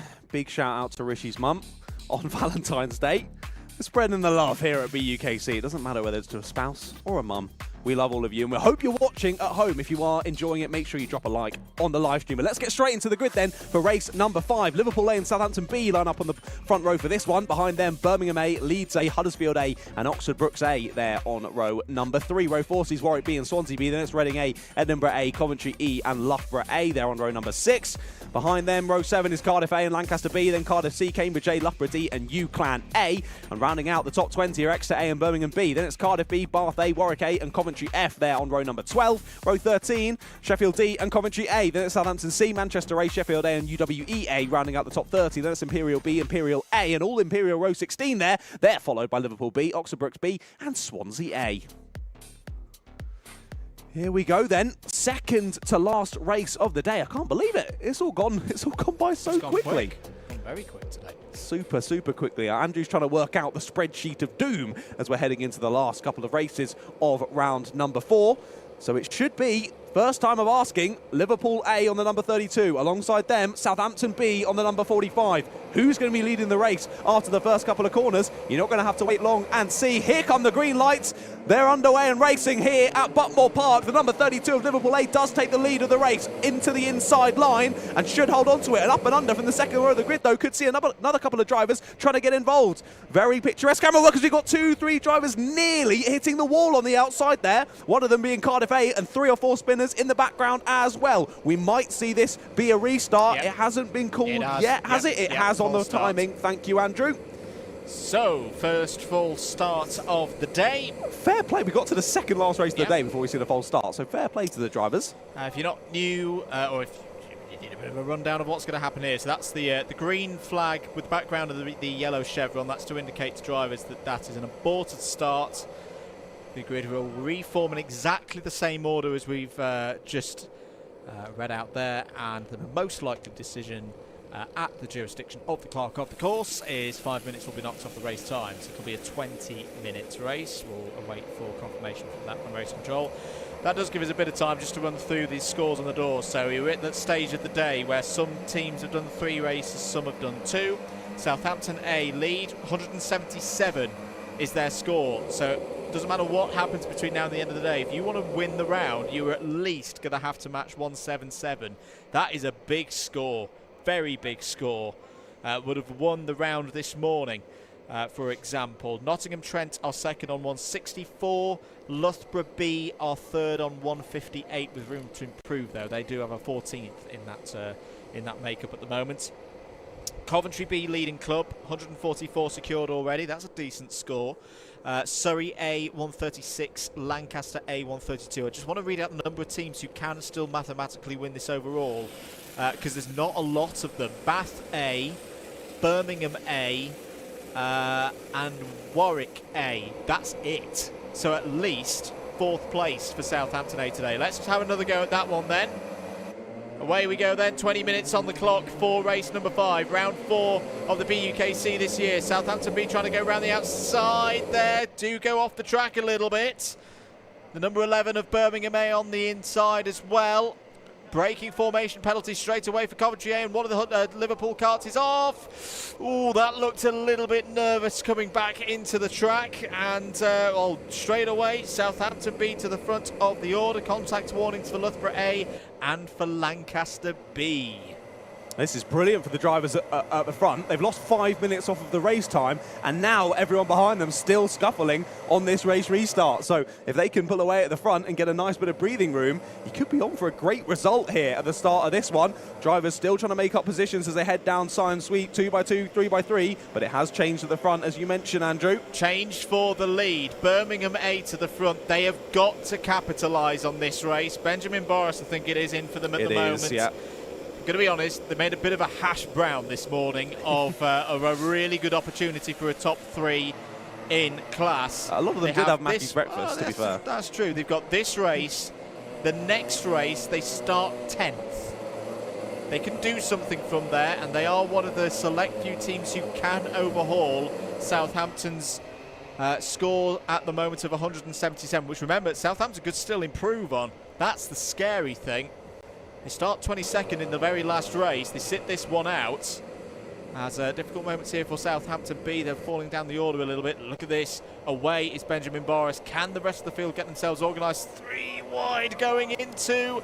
That's Ross Steele down the inside being very brave in the number 13. They've just about made that work. Ross Steele nearly got helped round there, didn't he, through the S's section, but all managing to hold on to it. Impressive kart control from Mr. Deal there, as they all got very close to comfort. We did hear a few people on the balcony getting quite excited about those moves to the middle section. Here come Cardiff A, though, down the inside of both Huddersfield A and Oxford Brooks A. Fraser Brunton moves himself up into 3rd place. He got from 15th on the grid to 5th over the course of lap number 1. Now finds himself in 3rd place. Yeah, in behind, they were 3 wide coming up through Cafe Curve there.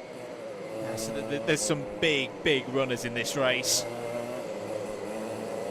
Alfie Prince after problems for Brooks A last week in those endurance races that we talked about with Piers on the grid. They would love to get a win here, but that's deep. That's too deep through hairpin 1 onto the red paint. That's going to be Huddersfield A back through. Former champions in this competition, of course, back in 2015. Brooks A that the beat along the way to that particular championship. Here's a good scrap. Lancaster B at the front of a group involving Loughborough A and Reading A there as well. So Lancaster B have got through, but instantly got a cone penalty. So flip that one straight back on the live standings. Oh, change for the lead. Change for the lead. Brunton down the inside of Boros. Cardiff to the front. Impressive move. We only saw that just coming off of the corner, but at the start of this lap, there was 3.2 seconds in it. So either Fraser's pace is unreal, or Boros has had an issue at some point on that lap. Boros had a slow sector 1, 29.467 versus 27.083. Everybody else in the 27th and the 28th. So a mistake, you'd presume, for Benjamin Boris has lost him the lead. Fraser Brunton did a 1:06.3 on that last lap. we haven't seen anyone in the 106s since this morning, and that was only in one of the races. So Fraser, his pace, unbelievable already kicking off this race. We've got an advantage track limit penalty come through for Loughborough A. And where do they find themselves right now? Down in 10th place, so a decent race so far for the effective B team of Loughborough. But a penalty coming through for them. Battles galore still going on in the mid-pack as we watch the drivers side their way through the middle side of the circuit. That's a bit of a deep line there for the 26. Not an ideal one for Warwick B. They're going to lose a bit of time there on the exit, but manage to keep it all together and get back involved. And that pack behind is still going 2 or 3 wide in most places, and we've only got 15 minutes left to go in this one. Got to keep an eye on the number 4 in this race as well. This is a key one for Bath A. They've got a 6th and a 1st so far in this round. This race, they've started from 22nd, they're up to 8th. Why is it key? They start 34th in the next one, so you wouldn't expect that to end up being a counting score. They've got to make the best of their opportunities. They're up to 6th place now. They've got through that pack. Now they've got to set about the reigning champions Exeter up the road. And they just got a contact warning. And they've just got a contact warning. Indeed. Oh dear. Well, they've got to be a little bit careful about that. I mean, things are going to happen when you're overtaking lots of drivers, but just got to try and keep mindful of that. As you say, a difficult starting position in the next race of Bath A, so they really need to make sure that they convert this one. Not that this one was a particularly easy starting point either, but they've done a great job of it so far. Luckily, around that sort of area of the circuit, 4th downwards, everyone's relatively close together, so still all to play for Bath A. They're in 6th place, but as you say, they are chasing down Exeter A. Not a slow team to be chasing down.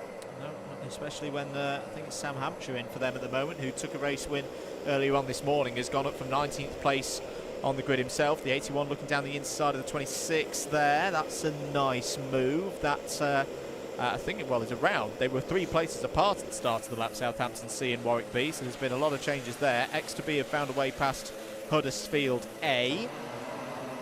So so that's Southampton C up to 10th place now, nicely going along.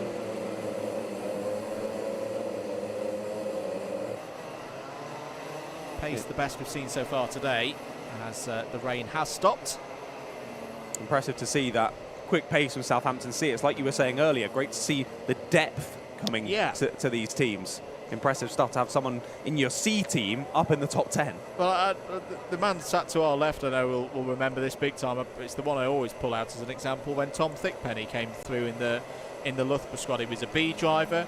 There was a space on the A team. I want to say it was at Glanny Gores in a particular year. It came through, showed that performance on the A team. It was a big part of Loughborough having a good couple of years of success, including 2 championships. So it's always been a thing in this level, especially if you're a team who've been out of the championship picture for a while, such as Bath. You know, they last won this championship back in 2011. That you need, as you know, the rigours of university life, whether it be lectures, pieces of coursework. You know, the university degree comes first. No, exactly. That's when you need that depth in the team, and especially for the fact that you can have one really quick driver, but it's the consistency across all of those results in not only a round but a season as well to make it come together, and that's so difficult to do. I think, is that the first time today we've seen anyone in the 105s? Yes. Fraser Brunton, a 105.9 on the last lap. He's flying out there, nearly 3 seconds ahead of Birmingham A now. Yeah, really starting to stretch his legs now is Fraser, and the speed has definitely been there. It's been there all season. I think the difference in this race so far is he's been able to keep the number 7 out of trouble. The number 7 won't be a factor in the overall round picture because this is their last race. They've already had 2 scores that weren't so great. It's been a kind of all or nothing for Cardiff so far today. It's 2nd, 20th, 19th, and again, if Brunton can bring this one home, a win, will put them in the top 10, I would imagine. But I don't think they're going to be on the podium today unless something extraordinary happens. Change for 6th place. Leaders and clubmen have swapped hands there, John. Lancaster B through, and Lancaster having another good run. Indeed they are. This is a good little battle on screen between the number 5 and the 56. This is over 20th place, 19th place. Coventry E against Oxford Brookes B, and Oxford Brookes just about managing to make their way through, and they do make it stick as we head down into hairpin number 1. Number of drivers in behind them though, and still lots of drivers trying out those different lines. As you can definitely see on the cameras now, it is getting drier. we haven't had any proper rain, at least since lunchtime here at Buckmore Park. So it is continuing to dry and dry and dry. But now the sun has set, and it's now getting... Is that Ross Deal off? Yeah, it I think is. I just see out of the to our right in the commentary box, I think Ross Deal has had a spin down through Symes Sweep. So he's got going again now, hence why you don't see him in that picture anymore. But I definitely saw a Clarkson Motorsports suit off the road to driver's right. 10 minutes and 43 to play. Yes, 26 seconds, sector number 2. So Ross Steele's lost about 4 seconds there. Yeah, he's come across the line in 10th place, so not horrendous. I think it was only maybe 2 or 3 spots lost, but still not ideal. He's got to pick up that pace again, get back into the rhythm, back into that momentum, that positive momentum, and continue pushing forward. But like I was saying, although it stopped raining, now the sun has gone down, it's getting darker, it's getting colder. There's still not going to be very much grip out there at all. Yeah, particularly at the top end of the circuit, even on a dry day. If it's cold this time of year, you get a bit of dew as the temperatures start to drop, and the top half of the circuit, almost like the tabletop, as I call it sometimes. Everything from exits of Cafe through here, and then down into Symes Sweep. You get this little bit of moisture on the top, which suddenly makes those big braking points or those big commitment points like turn 1. Makes him a little bit tricky. Bottom half of the circuit doesn't seem to see it as much. It's a bit more open down there. It's one of the things that makes this Buckmore Park circuit a real driver's favourite. More Club 100 action here over the next couple of weekends. Cadets and juniors start their 2024 season with 2 academy days. They will do some racing, but it won't count towards championship points. There'll be a chance for new drivers to be evaluated and gain their race licenses ahead of the season proper. Details of which rounds you can watch on the Alpha Live streams available on the website. The following weekend, we do go racing properly for championship points, but it's the seniors who start their season.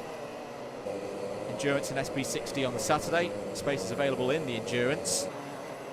Complete sellout, I understand, in the sprints on Sunday. Again, you'll be able to see on the website which rounds we are planning to stream for that across the course of 2024. Indeed, lots of racing action on Alpha Live. Why not hit that little subscribe button? You've got to do it. You've got to do it. Lots of action coming your way in 2024, and you don't want to miss any of it. But right now, we don't want to miss any of this race. Lots of battles still going on now, as you've seen in a few of the races. A couple of drivers at the front just managing to scamper off and build a nice little gap. But I wouldn't be surprised, and I'm not sure if already Fraser Brunton has come up on back markers. I can tell by the little lines on timing that he's just coming up onto the back of most of the back markers. In a little squabble, there's a little spin down at hairpin number 1. A small tap on that rear end of the car, and when you're not sure how to deal with that, it can be very easy to let it go into a spin, and that's what the driver there at hairpin number 1 has. And now their difficulty is actually just getting back on the circuit, waiting for the other drivers to come through and rejoining safely, because you have already thrown away a good few seconds, if not a good few positions. You don't want to throw away some more by getting an unsafe rejoin penalty as well. Exactly that. It'll be a straight visit to pit lane. It's a longer black flag here, of course, because the entry to pit lane cuts off most of hairpin 1, hairpin 2 and the S's as well. So longer penalties to set that basically mean that you don't... We did have an incident, I say an incident, an event, an occurrence a few years ago before this rule was put in place, where someone came in conditions not too dissimilar to this, came in for their black flag, went in, sat for 10 seconds, however long it may be for a stop-go penalty, and then re-emerged in exactly the same position that they entered the pits in because of the cut-off. So that's why, particularly for days like this, you have to sit there for an extra 30 seconds. It's understandable, yeah. Makes a lot of sense. And if you're going to bring someone in for a penalty, you've got to give them a penalty. There's got to be something taken away. Got to be something taken away there, because all they really got there was just a nice little 10-second rest. Sit here for a bit. Little reset. But yeah, a few more penalties coming through. Lancaster B with a penalty, a cone penalty for Swansea B as well. And it is Lancaster B with that penalty. You're currently your top placed clubman car. That's going to change with that penalty to be added at the end of the race. Huddersfield A pretty close as well. We've not really seen them two in the mix today, Huddersfield. They've been not really challenging those top positions, but good to see them back in the top 10 here in race number 5. Up and around in 9th place at the moment, and they're in a good battle. Good to see them back in the mains. True. They've been away for a few years. A couple of the teams when we had the pandemic, there were a few teams who just had that drop off. There's such a big knowledge transfer element to this competition, and Huddersfield were probably the team who suffered the most from experienced drivers leaving, as they do when they graduate, and not having that, social aspect to be able to transfer over the knowledge to the next generation. And it's taken Huddersfield 3 years to get back to this point, but it is great to see them, to say champions back in 2015. How are they doing in the championship at the moment? They're in 42nd place, kind of in the bottom third of Clubman's, scrapping well in there. And they only need to look at Bath and Liverpool as examples this year. Established teams have spent time outside of the mains in the inters and have applied their trade, built their teams, built their whole squads and clubs back up. Liverpool have got 4 teams this season in mains. It can be done over a few years. No, it can be. As you were saying, the need to sort of pass that baton on to the new generation is massive with BUKC, and that can put teams a good few years back in terms of development. And that's what Huddersfield A are feeling at the moment. But as we say, good to see them back in the top 10. They have just lost a position to Southampton C, though. And they drop back into 10th place. 4.5 minutes left to go on the clock. We're looking at the number 15 and the number 66 at the moment. So this is Huddersfield A. They've now been overtaken by Warwick A. So they've dropped down into 11th place now, have Huddersfield A. So good little battle amongst the clubmans. 9th, 10th and 11th. Following pretty much line astern as we head down Simon Sweep. All still to play for between these drivers. And the number 8 just in behind them as well. That's Coventry A. They've had a very good championship charge so far this season. Not quite been as much of a standout today, but still doing a solid effort, I think is a good way to put it. And getting points on the board. Yeah. Which, we had X to run away with this last year. Because from the round 1 onwards, it was win, second win. It was just an unstoppable force. We shouldn't forget that battle for second place went all the full distance, didn't it? And it was a very close one, with a number of teams on the last day of the season with the mathematical means of being the runners-up. And I think we're going to get that again. The difference is it's going to be for the championship overall this time. Which is always what we want to see. Of course, always what we want to see. 3 minutes to go then. It has been a slightly more relaxed race, this one, than others. Forget that it did get 5 minutes taken off of its total time at the start of this one, of course, because we had that false start due to a bit of a scruffy initial attempt at a race start from these drivers. But continuing on, they've had a bit less time, but it's still been some really, really good racing throughout the field. There we're looking at the 26 and the 9. That was Warwick B and Sheffield A. A battle for 14th place. They've got Edinburgh A and Southampton B for company as well. We look back to the number 2 here, Oxford Brookes A in 3rd place, and they've got Exeter A and Bath A, I believe, for company now in this battle for 3rd. There's the number 1 of Exeter A, and Bath A just a little bit behind. Or actually, no, side by side with them right now, I believe, and yes, indeed. So it was an initial overtake from Bath, then a re-overtake from Exeter A. Re-overtake now from Bath A down the inside, just about puts in there. Definitely was a bit of contact there from how the kart moved as we cut to that shot for the number 1 of Exeter A, but they hold on to the position, so no advantage from contact from Bath on that occasion. But what a scrap this is turning out to be. It really, really is. Sam Hampshire going defensive there. Philip Vava in for Bath at the moment. And this is what we mean. This is the classic kind of scenario, isn't it, John, of we're going to get through this race, we're going to go through race number 6, and then we're going to tally up those scores. We could be coming back to looking at this battle and going, that was worth 1 championship point. As Vava looks down the inside, there's no grip. There's just no grip on the inside there through turn 1 and turn 2. No, it's unless you can be close enough to make the block pass work. Yeah. Otherwise, there is no point. Way. You've got to be fully alongside before you commit to the entry of turn number 1 to make that one work. Maybe an opportunity for Vava through the traffic. It's the number 97 as Alfie Prince is looking to the outside. He's going to do a beautiful switch back there, is Alfie Prince. That was very nice. Lovely from the BUKC driver. But did still lose a little bit of time, as now the drivers behind are starting to lose a little bit of time as well. Some different lines from the kart that is being overtaken, that being of the number 97. Sheffield D. Sheffield D just having a lap put on them in this one. 50 seconds left to go on the clock then, and Cardiff A, Fraser Brunton, have started the last lap. Here he is, the master of Buckmore Park, at work once again. 8.2 seconds in the lead now is Fraser Brunton. Now, of course, he's chilling. 8 seconds in the lead. He's still having to overtake a lot of back markers here. He's got to be careful about getting a penalty on the last lap.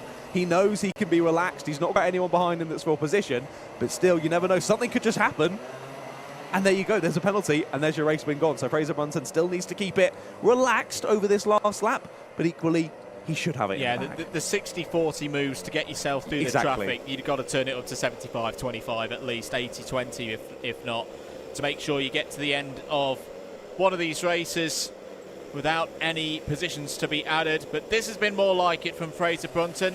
Been a little bit off colour so far this season, but he's back on form, and this is what Cardiff need. They're not going to be on the podium today, but they are back in the winner's circle for the medals in individual races. Fraser Brunton wins again for Cardiff A, and quite comfortably, 8.2 seconds ahead of Birmingham A.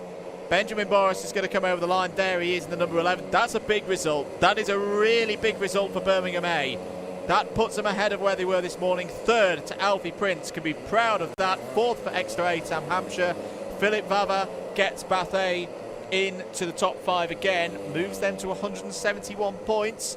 Work to do for Bath A. They are short of Southampton's total at the moment, and both those teams are in the last race, and Bath will have to start from 34th on the grid. For Birmingham, they will move to 168. They started a little bit higher though, a lot higher actually, 10th on the grid. So we'll need to keep an eye out for them. Rest of the field coming over the line. There's Ami Jurger over the line for Sheffield A in 15th place.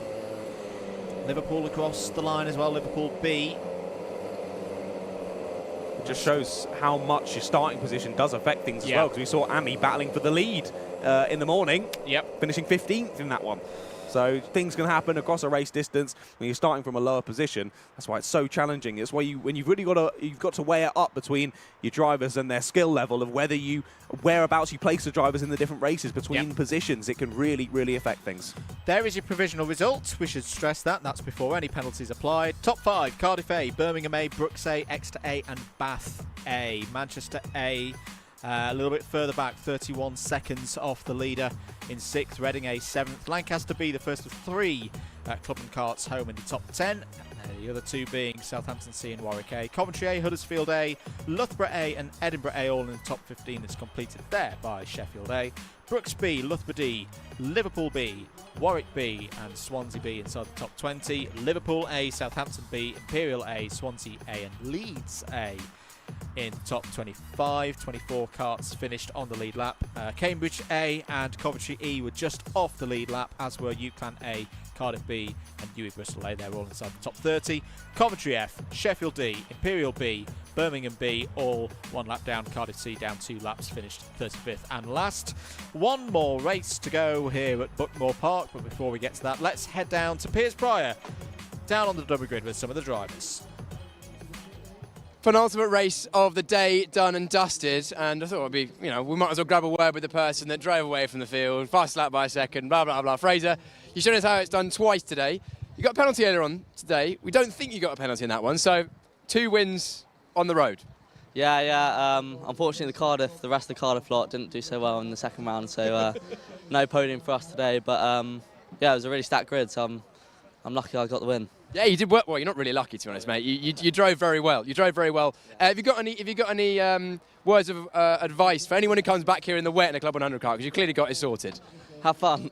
Have fun. All right. Well, he's clearly having fun. Fraser, thanks very much for chatting to us. Congratulations. I can see some people already trying to see if they can get some words of wisdom, because that was a slightly outrageous drive. Last race of the day. It's gone quickly today, hasn't it?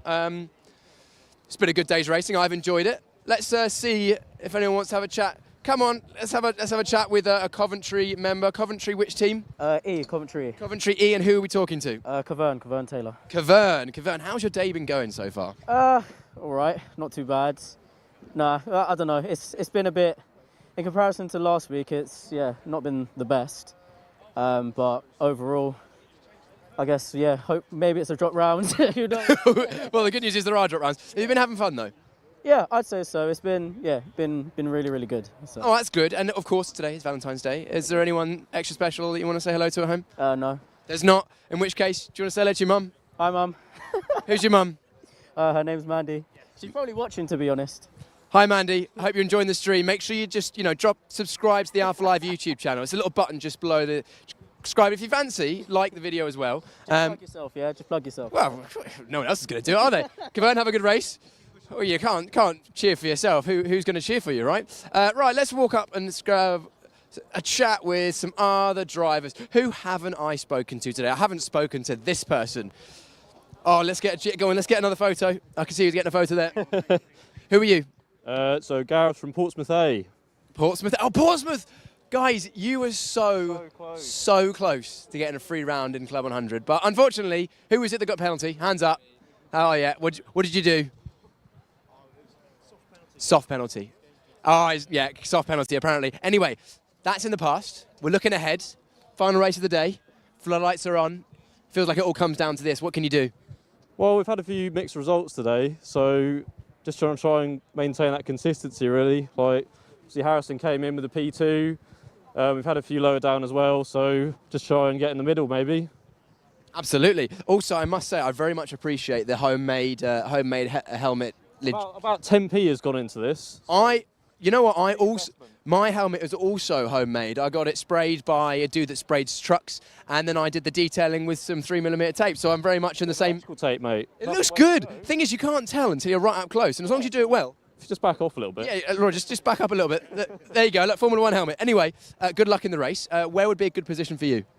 I think if I can just hold this position, sort of in the teens, that would be good. Obviously, it's dried up a little bit since earlier this morning, so I don't know. See what we can do. Let's see what we can do. Portsmouth, good luck to you. We're very much enjoying you having the championship, going around not punting people off, which is rare, actually, if I'm honest. Most teams are quite good at that. Who else have we chatted? We chatted to this man earlier on. We chatted to Douglas earlier. We chatted to you. We've chatted to everyone. We've spoken to quite a lot of people today. We haven't chatted to you, however. Hello. Who are you? Who are you racing for? What's your name? I'm AJ, racing for Leicester A. Leicester A. Talk to us about Leicester's day. It's been a bit up and down, I believe. Yeah, but we got one window, so it's up to me to finish the job. Was that you with the win? Yeah, that was it. Yeah, they were making sure they were pointing in the back of the shot. Can you win this one?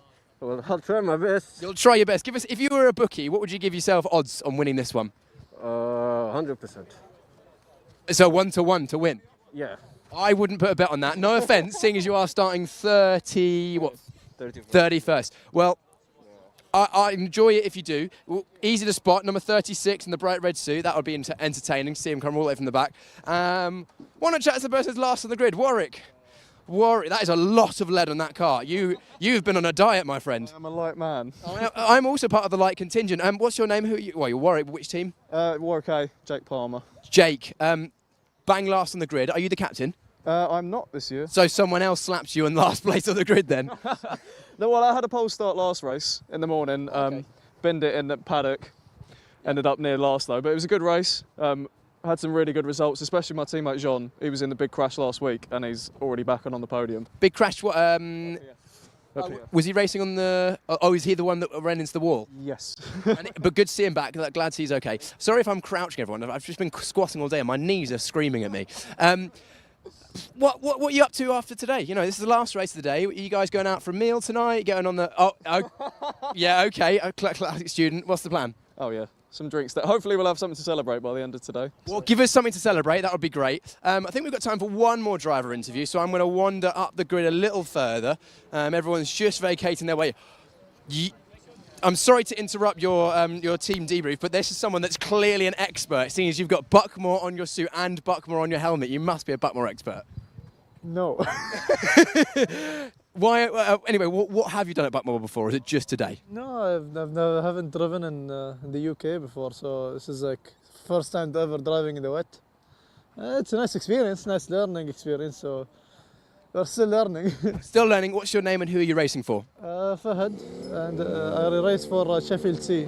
Sheffield C. Well, we'll see how you get on in that. Hopefully, you're enjoying driving in the wet. Right, for the final time today, let's go racing.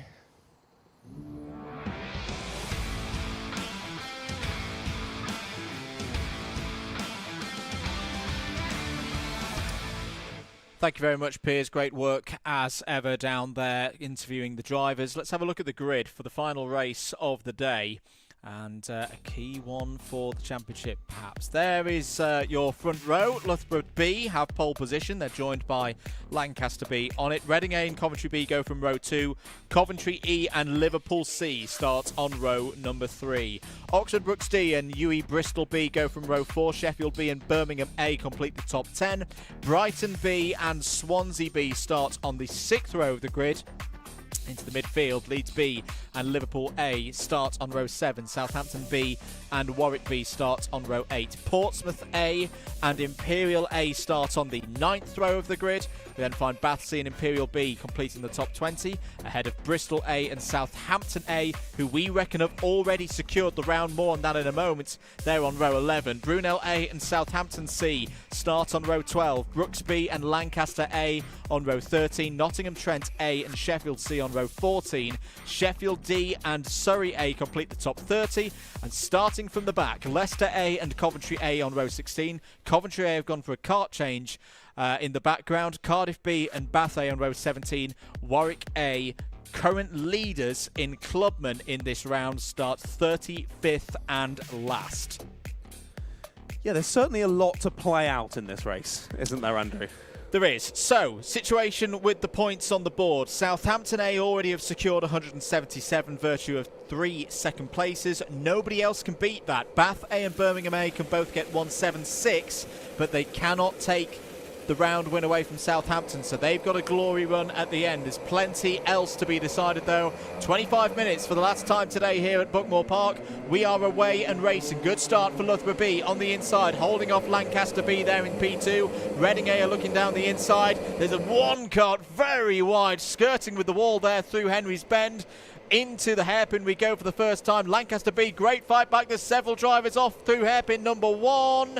There's the green light. Is that being... No, that's good. I thought there might be a false start there, but it's... No, it is. It is. Spoke too soon, John Ratcliffe. We will go round and reform again.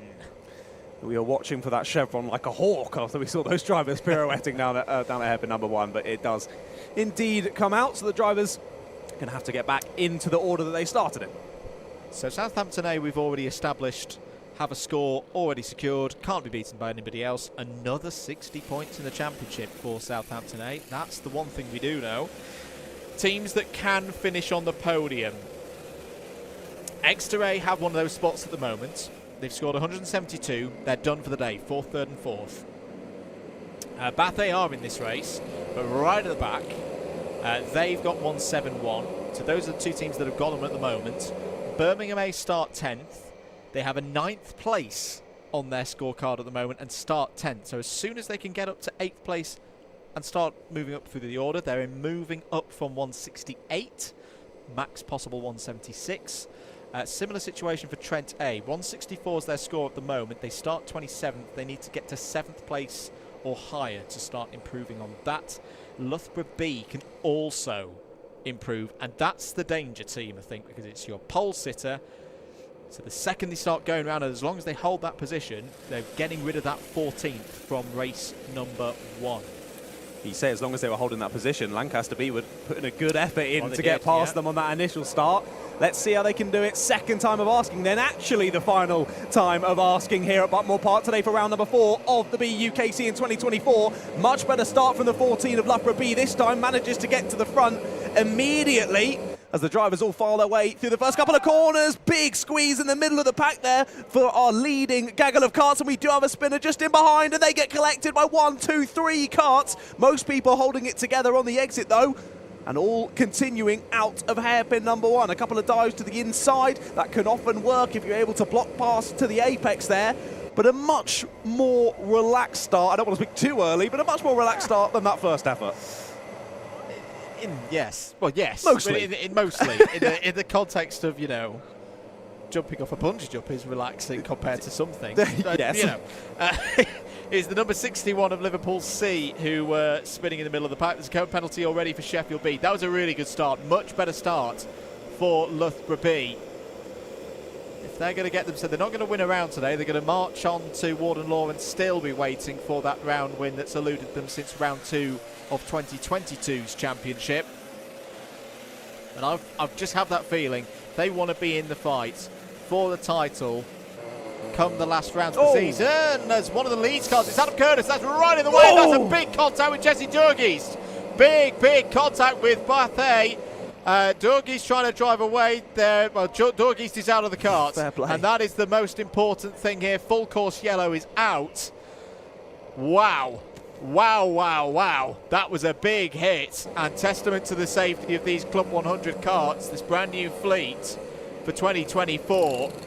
That was one of the biggest hits I think I've ever seen whilst doing BUKC, John. And from what we can see on those pictures, both drivers all right. Jesse Durgeest was airborne. Yeah. That was the thing I don't think I've seen for many a year. We saw the under tray of the Club 100 kart there. That's something you don't often see. Bits of Birrell Art chassis that we don't want to be seeing, but thankfully everybody is okay. And that will have just been Jesse was unsighted. Yeah, you saw the driver ahead of him just jinked out. Not enough time to react. There was nothing that Jesse or Adam could have done in that situation. Adam did exactly the right thing. Stay in the kart and don't move. The scariest moment for Adam, to be sat there in the middle of the track, facing the wrong way. You're just sat there waiting for someone to hit you. Being on an angle, I think, actually helped with that because it kind of deflected Jesse off of him. There were a number of other karts involved in that one as well. Okay, well, let's just recompose ourselves after that one. Yellow flag is out. We'll do at least one more lap of full course yellow. Loughborough B lead the race. Reading A up to second. Lancaster B third. Sheffield B fourth. Just a quick rundown of the clubman situation. Warwick A, as we say, leading the round. They are in this race. They've started from the back. They're on 159. They can be beaten by Coventry B, Southampton C, Surrey A, Lancaster A. That's it. It's a pretty good score that Warwick have got on the board already. And a couple of those teams that I've just read out, they've got to win the race, which is going to be remarkable if they do so. We're just having a quick look back at the replay. I didn't quite see what started the incident for Adam Curtis to spin. Amazing that Jesse didn't come out of the kart there. That was amazing. His hands totally came off the wheel, but manages to land straight back down, stayed in the car, stayed safe, immediately up and out to get re-going again, which just shows no problem there for Jesse. He's fully still involved with the race. The concern I would have, not from a safety perspective, but from a performance perspective, is a track rod bent on that kart? That was an almighty hit. I just wonder if wheel alignment is out. Could that be a real bad bit of luck for Bathé? They've already got a good score secured, remember, 171 points already in the bag, but they're now going to have to take this restart from 33rd. Yeah, it doesn't look optimal to improve that finishing position, but we'll see if they can do it. Here we go then for the restart. 15 minutes still on the clock, and Loughborough B will lead us across the line to take us through this last race of the day. Down the inside immediately go Lancaster B to take that second place away from Reading. Reading trying hanging it around the outside, manages to just about do that, chops off the nose of the 72 as they head down to hairpin, but it's a wide moment for 14. Up and under goes Lancaster. Lancaster might take the lead here. They're on the inside then for hairpin number 2, trying it around the outside, possibly that up and under from Loughborough, but they get caught out. Up the inside goes a car in the background. Is that Reading back to the front again? Yes, it is. They're still side by side as we're heading through into the S's. Reading take the lead of the race. Big slide, just about hold on to it. Here come Lancaster back down the inside, and following through is another driver to the inside. 3 wide down time sweep. Might go wide, does the 72 of Lancaster B. Everyone's involved with a shot of the win here. It's Birmingham A. It's Birmingham A trying to come through here and put right. Well, what is happening there? 1, 2, 3, 4, 5, 6, 7, 8 carts. Everybody is having a bit of an inventive run through and up towards Garda. How do you call that one?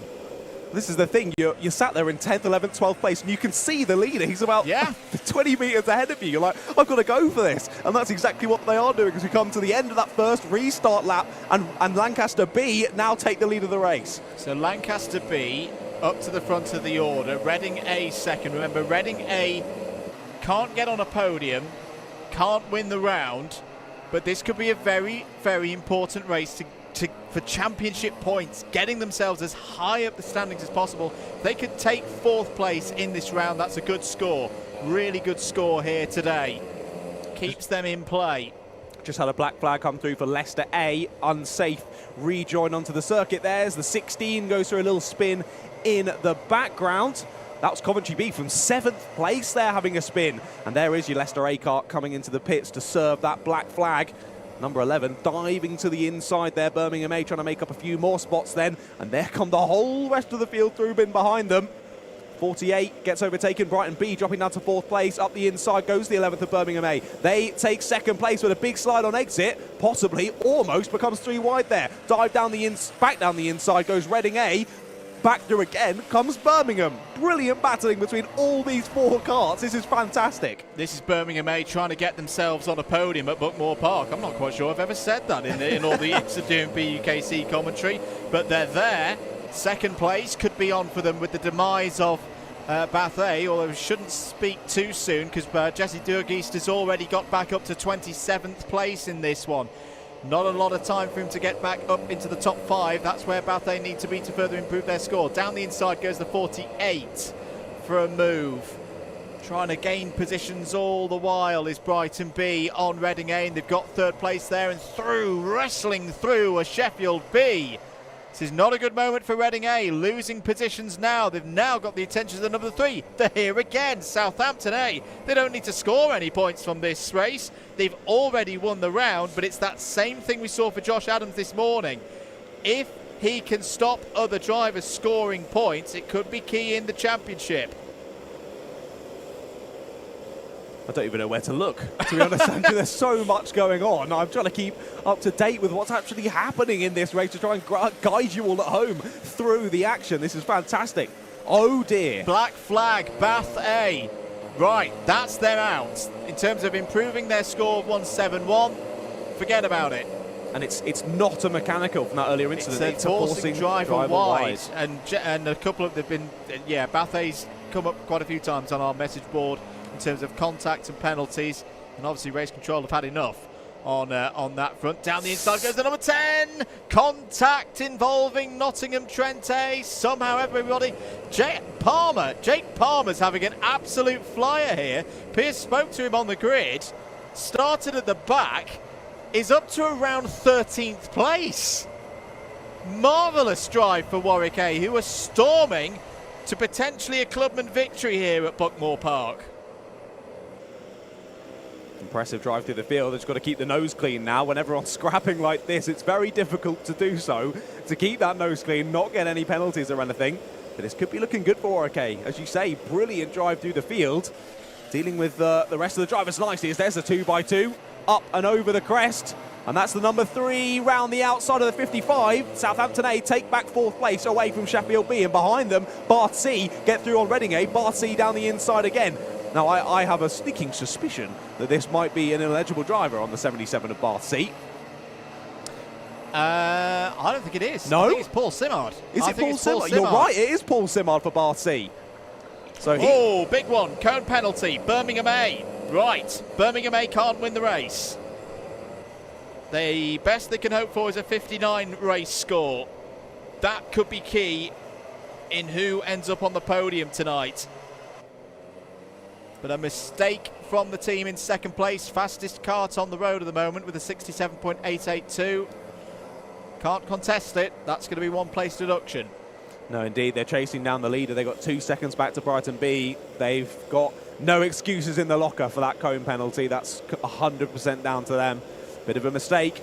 And yeah, they've chucked away what could have been a race win in this race then. Still battles galore going on between Bath C and Sheffield B. Bath C were trying it round the outside there. Here is your battle for the lead though. Birmingham A following right behind the Lancaster B car. It's only taken 3 or 4 laps for them to chase down the number 72. But it's a whole different thing of finding a way past. Now, was that a driver I've seen just ahead of them? A bit of traffic already to contend with about 9 minutes to go on the clock. Potentially one of the drivers that's come in for a mechanical or a black flag already in this race now being caught up. It is indeed the number 36 of Leicester A who we saw come in for a black flag earlier on in this race. So who can deal with a couple of back markers better? Lancaster B, Birmingham A, and it's not that far back to Brighton B either. All sorts of runs going on in Clubman as well. Warwick A are not actually improving their score at the moment, but that doesn't matter. Brighton B, third in this race at the moment, are storming their way onto the podium in Clubman. Could be another one for them. Likewise, Bath C. So this Bath C performance for Paul Simard at the moment is putting them in the class podium, third place. Can they hold on? 8.5 minutes remaining. There's still some fast drivers trying to come through the field in this disrupted race. If you're just joining us, 25 minutes became 20 because of a false start. Then had a sizable incident between Bath A and Leeds B. The most important piece of news is both drivers all drivers involved okay. That put us under full course yellow, effectively made this race a 15-minute sprint. Track limit warning for Bath C. They are the fastest kart on the road though. Indeed they are. This certainly hasn't been one of the easier races for the drivers today, has it? We've seen some races that have been a little bit more subdued, the gaps forming massively, but as you say, due to reducing the total time of the race, then that incident that closed them all back up with a full course yellow, this has been a fantastic scrap up and down the order. No one's really been able to build a gap anywhere in the field. What a fantastic race to end the day on here for round number 3 and 4 of the British Universities Karting Championship in 2024. Bath C took the fastest lap on the last lap, 107.6. Paul Simard still doing a great job flying through the field, has Southampton A in his sights now, as there is Southampton A coming across the line just behind that Brighton B kart. And Bath C, there you see them going through your shot. Very, very close in tow here. 7 minutes left to go on the clock. Very much still all to play for. I will say, Birmingham A haven't been able to find a way past Lancaster A just yet. That gap's still sitting at around 0.6 of a second. Yeah, and it's not going well at all for Bath A in this race. Black flag, they're slipping off the podium now. It's going to be a big drop score for Bath A in this one. It's scrapping through there, the number 13. Holding off Brunel A. Seb Algieri driving for Brunel at the moment. Seb has picked up a cone penalty there. 6.5 minutes remaining in this one. Down the inside, holding again on Reading A. This is going to bring others into play, likes of Loughborough B. And it's just still so little grip out there. The number 8 of Coventry A trying to get involved. I think it's Andres Moreno driving for them right now. So, at the front of the order, Lancaster B lead by 0.18 of a second over Birmingham A, but we must remember Birmingham A have a cone penalty. At the moment, that would be putting them into third place. It would leave them on 174 points. Still be good enough for second in the round. Be, well, definitely at least the best result Birmingham have ever had at Buckmore Park, because they've never won it here. 5 minutes and 40 to go. Lancaster B situation, I'm just going to note that for a perspective of the podium. They're going to be off because they've had a 24th, 16th and an ineligible driver. No, sorry, an exclusion earlier on in the day. Here's the battle for the lead on the road. Birmingham A trying to get ahead. They do get ahead. Doesn't change the situation for Lancaster B. They would still be your race winners, but now for Birmingham A, they can try and solidify getting 59 points from this race. Exactly, yeah. Just try and clear off in the distance and make sure you minimise that penalty that you've accrued over the race distance. But it is all closing together at the front now, with Southampton A clearing Brighton B. Brighton B now under a bit of pressure from Bath C. As we see a hand in the air for the 48, but he doesn't come into the pits, potentially just acknowledging a yellow flag for that section. And here is Bath C trying to find a way past. Bath C need to be careful here. This is a similar situation to what faced Axel Slijepcevic earlier on in this round. I think they're out of track limit warnings. The next time the 77 is judged to go outside of track limits, I reckon that's going to be a penalty, because it's at least 3 that I've seen come up on my screen. One of them could have been a repeat showing, of course. And in a tight race like this, it could be all the difference. 3 completely different lines being taken there. I think that was the Liverpool kart trying to get out of the way of the leaders. And doing a decent job of it, to be fair. Sometimes that can hinder the leaders, though. When you become unpredictable to them, that's when a crash occurs. So a kind gesture from Liverpool, but sometimes not actually helping. That time, totally fine. It's all Reading A have dropped a few places to 8th place. So what's happened there? It's definitely been a change up near that end of the order. Sheffield B in 6th, Brunel in 7th. Brunel now with the fastest lap of the race to 107.6. So fair play. More quick times falling during this race. And it is all still to play for in this one with 3.5 minutes left to go. Who's that in behind? The 48 and the 61. I think that might be some back markers just getting involved in their own little squabble as well, as we see 2 more drivers squabbling through the S's section in the middle of the circuit. So Bath C indeed on that last lap getting up into 4th place, dropping Brighton B down into 5th. Here's a move for the lead though. Lancaster up the inside of Birmingham. Birmingham tried the switch back but can't quite get it done, and fall back into 2nd place once again. So just what you said there, Andrew, Birmingham A really needed to scamper off with the lead here. They haven't done that. Now they're under a bit of pressure from Southampton A as well. This is a 3-way fight for the lead then as we head into the last few minutes of the race. Lancaster B leading Birmingham A, leading Southampton A, and it's only a couple of seconds then back to Bath C and Brighton B as well. Round situation per our calculations, should stress, they're provisional. Still staying with Southampton A, winning the round. Birmingham A 2nd, Exeter A 3rd, Bath A 4th. But now Birmingham A going to have to deal with a rampant charge of Josh Adams yet again. Took a brilliant victory 1 week ago in his sprint race at PF International. It was quite cool in an interview earlier saying, I didn't actually score any points today. You know, I finished 5th, it didn't really matter. But I think he's been still a big player in this Southampton team today. And in this position, he still wouldn't be scoring any points, because it's been 3 second places so far for Southampton. If you can get through and take another race victory, that would build the confidence even further for Southampton A. Penalty. Bath C forcing a driver wide. So the number 77 will drop some positions. Here come... Oh, I thought Birmingham A were going to go for it then down the inside of Lancaster B, but think better of it. I think that was a good idea. Kitchen for Birmingham A at the moment. I'll be honest, I think that's the right choice. They have a buffer. They've got a 3-point buffer at the moment, 2-point buffer rather, over Exeter A, who are not in this race, remember.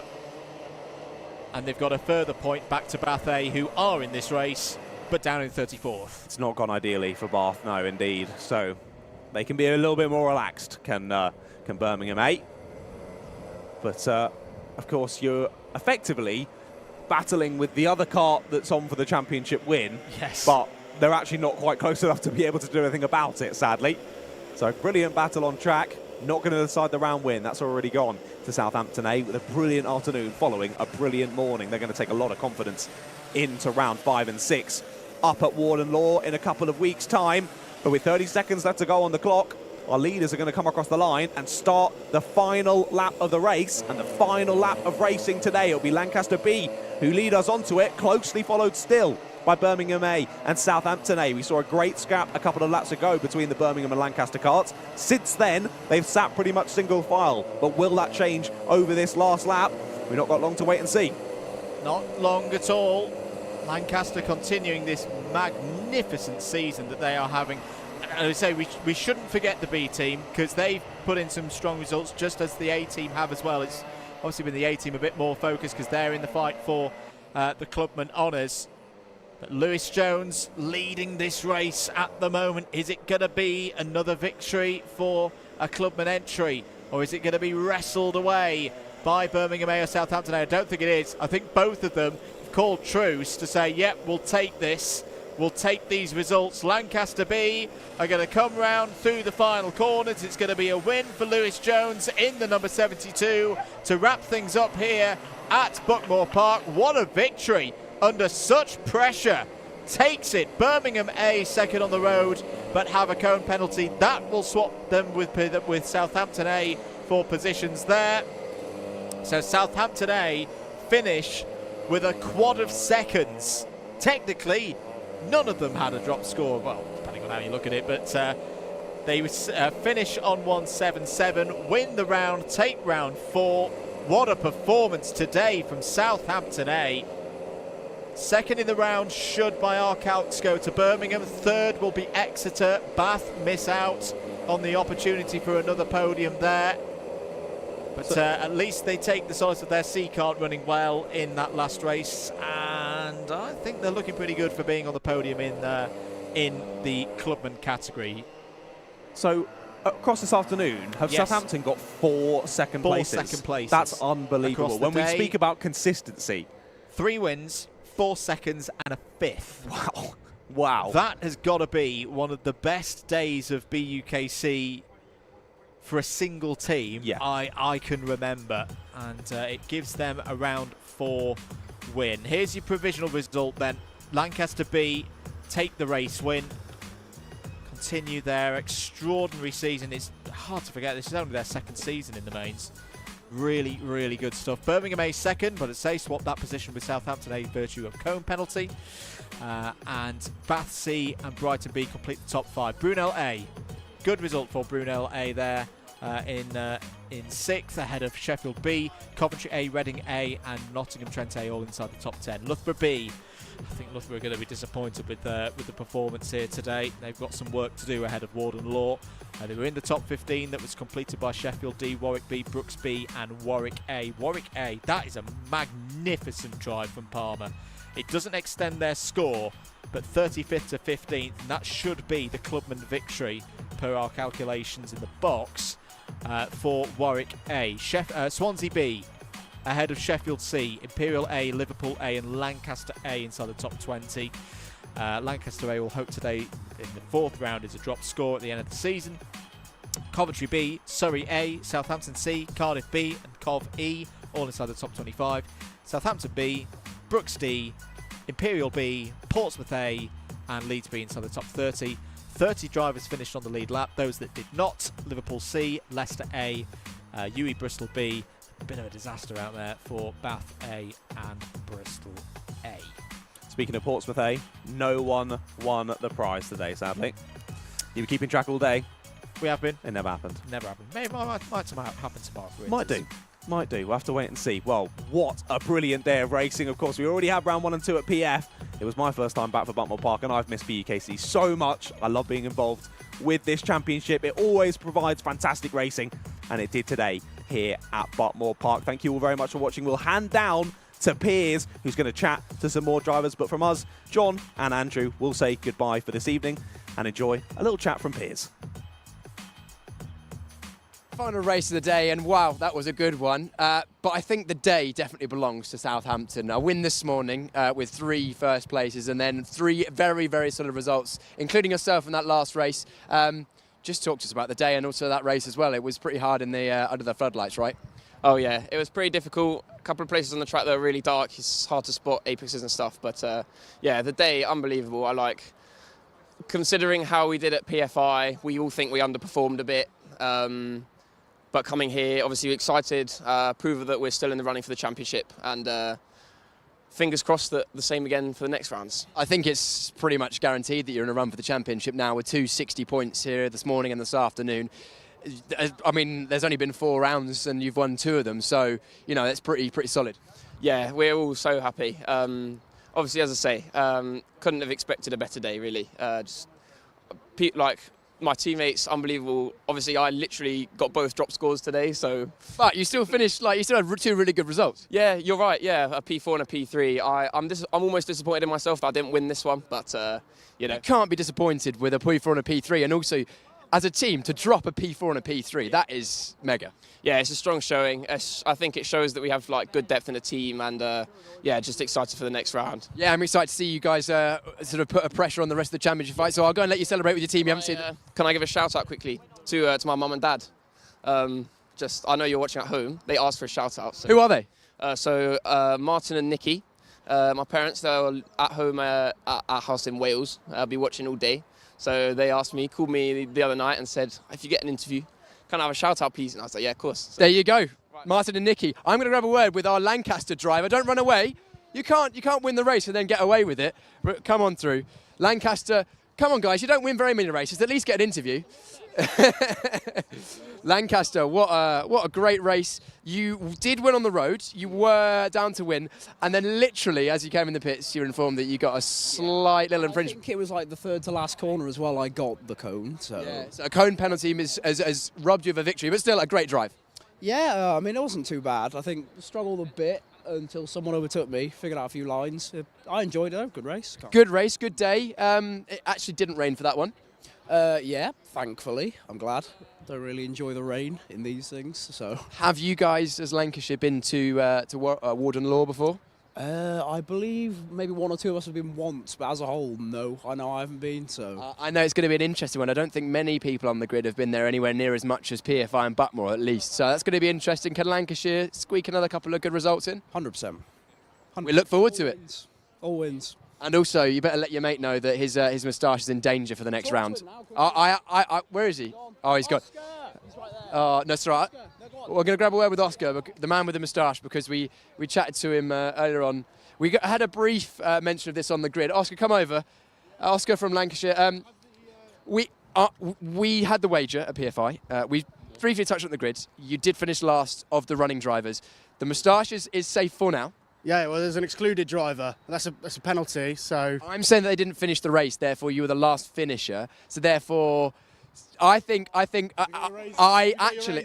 bring it, but I left it in the hotel. Otherwise, that moustache would have been gone. So at the next round, make sure you come with it nice and bushy. Okay, great. Yeah. And we'll make some telly. Anyway, Lancashire, congratulations. We'll see you at Warden Law, as will the rest of you on the Alpha Live live stream. Warden Law on the 6th of March. We'll be going again for the Premiers and Clubsmans. But before then, tomorrow we have the Intermediate Championship, not on Alpha Live. However, if you want to keep up with your favourite universities, then make sure you follow at the BUKC, at the BUKC on Instagram. I will be doing loads of updates throughout the day, similar to some driver interviews, some funny bits and pieces. But for Alpha Live, we're back on the 6th of March at Warden Law in the UK for rounds 5 and 6 of the BUKC. I can't wait. We'll see you then.